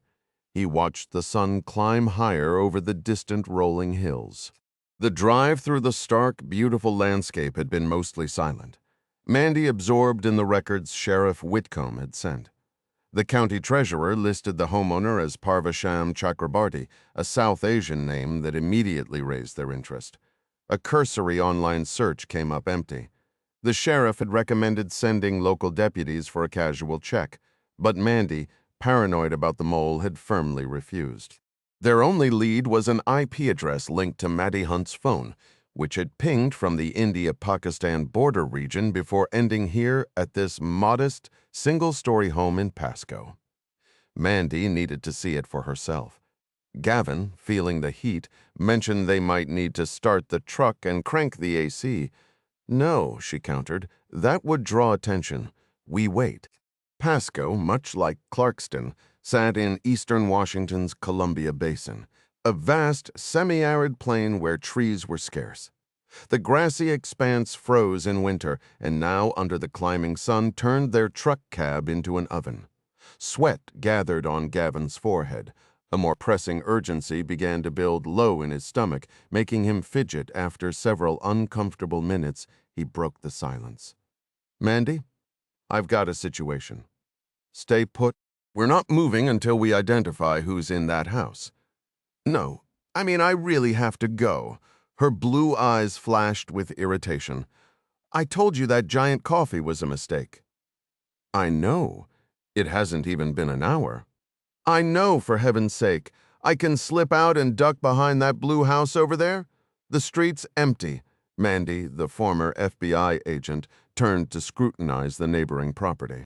She was on the verge of relenting when a silver Hyundai SUV appeared from the end of the block heading toward them. Without signaling, it swung into the driveway of the target home. The garage door rumbled open, swallowed the vehicle, and then closed. "All right," Mandy said, a spark of focus in her voice. "Now we're getting somewhere. Did you catch a look at the driver?" "Couldn't see a thing." "Same here." The windshield was a glare of sunlight. With the SUV secured inside, Gavin moved to finally address his pressing need, but as he unbuckled and reached for the door, Mandy's hand clamped onto his arm. "Where do you think you're going? You know exactly where I'm going. Our suspect just arrived. For all we know, they're running counter-surveillance right now, checking the neighborhood. Special Agent Cobb, this is a biological emergency. I need quiet." Mandy's voice dropped to a whisper as she drew her Glock, holding it with both hands while she crouched lower. "Get down! I've got movement!" Gavin contorted himself below the steering wheel, the awkward position sending a sharp pang through his bladder. After half a minute, she relaxed. "Okay, let's move. It's clear to approach. How can you be sure?" "Because a woman just came out and hammered a for rent sign into the front lawn. Looks like the owner or a realtor. I think she's alone." "So what's the play?" Mandy holstered her Glock beneath her light jacket. "We're a couple looking for our first place together. Try to look smitten." She gave him a pointed look. "Come on." Walking hand in hand up the sun-baked sidewalk, Mandy's grip was firm. If not for his acute discomfort, Gavin might have enjoyed the charade. "Hello," Mandy called out when they were about 20 yards from the driveway. The woman in the yard appeared to be in her late 40s with a warm complexion and curly dark hair. She wore capri pants, a pale pink blouse, and gardening gloves, holding a bucket as if she were about to tackle the weeds. She shielded her eyes against the brilliant sky. "Can I help you?" she asked, her voice carrying a soft, melodic accent that hinted at South Asian origins. "We're hoping to rent the house," Mandy replied with a friendly smile. "Oh, how did you hear about it?" "I haven't advertised yet. We were just driving through the neighborhood and saw the sign go up." "Really? I didn't notice any cars pass by." Mandy offered a light, convincing laugh. "We parked down at the cul-de-sac to catch up on some work calls. We saw you planting the sign and thought it was perfect timing." "Is the place vacant?" "Yes, it is. And it comes furnished," the woman said, setting her bucket down. "Furnished? Do you usually do short-term rentals or longer leases?" "A bit of both, honestly. There isn't much tourist demand here, so longer leases are more common. Are you looking to settle in?" "I'm the owner," the woman confirmed. "What kind of lease term are you interested in?" Mandy's gaze swept across the quiet property, taking in every detail. Mandy scanned the open garage bay, finding nothing suspicious, just the homeowner's Hyundai parked inside. The blinds on the large front window were fully raised, revealing a still and quiet interior. "We're actually hoping to find a full-year lease," Mandy said, improvising a story she thought would appeal to a property owner. "The fact it's furnished is a major plus for our situation." "All right. What line of work are you both in?" The woman studied them closely. Mandy felt a brief spike of caution at the directness of the question, but then reasoned it was a standard landlord inquiry. "We're both in tech," she answered smoothly. "He's a developer, and I work in digital marketing. Seattle's cost of living pushed us out. We can work remotely, so we wanted to try somewhere more affordable with a quieter pace." "What made you choose the Tri-Cities area?" "Honestly, we're chasing the sunshine." Mandy noticed the woman's demeanor warm considerably. Two employed tech professionals were likely a landlord's dream in this farming community. Extending her hand, she introduced herself as Molly and her partner as Mitch, borrowing the names from local acquaintances. "The sunshine is what drew me from Seattle as well. Once my daughters left for college," the homeowner replied. "I'm Parvasham Chakrabarty. I manage a few rentals around here. The name is a bit of a tongue twister, so Parv is fine. Could we see the inside?" "Of course. The cleaners were just here yesterday." Gavin spoke up for the first time. "If it's all right, Parv, could I use your restroom?" "Certainly, Mitch. Get out of this heat."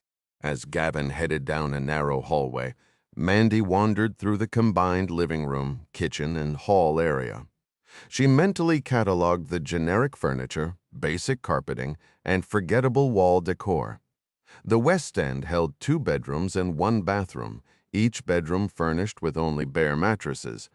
Parv Chakrabarty opened the kitchen cabinets, drawers, and pantry to demonstrate the storage space, all of which stood empty. "How long has the property been vacant?" Mandy asked, peering into the empty refrigerator. "It's been about a week. May I ask why the previous tenants left? Who were they?" It was a blunt question, but Mandy's FBI training had taught her that directness often yielded surprising information. A seasoned NYPD detective once told her his first move at a murder scene was to ask neighbors, "Who did it?" A tactic that surprisingly cracked many cases. "It was two men, foreigners," Parv answered. "I didn't know much about them, and I didn't ask. We get a lot of migrant farm workers passing through." "Did they work locally?" "I assume so. They always paid in cash." "I see. I can offer a discount if you'd be willing to do the same. I see no need to involve the government in our arrangement. Would that be acceptable to you?" It's fairly common around here, given the complicated immigration situations of many short-term renters. Gavin returned from the bathroom, his iPhone in hand. He spoke before Mandy could reply.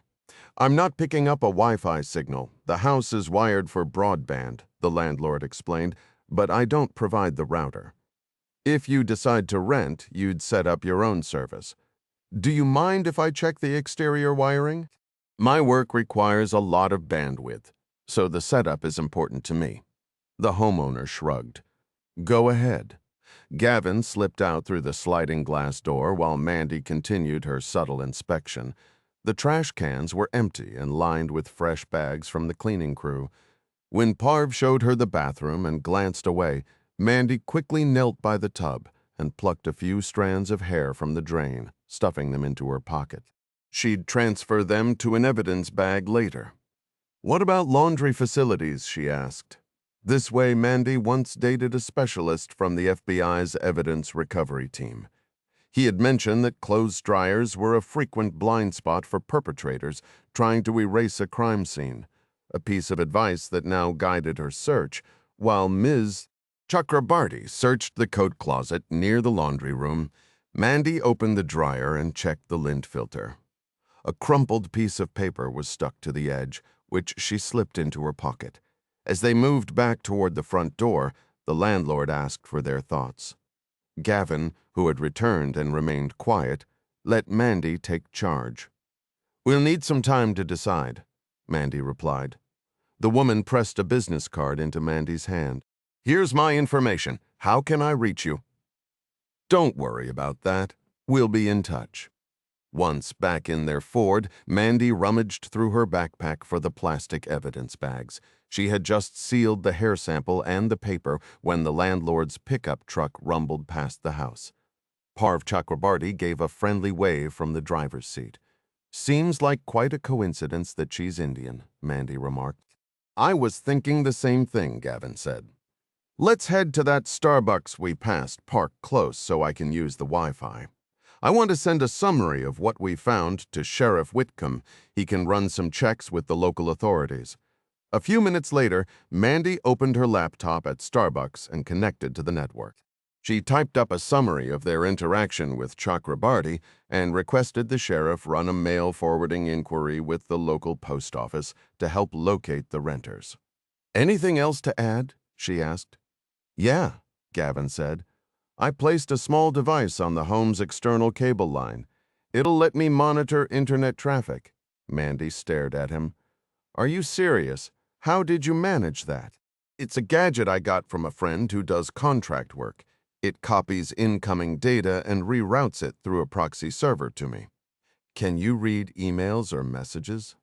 "Not the content itself. This works at a lower level, capturing data packets, not the applications. But I can see if someone in the house was active online and follow that digital trail." "Can you access any past activity?" "Some, if it's still cached." Surprised her FBI team had never employed a wiretap method quite like this. She added a note to the sheriff's report mentioning they might provide additional electronic surveillance data to the local police. She sent the email and shut her laptop. "Back to Clarkston now?" Gavin asked. "Not yet! Hold on a second!" Using a pair of tweezers, she carefully unfolded the crumpled paper from the dryer's lint screen.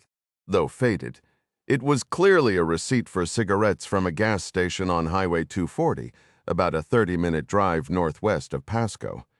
After placing the receipt back into its evidence bag, Mandy opened Google Maps on her phone. "Did that house smell like smokers lived there to you?" "Not inside," Gavin answered, "but when I was checking the yard for the cable box, I noticed a few cigarette butts near the back fence that didn't look very old. The tenants probably smoked outside." "That makes sense. And they bought their cigarettes from a store half an hour away, out on Highway 240 in the middle of nowhere. If they were migrant farm workers, maybe it's near the fields they worked." Thinking she would need to return to collect those butts for DNA analysis, she zoomed out on the map. "Oh no," she whispered, her face going pale. "What is it?" "You remember how Rafa's father, the emir, planned to blow up the Yucca Mountain nuclear waste site in Nevada to contaminate the water supply?" "Of course. Why? The convenience store where these guys bought their cigarettes is only 5 miles from the Hanford site. Like a park or a preserve?" "No, a federal nuclear reservation for radioactive waste. It's located right on the Columbia River." In Pakistani Kashmir, Jack halted in the moonlit shadow of a large 7-foot-tall tamarisk bush. He slid his backpack off one shoulder and set it down quietly. Crouching low, he listened intently. Then he heard it again, the sound of rocks tumbling down a distant slope. He lay flat on his stomach, pushing the barrel of his M4 through a gap in the branches. A cold wind rolled down from the foothills, biting at the back of his neck as it whispered through the tamarisk, carrying the sharp smell of juniper and dry earth. Jack pressed his eye to the scope, his finger resting alongside the trigger guard, and studied the bare hill ahead. The moon was brutally bright, turning the landscape a ghostly silver and making every shadow stark. It was a mixed blessing, great for seeing, terrible for hiding. He could make out shapes for hundreds of yards, but anyone out there could see him just as clearly. He centered the crosshairs on a jumble of rocks about 200 yards to the south, where he was certain he'd heard the clatter of shifting stone. In his mind, that sound meant only one thing: fighters moving along the ridge above him, waiting to see what he'd do next. The land here was a patchwork. The valleys held soft soil and old rotting logs, dotted with pale gypsum, while the slopes were just crumbling shale. By leaving the high ground, Jack knew he'd given up a tactical advantage. A glance at the Garmin on his wrist told him Midas was still 5 miles away, alone and injured at the last coordinate sent before the transmission went dead. The silence stretched. Jack slid out his water bottle, took a long drink, and shook it. About half a liter left. He stayed low, scanning through the scope. The night was alive with crickets and the frantic dance of bats blotting out the stars. An owl called twice, its wings beating the air afterward. The cool metal of the rifle barrel against his chin was almost soothing, and the natural chorus of the wilderness began to lull him. A distant, anguished cry jolted him back to alertness. His head jerked up, a branch scraping his cheek. The moon had sunk lower. Whole constellations had wheeled across the sky. He cursed himself for dozing off. The animal wailed again, a trembling, sorrowful sound that peaked into something almost human. He remembered a heavy book he'd flipped through on the train, something about northern Pakistan and its wildlife, alone in his compartment, pretending to be sick on the long ride from Jammu. He'd had little to do but read. The train had stopped at Muzaffarabad, and a guide named Daval Rai had shepherded the few passengers on a tour of an old fort built by a Kashmiri ruler to stand against Mughal invaders. The guide had made a point about empires fading while the connections between people endured. Jack pushed the memory aside.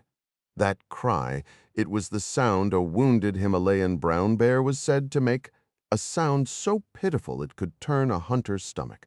With the woods this noisy, it was unlikely any patrol was creeping up on him. He shook his head clear, checked the Garmin again. 4 miles to go, dawn wasn't far off. Sweeping the scope across the valley revealed only monochrome shapes: gray rock, black trees, silver hills. He used Lisanne's Garmin to take a bearing, lining it up with a distant, flat-topped acacia tree. Course set, he took another swallow of water and began to move. He settled into a jog over the broken ground. The M4 held ready, his heavy pack thumping against his back with each step. The sinking moon cast a distorted, bouncing shadow of him and his gear over the scrub. Reaching the halfway point to the acacia, he dropped down into a dry riverbed and followed the soft sand for several hundred yards before hauling himself up the far eastern bank. The climb was a brutal, muscle-burning struggle. Jack crouched behind a twisted tamarisk, his lungs burning as he tried to steady his breathing. The eerie howling had stopped, but the wind now whipped across the hilltop with a lonely, whistling moan that set his nerves on edge. He shifted beside the trembling bush, rifle gripped tight, frustrated by his slow progress. A sudden glint of light froze him. A bright red dot, no bigger than a coin, was painted over his heart. He hit the dirt and scrambled behind cover, his fingers clumsily switching the rifle from burst to full auto. Peering through the shaking leaves, he traced the laser's path back to its source, his finger tightening on the trigger. Before he could fire, a harsh voice cut through the wind. "Rocco." The dot flared in his vision. Jack swore under his breath, hoping the Umayyad fighters weren't the type to give a warning. His fingers stayed on the trigger, ready to empty half the magazine in what he figured would be his final moments. "Rocco!" the voice roared again. "I'm armed!" Jack shouted back, wishing he knew how to say it in Urdu. He shuffled sideways for better cover, the red beam fracturing in the quivering leaves. "Show yourself, or I fire!" A tense silence followed, stretching out for what felt like an eternity. "You come for me, Das!" the voice finally yelled back. Jack rose cautiously, the weapon still raised, the dot fixed on his chest. "That you, Rustam?" The laser vanished. Footsteps crunched on the loose soil. Jack stepped out from behind the shrub, his left hand open in a gesture of peace while his right kept hold of the M4. The mujahid stood with his pakol cap pulled low, a dark shawl wrapped around his shoulders like a cape, and an M4 hanging loosely in his grip. Jack slowly set his rifle down and moved forward, palm still raised. The Muj slung his own weapon over his shoulder. "Hello," Jack said, extending his hand. "In case you forgot, I'm Jack." Rustam gave a curt nod, threw the cape back, and clasped Jack's hand in a firm, calloused grip. "Salam, you Jack, you come." "Salam, yes, just like I promised." Jack tapped his wristwatch with 2 fingers. "You're west of where we agreed to meet." Rustam's eyes lingered on the sleek, expensive timepiece.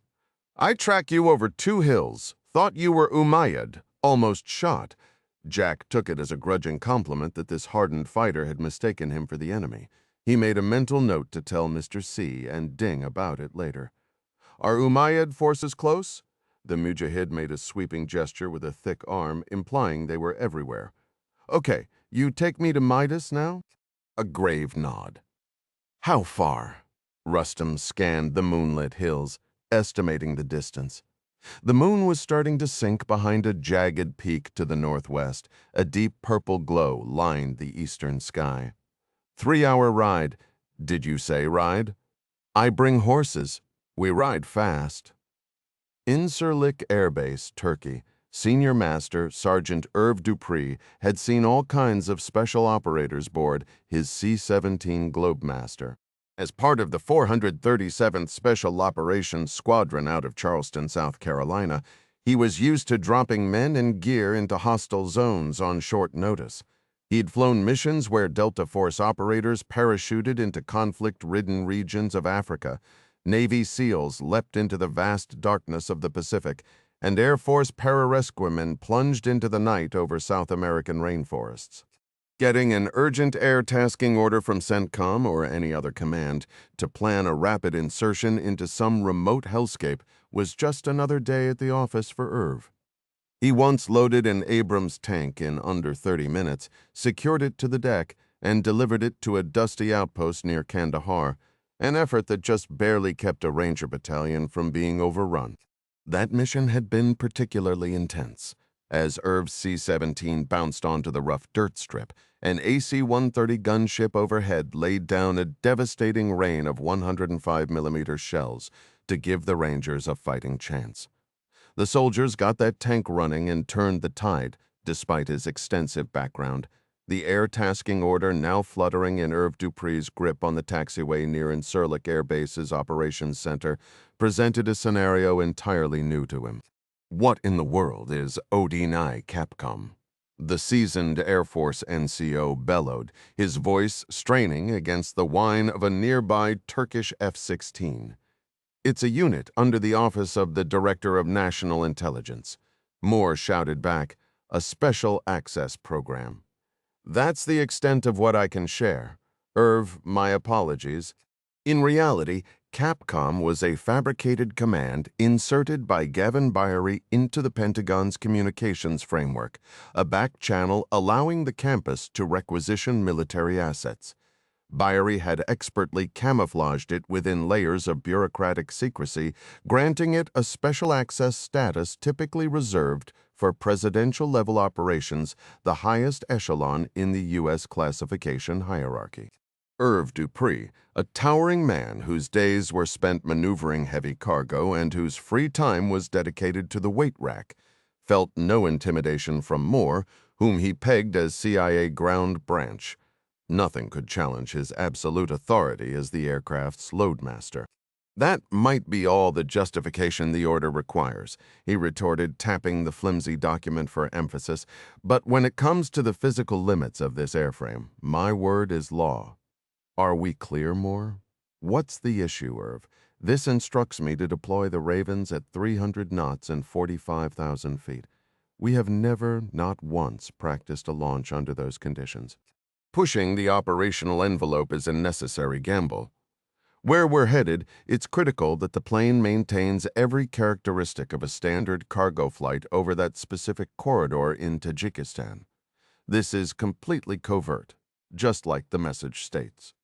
Do you read me? Are you good with this, Staff Sergeant Buck? Irv asked, turning to the Marine Raider beside Moore. You're the specialist here. I'm good. Physics doesn't care about our comfort. Gravity will handle the rest. Dupree took a long moment, his gaze drifting to the vast Turkish sky.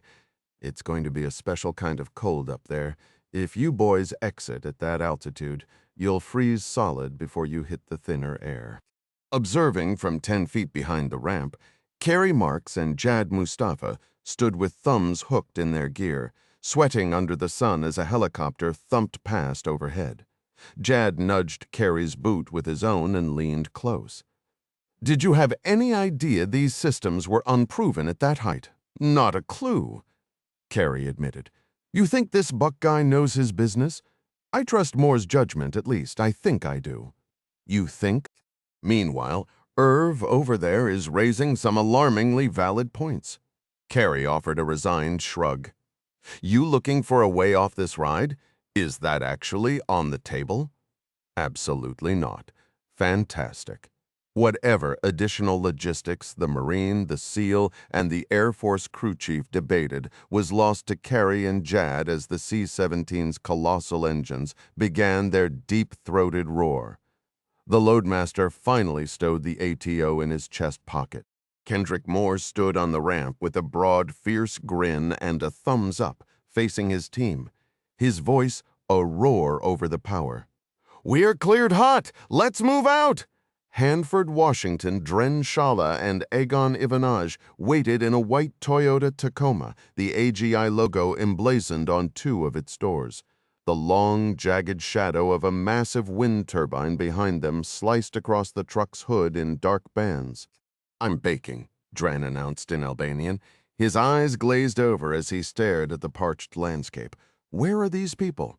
Agan merely shrugged from the passenger seat and checked his Seiko dive watch, a purchase from his first French Foreign Legion paycheck after leaving the Albanian Special Forces. His eyes absently traced the Legion's grenade insignia tattooed on his wrist, a 7-flamed emblem reminiscent of a fleur-de-lis. They said 2 o'clock. he noted dryly. Some folks have a different relationship with punctuality.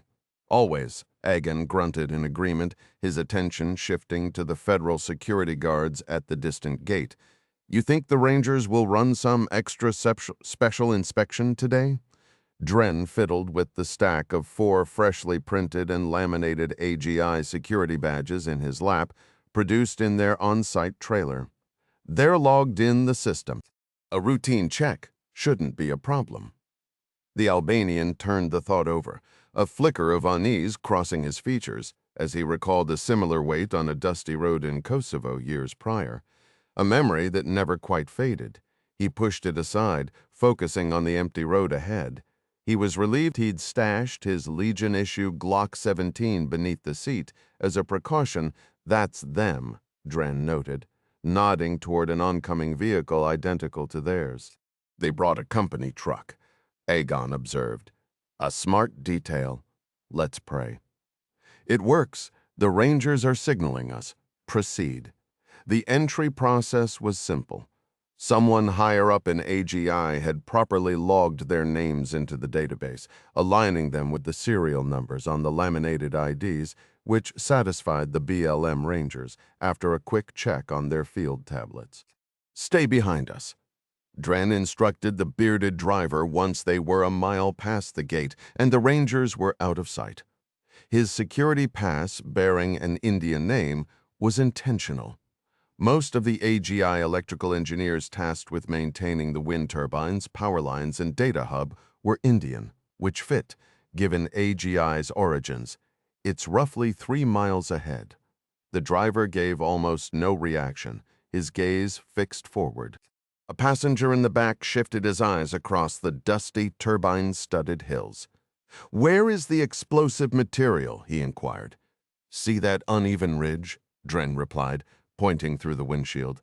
The visitor gave a slow nod. That's a blast zone. The crew removed a section of the hill that was disrupting wind patterns. They've got stockpiles of TNT reserved for excavation. What about the vehicles? There are multiple utility trucks for power maintenance that will grant you entry across the reservation as site security. Agan and I have the keys. Is the workforce still present? Gone. It's only us. The company called a temporary shutdown for this location. Officially, the email cited pending government permits, but I suspect it was arranged for your arrival. The driver dismissed the remark and looked south. What's the distance to Trench 94? Martyrs, Dren thought, suppressing a sigh. During his Legion days, he'd eliminated plenty of radical jihadists in the Balkans. Now, collecting a paycheck from AGI, he was paid to conceal them. Such was the mercenaries' cycle. Fahim Bajwa had guaranteed a significant bonus for sheltering the martyrs on site before he and Agon traveled to Oregon for the next targeted strike against an American serviceman. Trench 94 is about 9 miles northeast, close to the river, he answered. The jihadi consulted quietly with his 3 associates before speaking again. Our firearms at the site trailer where you'll be quartered? Take us there immediately, obviously, Dren said, his patience thinning at the tone of an order. That's the plan. Agan shifted forward to speak past his partner. What's your schedule for the mission? And what's its designation? You are Muslims. Both Albanians nodded. They were born Muslim, but neither observed the faith nor recalled much of its tenets. At Takware, the driver stated, a sharp light in his eyes. At Takware, Dren echoed. Do you know its meaning? Dren offered a non-committal gesture. The driver closed his eyes. His 3 companions did the same, creating an abrupt, solemn silence. With head lowered, the driver recited, when the sun is wrapped in darkness, and when the stars lose their light, and when the mountains are set in motion, and when the flames are kindled fierce, and when paradise is drawn near on that day, every soul will confront what it has earned. He opened his eyes and turned back to Dren. Do you hear that mountain you demolish? That is the dawn of At Takwir. I heard, Dren replied. And when will you carry out At Takwir? Now that the mountain is broken, we advance when the commander of the faithful, the sole caliph, gives the command. God willing, understood. Dren acknowledged. Martyrs, he reflected. The word carried a grim, familiar weight. Roughly 10 miles to the southeast, Mandy presented her FBI credentials to Theodore Bolton Jackson, T. Bolt, to his colleagues, a towering former Army Ranger who now led the Hanford Patrol's Special Response Team. T. Bolt scrutinized the credentials presented by Special Agent Mandy Cobb, his posture rigid in the crisply pressed camouflage uniform he'd readied after his morning run. As the lead security specialist for this federal facility, he wasn't in the habit of yielding to unscheduled visitors from other agencies. "I'm afraid I can't allow entry," he stated firmly, returning her identification. "This is a Category 1 nuclear site under federal protection. My team holds security jurisdiction, and no one enters without prior Department of Energy clearance. Run my credentials through your system, mister." "Jackson," Mandy pressed, ignoring his preference for a call sign. "It's T-Bolt," she continued without acknowledgement. "Once you verify, you'll see Special Agent Byrie and I are with the FBI's National Security Division. We don't require DOE approval to access a potential render-safe location when investigating a suspected breach." T-Bolt allowed a faint smile at her use of the term. Render-safe was the heart of his mission, defending this nuclear asset from any threat. This facility, coordinated with the Hanford Reservation Police Chief, was secured tighter than the Gold Vault at Fort Knox. She might know the jargon, but there was absolutely no chance he was letting her step onto the grounds without direct orders from his superiors in Washington. And honestly, what did a couple of FBI agents and a local sheriff think they could accomplish at a render-safe site?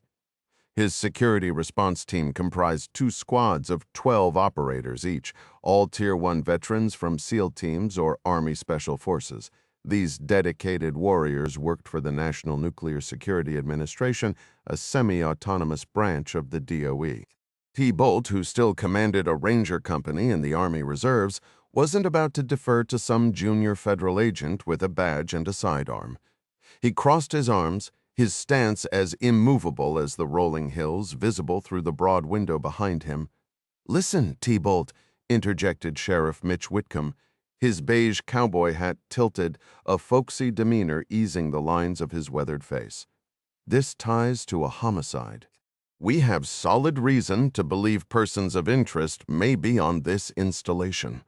That's why we need access." "I find that highly unlikely," T-Bolt countered, unmoved. "We don't exactly have an open-door policy here, as you can observe." "Understood. But what if your perpetrator holds authorized access? Every individual on site undergoes a comprehensive background check by the Defense Investigative Service." "Sure," the sheriff replied. "That's thousands of people.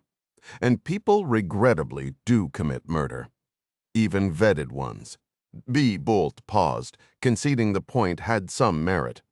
"What makes you think your suspect is here?" The lawman hooked his thumbs into his Wrangler's belt loops. "Forensic evidence." Nearby, a heavy security door buzzed as a worker was cleared through a bulletproof checkpoint. "What evidence?" T-Bolt asked. "Digital forensics," Whitcomb stated. "Meaning what?" Gavin Byrie, who had been standing quietly with his credentials in hand, spoke up. Additional data retrieved from a network sniffer at Parv Chakrabarty's residence indicated communications traffic passing through a Hanford-linked node. It means the suspects routed communications through an IP address associated with a Tri-Cities switching center that also services Hanford. "I'm aware of our cyber protocols." Special Agent Byrie, T-Bolt replied. "That router services Pasco, Richland, and Kennewick as well. It's maintained by a major global telecom contractor on protected federal land. I don't consider that conclusive."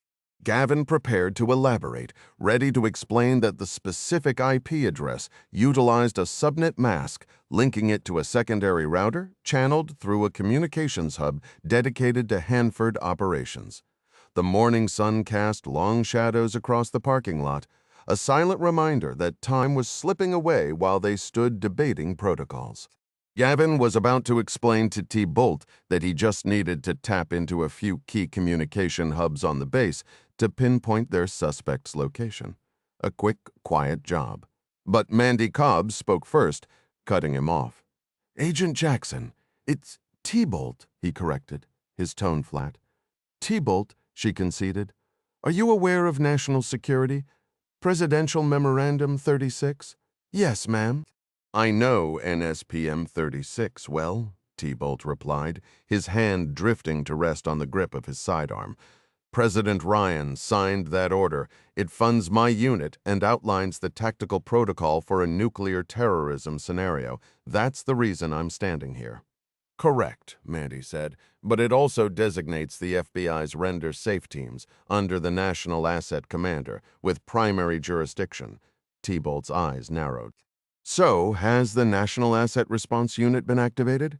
Because if it had, I wouldn't be having this chat in a security office. I'd be rolling in an armored vehicle with 24 special operators, and this entire facility would be under a hard lockdown." "You're right," Mandy admitted after a pause, pronouncing the acronym NARU. NARU has not been activated. Besides, T-Bolt added, a hint of smugness in his voice, "I was under the impression this was a murder investigation. Are we changing the story?" "Could you give me just a moment?" Mandy asked with a disarming smile. She stepped outside, phone already at her ear, left in the security office. T-Bolt, Gavin, and Sheriff Whitcomb stood in awkward silence, watching base employees file past the bulletproof glass, badges held up for inspection. The sheriff tried to fill the quiet, rambling about hunting bighorn sheep over in the Yakima Valley beyond the hills. A beam of sharp afternoon light cut through the room when Mandy returned, her phone still in hand. "T-Bolt," she called out. "I have the Secretary of Energy on the line. He'd like a word." "Well, Ms. Cobb," Sheriff Whitcomb said from the driver's seat of his pickup, "you were right about the FBI's jurisdiction on a Nauru call. But our friend T-Bolt wasn't bluffing. They have this place wrapped up tight." "Let's just do a drive around," Mandy replied, tapping on her laptop. "We need to find Gavin a solid communications node where he can plant another sensor. I'm serious. Look at this place," Whitcomb continued, gesturing out the window. "Motion sensors, cameras everywhere, patrols, armored trucks. The only way our guy is on this compound is if he works here. And everyone here has been through the federal ringer." Mandy scrolled through the Excel file on her screen, data T-Bolt had provided after the Energy Secretary's directive. It listed over 13,000 names, each cleared by the Defense Investigative Service after thorough background checks. Subsidiary logs tracked gate entries and exits for the past month. "I've sent this to Quantico," she said. "They have an analysis team cross-referencing it, seeing if anyone listed Pasco Parv's residence as an address.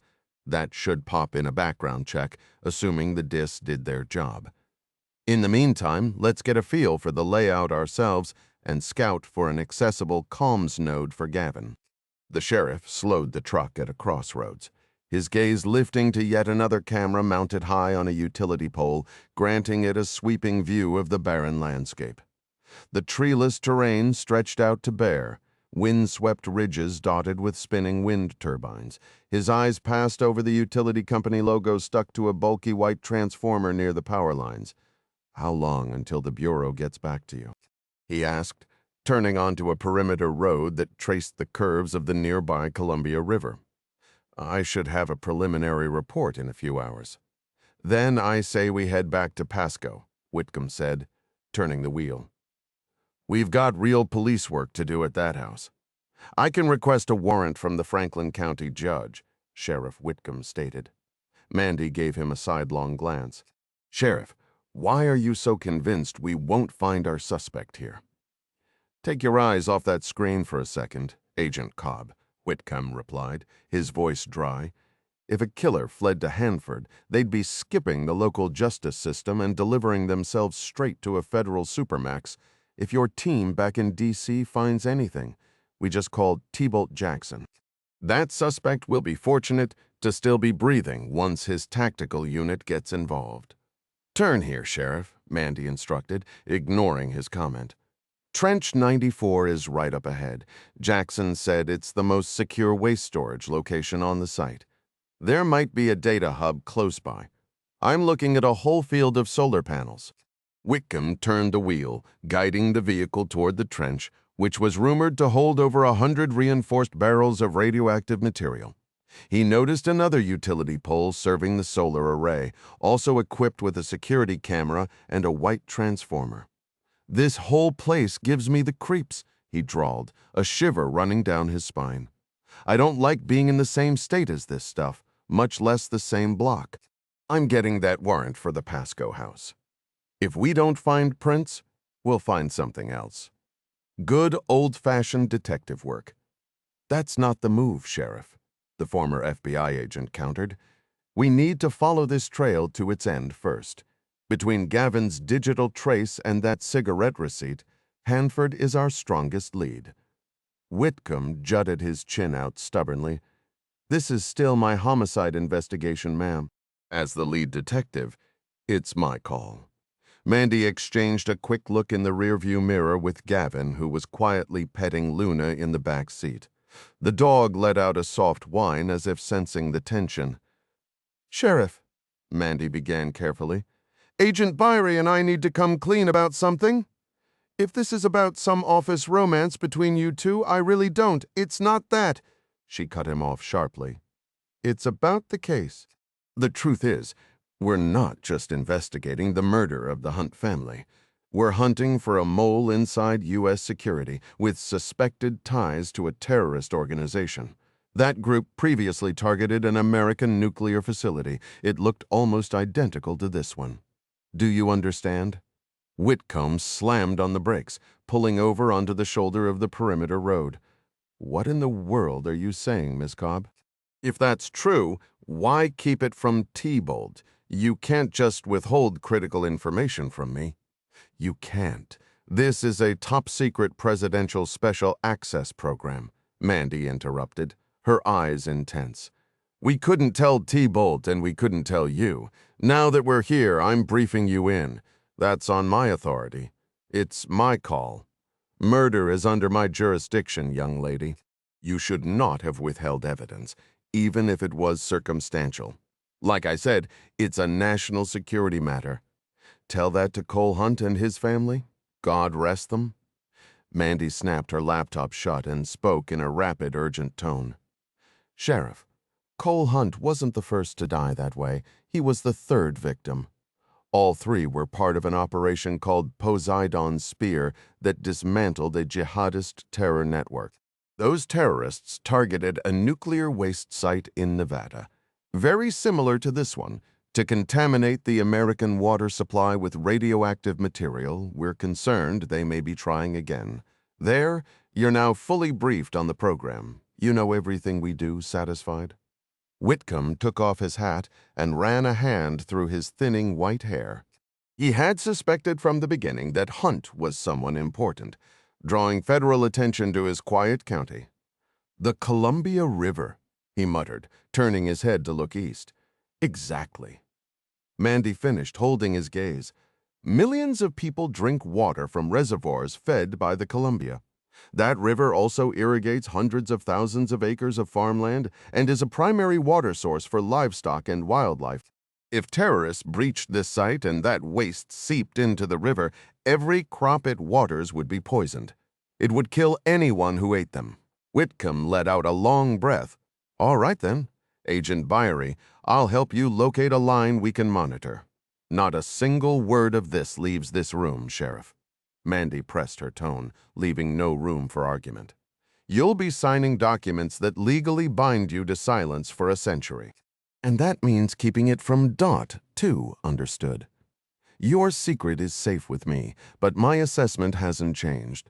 That location is pristine. If there were any hostile elements operating in this area, T-Bolt's surveillance would have flagged them. This has to be an internal breach." She tapped a finger on her laptop, which is precisely why the Bureau is currently vetting a list of 13,000 individuals. Whitcomb adjusted his hat. That's going to be like hunting for a single specific grain of sand on the entire Oregon coast. Exactly, Mandy said, a faint, tired smile touching her lips. What was your phrase for it? Good old-fashioned detective work. Northern Pakistan. Jack leaned back in the saddle, pulling sharply on the reins as his horse picked its way down the precipitous slope in the soft pink light of morning. His spine ached from 8 miles of brutal, jolting travel over stone and ridge. Hours trapped in the stirrups had left his feet numb and tingling. "Easy now," he growled, giving the leather another firm tug. The mare seemed intent on charging straight down the mountain, stubbornly resisting his commands. The narrow trail was choked with pine and fir, forcing Jack to twist and contort to keep his knees from scraping against rough bark. The only small comfort, he mused bitterly, was that this unforgiving greenery might cushion his fall when the animal inevitably lost its footing on this insane descent. "Whoa, you stubborn creature!" Further down the slope, Rustum glanced back over his shoulder, catching Jack's eye and giving a solemn warning shake of his head, a silent reminder that hostile forces could be lurking in these hills. Jack clenched his jaw and tightened his grip. After another grueling half-hour, the two riders finally emerged into a wash of slanted sunlight. The dense, shadowed forest gave way to a valley floor of vibrant green grass. Jack's mare abruptly halted, lowered her head, and began calmly cropping the stalks as if he weren't even there.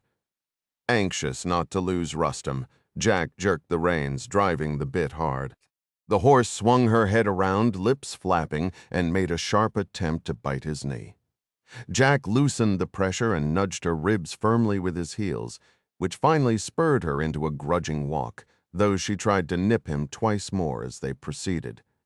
Deeper into the valley, the rich scent of wood smoke and roasting meat made Jack's stomach growl. Apparently catching the same smell, his mare suddenly broke into a brisk trot, then a jarring gallop toward a cluster of low mud brick huts, nearly unseating him. A teenage boy with the beginnings of a beard, wearing a rounded cap and a soiled tunic, hurried from a doorway to seize the horse's bridle. Nearby, Rustum was already speaking in rapid Urdu with a villager. Jack dismounted stiffly, his legs wobbling beneath him. A second, younger boy took the reins and led the ill-tempered mare away. Good riddance, Jack thought. This way, Rustum directed, gesturing toward a hut. Inside the dim earthen room, a weathered woman and a small girl sat sewing. Propped against a battered bench was Midas. The former Delta operator's face lit up. "Well, I'll be damned. You actually made it." "You sound surprised." Out of ingrained habit, Midas started to shrug, then winced sharply from the movement. "Appreciate you coming all this way." "Always," Jack said, kneeling beside him. He was taken aback by his fellow operative's pallid, gaunt appearance. Midas looked like he'd dropped 20 pounds. "How bad is it?" Midas let the rough blanket slide from his shoulders, revealing his bare chest wrapped in faded tan bandages. The old woman and the girl giggled softly and slipped out the door. "They're a bit shy," Midas explained with a weak grin. "But they've been damn good caretakers." "A chest wound? Good grief, Midas. It's a miracle you're breathing." The round went through the trapezius, he said, carefully touching the dressing on his left shoulder with his right hand. "Clean in and out." He shifted slightly, his face tightening with pain. "Lower down. Another one just grazed my thigh." "Same story. Passed right through. You got incredibly lucky that didn't clip a major artery." No argument here. The headache was the worst of it, a relentless pounding that made every thought feel like a struggle. The blast from my own claymore had thrown me clear off the hill, and I must have been out cold for half a day. Definitely a concussion. Maybe worse. Let's keep that between us. I'm rather fond of my job at the campus. Jack assured him he would. A traumatic brain injury was every operative's quiet dread. As he checked Midas's dressings, Jack noticed a discarded IV bag in the dirt. "The locals handled all this?" Midas gestured toward the door with his chin. "For better or worse, these people have known war for millennia." Rustum had a full medical kit in his truck, IVs, antibiotics, stitches, painkillers, everything. Honestly, I might have gotten better care here than at some field clinic. Speaking of cover-up companies coming, the woman and the young girl returned, each carrying bowls of steaming pilau, a fragrant dish of rice and meat. Midas leaned over his bowl and began eating with his right hand. "No utensils?" Jack asked. Midas shook his head, chewing. "You could wait for naan, but I think we're out. Just use your right hand, never the left." When Jack asked why, Midas simply said, "That one's for the bathroom." Too famished to wait, Jack dug in with his own right hand, the two men eating with the focused intensity of kids at a picnic. "I'm starving," Jack managed between mouthfuls, hiked all night, then got a lovely horseback ride. "I'm not a fan." Midas, his own mouthful, replied, "Don't badmouth that mare. She's the reason I'm still here." "Really?" She seemed determined to throw me off a cliff. Midas swallowed hard.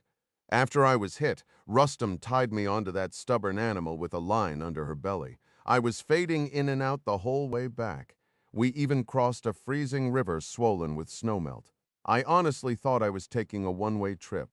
Jack settled onto a deep red Persian rug spread over the hard-packed floor, cleaning his hands on his trousers. The little girl shyly placed a canteen beside him, her smile turning it into a shared secret. After a long drink, Jack rubbed his aching legs. "All right, I'm starting to feel human again. So, Midas, what in the world happened out there?" Bartos leaned back against a bench, pulling a dark bearskin over his chest. "I had the whole group in my crosshairs. Their camp was about 10 miles off, an old fortified position. Rafa was right there, dressed like some throwback warlord. I took the shot, but I didn't drop him. Maybe he does have a guardian angel. I was sure I had him." "You're certain it was Rafa?" "Positive. I saw his face in my scope. The instant I started my trigger squeeze, the guy answered a phone call. I swear, right then, his whole crew turned and looked straight at my position. We were compromised. That phone call was a signal. So what did you do?" "What do you think?" "I fired. It was a difficult angle, even with the rifle system. The round hit him, but he got back up, probably wearing body armor, just a glancing blow. And then?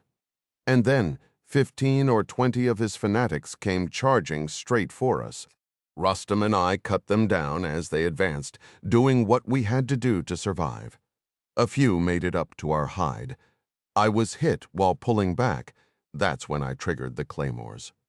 Now that his hunger was sated, a deep fatigue washed over Jack, and the Persian rug looked incredibly inviting. "You were compromised by the Indian satellite gear," Jack stated. "That's my take. Mine too. I've junked it, been back in touch with Clark on the Iridium. It shorted out when we crossed that river, but it's working again now." "What's the word? What's next?" Midas wiped his beard. "The good news is our team is airborne. They'll be in position for a jump in about 4 hours. We can still guide them in as planned.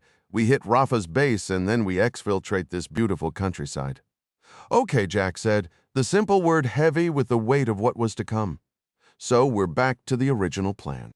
Essentially. Midas nodded toward the corner where the long M2010 sniper rifle was propped. "Seems you'll be the trigger man for the Rafa job after all. Is Lisanne comfortable with you going in on the ground for this one?" "More than comfortable. She's actually working with Clark right now from a train heading into northern Pakistan." Northern Pakistan. Lisanne cradled a cocktail glass in her mechanical left hand, using her right to sample a skewer from the lounge car's spread. The spacious carriage felt open and bright, situated just ahead of the formal dining area. Along the edges, small tables draped in white linen held trays of hors d'oeuvres and glasses of fresh juice. Beyond the wide windows, a blur of green, irrigated fields framed by immense gray mountains raced past. The train had resumed its northward journey after a lengthy stop in Muzaffarabad, where Deval Rai had spent the better part of a day escorting Chinese and Pakistani ministers on a tour of the historic Red Fort. Lisanne had skipped the official tour, preferring to lose herself in the city's vast marketplace. Her original mission had been to scout for wedding rings, but she'd become captivated by the selection of pendants instead. Now, Sanjay Bodis, standing beside his new wife, admired the necklace she had bought. That's solid 18-karat gold, I'd wager. The craftsmanship is detailed, and the diamond at the apex is exceptionally clear. He took a sip from his own glass. It suits you perfectly. It's truly beautiful, Srini agreed warmly. A real treasure. With your complexion, you should always wear gold and diamonds naturally. Thank you both. It will pair wonderfully with your engagement ring, Srini added. Once you're home, you'll have to see them together. Sanjay leaned in slightly. If you don't mind my asking, why aren't you wearing your ring, Lisanne? When Jack proposed, he had given her his grandmother's ring. Lisanne reserved it for special occasions. Explaining to Sanjay, with one natural hand, a ring can be a hassle, difficult to put on and even harder to get off. He smiled. But thanks to my brilliant wife here, that problem is officially solved. Lisanne finished her chicken satay. It's funny, I hadn't even thought of that until this moment. The minute I get home, that ring is going on for good. Until then, her fingers traced the etched design of the pendant, an elaborate triangle crowned with a diamond. The merchant claimed this came all the way from Zanzibar. Seems odd to find it way up here. Not odd at all, Srini countered. This train route follows the old Silk Road. African traders have crossed the Red Sea to Gwadar for centuries. Caravans moved gold and diamonds north from that port to China forever, first by camel, then by truck. And now by train, Sanjay said, his tone brightening. There's nothing like a drive south to the coast along those modern Silk Road highways. When I was a boy, before my family relocated to Houston, we used to love taking trips to Peshawar too. Sanjay, my boy, Devil Rai's voice boomed from across the car. There you are. Sanjay's shoulders slumped. His eyes flicked toward the exits. Damn, I was sure he was taking a nap. Forgive him, Srini whispered, placing a hand on her husband's wrist before turning to Lisanne. My father becomes a force of nature when he's surrounded by government officials. He's in his element. To be fair, Sanjay murmured, this is the sales opportunity of a lifetime for the business, and it is the family company. I know, darling. You're right. Devil Rai barreled through the dining car, his yellow-turbaned head lowered like a battering ram. He arrived at their table with flushed cheeks. Where in the world have you been keeping yourself? Srini and I were in the panorama car at the rear, watching the scenery. We just came forward for a bite. A dismissive wave of his hand cut Sanjay off. Never mind that. Hello, Lisanne. You look radiant. Thank you for joining our little party. Are these satays any good? Good heavens, I'm starving. Rai promptly snatched a long skewer of meat and devoured it. Lisanne found that necklace in the Muzaffarabad bazaar Srini mentioned as her father chewed. We believe it traveled up the Silk Road from Gwadar. It's a beautiful piece, isn't it? It could never compare to the beauty of the woman wearing it, Rai replied with practiced charm, reaching for another skewer. I must admit, Ms. Robertson, I was a little disappointed you and Srini didn't join us at the Red Fort. Our group of businessmen was rather dreary. We appreciate having women's company, as you know, the fairer sex. Perhaps you should employ more of them, Srini suggested. Naturally, I intend to, but all the talented ones seem to head for America, just as you did, my dear. Lisanne, you will come along next time, won't you? Pitaji, don't put this on her. Srini interjected, using the affectionate term for father. I was the one who took Lisanne shopping. Every woman deserves a little retail therapy. And we were just discussing how the old Silk Road has a modern railway line now, Sanjay added, hoping to steer the conversation pleasantly. Were you indeed? Keep that up, son. History has a way of warming up a room. The Chinese deputy foreign minister is en route to discuss a new dam proposal in Djibouti. You have the updated figures I sent for the Helmand River project. I've got them. Excellent. Rai selected a shrimp puff. The deputy minister is quite taken with all this talk of Silk Roads, shifting global power, and international partnerships. That's precisely why I arranged the Red Fort tour. We need to be at the top of his list for the next Belt and Road initiative. The tycoon gave a knowing wink. We're positioning ourselves for that bridge proposal in Xinjiang. Fahim's role is to dazzle him with technical details, suspension cables, load spans, arch supports. From you, Sanjay, I need poetry. You grasp what I'm after, yes? Walk with me, my boy. Listening to this, Lisanne thought even a moderately bright chimp could decipher Daval Rai's intentions.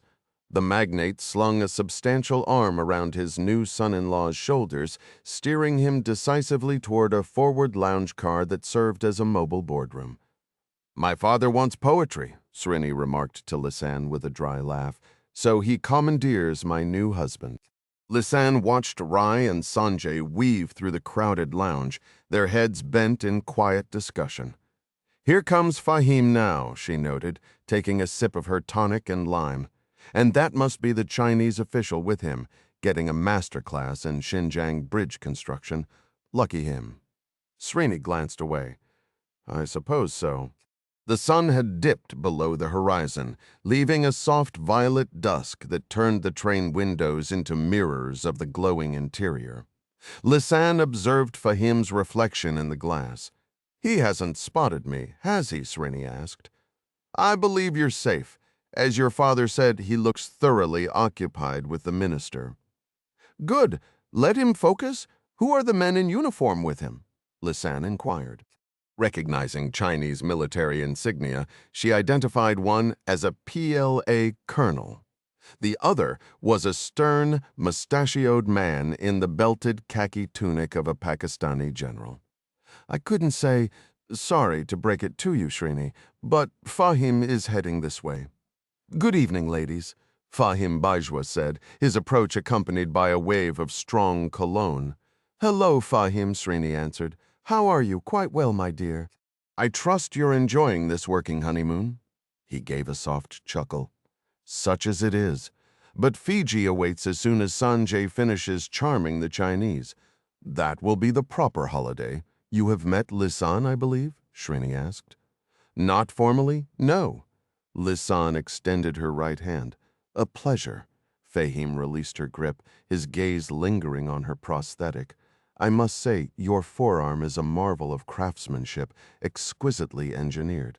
Then again, you had the world's finest surgeon for the procedure." "Are you an engineer, Fahim?" Lisanne asked.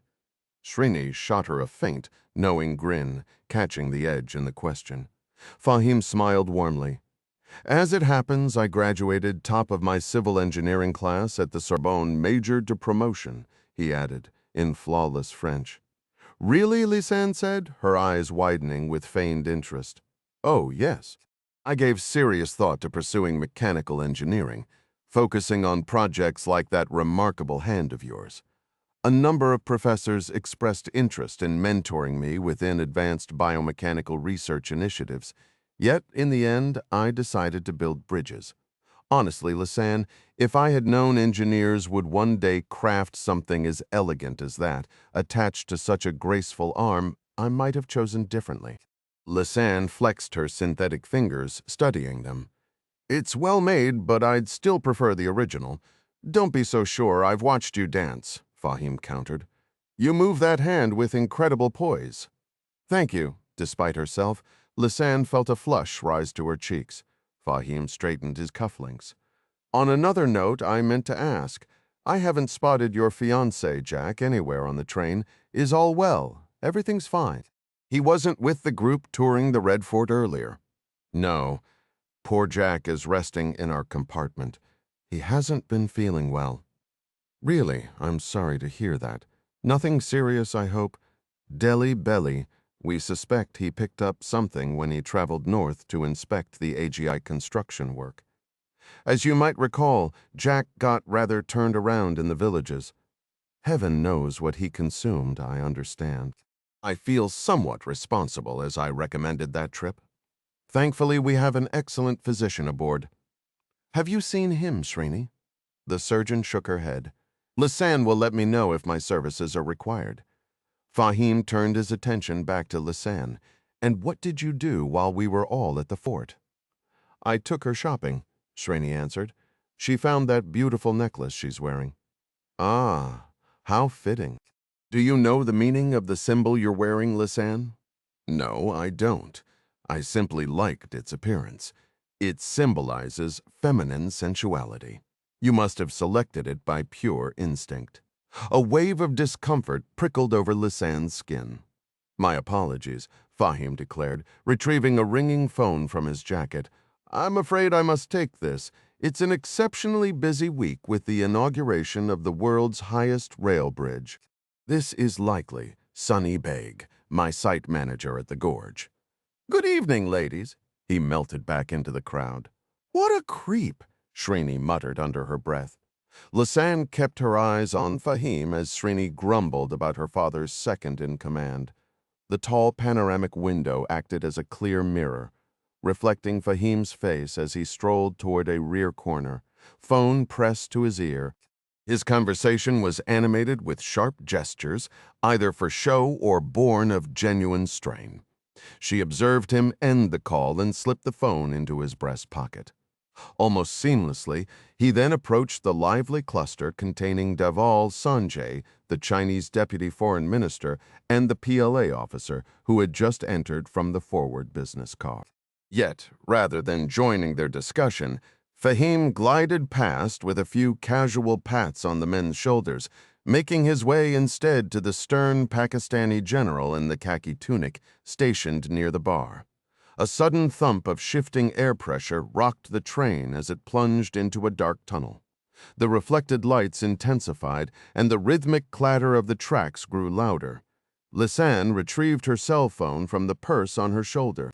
Although she had removed the SIM card to prevent tracking, the camera worked perfectly. What was he implying about the woman's symbol? She asked Srini, angling the front-facing lens toward her own neck and checking the image on the screen. The downward-pointing triangle represents water, the Hindu symbol for the feminine.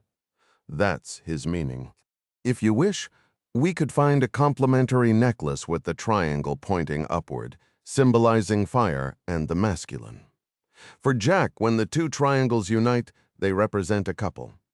Lisanne barely registered the explanation as she aimed her phone's camera at the reflections in the window. She captured several images of the Pakistani general and Fahim Bajwa near the bar, their expressions solemn as they conversed in hushed tones. More shopping sounds perfect. Where are we headed next? Lisanne asked her friend, pocketing the phone. We're approaching a town called Bizian. Sanjay believes we could be stuck there for several days. Both he and my father are worried the bridge repairs won't be finished on schedule, which would reflect poorly in front of the Chinese delegation. That's why this whole royal procession is essentially a stalling maneuver, a bit of theater to buy time. Is there anything to do in Bizian? It's just a small rail town, but I remember a lively night market. There's also a pretty good local restaurant. That works for me, Lisanne said, already considering what she would relay to Clark. At Incirlik Air Base in Turkey, John Clark was hunched over a desk in the cramped air operations office. His stomach growling as he eyed the clock. Dinner in the chow hall would have to wait. Lisanne had just sent a photo from an internet cafe up in northern Pakistan, and he knew he needed to act on it immediately. Another dry sandwich from the Air Force vending machine was in his future. The images on his rugged laptop were too significant to delay over a hot meal. Lisanne's note identified the subjects: a Chinese deputy foreign minister, a PLA colonel, and a Pakistani general, along with several business types enjoying cocktails in what looked like a luxurious train car. Clark straightened up, hands on his hips, and studied the map on the wall. He traced the rail route across Pakistan's northern mountainous region, trying to picture the little town where Lisanne had paused. According to his last update from the watch officer, his small team, Moore, Buck, Carey, and Jad, was still a few hours from entering Tajik airspace, assuming their C-17 hadn't been rerouted again, while pretending to be a FedEx cargo flight bound for Shanghai. He had a little time to dig into Lisanne's lead. Clark noted that her train would pass close to Peshawar. He and Ding had spent time in that gritty, dust-choked city years ago while tracking Rafa's father. They'd had local help then, a contact who just might still be in play if Clark's luck held, and lately he felt overdue for some good luck.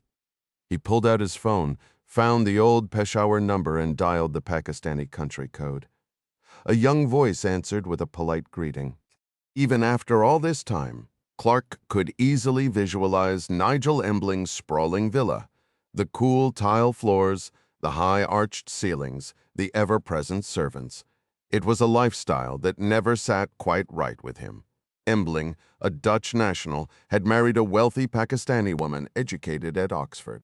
After years collaborating with MI6 in Islamabad, the couple had settled into a life of comfort in the foothills of the Hindu Kush, founding a boarding school for girls in an effort to bring modernization to the northern region they both loved. "I need to speak with Mr. Embling, please," Clark said. "He is here. Sahib, one moment, please." About 30 seconds later, a voice with a faint Dutch accent came on the line. "Hello? This is Nigel Embling." "Nigel, it's an old friend, John Clark." There was a sharp inhale on the other end. "Well, It has been an age, John. How are you and that lively chap Ding getting on?" "About the same as when we last saw you in Peshawar, and Ding's getting as gray as I am. Time spares no one, does it? I assume this isn't just a courtesy call to a retired counterpart in your sister service. Are you in Peshawar?" "No, not here. And I'm hoping this can turn into a friendly chat after I bend your ear for a moment. If that's all right, by all means, ask away." "Good. This line isn't secure, so I'll be general. Remember that troublesome group we were after when we first met? I make a point of never forgetting fellows like that. That's why I called. I believe they're active again, up to their old tricks." Embling let out a weary sigh. "I had a feeling, a passing of the torch, so to speak." "You've got it right. How did you hear about their new ventures? One picks up whispers even out here on what feels like the rim of the planet. Peshawar is a city of profound faith, where devotion runs deep in the hearts of its people. That very piety, however, can sometimes leave them vulnerable to more extreme influences." Nigel's voice carried a note of weary experience as he explained this over the secure line. "I was under the impression you had retired from official service, Nigel," John remarked. The older man's laugh was dry. "Retired is such a flexible term. Let's just say I consult for my former employers on a freelance basis these days. They pay by the hour. For you, John, this one's on the house. Given the situation I'm looking at, I'm glad to hear you're still loosely connected to the game." "Like you, I've always preferred to operate without the official label firmly attached," Nigel replied. "Do you use the Signal application?" "Naturally. Should I expect a file from you?" "Some surveillance images are ready to send as soon as I have your contact details." Back at the operations office, John Clark savored a mouthful of tabbouleh, thinking the exceptional Turkish cuisine was perhaps the only redeeming feature of waiting around at Incirlik Air Base. It had been a day fueled by caffeine and tension. The vibrant salad was a welcome distraction. His phone vibrated. Still chewing, he opened Signal to see a message from Nigel Embling, the former MI6 station chief for Peshawar. Clark typed a reply promising a call in 15 minutes. "That was faster than I expected," Clark said when the encrypted call connected. "I still have a few favors to call in at headquarters," Nigel explained. "The current watch officer happens to be the daughter of an old friend from my past." "Really? Wouldn't that make her a potential relative of yours?" Clark quipped. Embling chuckled. "Trust me, John. This officer is far too sharp and far too attractive to share any Embling family traits. She used a facial recognition search to identify your subjects. Ready to take notes?" Clark grabbed a pen. "Go ahead. The Chinese official is Colonel Chen Ming. He currently oversees the Foreign Intelligence Attaché program." Prior to his intelligence career, he served as an infantry officer in the Karakoram Mountains, commanding a unit during the clash with Indian forces in the Galwan Valley. You recall that incident? Clark grunted affirmatively, scribbling down the name. He remembered the reports of that brutal border skirmish where troops had fought with primitive weapons, clubs and iron rods, to avoid a larger conflict. And the others? The Pakistani officer is Brigadier General Imran Khan of the ISI, running their operations in Pakistani Kashmir. Wonderful, Clark muttered, his pen pausing. Is the ISI still using militant groups as proxies in the regions north of Peshawar? They publicly deny it, but my old colleagues believe they regularly infiltrate groups across the border to pressure Indian forces in Kashmir. Their goal to control the region hasn't changed. Agitating the local population remains part of the long-term strategy. What about this group I'm tracking? The Umayyad Caliphate. Could the ISI be specifically directing them across the line? I lack confirmed intelligence on that point. However, the recent attack on an Indian Special Forces post just over the border carried all the signatures of an ISI-supported operation. I've seen the footage from that raid, Nigel. It was the Umayyads. There was a pause on the line. I can't say I'm shocked. The Umayyads have been actively recruiting in Peshawar, which is fertile ground for their ideology. They often target the hardened men from the northern tribal areas. Their preachers use compelling narratives about prophetic lineage and rightful succession to gather followers. Those clerics never abandoned their loyalty to the old emir. The original emir is dead. He died in prison. But it appears he left a son. I was not aware of that. What's his alias? Clark asked. Rafa bin Yassin. Right. I think it's very likely the ISI had a hand in that operation with Rafa bin Yassin, or at least his people were involved. Could that include this Khan fellow? Static crackled over the line for a moment before the reply came. I doubt it, but you said Khan commands the ISI in that region. He does, but the ISI isn't a monolith.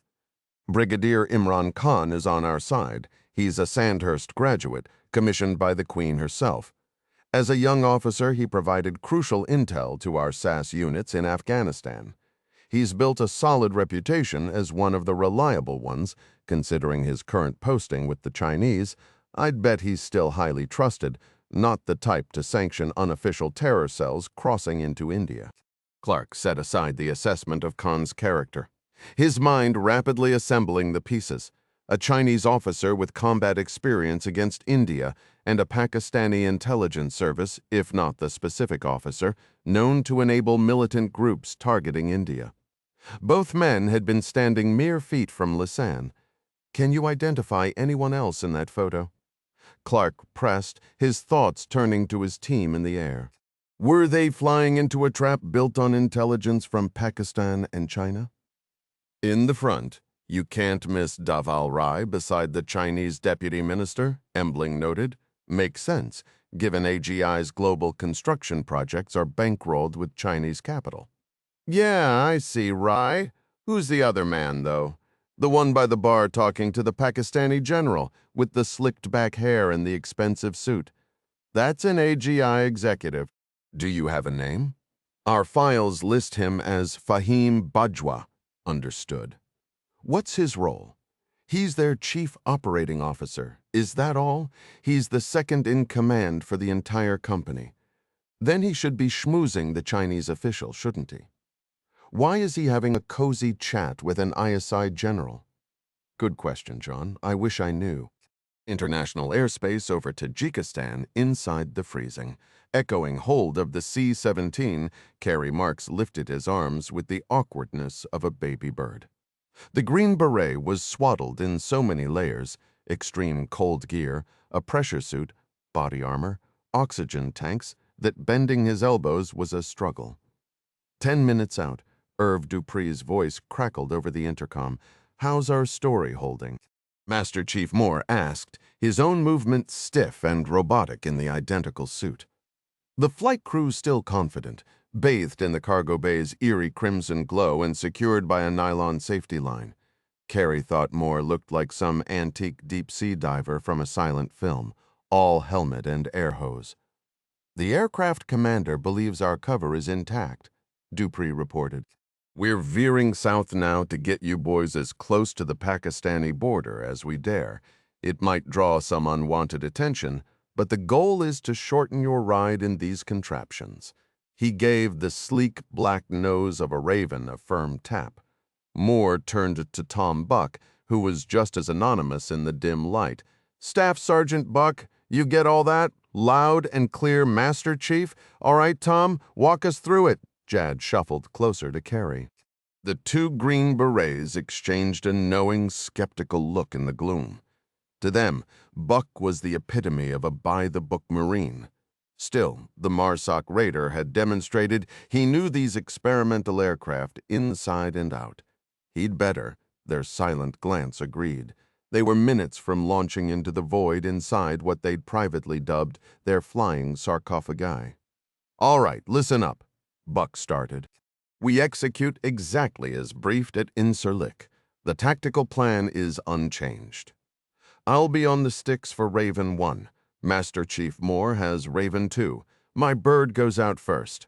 8 minutes, Dupree reminded them, holding up 8 fingers. Carrie glanced at the red LED display on the bulkhead and gave a slight, disbelieving shake of his head. -70 degrees Fahrenheit, 49,000 feet. "If you think it's cold now," Dupree said, noticing his look, "just wait until that ramp drops."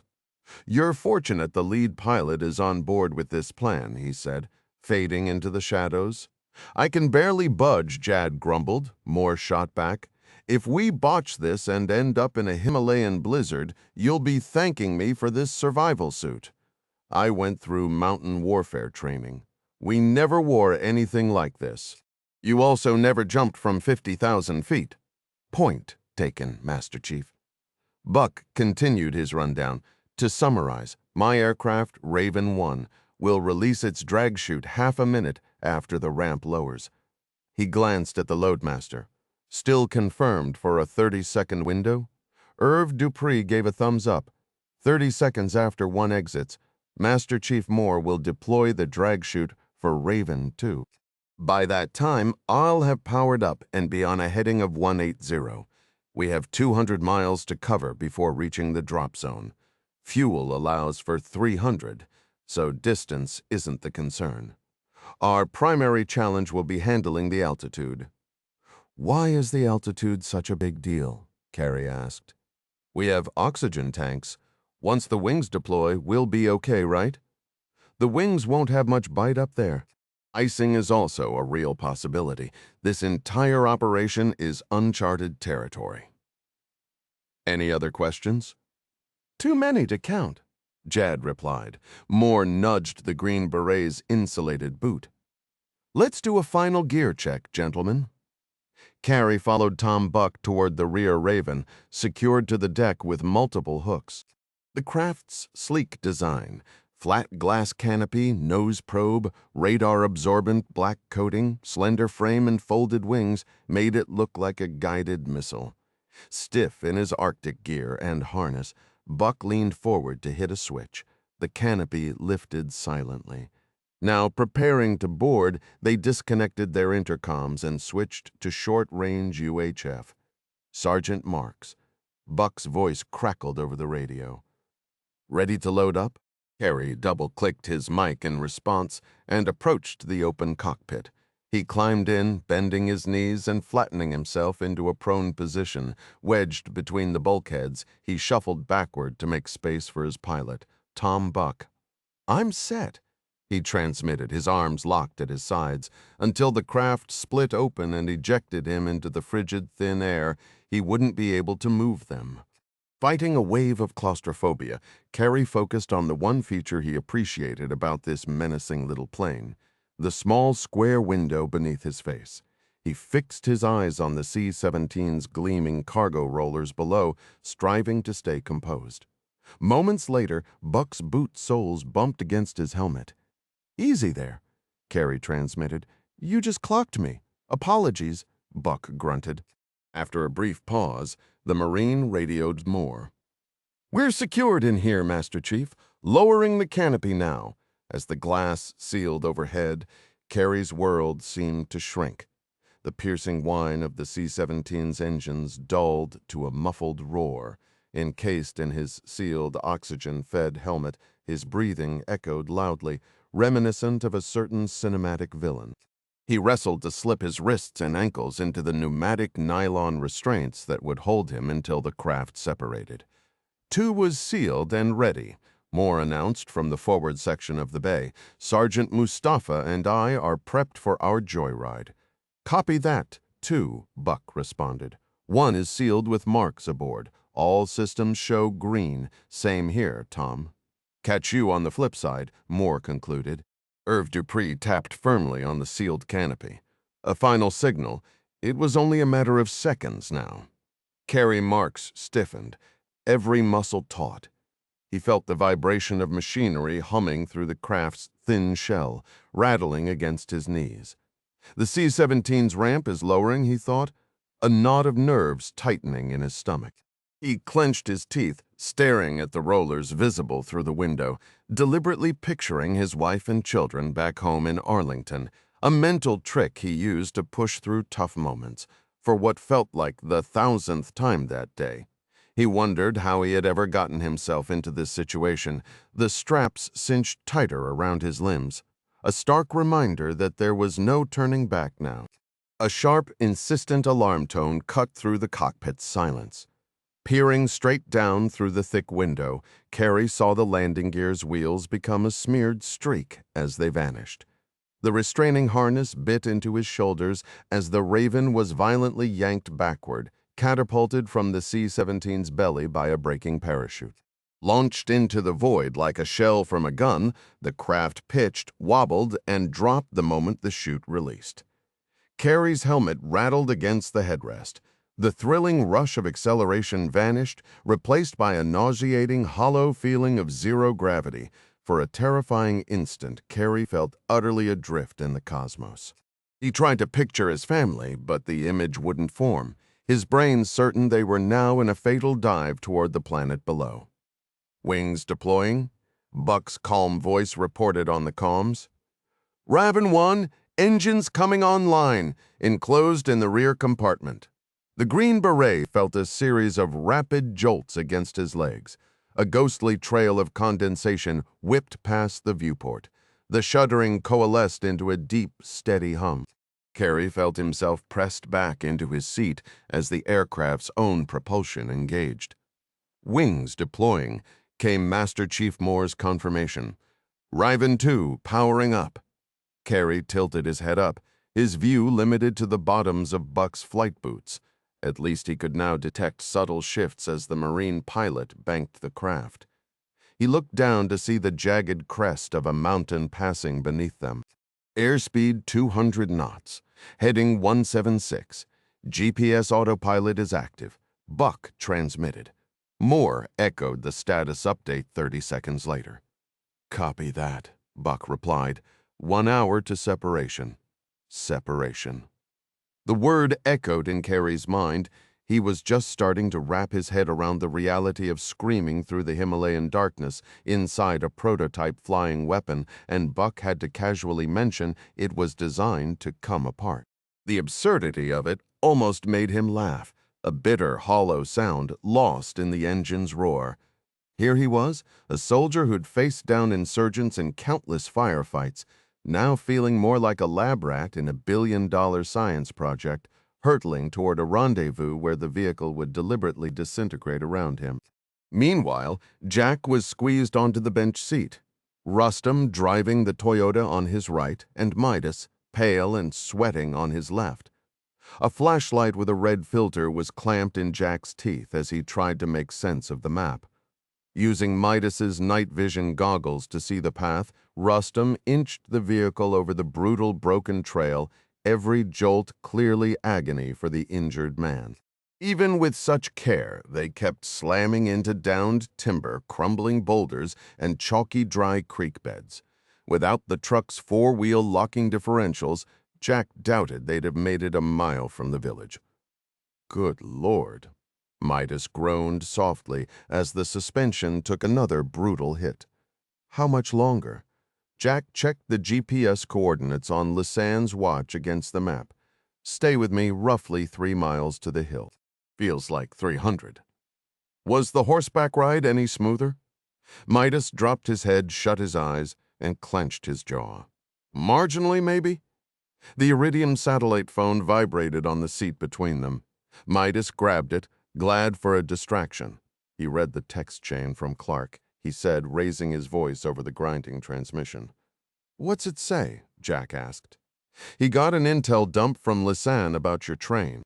There's a Pakistani ISI general aboard. He's stressing extreme operational security, worried about another compromise." Jack considered this.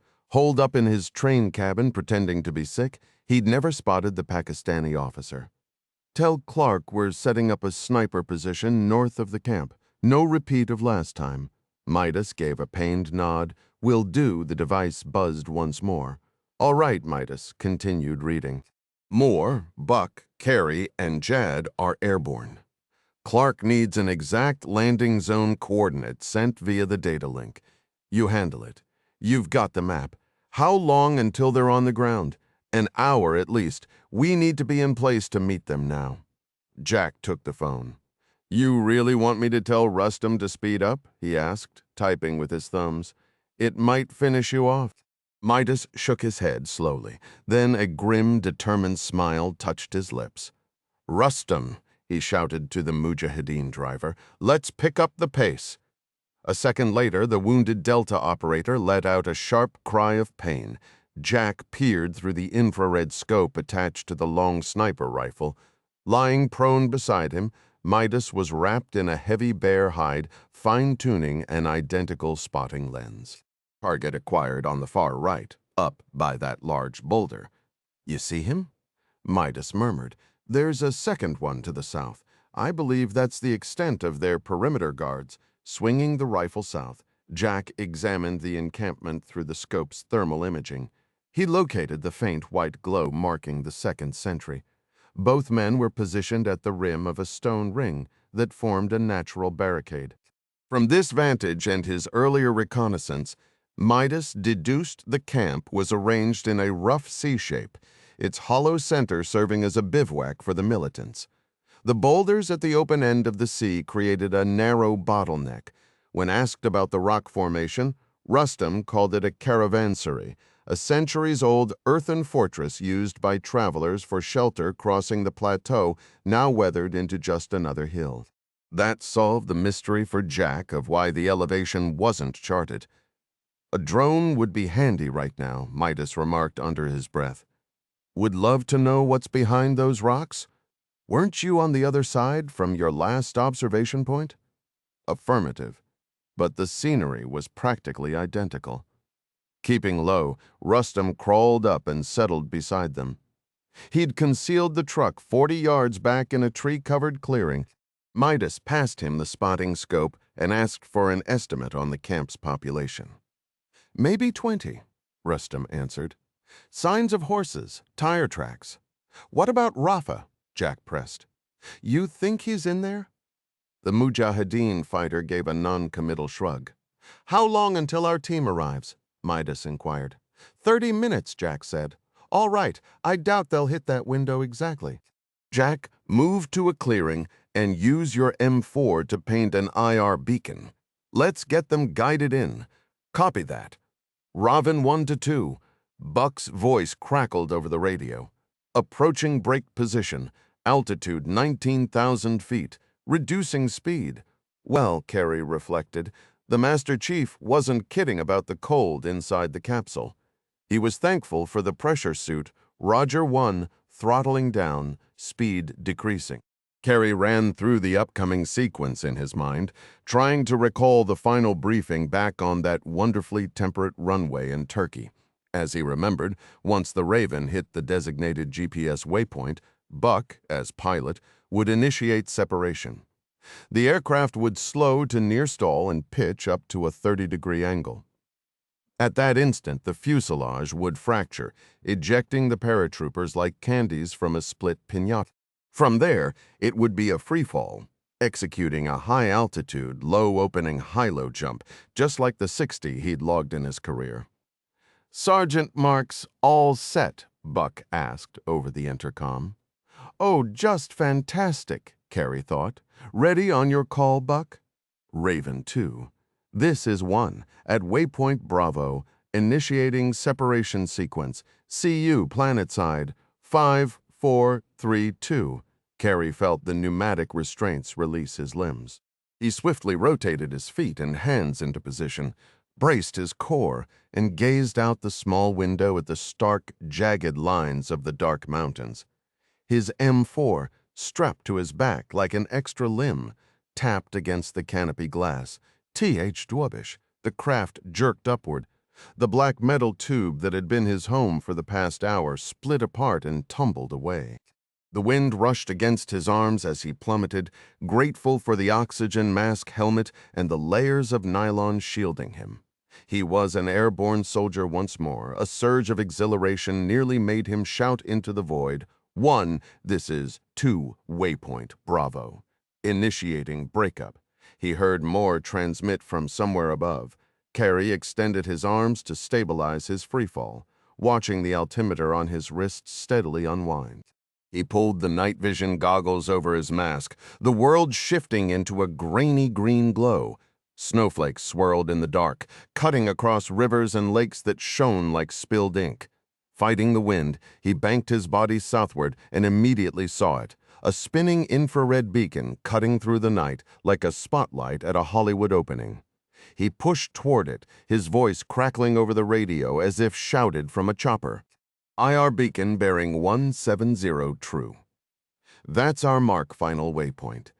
A series of clicks confirmed Buck, Moore, and Jad had heard him. Carrie shifted his limbs, turning his body into a living wing, steering through the freezing air. The beacon grew larger, a whirl of light against the dark.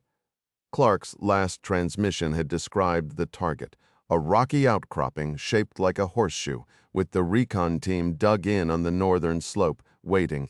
Carrie fixed his eyes below the beacon, scanning for any sign of the camp there. Inside the curve, small dark lumps, tents, maybe a truck. Then his wrist vibrated 10,000 feet time. He yanked the beaded cord at the base of his spine. The harness jerked hard under his arms. The canopy snapped open above him, and suddenly he was floating, swaying gently under the rectangular sail. A wave of pure relief hit him. Maybe it was escaping the cramped Raven suit, or maybe it was just this. The controlled fall he'd practiced since he was 20, but it felt incredible. Alive. 4 here, he called over the UHF. Chute deployed, heading for the beacon. Chute deployed, Buck echoed, heading for the beacon. Carrie tilted his goggles down. Buck's chute was a dark shape below. He wanted to check above for the others, but his own canopy blocked the view. Soon their voices crackled in, one after another. Chute's out, heading to beacon. The hill expanded in his lenses, nervous about drifting over the hostile camp. He steered clear, putting it at his back as he aimed for the swirling IR light. On final, Buck radioed from below. "On final," Carrie repeated. The trees were jagged pines and firs. It could have been the woods back home in New Hampshire, or a dozen other places he'd been. He picked a patch of open ground that rushed up to meet him. Buck was already down, sprinting along a ridge to gather his canopy. And there was Jack, standing in a pickup bed, waving a rifle with one hand and flashing a thumbs up with the other. Carrie tugged the risers, flaring the chute. His boots skidded on loose stone. With practiced ease, he hit the quick releases at his shoulders. The harness fell away, and the chute, caught by a gust, billowed off until Buck snagged it, bundling the fabric before jogging toward the truck. Carrie pulled off his heavy helmet and looked up at thin clouds lit by the moon. He swung his rifle into his hands, scanning the tree line. On final, Moore's voice came through. His rectangular chute appeared Jad drifting down just above him. Buck grabbed Carrie's shoulder and yanked him back. Jad was coming in right on top of them. Moore landed with a rough thud on the uneven slope, stumbling a few steps before steadying himself. Buck moved swiftly to the Master Chief, collecting his parachute. Moments later, Jad landed with such gentle precision that Carrie couldn't help but feel a twinge of envy, questioning whether his Special Forces teammate had even disturbed the Earth. Shedding the expansive canopy, Jad turned to him with a grin that radiated pure, childlike exhilaration. Buck was already methodically packing the nylon. "Incredible," Jad murmured into the profound stillness. "That felt otherworldly." Carrie gave a silent nod. Their standard procedure for this infiltration mandated hand signals on the ground unless they were in direct contact. The crescent-shaped militant compound he had observed from the air pressed on his thoughts. His time in Afghanistan had taught him how far a voice could travel, easily half a mile. He lifted a single finger, the quiet signal for silence. Correcting Jad before turning to Moore, the four men gathered closely, removing their helmets. Moore's face bore dark camouflage streaks, his smiling teeth gleaming in the dim light. "Well," he whispered, "as Sergeant Buck put it, looks like we just entered the history books." A wave of that airborne high washed back over Carrie, and something in Moore's expression fanned the feeling. On a sudden impulse, he extended his hand to the Marine Raider, Tom Buck, and whispered, "Exceptional work, Sergeant. That was a perfect 4-0. The green-faced Marine, whose demeanor was all business, shook Carrie's hand firmly. "I had an excellent navigator," he replied softly. "Sweet ride," Moore whispered to Jack, who had trotted over to the group. "Appreciate it. It's on loan from our local allies. What's the situation here? We've established a sniper position on the hilltop. Midas is there holding for us." "Outstanding," Moore said. "I thought you were supposed to be on leave, Jack." Jack's reply was a quiet, wry smile. "This is my idea of a vacation." Northern Pakistan. Lisan stared out the window at the pale, moonlit slopes. The train had been stationary for hours in this remote mountain village, while official discussions dragged on in the forward carriages. She missed the rhythm of movement and soon grew restless with the static scene. Lounging on the silky bedding, she sifted through her finds from the evening's visit to the night market. Srini had brought her to a bustling eatery fragrant, with sizzling garlic and fresh-baked flatbread. After the meal, the two women had wandered through stalls laden with pungent spices, glittering gold jewelry, and a dizzying assortment of vibrant silks. Once their shopping concluded, Lisan had excused herself, telling Srini she needed to update her superiors at Hendley Associates, and she had used the station's Wi-Fi to send her latest report to Clark. Now, pulling back the bed covers, Lisan gazed at the stars through the train window. Clark's message confirmed Jack had linked up with the Allied fighters and was secure. He also relayed the assault team's progress, noting the strike on Rafa's fortress was set for dawn. Lisan's role was simply to maintain the pretense that Jack was still aboard the train. Curled in her comfortable compartment, she fingered a small jade camel purchased for a few dollars at the market. She meant it as a memento for Jack, a nod to that arduous ride atop a double-humped beast during Sanjay's wedding parade, a journey where Jack, despite his athleticism, had battled for balance, all while wearing a stubbornly brave face. Trying to soothe her nerves with the thought that the operation would soon conclude, she switched on the lamp and opened the book Jack had been reading, studying a chapter on the predatory animals of Kashmir, until a faint knock sounded at her door. Great, she thought. Closing the book on wildlife, she remained motionless, hoping the visitor would depart. She suspected it was Srini, who had grown more persistent about wanting to examine Jack's supposed medical state. The knocking continued, growing firm enough to worry Lisan about disturbing the Pakistani minister sleeping in a compartment farther down the car, a situation she absolutely could not risk. Clark's instructions had emphasized avoiding any attention, particularly from the Pakistani general. Throwing off the covers, she slipped to the door. There was no viewer to see through. "Yes?" she called out cautiously. Lisanne? Are you in there? A man's voice answered from the other side. She knew that voice right away. Fahim Bajwa, who seemed to think he was heaven's answer to every woman's prayer.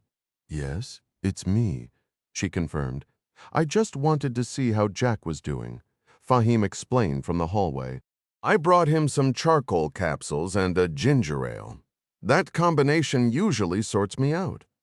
I'm afraid he's sleeping, Lisanne answered, her tone gentle but firm. It's been a long day. I'll make sure he gets them tomorrow. In that case, why not join me for a drink in the lounge? We've opened the observation deck. The night sky is incredible. No thank you, Fahim. I'm exhausted. On his side of the door, Fahim pressed his tongue against his teeth, weighing his options.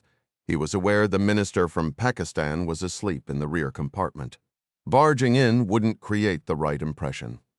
Very well, he murmured to the closed door. Sleep well.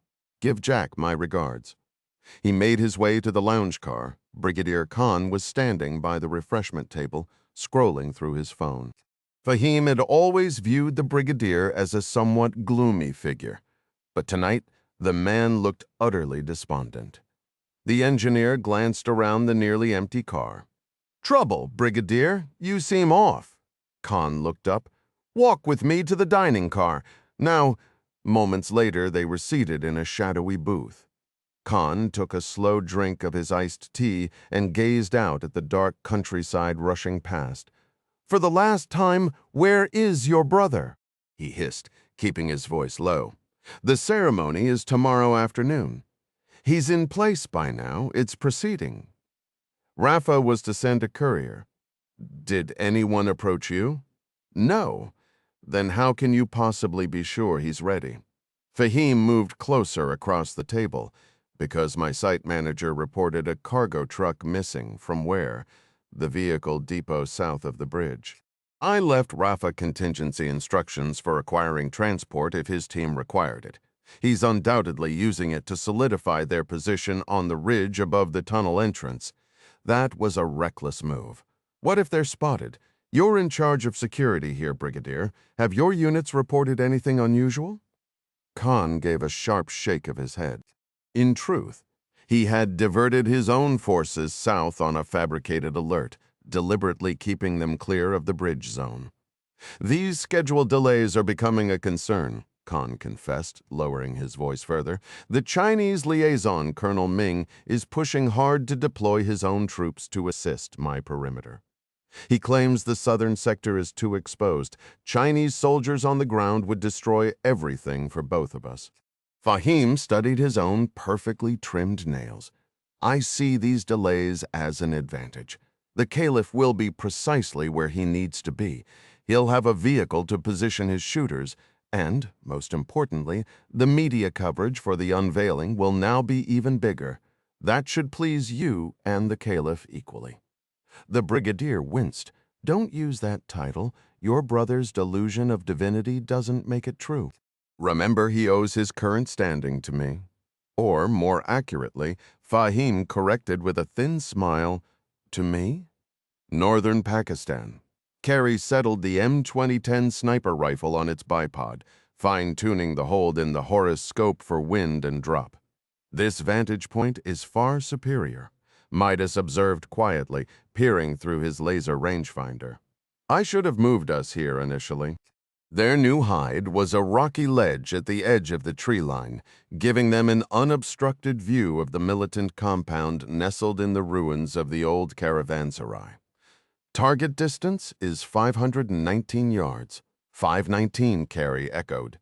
He shifted his aim, placing a fresh dot from the reticle grid directly over the head of a sentry dressed in black, who stood patrolling the worn wall with a rifle on his shoulder. A sudden, sarcastic thought broke his concentration. God's gift to planning this guy, he mused inwardly about Midas, the earlier professional tension giving way to a flash of dark humor. Hey, Midas, he whispered, if this spot is so perfect, why were we set up on that other pile of rocks before we were approaching from the southern trail when we first spotted their patrols? Midas replied, his tone shifting back to all business. I established the initial position there to monitor their horse-mounted movements in and out of the valley. Even if I'd wanted to, there was no way I could have made it over to see that entrance gap myself. "Uh-huh," Carey answered, his scope tracking the sentry in the thin gray light before dawn. Midas nudged him. "All right, hotshot, adjusting for bullet drop and barrel. We're looking at 1 inch at 500 yards. Copy?" "Copy," Carey said, working the numbers into the right spot on the Horus grid. "I've got it. Bolts oiled," Midas added. "It'll cycle smooth, pick 3 or 4 targets ahead of time, then swing to them without thinking." "Understood," Carey murmured. He knew what Midas was really getting at. It had been more than a year since Carey had fired an M2010 on a range. His go-to for long-range work was the Barrett Mk22 with its 27-inch barrel, chewing through Norma Magnum 300 rounds. He used to brag to his ODA guys that with the Barrett he could pick the sphincter off a fly at 500 yards. This M2010 ESR, with its Winchester Magnum boat tails, was unfamiliar ground. "This won't buck like your Barrett," Midas went on. "You'll be able to drop half those Gomers if they come pouring out of that gap. I've got 2 extra mags right here." "Copy." A minute later, Midas reported, "Okay, I've got eyes on Moore and Jack. Looks like they're just about set. Both sentries are dialed in," Carey replied. "You should let Chief Moore know." "Wilco." Carey keyed his radio. "Overwatch here. Eyes on target." "Roger that," the Master Chief whispered back. "Midas, how's your Muge doing?" Bardosh wasn't in any shape to hike behind the hill where Rustam was waiting in his truck. "Stand by," Bardosh said. He nudged Carey.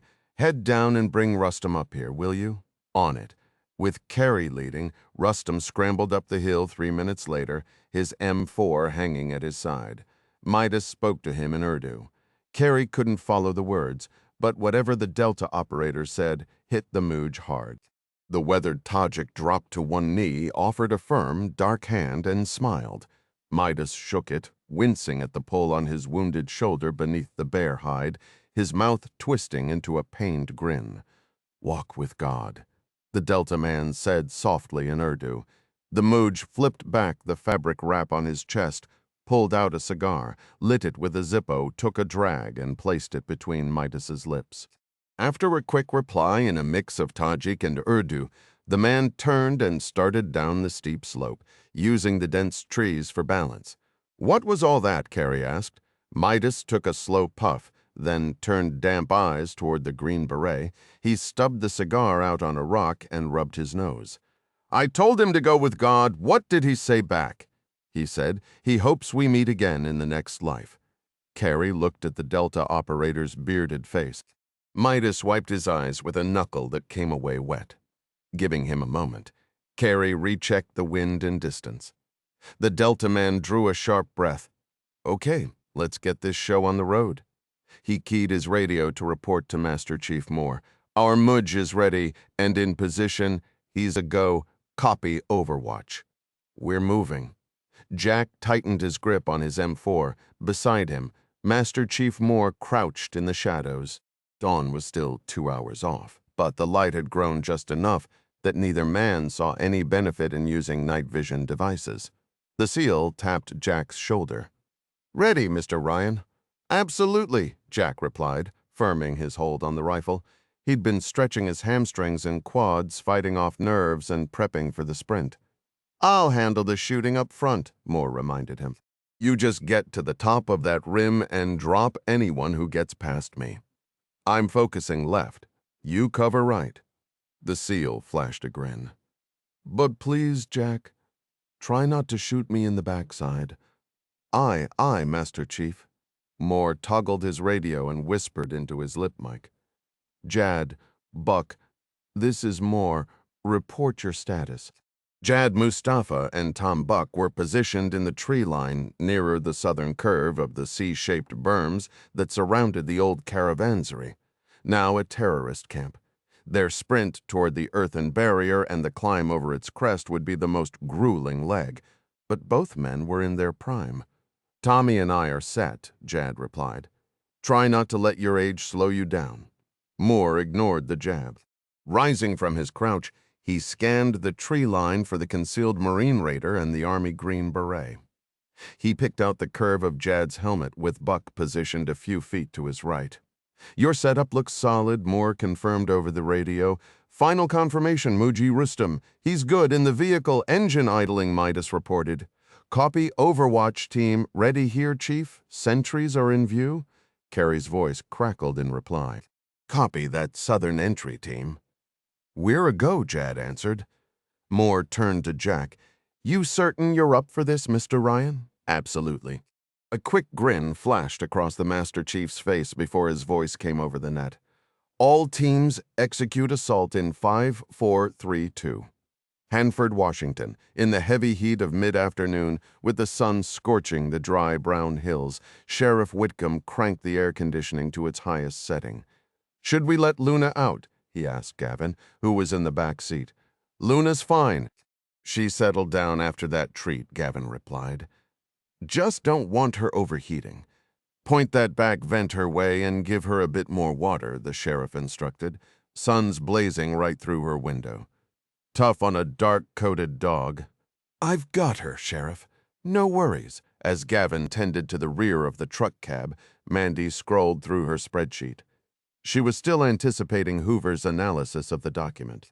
Using their FBI credentials, the sheriff's badge, and an authorization memo from T-Bolt Jackson, the small team had combed the Hanford facility for an accessible data connection. So far, they'd found nothing. Now they were broadening the search to the vast, empty federal land encircling the site for miles. Traveling southwest on a desolate, dusty road that cut through the BLM buffer zone around the Hanford Nuclear Reservation, Mandy switched to her mapping app. The screen showed an error. She had no signal. "Is anyone getting a cell signal?" she asked. Whitcomb checked the police computer mounted near his Remington 870 shotgun. "Nothing? Same here," Gavin confirmed. Mandy looked at the dashboard. "Guess it doesn't matter. We'll use the truck's navigation to keep our bearings. You might have missed it, ma'am, but the roads aren't exactly labeled out here, right? This is all Bureau of Land Management territory." The sheriff pointed a thumb at a weathered sign stating it was U.S. government property. "T-Bolt's file doesn't give an exact location for this AGI site," Mandy said, frustration edging her voice. "It only references an area past those ridges." "We'll spot the wind turbines soon enough," Whitcomb said. "We'll head right for them. The company's main office should be in that cluster. Their server farm ought to be there too. Let's hope it's the node you need, Mr. Byrie. When we roll up to this company, will they question why we're not with the Department of Energy security detail?" Gavin asked. They shouldn't. BLM has its own law enforcement rangers, but they're spread thin out here. The state still has jurisdiction when we're pursuing a case, unless the offense occurred on federal property, Mandy corrected. Then federal agencies can step in. The FBI would take lead. Whitcomb acknowledged the point with a resigned sigh. "Well, the silver lining is we're carrying both kinds of badges." Mandy studied the deep shadows stretching across the rutted landscape. She closed her laptop and flipped through the binder T-Bolt had provided. A sudden, uneasy feeling settled in her gut. "Pull over, Sheriff. We need to stop and really think this through." "Yes, ma'am." The pickup halted on the dirt road, churning up a cloud of pale dust. Gavin opened the rear door, took Luna's leash, and helped the dog down. "It's brutally hot," he remarked. "I'll walk her over there so she can take care of business." "Hot as hell is right," Mandy agreed, wiping her brow. She moved to retrieve her tactical vest from the truck bed, the heavy fabric a welcome promise of structure in the sprawling, uncertain emptiness around them. Just in case those AGI security folks give us any trouble, the bold FBI lettering stenciled on the side should keep them quiet. Gavin observed Mandy lowering the tailgate and putting on her protective gear. He led Luna a short distance east of the road when a tall marker with a blue stripe grabbed his attention. "What do you say, girl? Let's go take a closer look." With the sun beating down on his back, he turned toward it, guiding the dog through clumps of dry sagebrush. Upon reaching the marker, Gavin noticed it was positioned just a few feet from a green plastic manhole cover. "Well, that's an odd thing to find way out here in the middle of nowhere," he remarked to Luna. Kneeling, he wiped away the dust to uncover the Assurance Global Industries logo. Based on T-Bolt Jackson's intelligence, AGI had secured a federal contract to generate wind and solar power on Bureau of Land Management property. The company provided that electricity to the local reservation to run backup systems whenever the nuclear generators were down. "Okay, Luna, you stay put while I have a look." Gavin secured Luna's leash to the sturdy trunk of a Russian olive bush, wedged his fingers under the manhole cover, and heaved it aside with a solid thud. Looking down, he spotted a black iron ladder fastened to the wall. At the bottom sat an array of data equipment with steady yellow and green indicator lights. Gavin sat back on his heels. "What's your take?" he asked Luna. The black Labrador responded with an enthusiastic tail wag. "My thoughts exactly. I'm heading down." He climbed down the ladder, taking each step with deliberate care. At the base, he retrieved his phone, switched on the flashlight, and swept the beam around. The underground chamber was a 10-foot square with reinforced concrete walls. Each wall was penetrated by a heavy blue cable that fed into the softly humming equipment racks, where the robust cable fanned out into an intricate web of multicolored wires. Gavin immediately identified the whole arrangement as a fiber optic junction point. He studied the blinking status lights and equipment labels. This, he decided, was a substantial installation, serious infrastructure, all constructed by AGI. That fact alone wasn't shocking. T-Bolt's report indicated AGI planned to use power from its wind turbines and solar arrays in the nearby hills to operate large data centers, supplemented by output from the Hanford nuclear facility. He traced his finger along the routers with the appreciative touch another person might reserve for the finish of a vintage automobile. Content with his inspection, he climbed back up the ladder and slid the cover back into place. "Come on, girl, we're making progress." Catching Gavin's upbeat mood, Luna barked and pranced around him as they hurried back to the vehicle. When he opened the truck door, he found Sheriff Whitcomb in the driver's seat and Mandy visibly irritated. According to T-Bolt's site map, AGI has leased this entire sector. It doesn't show where the people actually are, she complained.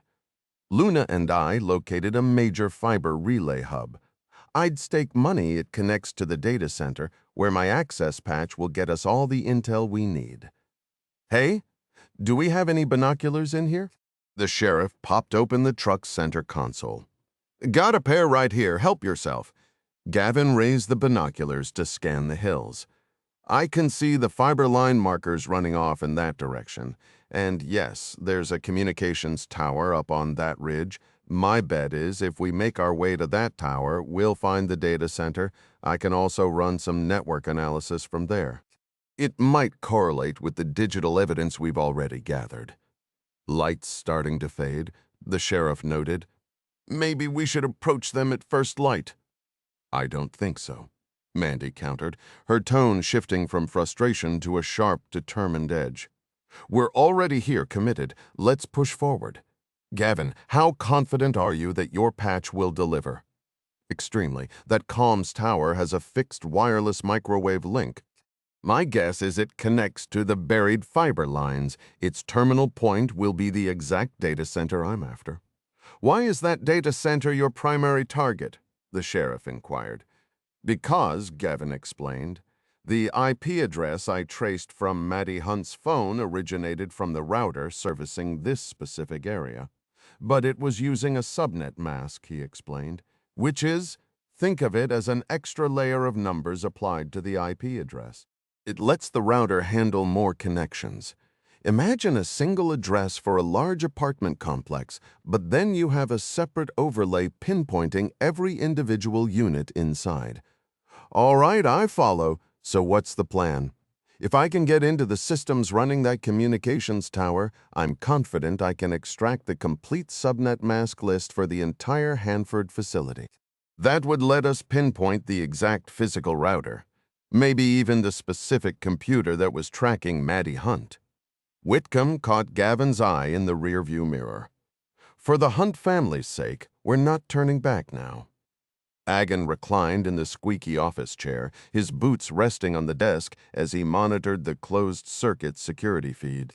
The camera was mounted on the comms tower fixed to their two-room construction trailer, his and Dren's base while they awaited further intel on the American soldier in Oregon, Fahim Bajwa's designated target. The Albanian pushed himself upright and leaned around the doorway. Dren was sprawled on the sofa, engrossed in an Xbox game. "Hey, get over here! We've got a situation!" Dren shoved his hands into his jeans pockets and stared at the pickup truck on the monitor. "Where are the jihadis in the other trailer?" Taking a break. "What do you mean a break?" "They were up all night transferring the construction explosives into that utility truck," Dren clarified. "I think they're done loading. Last I checked, they were unrolling their prayer mats and chanting." "Then who's in this pickup?" "No idea. Probably just some local rancher dropping by." "Oh, you've got to be kidding me," Dren muttered, his voice tightening. "That's no rancher. Look at the roof. Those are police lights. McLean, Virginia." Mary Pat Foley took off her reading glasses and let out a long breath. Seated in her top-floor office at Liberty Crossing, the headquarters of the Office of the Director of National Intelligence, she rubbed her temples and gazed out at the treetops shimmering in the June humidity. She pressed a button on the secure STE phone on her desk.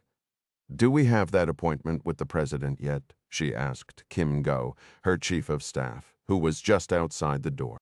Ngo, a remarkably capable Thai-Vietnamese American drafted from the CIA's Counterproliferation Division, was fluent in 4 languages, had been a Stanford track star, and possessed a gift for distilling volumes of reports into a few crisp paragraphs for her boss. In many ways, Nongo's drive reminded Mary Pat of her own younger self at the agency decades ago. Alma Winters just relayed that the president is in a meeting with the Israeli prime minister at the residence, Ngo said. "He left very clear instructions not to be disturbed. He requests you remain on standby." "Understood," Mary Pat replied, a note of fatigue in her voice. She could be waiting for hours. "Alma also mentioned you should be ready to fly to Camp David with him." "Madam Director," Ngo added. "You're serious?" "I'm afraid so, ma'am." "Very well. Bring me the most recent files on Iran, Hezbollah, and Syria. Who knows where that conversation might lead right away. I have your go bag ready. Brett Johnson is standing by with your car downstairs. We can have you at Andrews for Marine One in 20 minutes. So, until then, I wait." "That appears to be the case, ma'am." Mary Pat ended the call. Being on standby to join a presidential meeting with a foreign leader was a significant responsibility. The Israeli PM had brought his Mossad director. All she could do for now was sit here while Secretary of State Scott Adler navigated the preliminary diplomatic formalities before she could finally discuss the intelligence sharing accord with her Israeli counterpart. She tapped her foot impatiently. Waiting around was decidedly not how she had climbed to the top of the intelligence community. She picked up her encrypted, classified cell phone from the desk blotter and decided to gather a little rumor intelligence by calling the First Lady. "Hello, Kathy," Ryan answered. "It's been a while since we last spoke," Mary Pat began. "How are you, Madam First Lady?" "Wonderfully, thank you.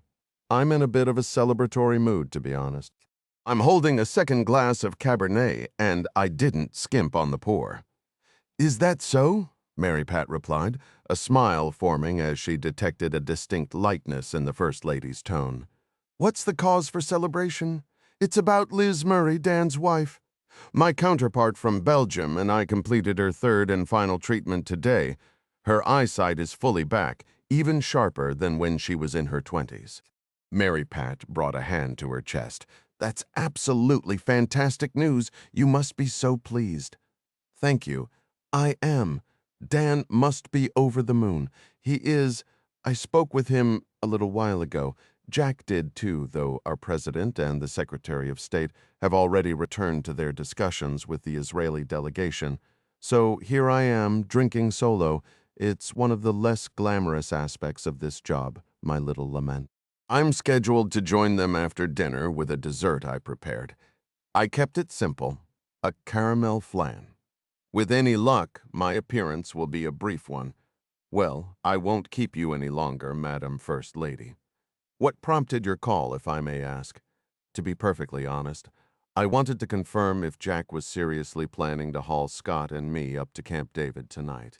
Alma mentioned he was in the residence, so I thought I'd check with you directly. Oh, Mary Pat, I sincerely doubt that. Jack would have certainly mentioned Camp David to me. My guess is he's staying right here. Mary Pat ended the call feeling somewhat relieved, but that feeling was short-lived. Ma'am, I have a visitor from the Counterterrorism Center. Nungo's voice came through the secure line. It's Navy Captain Shane Christopher.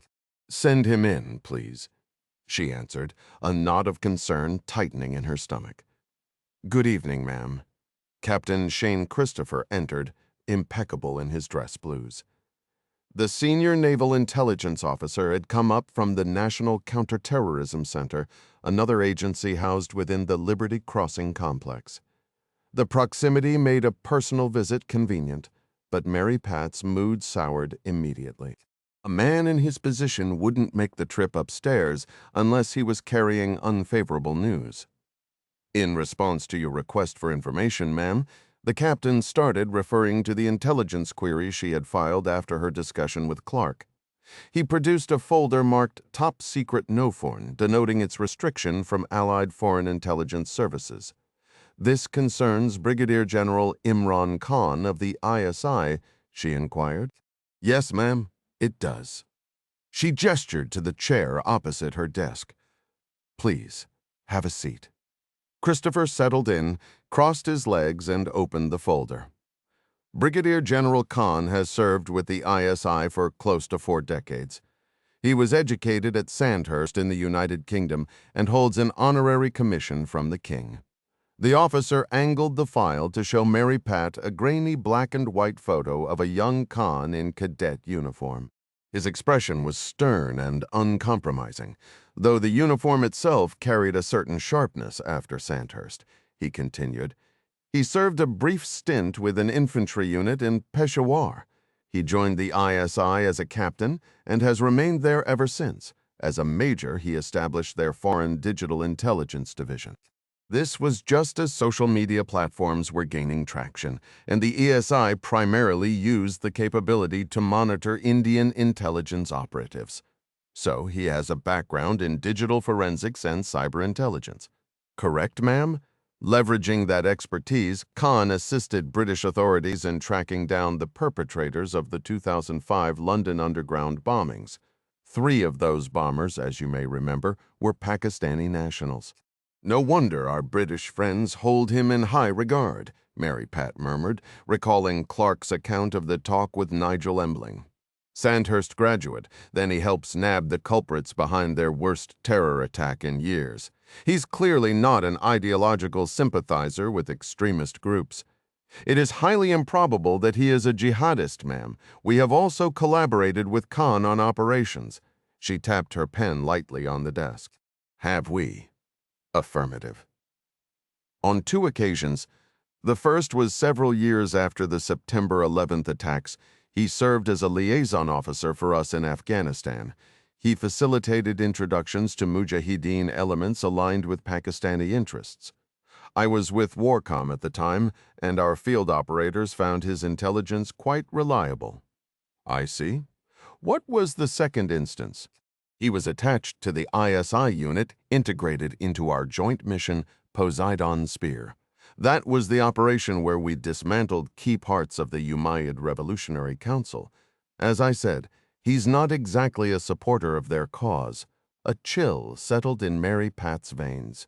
Shane, are you telling me he had details about our own personnel? Affirmative, and he possesses the capability to direct ISI resources to locate individuals? That would be his area of expertise. Yes. Excellent work, Captain.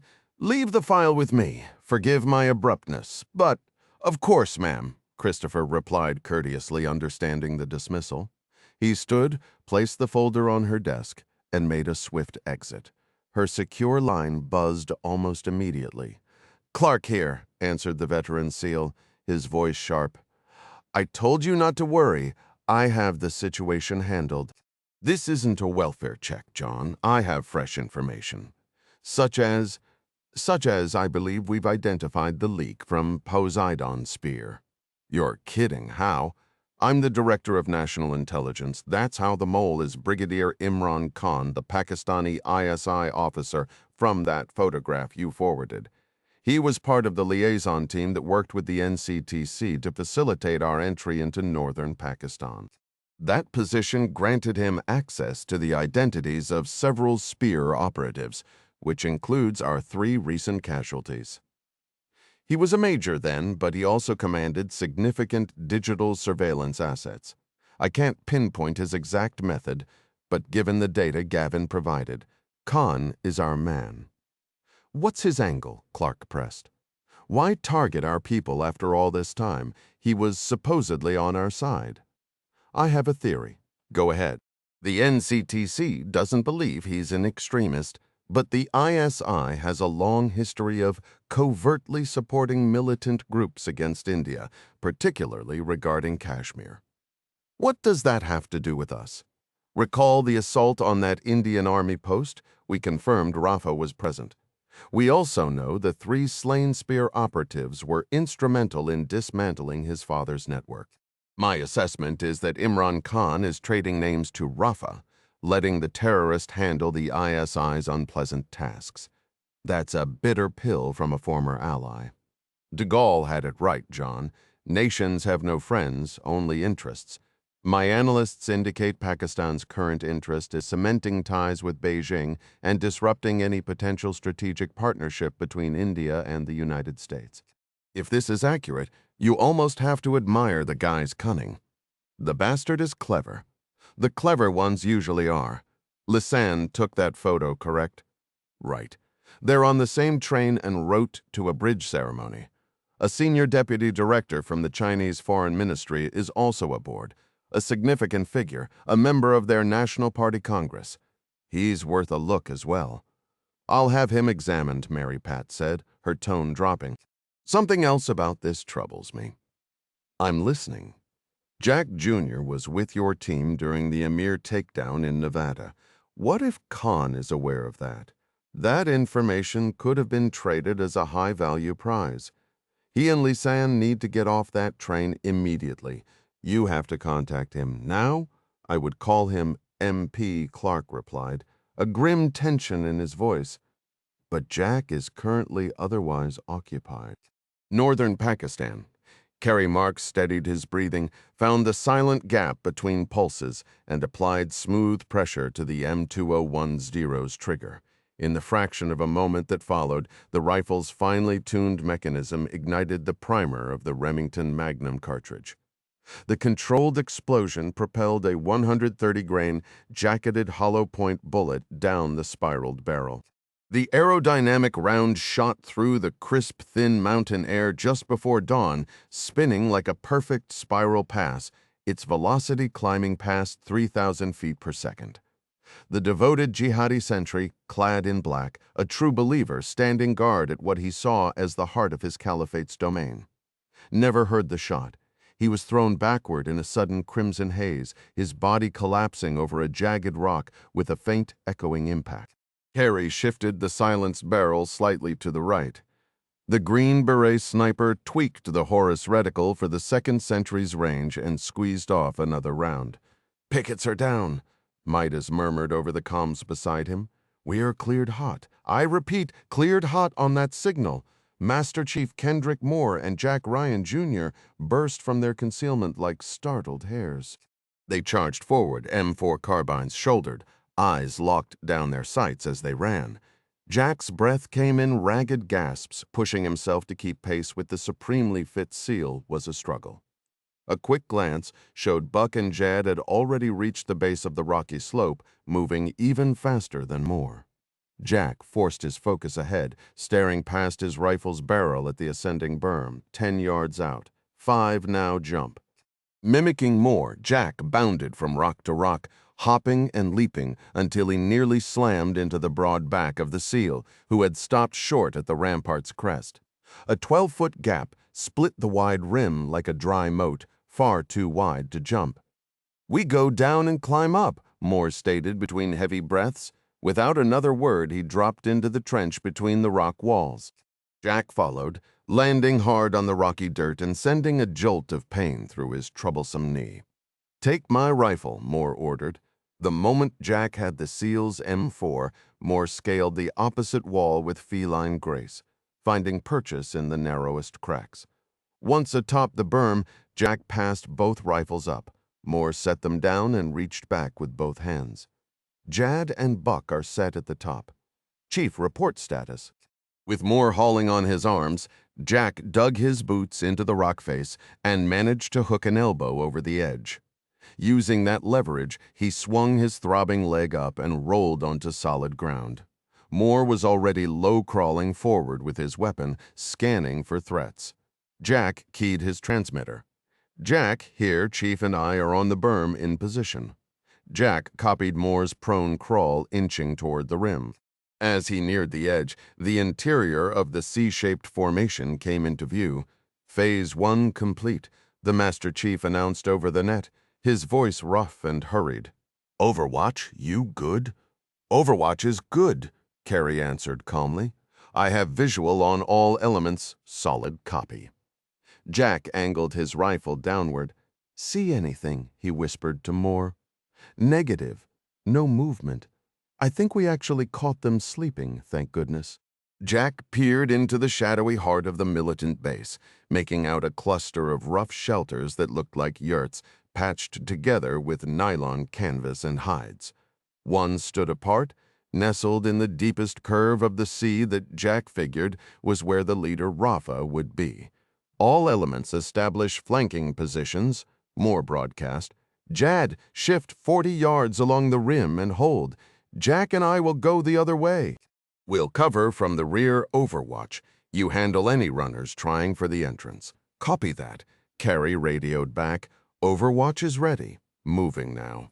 Moore transmitted, staying in a crouch. He and Jack moved quickly along the sea's rim, pausing often to check for activity. After 2 minutes of careful progress, they knelt at the rear of the semicircle, directly above the innermost shelter. "Jad, you and Buck are on the X," Moore radioed. "Stay put, Midas." "What's the status of our friend?" "This is Midas. He's waiting on my signal, and he's ready to roll." "Copy," Moore replied. He took a moment to visually confirm his and Jack's position relative to Jad and Buck's. Satisfied, he pressed his transmitter. "Understood, Midas. Send him in." A few seconds later, Jack heard the whine of a laboring diesel engine. Tracking the sound, he spotted Rustam's battered Toyota Land Cruiser pickup jolting over the rough ground, heading straight for the gap in the sea. The crumbling gate of what was once a bustling caravanserai. Jack kept his M4 trained on the yurt, anticipating the moment the Umayyad fighters would stir, perhaps even Rafa bin Yassin next to him. The Master Chief adjusted the M203 grenade launcher mounted beneath his rifle. "All quiet so far." The Chief's voice crackled over the comms.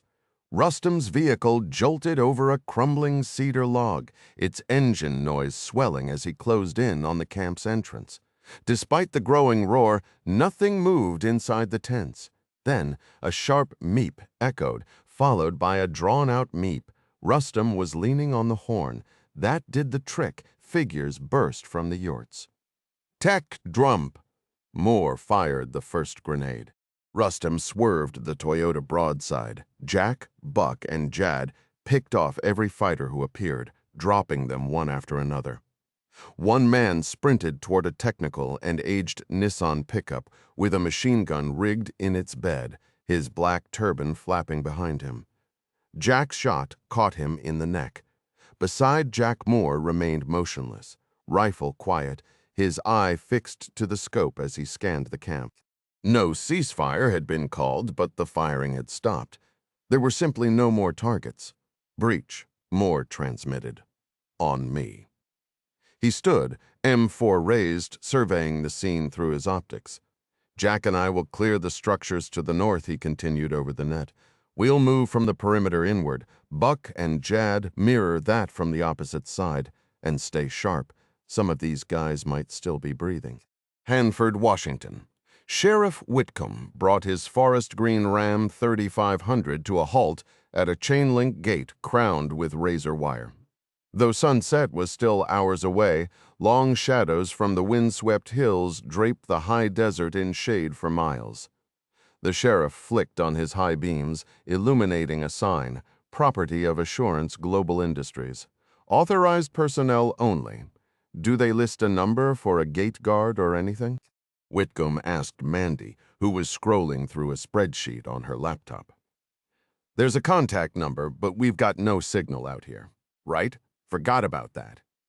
Beyond the fence, his headlights glinted off a construction trailer topped with a communications mast.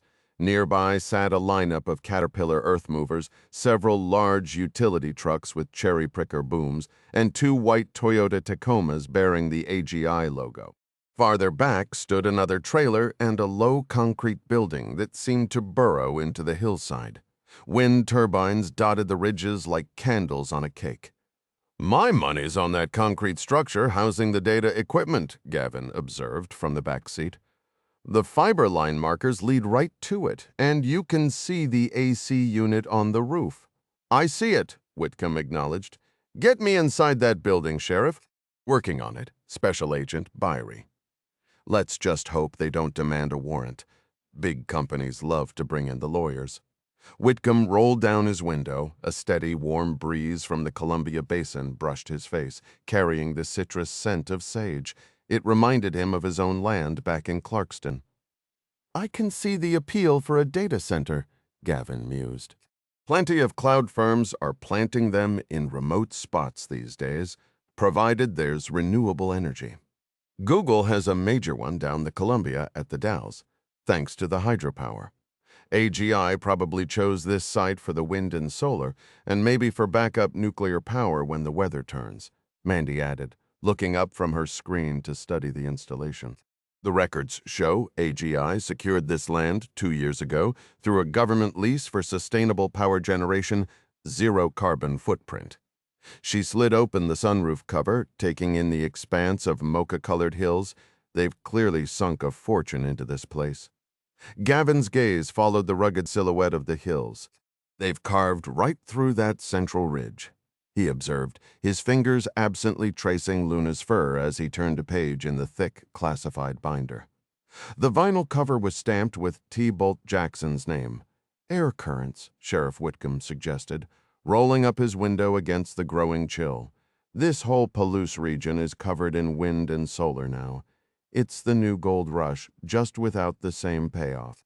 According to the documents, AGI operated 20 massive turbines across these slopes. Gavin tapped the glass. Ever seen one up close? The scale is unbelievable. Mandy tilted her head back, watching the slow, graceful sweep of the blades through the sunroof. They look about as long as the tower is tall, she estimated. Exactly right, Gavin confirmed, a note of awe in his voice. Each blade is the length of a football field mounted on a 600-foot tower. He flipped to a technical graphic. This says each unit generates 8 megawatts, enough for 8,000 homes. With all 20 spinning, that's power for 160,000 households. It's a strong foundation for all the big tech campuses. AGI has a real foothold here, and they control it exclusively. Whitcomb's eyes scanned the cluster of low concrete structures and work trailers below. Any mention of staffing in that file? Mandy's keyboard clicked softly. The spreadsheet lists 49 personnel, mostly construction and engineering. But this data is from last month. It could be different now. The sheriff activated the spotlight mounted near his mirror, sweeping its beam across the shadowed trailers. One was topped with a communications mast. You'd think with all that power they're making, they could keep their own site lit. The place is pitch black. Someone's approaching, Mandy said quietly. Your show, Sheriff? She watched a man in his 30s fumble with the padlock on the pedestrian gate. Her trained eye cataloged him automatically. Clean-shaven, dark hair, Caucasian, dressed in jeans, boots, and a military-style field coat that seemed overly heavy for a June evening, even as the mountain shadows deepened and a persistent wind picked up. Can I help you? The man asked. His accent a blend of European influences. A lanyard identified him as Dren Shala. Mandy's fingers were already typing the name into her search field. Whitcomb held up his badge, Evening Sheriff Mitch Whitcomb, Asotin County. These are federal agents. A sharp bark erupted from the back seat. Gavin quickly soothed Luna with the treat, brought the canine division along. Whitcomb joked with a shrug. My apologies. Mandy's screen now displayed Dren Shala's Rowe, Director of AGI Site Security, a French national on an H-1B visa, cleared by the Defense Investigative Service. It made sense. A remote site with millions in equipment would need constant security. Dren likely lived out here alone, a modern-day keeper in a trailer among the giants. May I see your credentials, please? Dren asked, his brown eyes assessing Gavin before settling on Mandy, lingering on the bright FBI lettering on her vest. He offered a slight, disarming smile to Whitcomb. The dog's identification I will trust on sight. Mandy and Gavin passed their wallets to the sheriff, who handed them over. Dren examined them briefly, nodded, and returned them. As he did, Mandy caught sight of a tattoo on his hand, a stylized fleur-de-lis that reminded her of a football team's emblem. Are you alone here? Whitcomb pressed, gesturing to the darkened site. Everything seems closed up. Yes, officer, it's just me. The construction crew is on a mandatory corporate leave, Dren replied. The wind moaned around the vehicle, carrying with it the faint, rhythmic whoosh of the turning blades, a lonely mechanical heartbeat in the gathering dusk. We're at a standstill until corporate approves the budget to expand our data center's capacity. I've heard we're waiting for a major contract out in Silicon Valley to finalize first. Mandy glanced toward the spinning turbines. But those are running right now. You manage all of them alone? Dren shifted closer, his gaze dropping to her laptop screen. The turbines are simple. If an alarm ever trips, which it basically never does, one of our technicians drives out. He turned his attention to Sheriff Whitcomb. What can I do for you today, officer? This is the termination point for the Valley's fiber optic network, correct? The security chief gave a single nod. Yes, sir. Our facility houses the primary fiber hub. The nuclear station is an AGI client, and we also supply their backup power. Where's the data center located? He pointed a thumb past the chain-link fence. That concrete structure over there looks fairly small. Like I mentioned, we're pending approval to scale up. Eventually, the expansion will cover half this hillside, mostly subsurface. Understood. We need to get inside. May I ask why? It's related to an active homicide investigation. Mandy wasn't sure if she imagined it, but she caught a faint involuntary tremor in one of the tendons along Dren's tattooed forearm. The man took a subtle step back from the truck, his expression carefully blank. Sir, Whitcomb continued, his tone firm, this is Bureau of Land Management Property. Special Agents Cobb and Byery have the jurisdictional authority to search federal land without a warrant. I'm going to need you to open up so we can conduct our inspection and be on our way. That's not a suggestion. It's a lawful directive. Dren offered a resigned shrug. Guess I'm opening the gate then. Drive on through and park by the foundation of Turbine 19. Appreciate it. I'll need to notify corporate if that's acceptable. Our data center handles confidential information for private firms.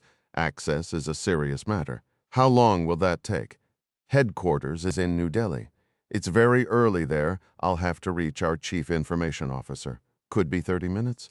Or you could return tomorrow. That might actually work better for everyone. We'll wait, Whitcomb stated. Try to hurry it along. I'll see what I can do. The AGI security director punched a code into the cipher lock, releasing the sliding gate. Mandy watched him haul it open, his high-visibility coat glaring in the truck's headlights. The sheriff shifted the ram into gear and they crept forward, parking beside the stark white base of a massive wind turbine. Mandy checked the side mirror. Dren was already pushing the heavy gate closed again. Northern Pakistan on the other side of the globe, the rising sun cut between towering peaks. Jack Ryan, Jr. welcomed the angled golden light with concealment no longer necessary at the demolished terror camp. It would only help his search. 15 confirmed Kia, Tom Buck reported to Moore. The Marine Raider had dragged the bodies to a blackened, level patch of sand where a campfire had once burned. "I need photographs of every one of them," Jack directed. "We'll send them back to the NCTC for archiving." Privately, he also planned to have Gavin develop a proprietary terrorist database for the campus, a private gallery of rogues that wouldn't require begging clearance from another agency, though he kept that thought to himself. Buck held up his phone. "Already taken care of, Mr. Ryan." "Good work. Over here." Jad Mustafa shouted from the edge of the central berm. "Contact!" Moore spun on his heel, bringing his M4 up. "Get back," he bellowed. "Carey, cover him." Carey Marks had been searching the Nissan Technical for the ignition keys. Their plan was to cross into India and meet covertly with New Delhi Station Chief Suhas Chauhan, keeping the operation in the shadows. They already had the Toyota Land Cruiser, but the extra seats in the Nissan would have provided more room for Midas. Carey immediately abandoned his task and sprinted to his Green Beret teammate's side. Both men pressed themselves flat against a solid granite boulder. "What did you find?" Carey whispered, his breath short from the run. "I spotted 2 ventilation tubes up on the rocks. When I tracked them down, I stumbled over a clump of sagebrush. It got kicked aside, and check this out." Jad pointed his M4 toward a narrow, shadowy crack. "Just felt a draft rising from it." Carey tilted his head.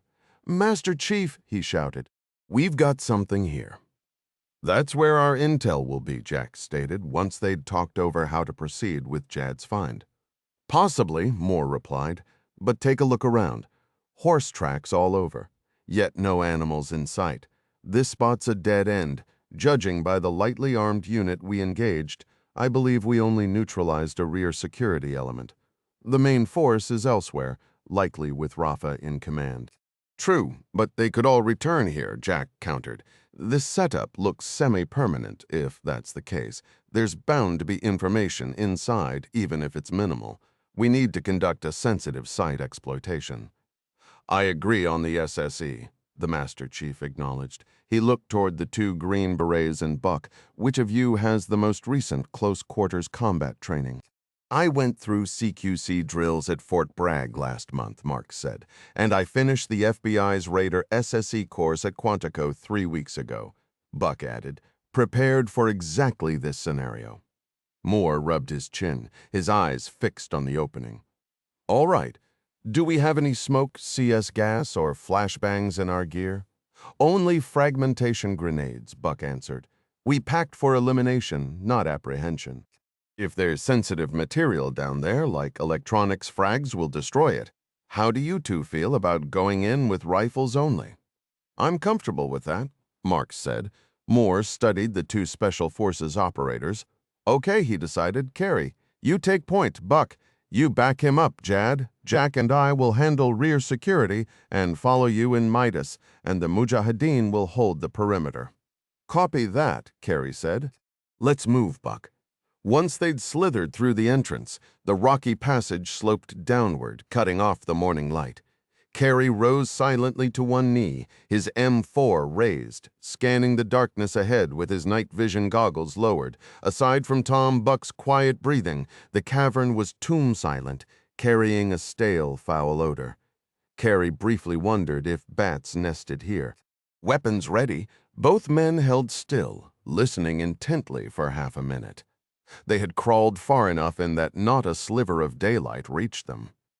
Carey lifted his NVGs, which needed some ambient light to work. When the darkness felt secure, he leaned back close to Buck. "Goggles are dead. Switching to my weapon light," he murmured. "Be prepared to engage. You take high over my shoulder. I'll go low." Buck tapped the green beret twice on the back in acknowledgement.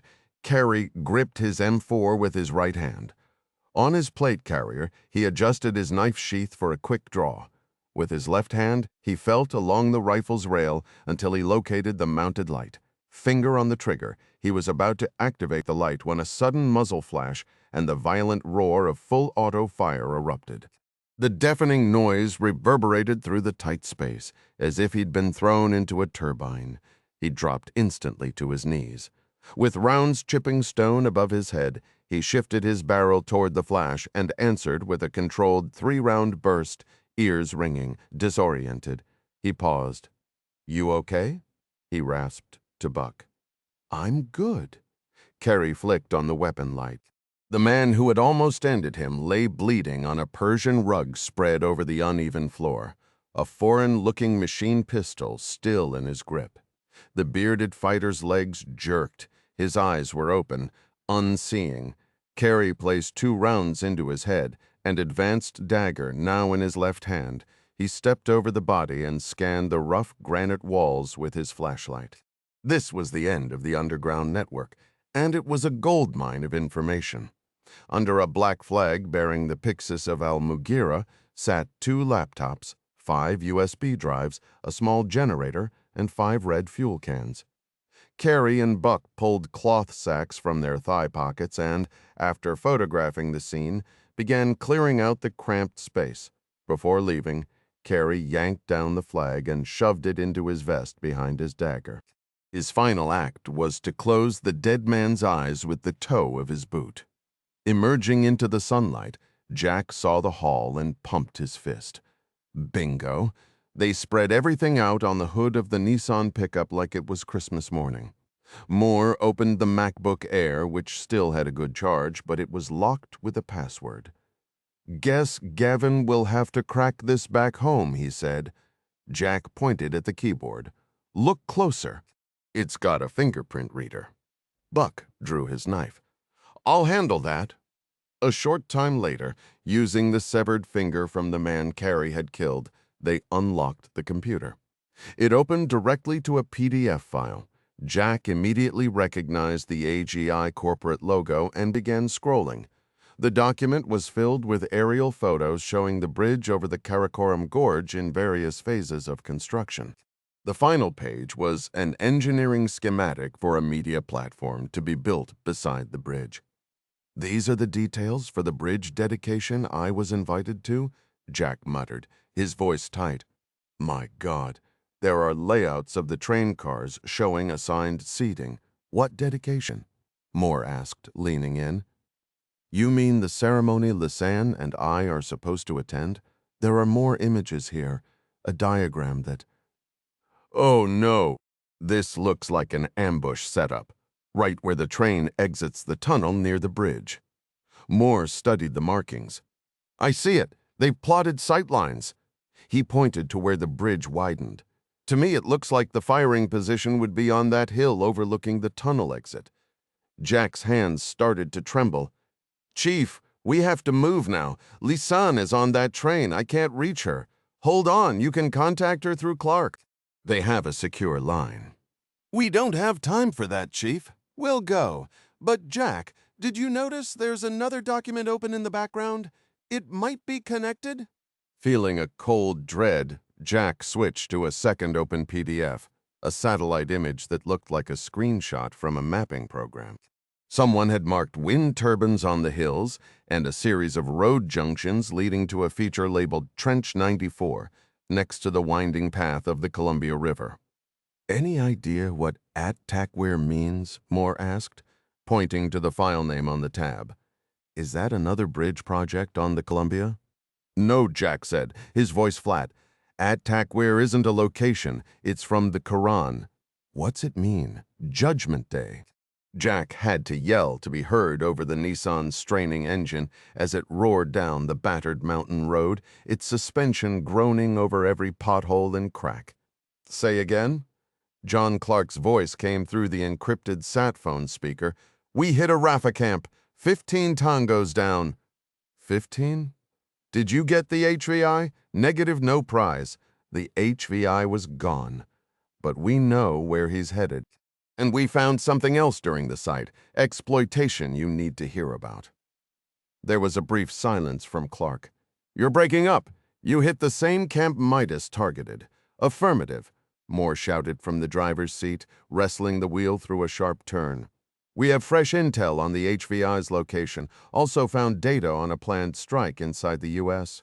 You need to hear this, Mr. C." The truck swerved violently to avoid a spill of rocks across the road. To Jack, the Master Chief looked like some kind of Pacific Islander chieftain, his broad-shaved head still smudged with old camouflage grease, a patterned blanket thrown over his shoulders to hide his uniform. Moore was doing his best to stay on the tail of Rustam's speeding Toyota pickup. Up front, Carey, Jad, and Rustam were crammed together with Midas sprawled out in the back. "You're breaking up completely," Clark's voice crackled thin and distorted by the poor link. "Sounded like a negative on the jackpot? I'm assuming you're in a chase." "That's right," Jack yelled into the handset, fighting the spotty signal as the truck wove between towering, jagged cliffs.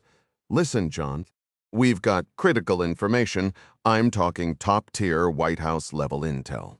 "Say again, intel, we have intel to relay," Jack shouted, pressing the phone to his lips. "You asked about intel earlier. We have it. It concerns Lisane." Jack was too shocked to clarify the misunderstanding with his boss from the covert side of the campus. "Understood. Go ahead." Clark's words were measured. "She captured an image of an ISI officer on that AGI train. I repeat, an ISI officer. We processed the photo through our systems and have identified him as our suspected leak over. Copy that. Assessment is the ISI asset is collaborating with Rafa to coordinate the Poseidon spear attacks. Over inside the rattling truck. A gust of wind whipped through the open windows, lowered so Jack could angle the satellite antenna toward the sky. He and Moore locked eyes for a second. Thankfully, a break in the rock walls revealed a slice of clear blue ahead. "Pull over," Jack commanded. "We'll lose Rustam and split the team if we stop now," Moore argued. "It's a necessary risk. Pull over immediately." "Roger." Moore guided the Nissan to a rough stop on the roadside gravel.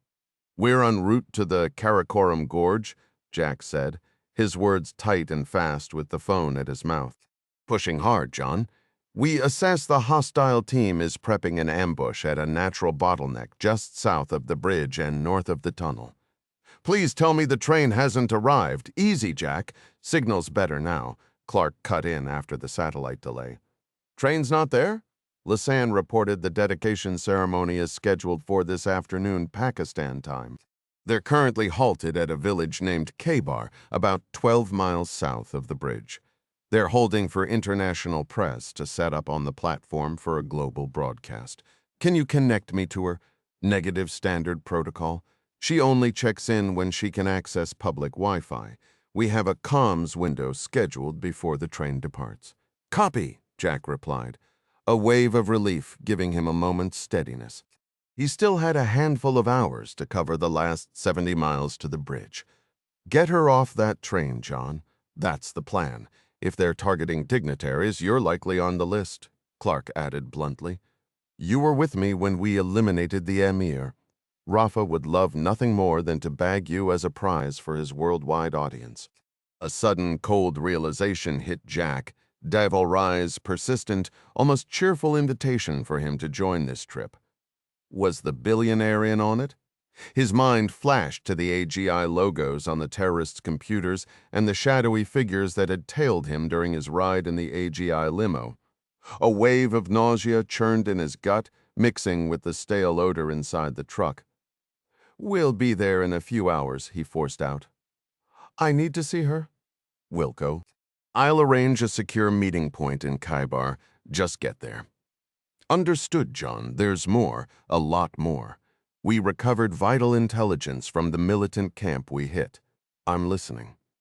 Moore and I assess it's a targeting package for a vehicle-borne IED at the Hanford site in central Washington.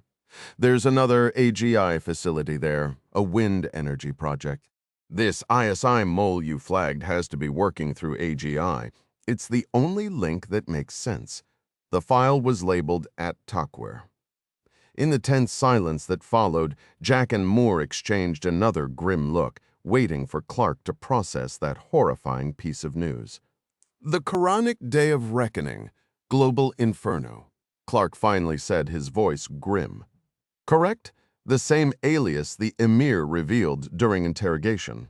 Right, so? That might indicate Rafa is planning to strike the first sun of the United States alongside another catastrophic event, both broadcast live across the globe. Precisely the monster. Hold on, Jack. Let me verify something. Clark returned after a moment. I've pulled up Hanford on my screen now. Damn, the Columbia River is their ultimate water supply obsession. Rafa is continuing his father's legacy. Agreed, Mr. C. That's my assessment as well. Jack, Master Chief, move fast toward that train and prepare for a counter-assault. Check back in when you're 20 minutes out. I have a mountain of calls to handle. Hanford, Washington. Sheriff Whitcomb waited for the man who had instructed him to park near the base of the wind turbine. 40 slow minutes passed as he coordinated with his team back at headquarters. At least, the scenery was calming. The slanted parking spot offered a sweeping view of the entire river valley.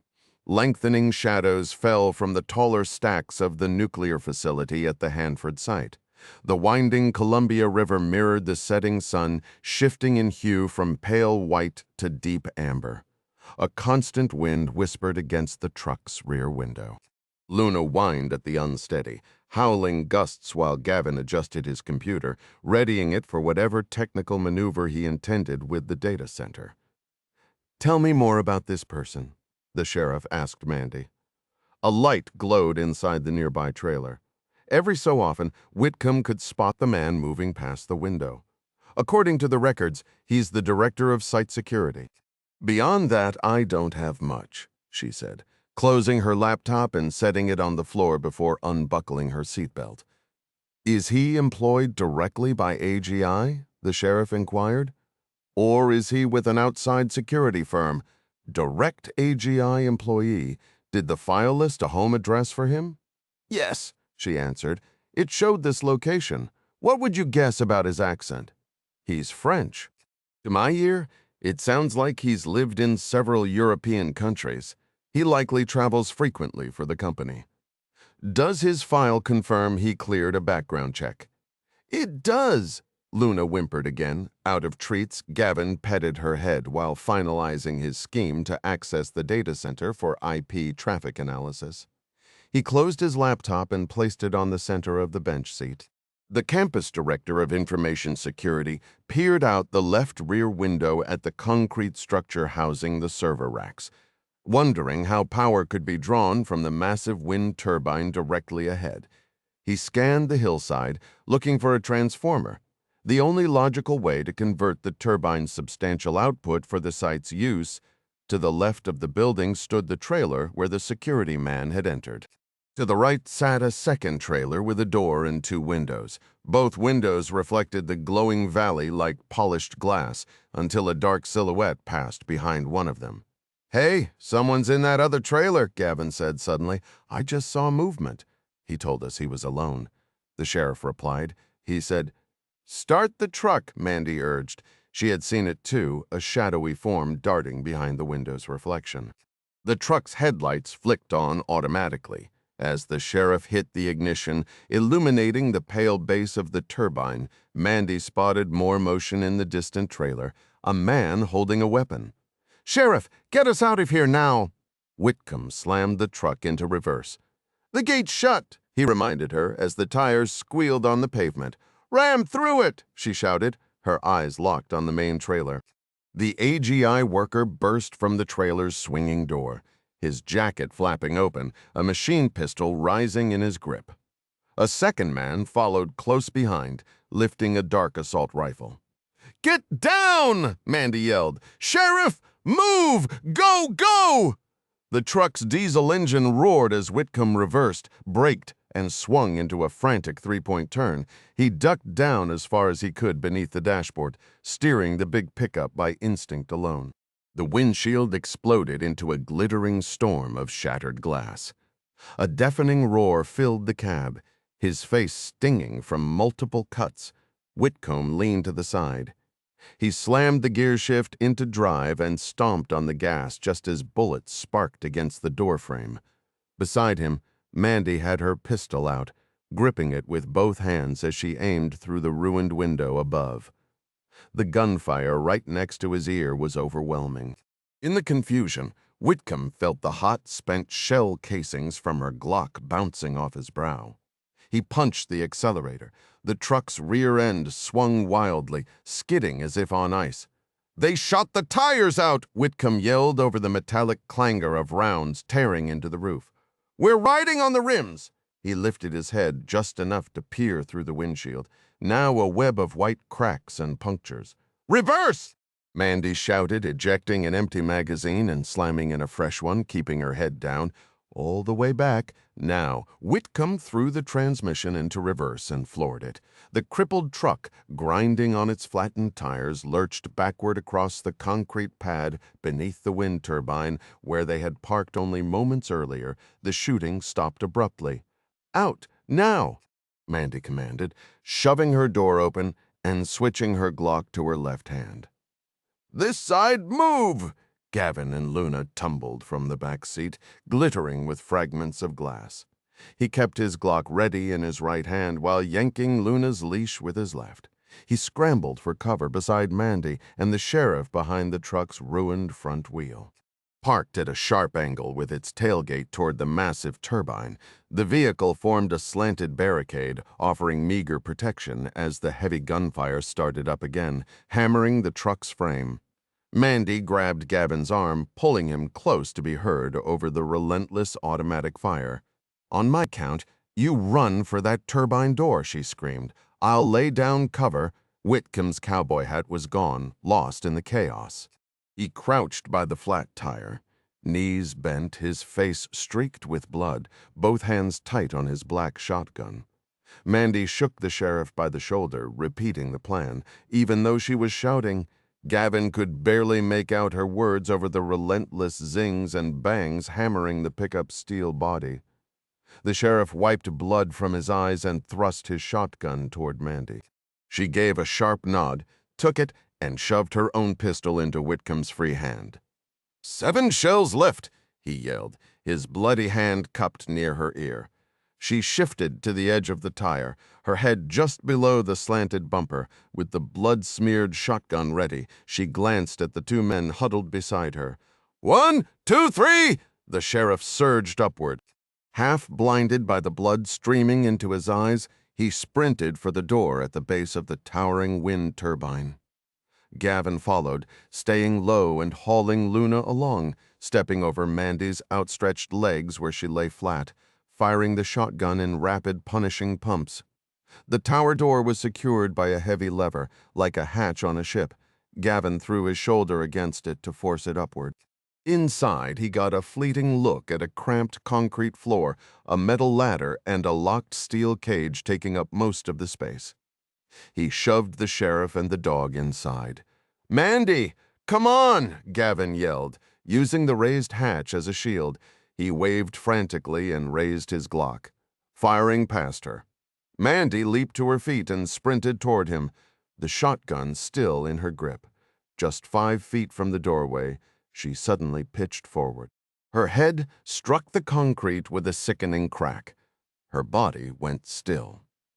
A half-mile past the main gate of the Hanford site, Theodore Bolton Jackson, T-Bolt to everyone, pulled his '83 Jeep CJ7 Laredo over to put the convertible top down.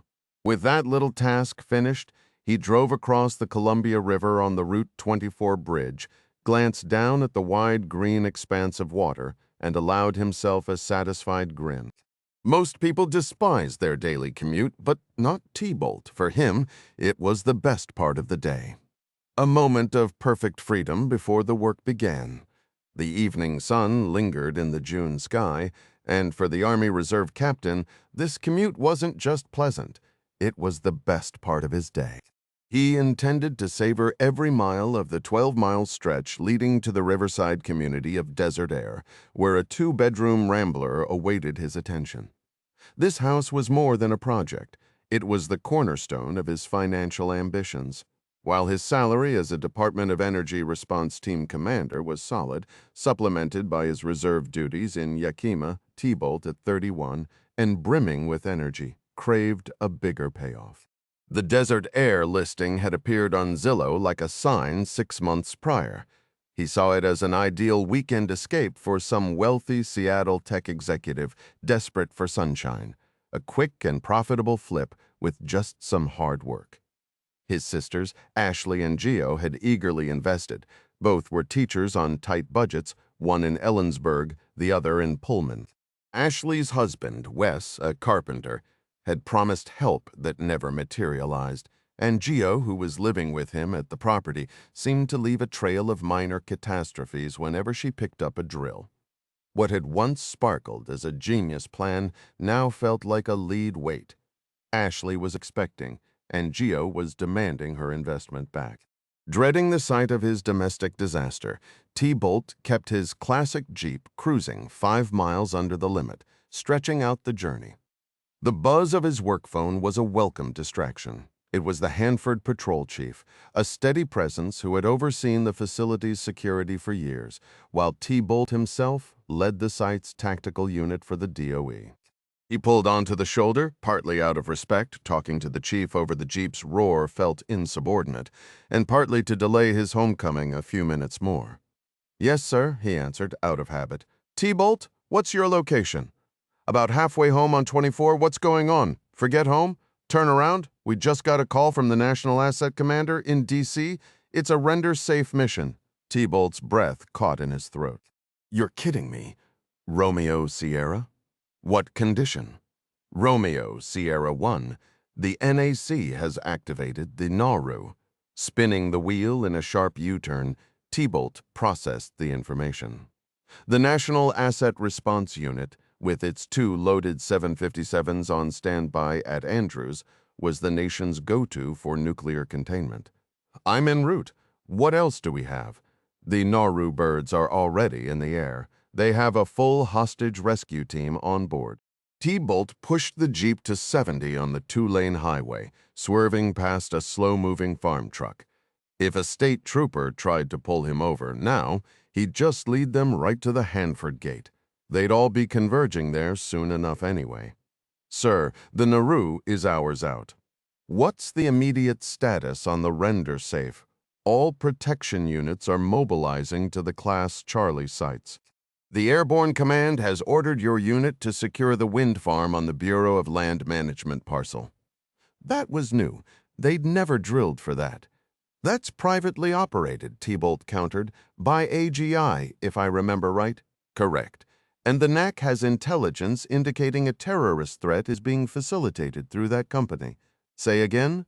"The order is to lock it down. They've classified the wind farm as a hard target." A hard target.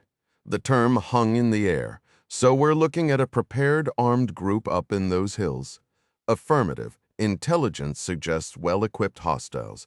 Your team is being geared up now. You move immediately, T-Bolt. You can't wait for the HRT to arrive." "Copy that."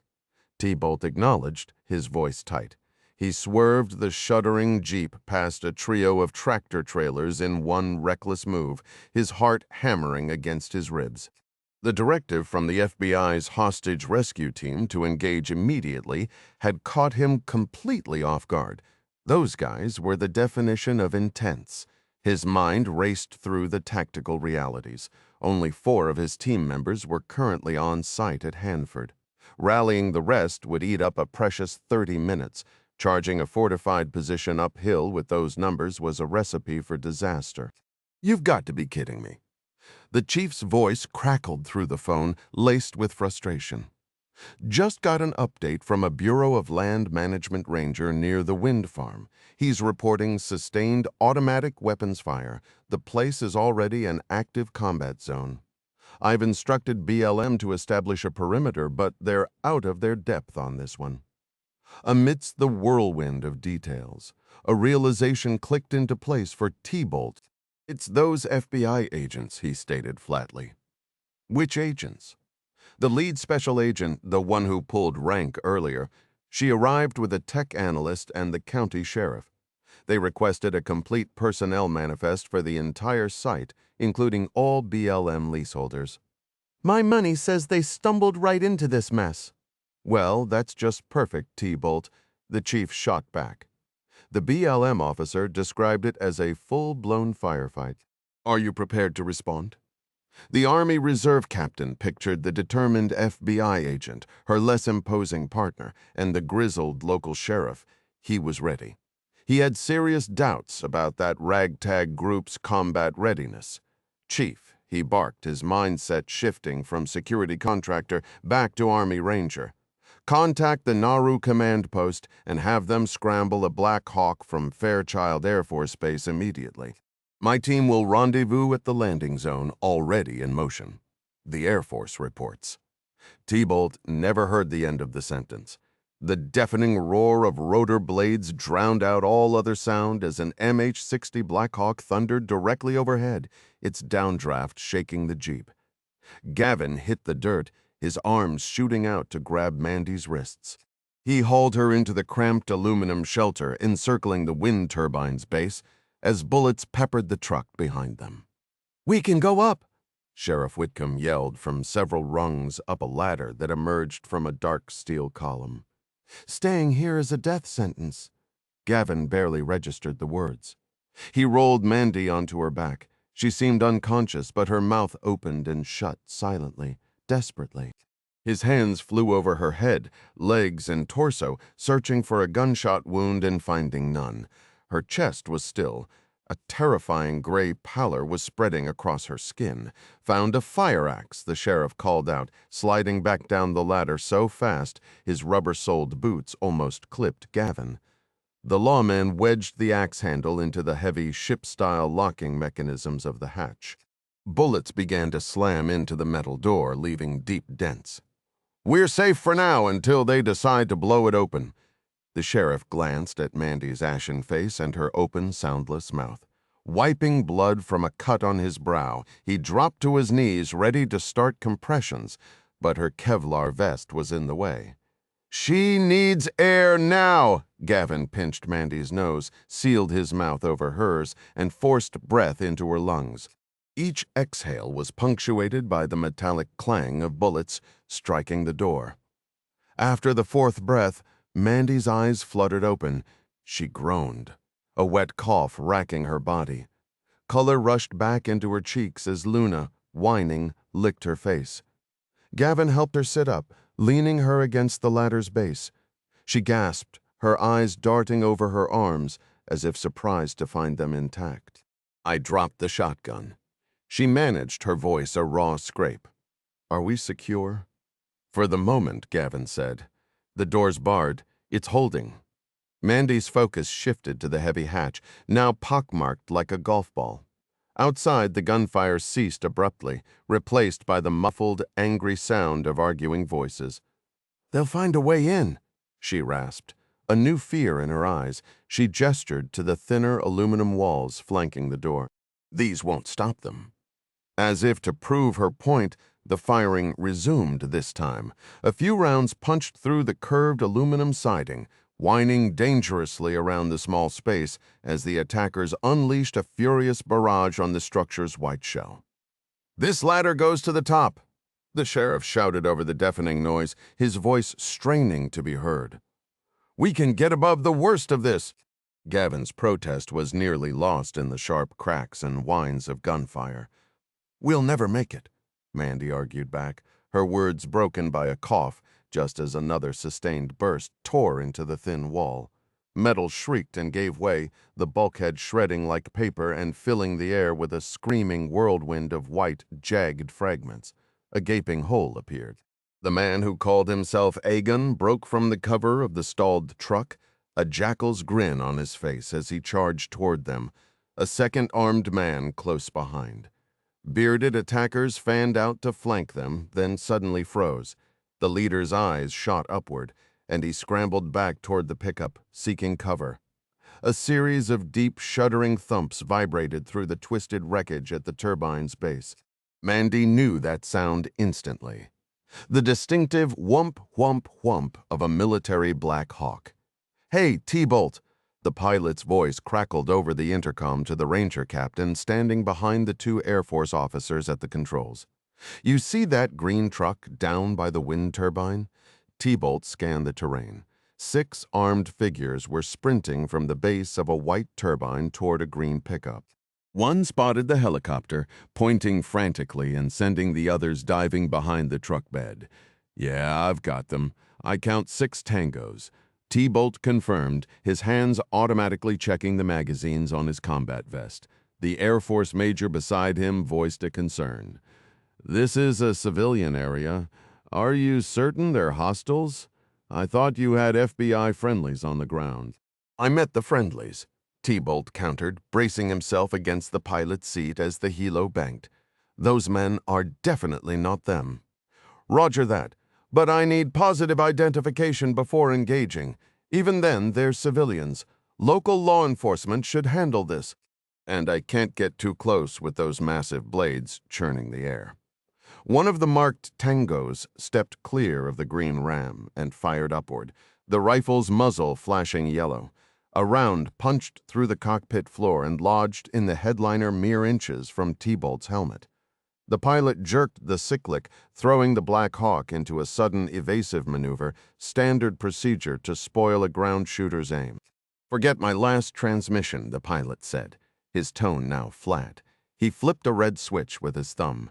"Buckle up, T-Bolt. We're going in hot." The White House, Washington, D.C., Senior Secret Service Agent Andrea Price O'Day led Director of National Intelligence Mary Pat Foley and Attorney General Dan Murray through the White House Center Hall. Pausing at the foot of the dimly lit carpeted staircase, Price O'Day rested a hand on the curved banister and spoke quietly into the microphone concealed in her lapel. After a moment, she turned to her guests. "He's ready for you." Mary Pat felt a twinge of guilt. She knew President Ryan had just endured a marathon session with the notoriously stubborn Israeli Prime Minister, hammering out delicate treaty language. But duty demanded she brief him now, even if it meant intruding on his private time. Like a discreet museum guide, Price O'Day exchanged a few soft words with the imposing agent at the door, a former Marine drill instructor whose ability to stand motionless for hours, alert to every shift in the environment, was just one reason he guarded this inner sanctum. President Jack Ryan welcomed them into the yellow oval room, the graceful curved space above the north portico. When most Americans pictured this iconic building, they thought of the grand columns framing the entrance below and the Truman balcony overhead. Not this serene, sunlit chamber where history so often unfolded in quiet conversation. The yellow oval room stretched out behind the Truman balcony, a quiet space in the presidential residence. Having prepared for the night, the president wore pajamas and a deep red bathrobe embroidered with the Washington commander's logo. He gestured for his two visitors to take a seat on the sofa. "Let's not comment on the robe. There are plenty of Ravens supporters around here, you know." Mary Pat offered a knowing smile. "Secrets are my specialty. They'd better be." "We apologize for the intrusion at this hour, Mr. President," Murray began, "particularly after a day spent with a visiting dignitary." "It's no trouble. Today was mostly ceremony. The real work starts tomorrow. I hate pulling you both away from your families. Dan, especially with Liz still recuperating from her procedure. Jack Ryan Sr. possessed that rare quality of immense authority blended with sincere compassion." "How is she holding up?" the president asked Murray. "Kathy was absolutely brilliant." "She turned in early," Ryan said, nodding slightly toward the adjoining bedroom. "I think a wave of relief just washed over her. That, and maybe a glass or two of Cabernet." "Understood. Please pass along my thanks to her in the morning, headache or not." Concerned the conversation might drift into small talk for hours. Mary Pat decided to get straight to the point. "Sir, we had a render-safe situation earlier tonight," she stated plainly. "And to be perfectly clear from the start, it has been resolved. The situation is contained." "Render safe," the president repeated, his expression tightening. "Where?" "We thwarted an attempt to target the nuclear facility at Hanford in Washington state. I authorized the National Asset Command under my own authority," Murray added, "following established protocol. The threat involved foreign terrorists operating on American soil." "Who were they?" "The Umayyad Caliphate," the Attorney General answered. "Our assessment is their goal was to contaminate the Western water supply by breaching Hanford's plutonium storage, allowing material to seep into the Columbia River." President Ryan's gaze dropped to his own hands. "Just like the emir wanted Umayyad, so this was his son, Rafa?" "Correct," Mary Pat confirmed. "Our intelligence clearly points to Rafa as the architect. He wasn't on site. However, we secured the location before any action could be taken. Dan has the details. The Department of Energy's security force alongside the Air Force successfully neutralized the threat at the installation. The National Asset Response Unit will be touching down at Fairchild Air Force Base within the hour. We are 100% secure, Jack. The entire facility is under a full security lockdown." "Did we capture anyone for questioning?" "No," Mary Pat replied. 6 militants were eliminated on the Bureau of Land Management property adjacent to the nuclear site. Taking them alive wasn't an option. The security team intercepted what was essentially a direct assault on responding law enforcement. She chose to omit any mention of the campus's involvement, seeing no immediate need to complicate the report.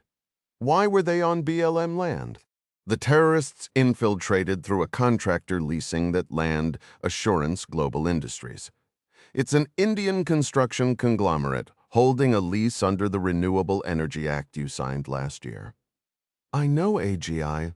Where did the intelligence originate?" Mary Pat hesitated, exchanging a brief look with Murray. "You're not supposed to know this, are you?" "It came through Clark," she finally said. "A campus operation." The president took a long, deep breath. "All right.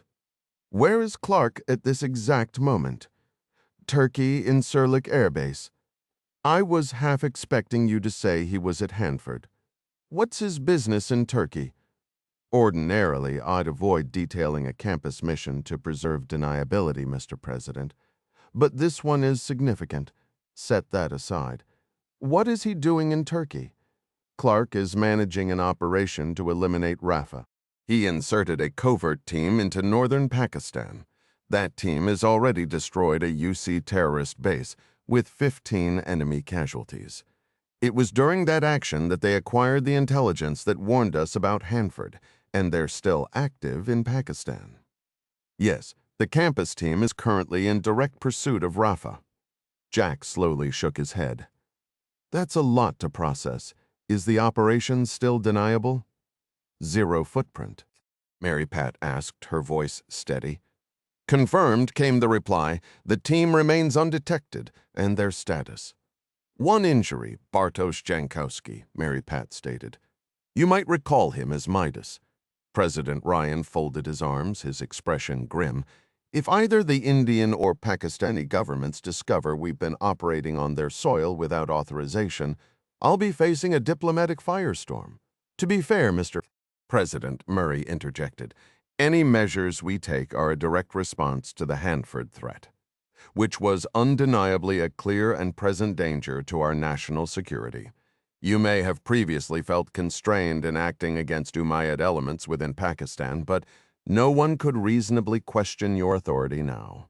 "True," Ryan acknowledged with a weary sigh. "But those arguments only matter if I cared about the political optics, which, at the moment, I don't." He ran a hand through his hair.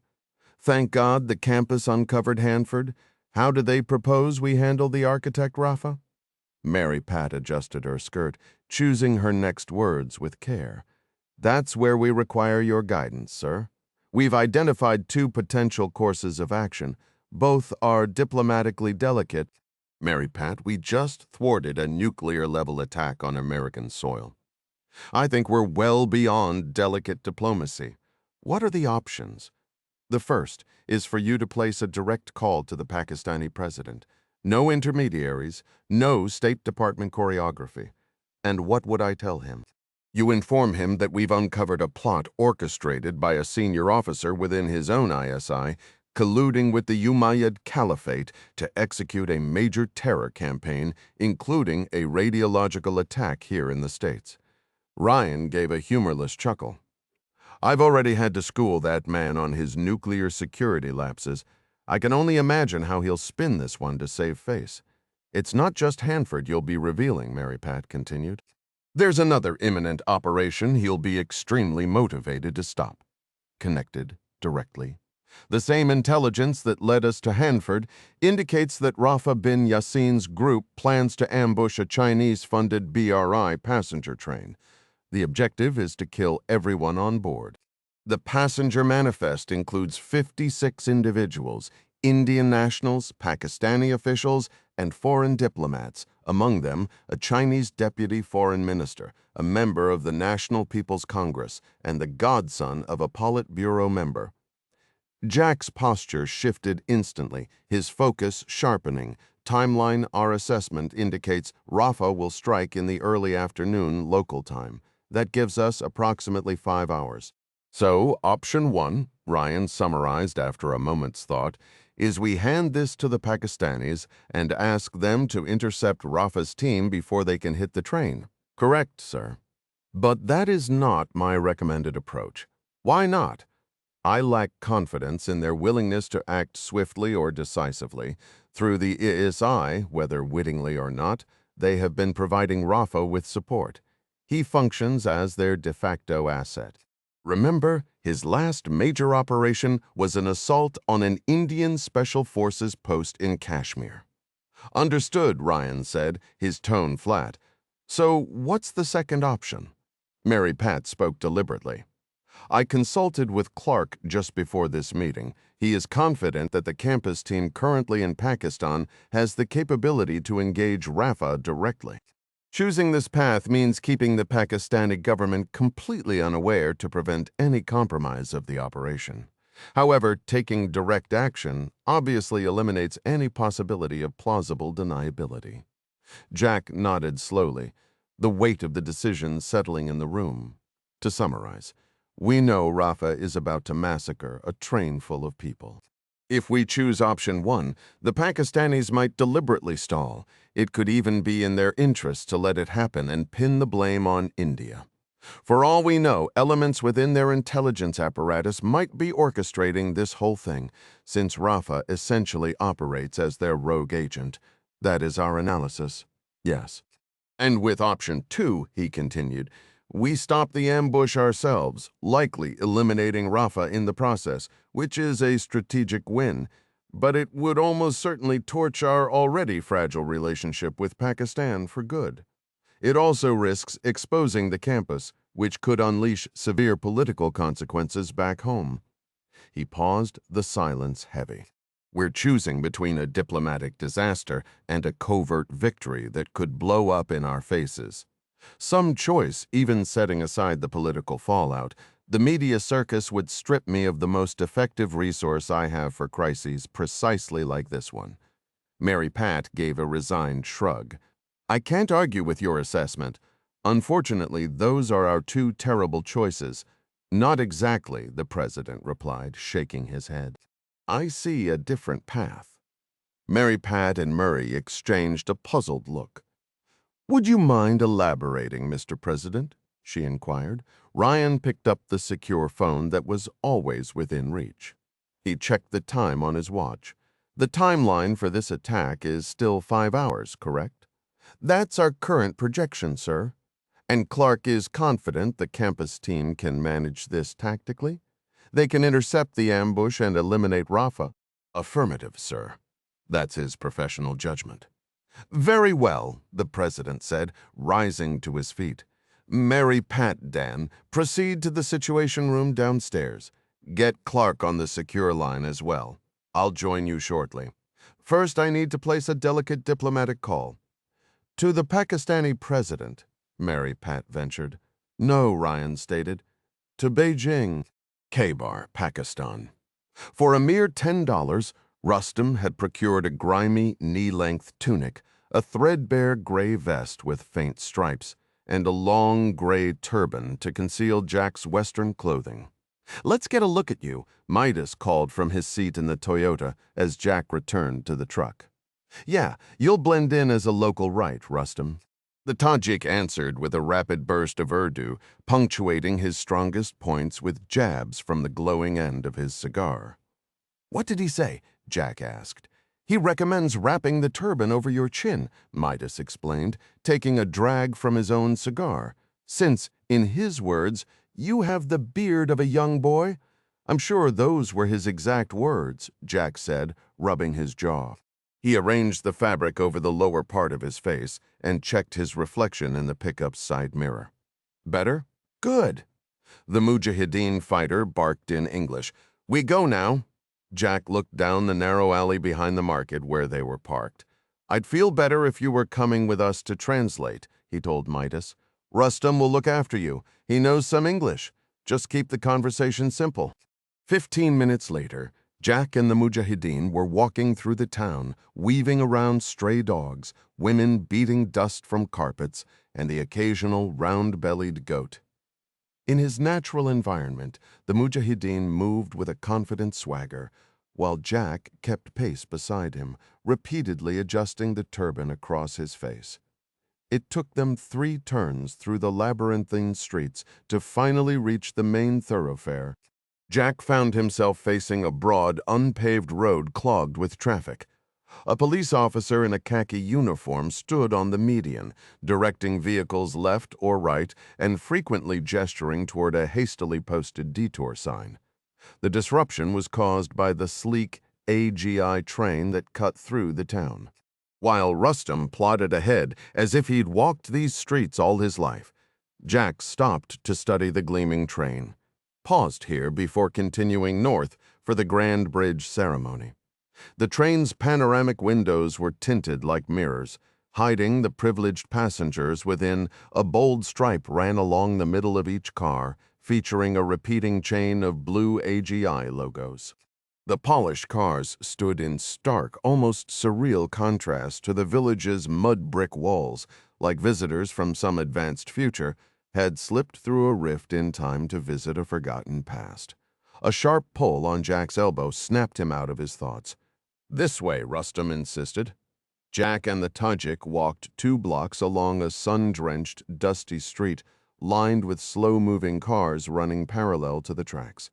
Trying not to be obvious, Jack let his gaze travel north to the majestic mountains, brown at their base, gray in their midsections, and crowned with white peaks, his mind drifting to the dangers of the gorge there. The Mujahideen grunted, tilting his wrapped head. Jack had already guessed they were nearing the cafe. A rich aroma of baking flatbread and sizzling meat had set his mouth watering. Inside, at a corner table, sat Lisanne, draped in an embroidered blue chador that revealed only her eyes. On the unsteady table before her lay a phone, an empty Coke bottle with a straw and a smeared plate. The heavy television mounted in the corner blared with the excited commentary of a cricket match.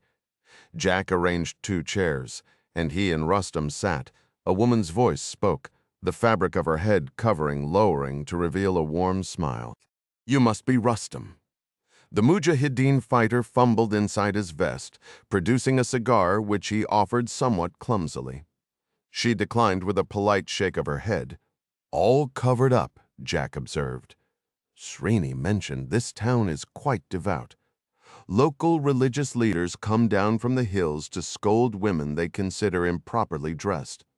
"It suits you." "It really doesn't. But thank you."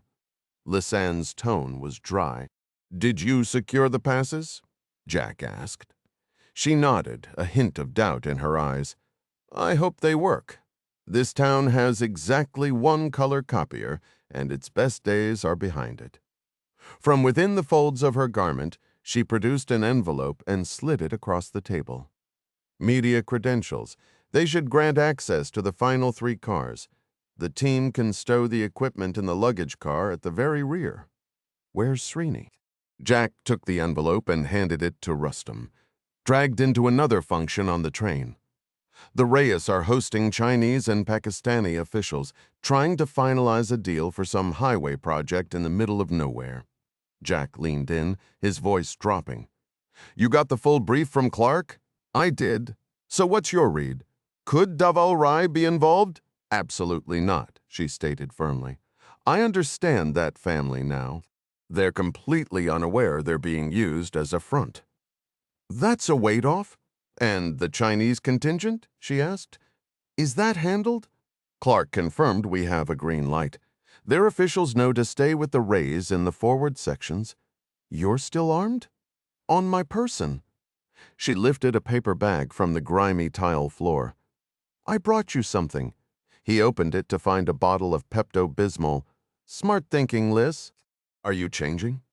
Yeah, I've got jeans and a shirt under this.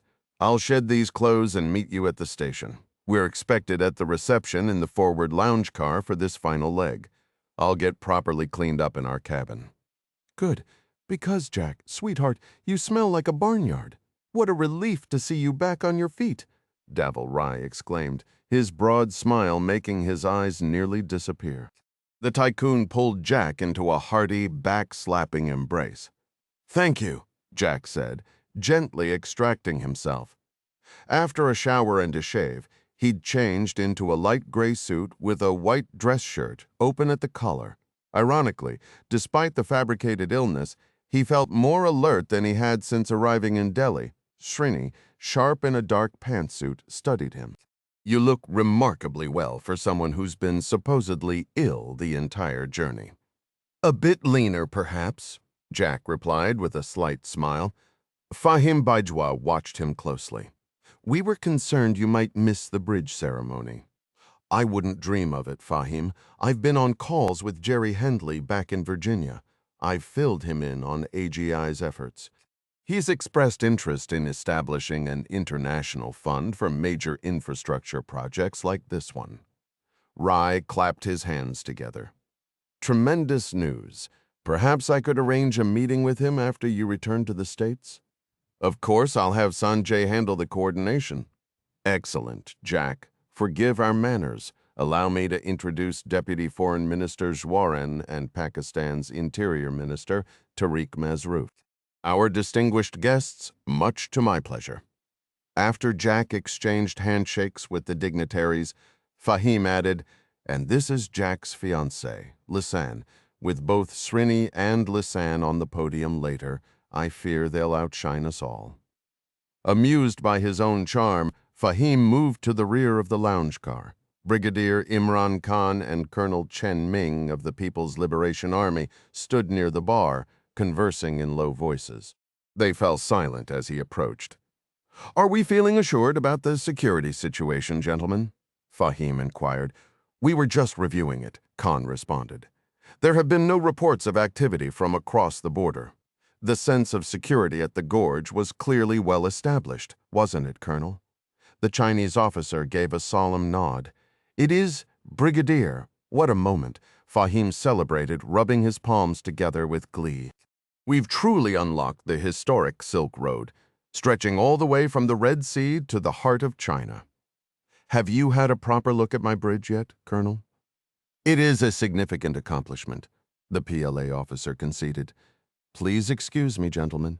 I should remain near the Deputy Foreign Minister. I will meet you both at the ceremony. Once the Chinese official had moved away, Fahim stepped closer to Khan, his voice dropping. Let's hope that irritating little man is right beside his minister on that podium. Khan glanced at his wristwatch. The press corps should be gathered on the bridge by now. I'm rather looking forward to the Al Jazeera broadcast. I wouldn't dream of missing it, Fahim concurred. Come along, we can watch it from the privacy of my club car. As they left through the rear door of the lounge car, Lisanne caught their movement in the window's reflection. She gave Jack a slight, deliberate nudge with her elbow. Fahim's private car was situated 7 coaches back, following the business-class carriage, the lounge, the dining car, and the suites occupied by Daval Rai, his family, and the Chinese deputy foreign minister. From the tight side passage, he slid the door open, gestured for Khan to take a seat, and settled into his own chair, remote in hand. Perfect timing, Khan observed on screen. The Brigadier's preferred Al Jazeera correspondent, Gita Dori, stood on the media platform surrounded by other journalists. Behind her, the immense spans of the bridge stretched beyond the camera's view as she extolled the engineering marvel of the Karakoram Gorge Bridge. After her opening comments, the feed cut to pre-recorded footage with a voiceover. Fahim leaned forward, hands on his knees, basking in his triumph. His satisfaction soured, however, when the broadcast returned live.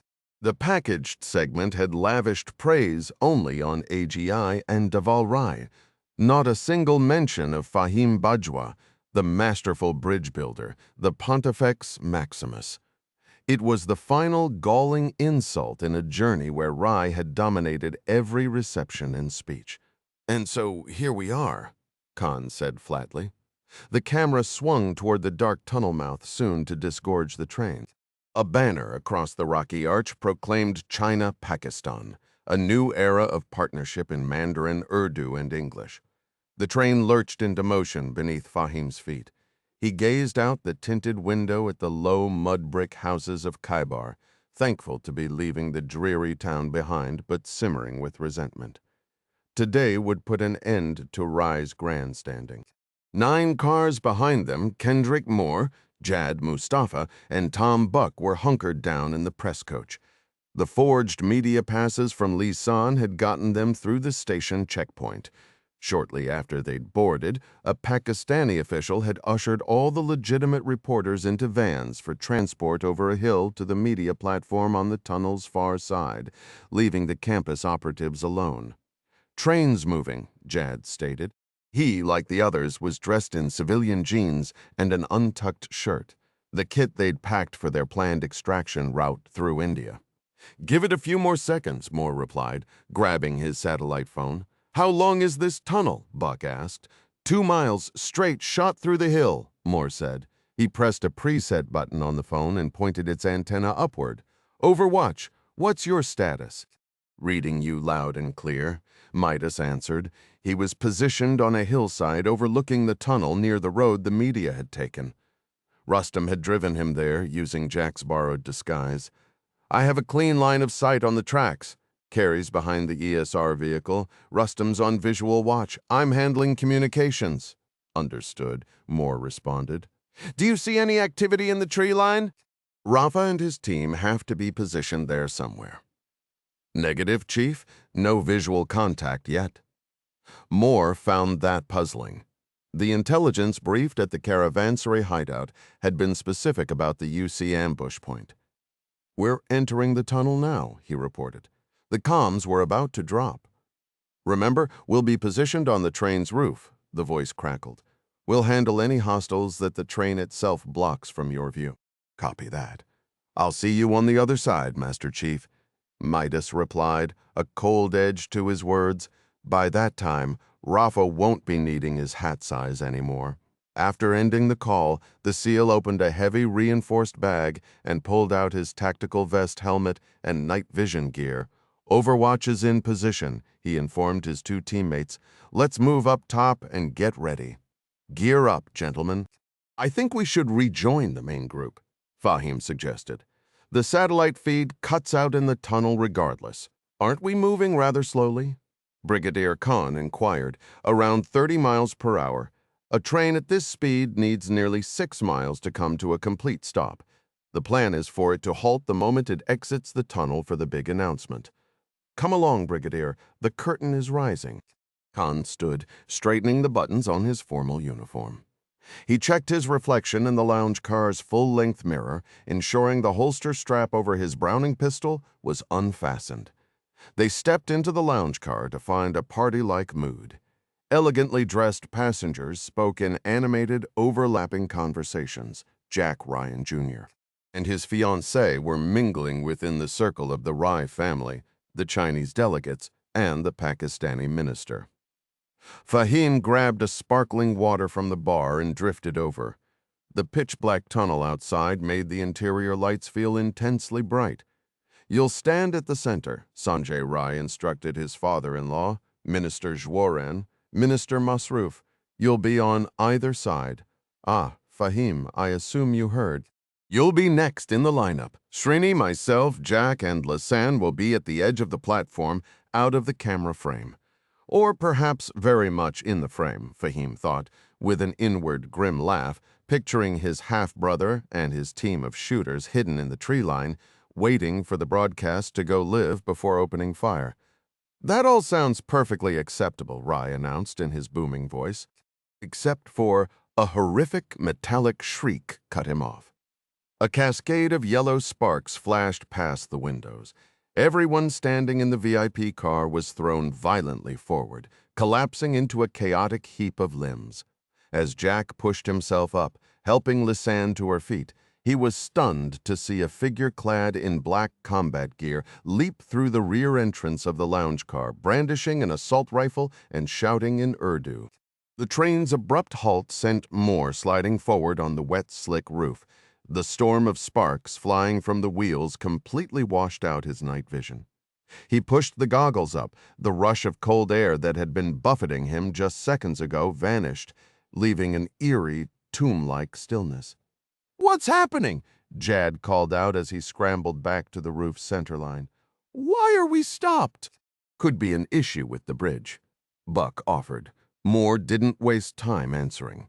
With the sparks gone, he readjusted his prone stance and pulled the night vision back down.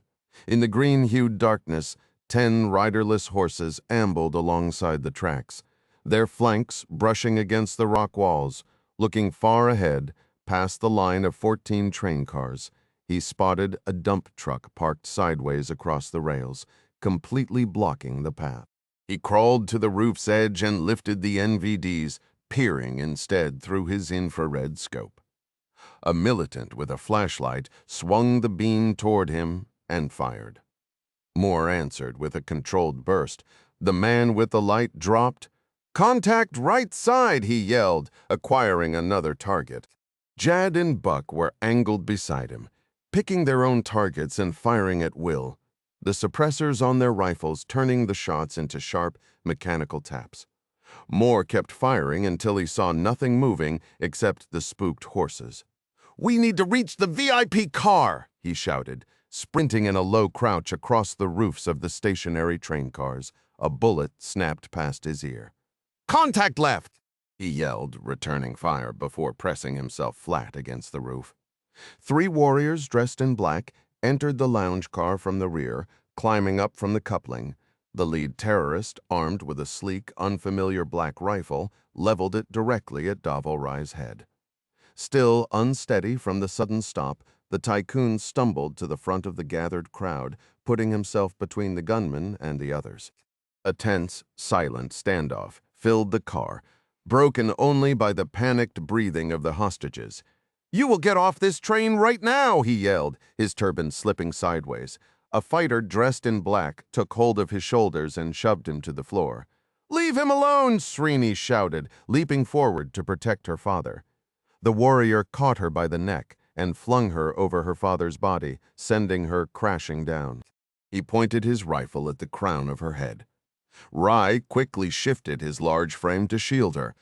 "If it's me you're after, take me," he roared. "Marn ki tiari karo," the terrorist shrieked back. Prepared to die, another holy warrior rushed between them, seizing Rai by his jacket collar and dragging the heavy-set Sikh toward the middle of the car. A third man snatched the pistol from Imran Khan's hip, while a fourth leveled a rifle at his chest. The terrorist motioned for all the passengers, the Chinese foreign minister, the PLA colonel, Jack, Lisanne, and the others, to press themselves against the right-hand wall. The fighters swept their weapons back and forth, their balaclavas hiding everything but their eyes, which shone with a cold, hateful light. A warrior clad in black, wearing an intricate, smooth turban, entered, walked to the center of the car, and planted his feet wide. In his hand was a long staff crowned with carved ivory. Rafa, Jack realized. With a detached, faraway expression, Rafa snapped orders at his 3 soldiers, one watching Rai and the other 2 covering the passengers crammed against the wall. The terrorist nearest Jack reached out and struck his shoulder, a crude signal for him to kneel. Jack obeyed, lowering himself beside Rai and Srini. Rafa stepped closer. "The devil Ryan," he said in English tinged with a French accent, his face contorted with disgust. He turned his stare to Daval Rai. "And the Sikh who thinks he can steal the caliphate." Rai was breathing in heavy, ragged gulps. "No, my brother," he started, his hands lifted in peace. The holy warrior, standing over him, drove the rifle butt into the side of his head, knocking him unconscious. Srini let out a piercing scream. "The commander of the faithful, the Caliph, has chosen the devil Ryan to die first." Jack glanced at Lisanne. She stood with the group, her arms relaxed behind her back. He forced his focus away from her, fixing his eyes on the man who was about to execute him. "May I pray to the Caliph?" Jack asked, recalling Clark's briefing about the emir's questioning at the Leesburg farmhouse. "May I offer the Shahada to the commander of the believers on this sacred day, this holy event of Et Takwir?" Rafa received the request, as if he had been waiting for it. He angled his staff and lifted his free hand. "Devil Ryan, you will recite the Shahada to the Caliph with your face to the floor." Jack bowed his head, lowering himself to the ground to speak his final prayers. As he did, he let his hands slide down his legs. When his right fingers met the hem of his pant leg, he shifted his hand almost imperceptibly, his fingertips brushing the textured grip of the Glock 43 tucked against his ankle. "Say it to the Caliph!" Rafa screamed. Jack yanked the pistol up and locked eyes with him. "No!" he stated flatly, squeezing the trigger. Rafa's head jerked backward, and the terrorist collapsed. Jack immediately swung the pistol toward the guard standing just above him, the shot catching the Umayyad fighter under the chin. To his right, he heard the sharp crack of the Glock 17 Lisanne had concealed in her belt beneath her jacket. With expert precision, her natural hand steadied by her prosthetic, she fired 4 rapid rounds, dropping the remaining guards. Fahim Bajwa stood with his mouth hanging open, staring at the Pakistani brigadier in his spotless uniform. "Well, do something, for heaven's sake!" he screeched, as if jolted awake. Khan moved forward and picked up the machine gun from the fallen man. "It's an Indian weapon," he cried, his eyes darting wildly, hoisting the carbine with both hands for everyone to see. "These terrorists are from India. Khan, drop the weapon!" Jack shouted, swinging his Glock to aim at the general. "Drop it now!" A storm of conflicting thoughts raged in Khan's mind as he stood there holding the carbine, an Indian saber. Ryan and Daval Rai were only 10 feet in front of him, the American aiming a pistol. Ryan's companion had him in her sights as well, her expression chillingly calm. For a fleeting second, he considered the absurdity of it all, the elaborate plot, the foreign dignitaries, and now this standoff in a shuddering train car. The weight of the weapon in his hands felt both alien and terrifyingly familiar. The weapon in his hands could tear them all apart in a single burst. Kill them. Fahim Bajwa's shout reached Khan as if from another room. For a split second, he considered it. A scene of carnage flashed in his mind, broken bodies, panicked terrorists, a crippled train. The evidence would point squarely to an Indian armed attacker. Pakistan would have its justification to move troops into Kashmir, this time with China's backing. Daval Rai would be eliminated. His own man, Fahim, would take control of the corporation as planned, opening new doors into China. Fahim would have no choice but to back his story. Of course, Khan had always despised the man. "You imbecile!" Fahim shrieked, suddenly charging forward as if to grab the weapon himself. "Do it now!" Having nothing left to lose, the brigadier squeezed the trigger. A ragged line of red erupted across Fahim's pristine white shirt, throwing him backward. Khan swung the barrel toward Ryan, but in that instant, Daval Rai bellowed and charged with the force of a linebacker. The tycoon's substantial weight slammed into Jack, knocking him off balance and sending his pistol clattering across the floor. Khan lost his shot at Ryan, but now the Chinese foreign minister and his security colonel were perfectly aligned in his sights. "It's finished, Khan," the Chinese officer yelled. "We know this was your scheme. Drop the weapon." A sudden flicker of movement made Khan duck. Lisan's shot grazed his skull just above his ear, tearing his beret away.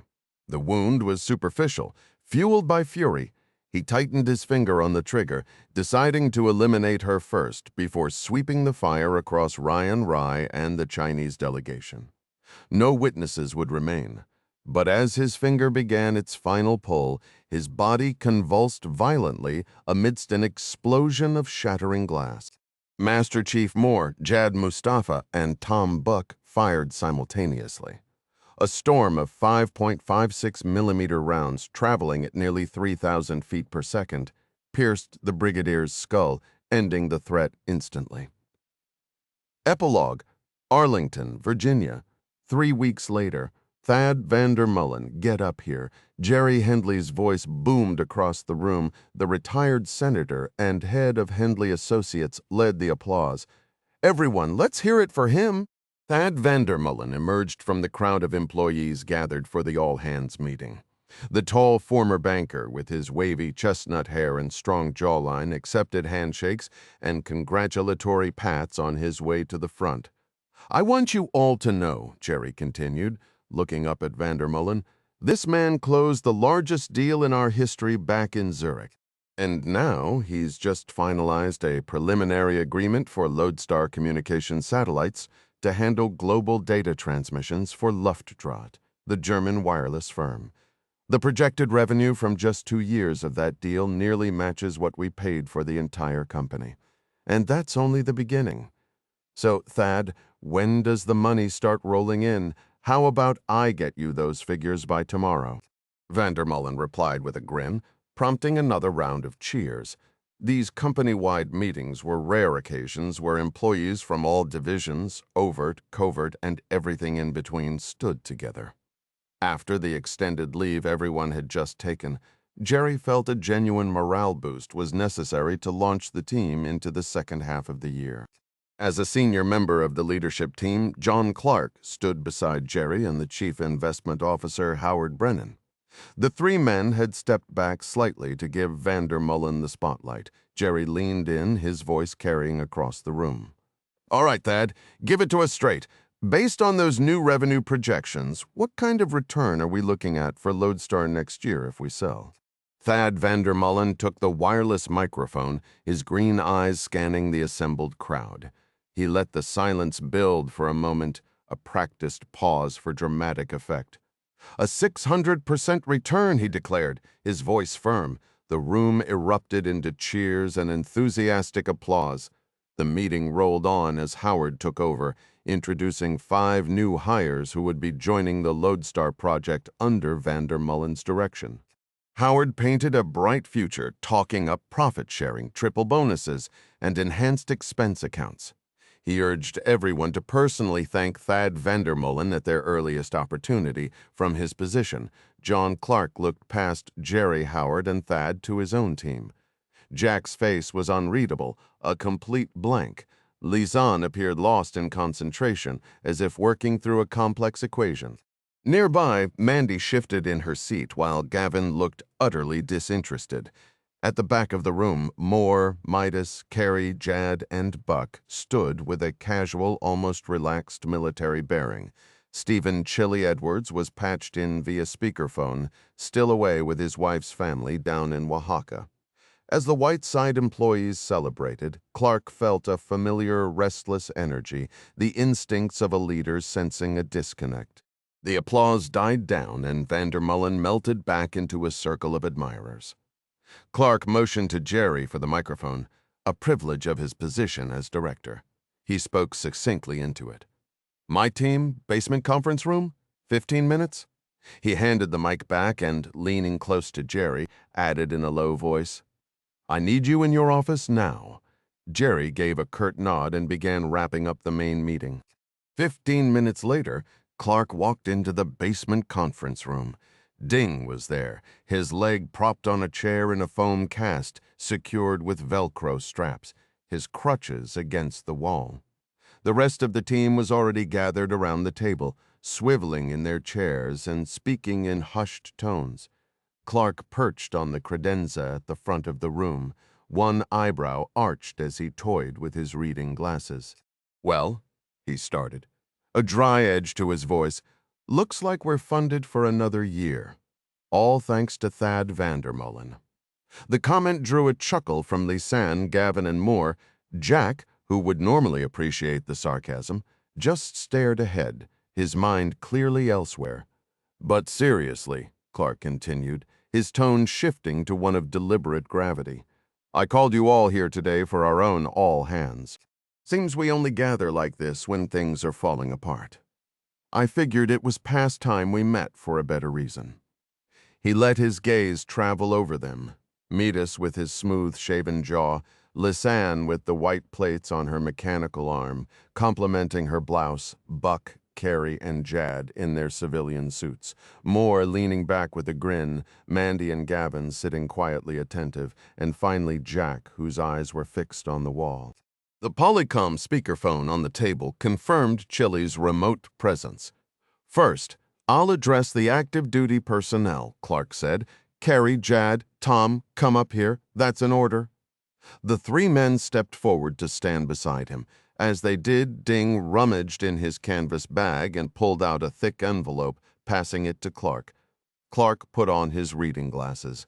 With deliberate ceremony, he tore open the flap of the yellow legal-sized envelope and withdrew an official memo adorned with a colorful seal at the top. "For conspicuous gallantry in the face of enemy fire," he read, "Staff Sergeant Buck, United States Marine Corps, and First Sergeants Marks and Mustafa, United States Army, are each hereby awarded the Bronze Star with the V device for valor." He held the paper up. "The citations are, admittedly, a little light on details, given the classified nature of your work, but frankly, who cares? They're each signed by the President of the United States, dated yesterday." "That's the crucial detail," Ding finished, retrieving 3 flat cases containing the medals and distributing them. Lisanne lifted her phone, capturing images as the honored soldiers accepted their awards to the team's enthusiastic cheers. Just as they began moving back toward their chairs, Clark interjected, "Hold on a moment, First Sergeant Marks. You're not quite in proper uniform." "Following your lead, sir," Marks replied, adjusting his suit trousers, which drew a few chuckles from around the table. "All right, then, let me see your identification card." Marks produced his green active-duty military ID from his wallet.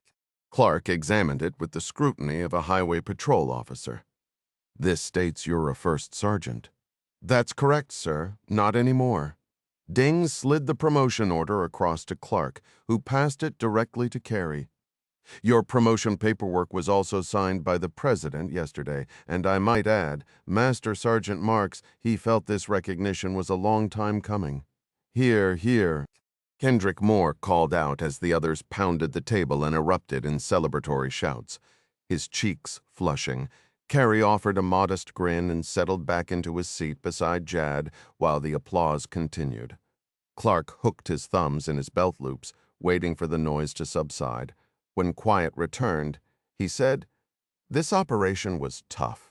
Everyone. I won't sugarcoat it. We eliminated a direct and immediate threat to the United States, a fact that is fully appreciated by our national leadership. Well, by those who are aware of it anyway." He allowed himself a slight smile. "I just spoke with Jerry upstairs. He understands very well that this side of his organization enables the other half to function by safeguarding the very freedoms it operates within." Clark twirled his reading glasses thoughtfully. "I know everyone's personal leave was cut short. It probably won't surprise you that our boss, Jerry, maintains several vacation properties globally. One of them is just 30 miles from here on St. George Island. It features a private half-mile beach, 12 bedrooms, tennis courts, 3 dedicated fishing boats, and a full-time hospitality staff. I'm happy to announce that Jerry has generously opened his St. George Chesapeake Bay estate to all members of the campus and their guests for the entire month of July. Visit for a day, a week, or the whole month. It's your choice. Gavin, can you organize an online sign-up to coordinate schedules?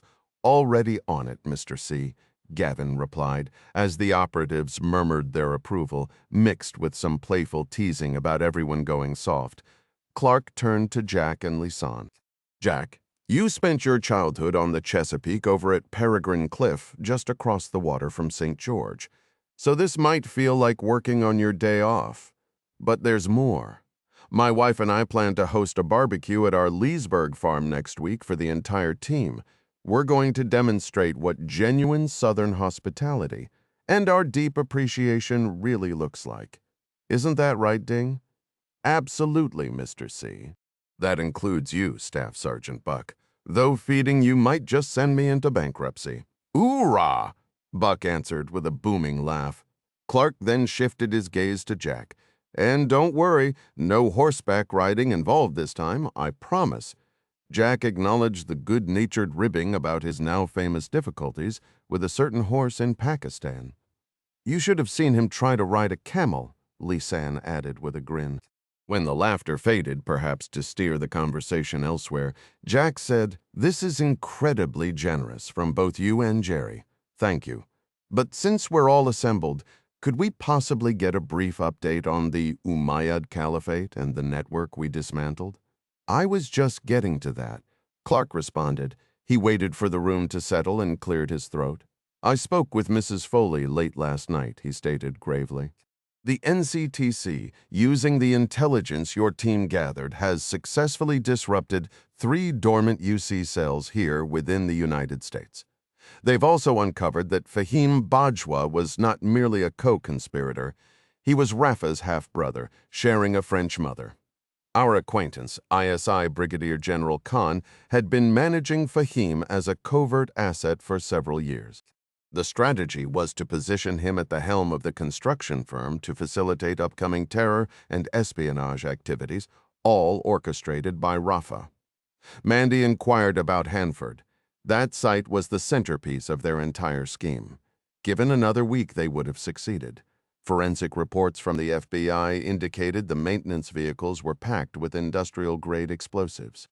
Analysts from the Department of Energy and the FBI's National Security Branch concluded the operatives intended to detonate a trench containing plutonium waste, aiming to synchronize that disaster with the assault on the train.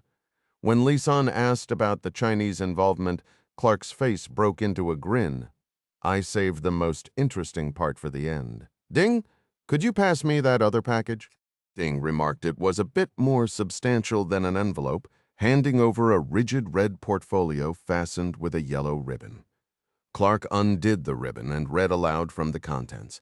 The message expressed the People's Republic of China's lasting gratitude to the courageous American personnel who safeguarded their diplomatic team in Pakistan, signed by Ambassador Huang Shihuan. Peering over his glasses with a knowing look, Clark mentioned the letter arrived through back channels to Mrs. Foley's office. Master Chief Moore called it unprecedented. Clark retied the ribbon, noting it neatly wrapped up the affair. He added that a copy would be archived at the Director of National Intelligence's office, a potential IOU for the future. Gavin trudged up the staircase toward the main level, dreading the mountain of paperwork the new banker, Vandermullen, had generated. Clark had given his debrief, their efforts were acknowledged, and now Gavin just wanted to complete his tasks and hurry home to his apartment for a quiet evening with his cat, Princess, and a few episodes of Survivor. A voice called up to him. He paused as Mandy quickly ascended the steps. She asked who he planned to bring as a guest to Jerry's upcoming gathering. Her blue eyes were bright, her skin glowing from the eastern Washington sun. Gavin thought she looked more vibrant than ever. He glanced away, mumbling that he might invite Sheriff Whitcomb, who had mentioned a possible visit to D.C. and shared an interest in fishing. Mandy pointed out the sheriff was coming with his wife and, besides, had been asked by Dan Murray to give a lecture at the Academy on FBI and local law enforcement coordination. He'd be swamped, Gavin conceded the point and turned to continue upstairs, saying he'd figure it out. "Wait," she said, gently catching his arm. "Think about this. Or rather about her." She shoved her phone toward Gavin, displaying the Facebook profile of an attractive brunette named Julia. Gavin asked who she was. Mandy explained Julia was her old Quantico roommate, now a cybersecurity specialist at the CIA working on threat defense. "I've told her all about you," Mandy said. "She's really eager to meet you." Gavin took the phone, scrolling through a few photos. "This woman wants to go out with me." Mandy took her phone back, reminding him how he'd solved the case and saved her life. She suggested a double date, maybe dinner and dancing, and if things went well, he could invite Julia out to Jerry's for a day trip. "A double date?" Gavin asked. "I thought you and your DEA guy were done." "We are," Mandy replied. "So, who are you bringing?" Her cheeks flushed. She smiled, a little embarrassed. "Who?" Gavin pressed, never having seen the unflappable special agent blush. "Well, she began while I was recuperating at the hospital at Fairchild. I kinda started spending time with that head of security from the Department of Energy. You know, Captain T-Bolt. Meanwhile, Jack and Lisanne were secluded in a corner conference room on the main floor. Jack's office was too transparent for the rant he needed to unleash Thad. Vandermullen, he spat out, as if the name itself left a bad taste. Jerry is utterly infatuated with Thad. Vandermullen. Lisanne urged him to relax, arguing that the guy had actually closed a significant deal. Everyone's thrilled. "You've closed a mountain of deals? How many are we talking now?" "I'm not sure." "Come on, you know. You wrapped up the Vietnam Geotech Minerals Agreement. You finalized the Guyana oil shipping arrangement. So this Vander somebody has one success. Big deal. We just scored a month in a multi-million-dollar beach house. Honestly, Liz, I'm done with vacations. If I'd been at my desk, I would have landed that Lodestar contract." Jack immediately knew he'd stepped in it. "I mean, the time off was good, so we could focus on your recovery."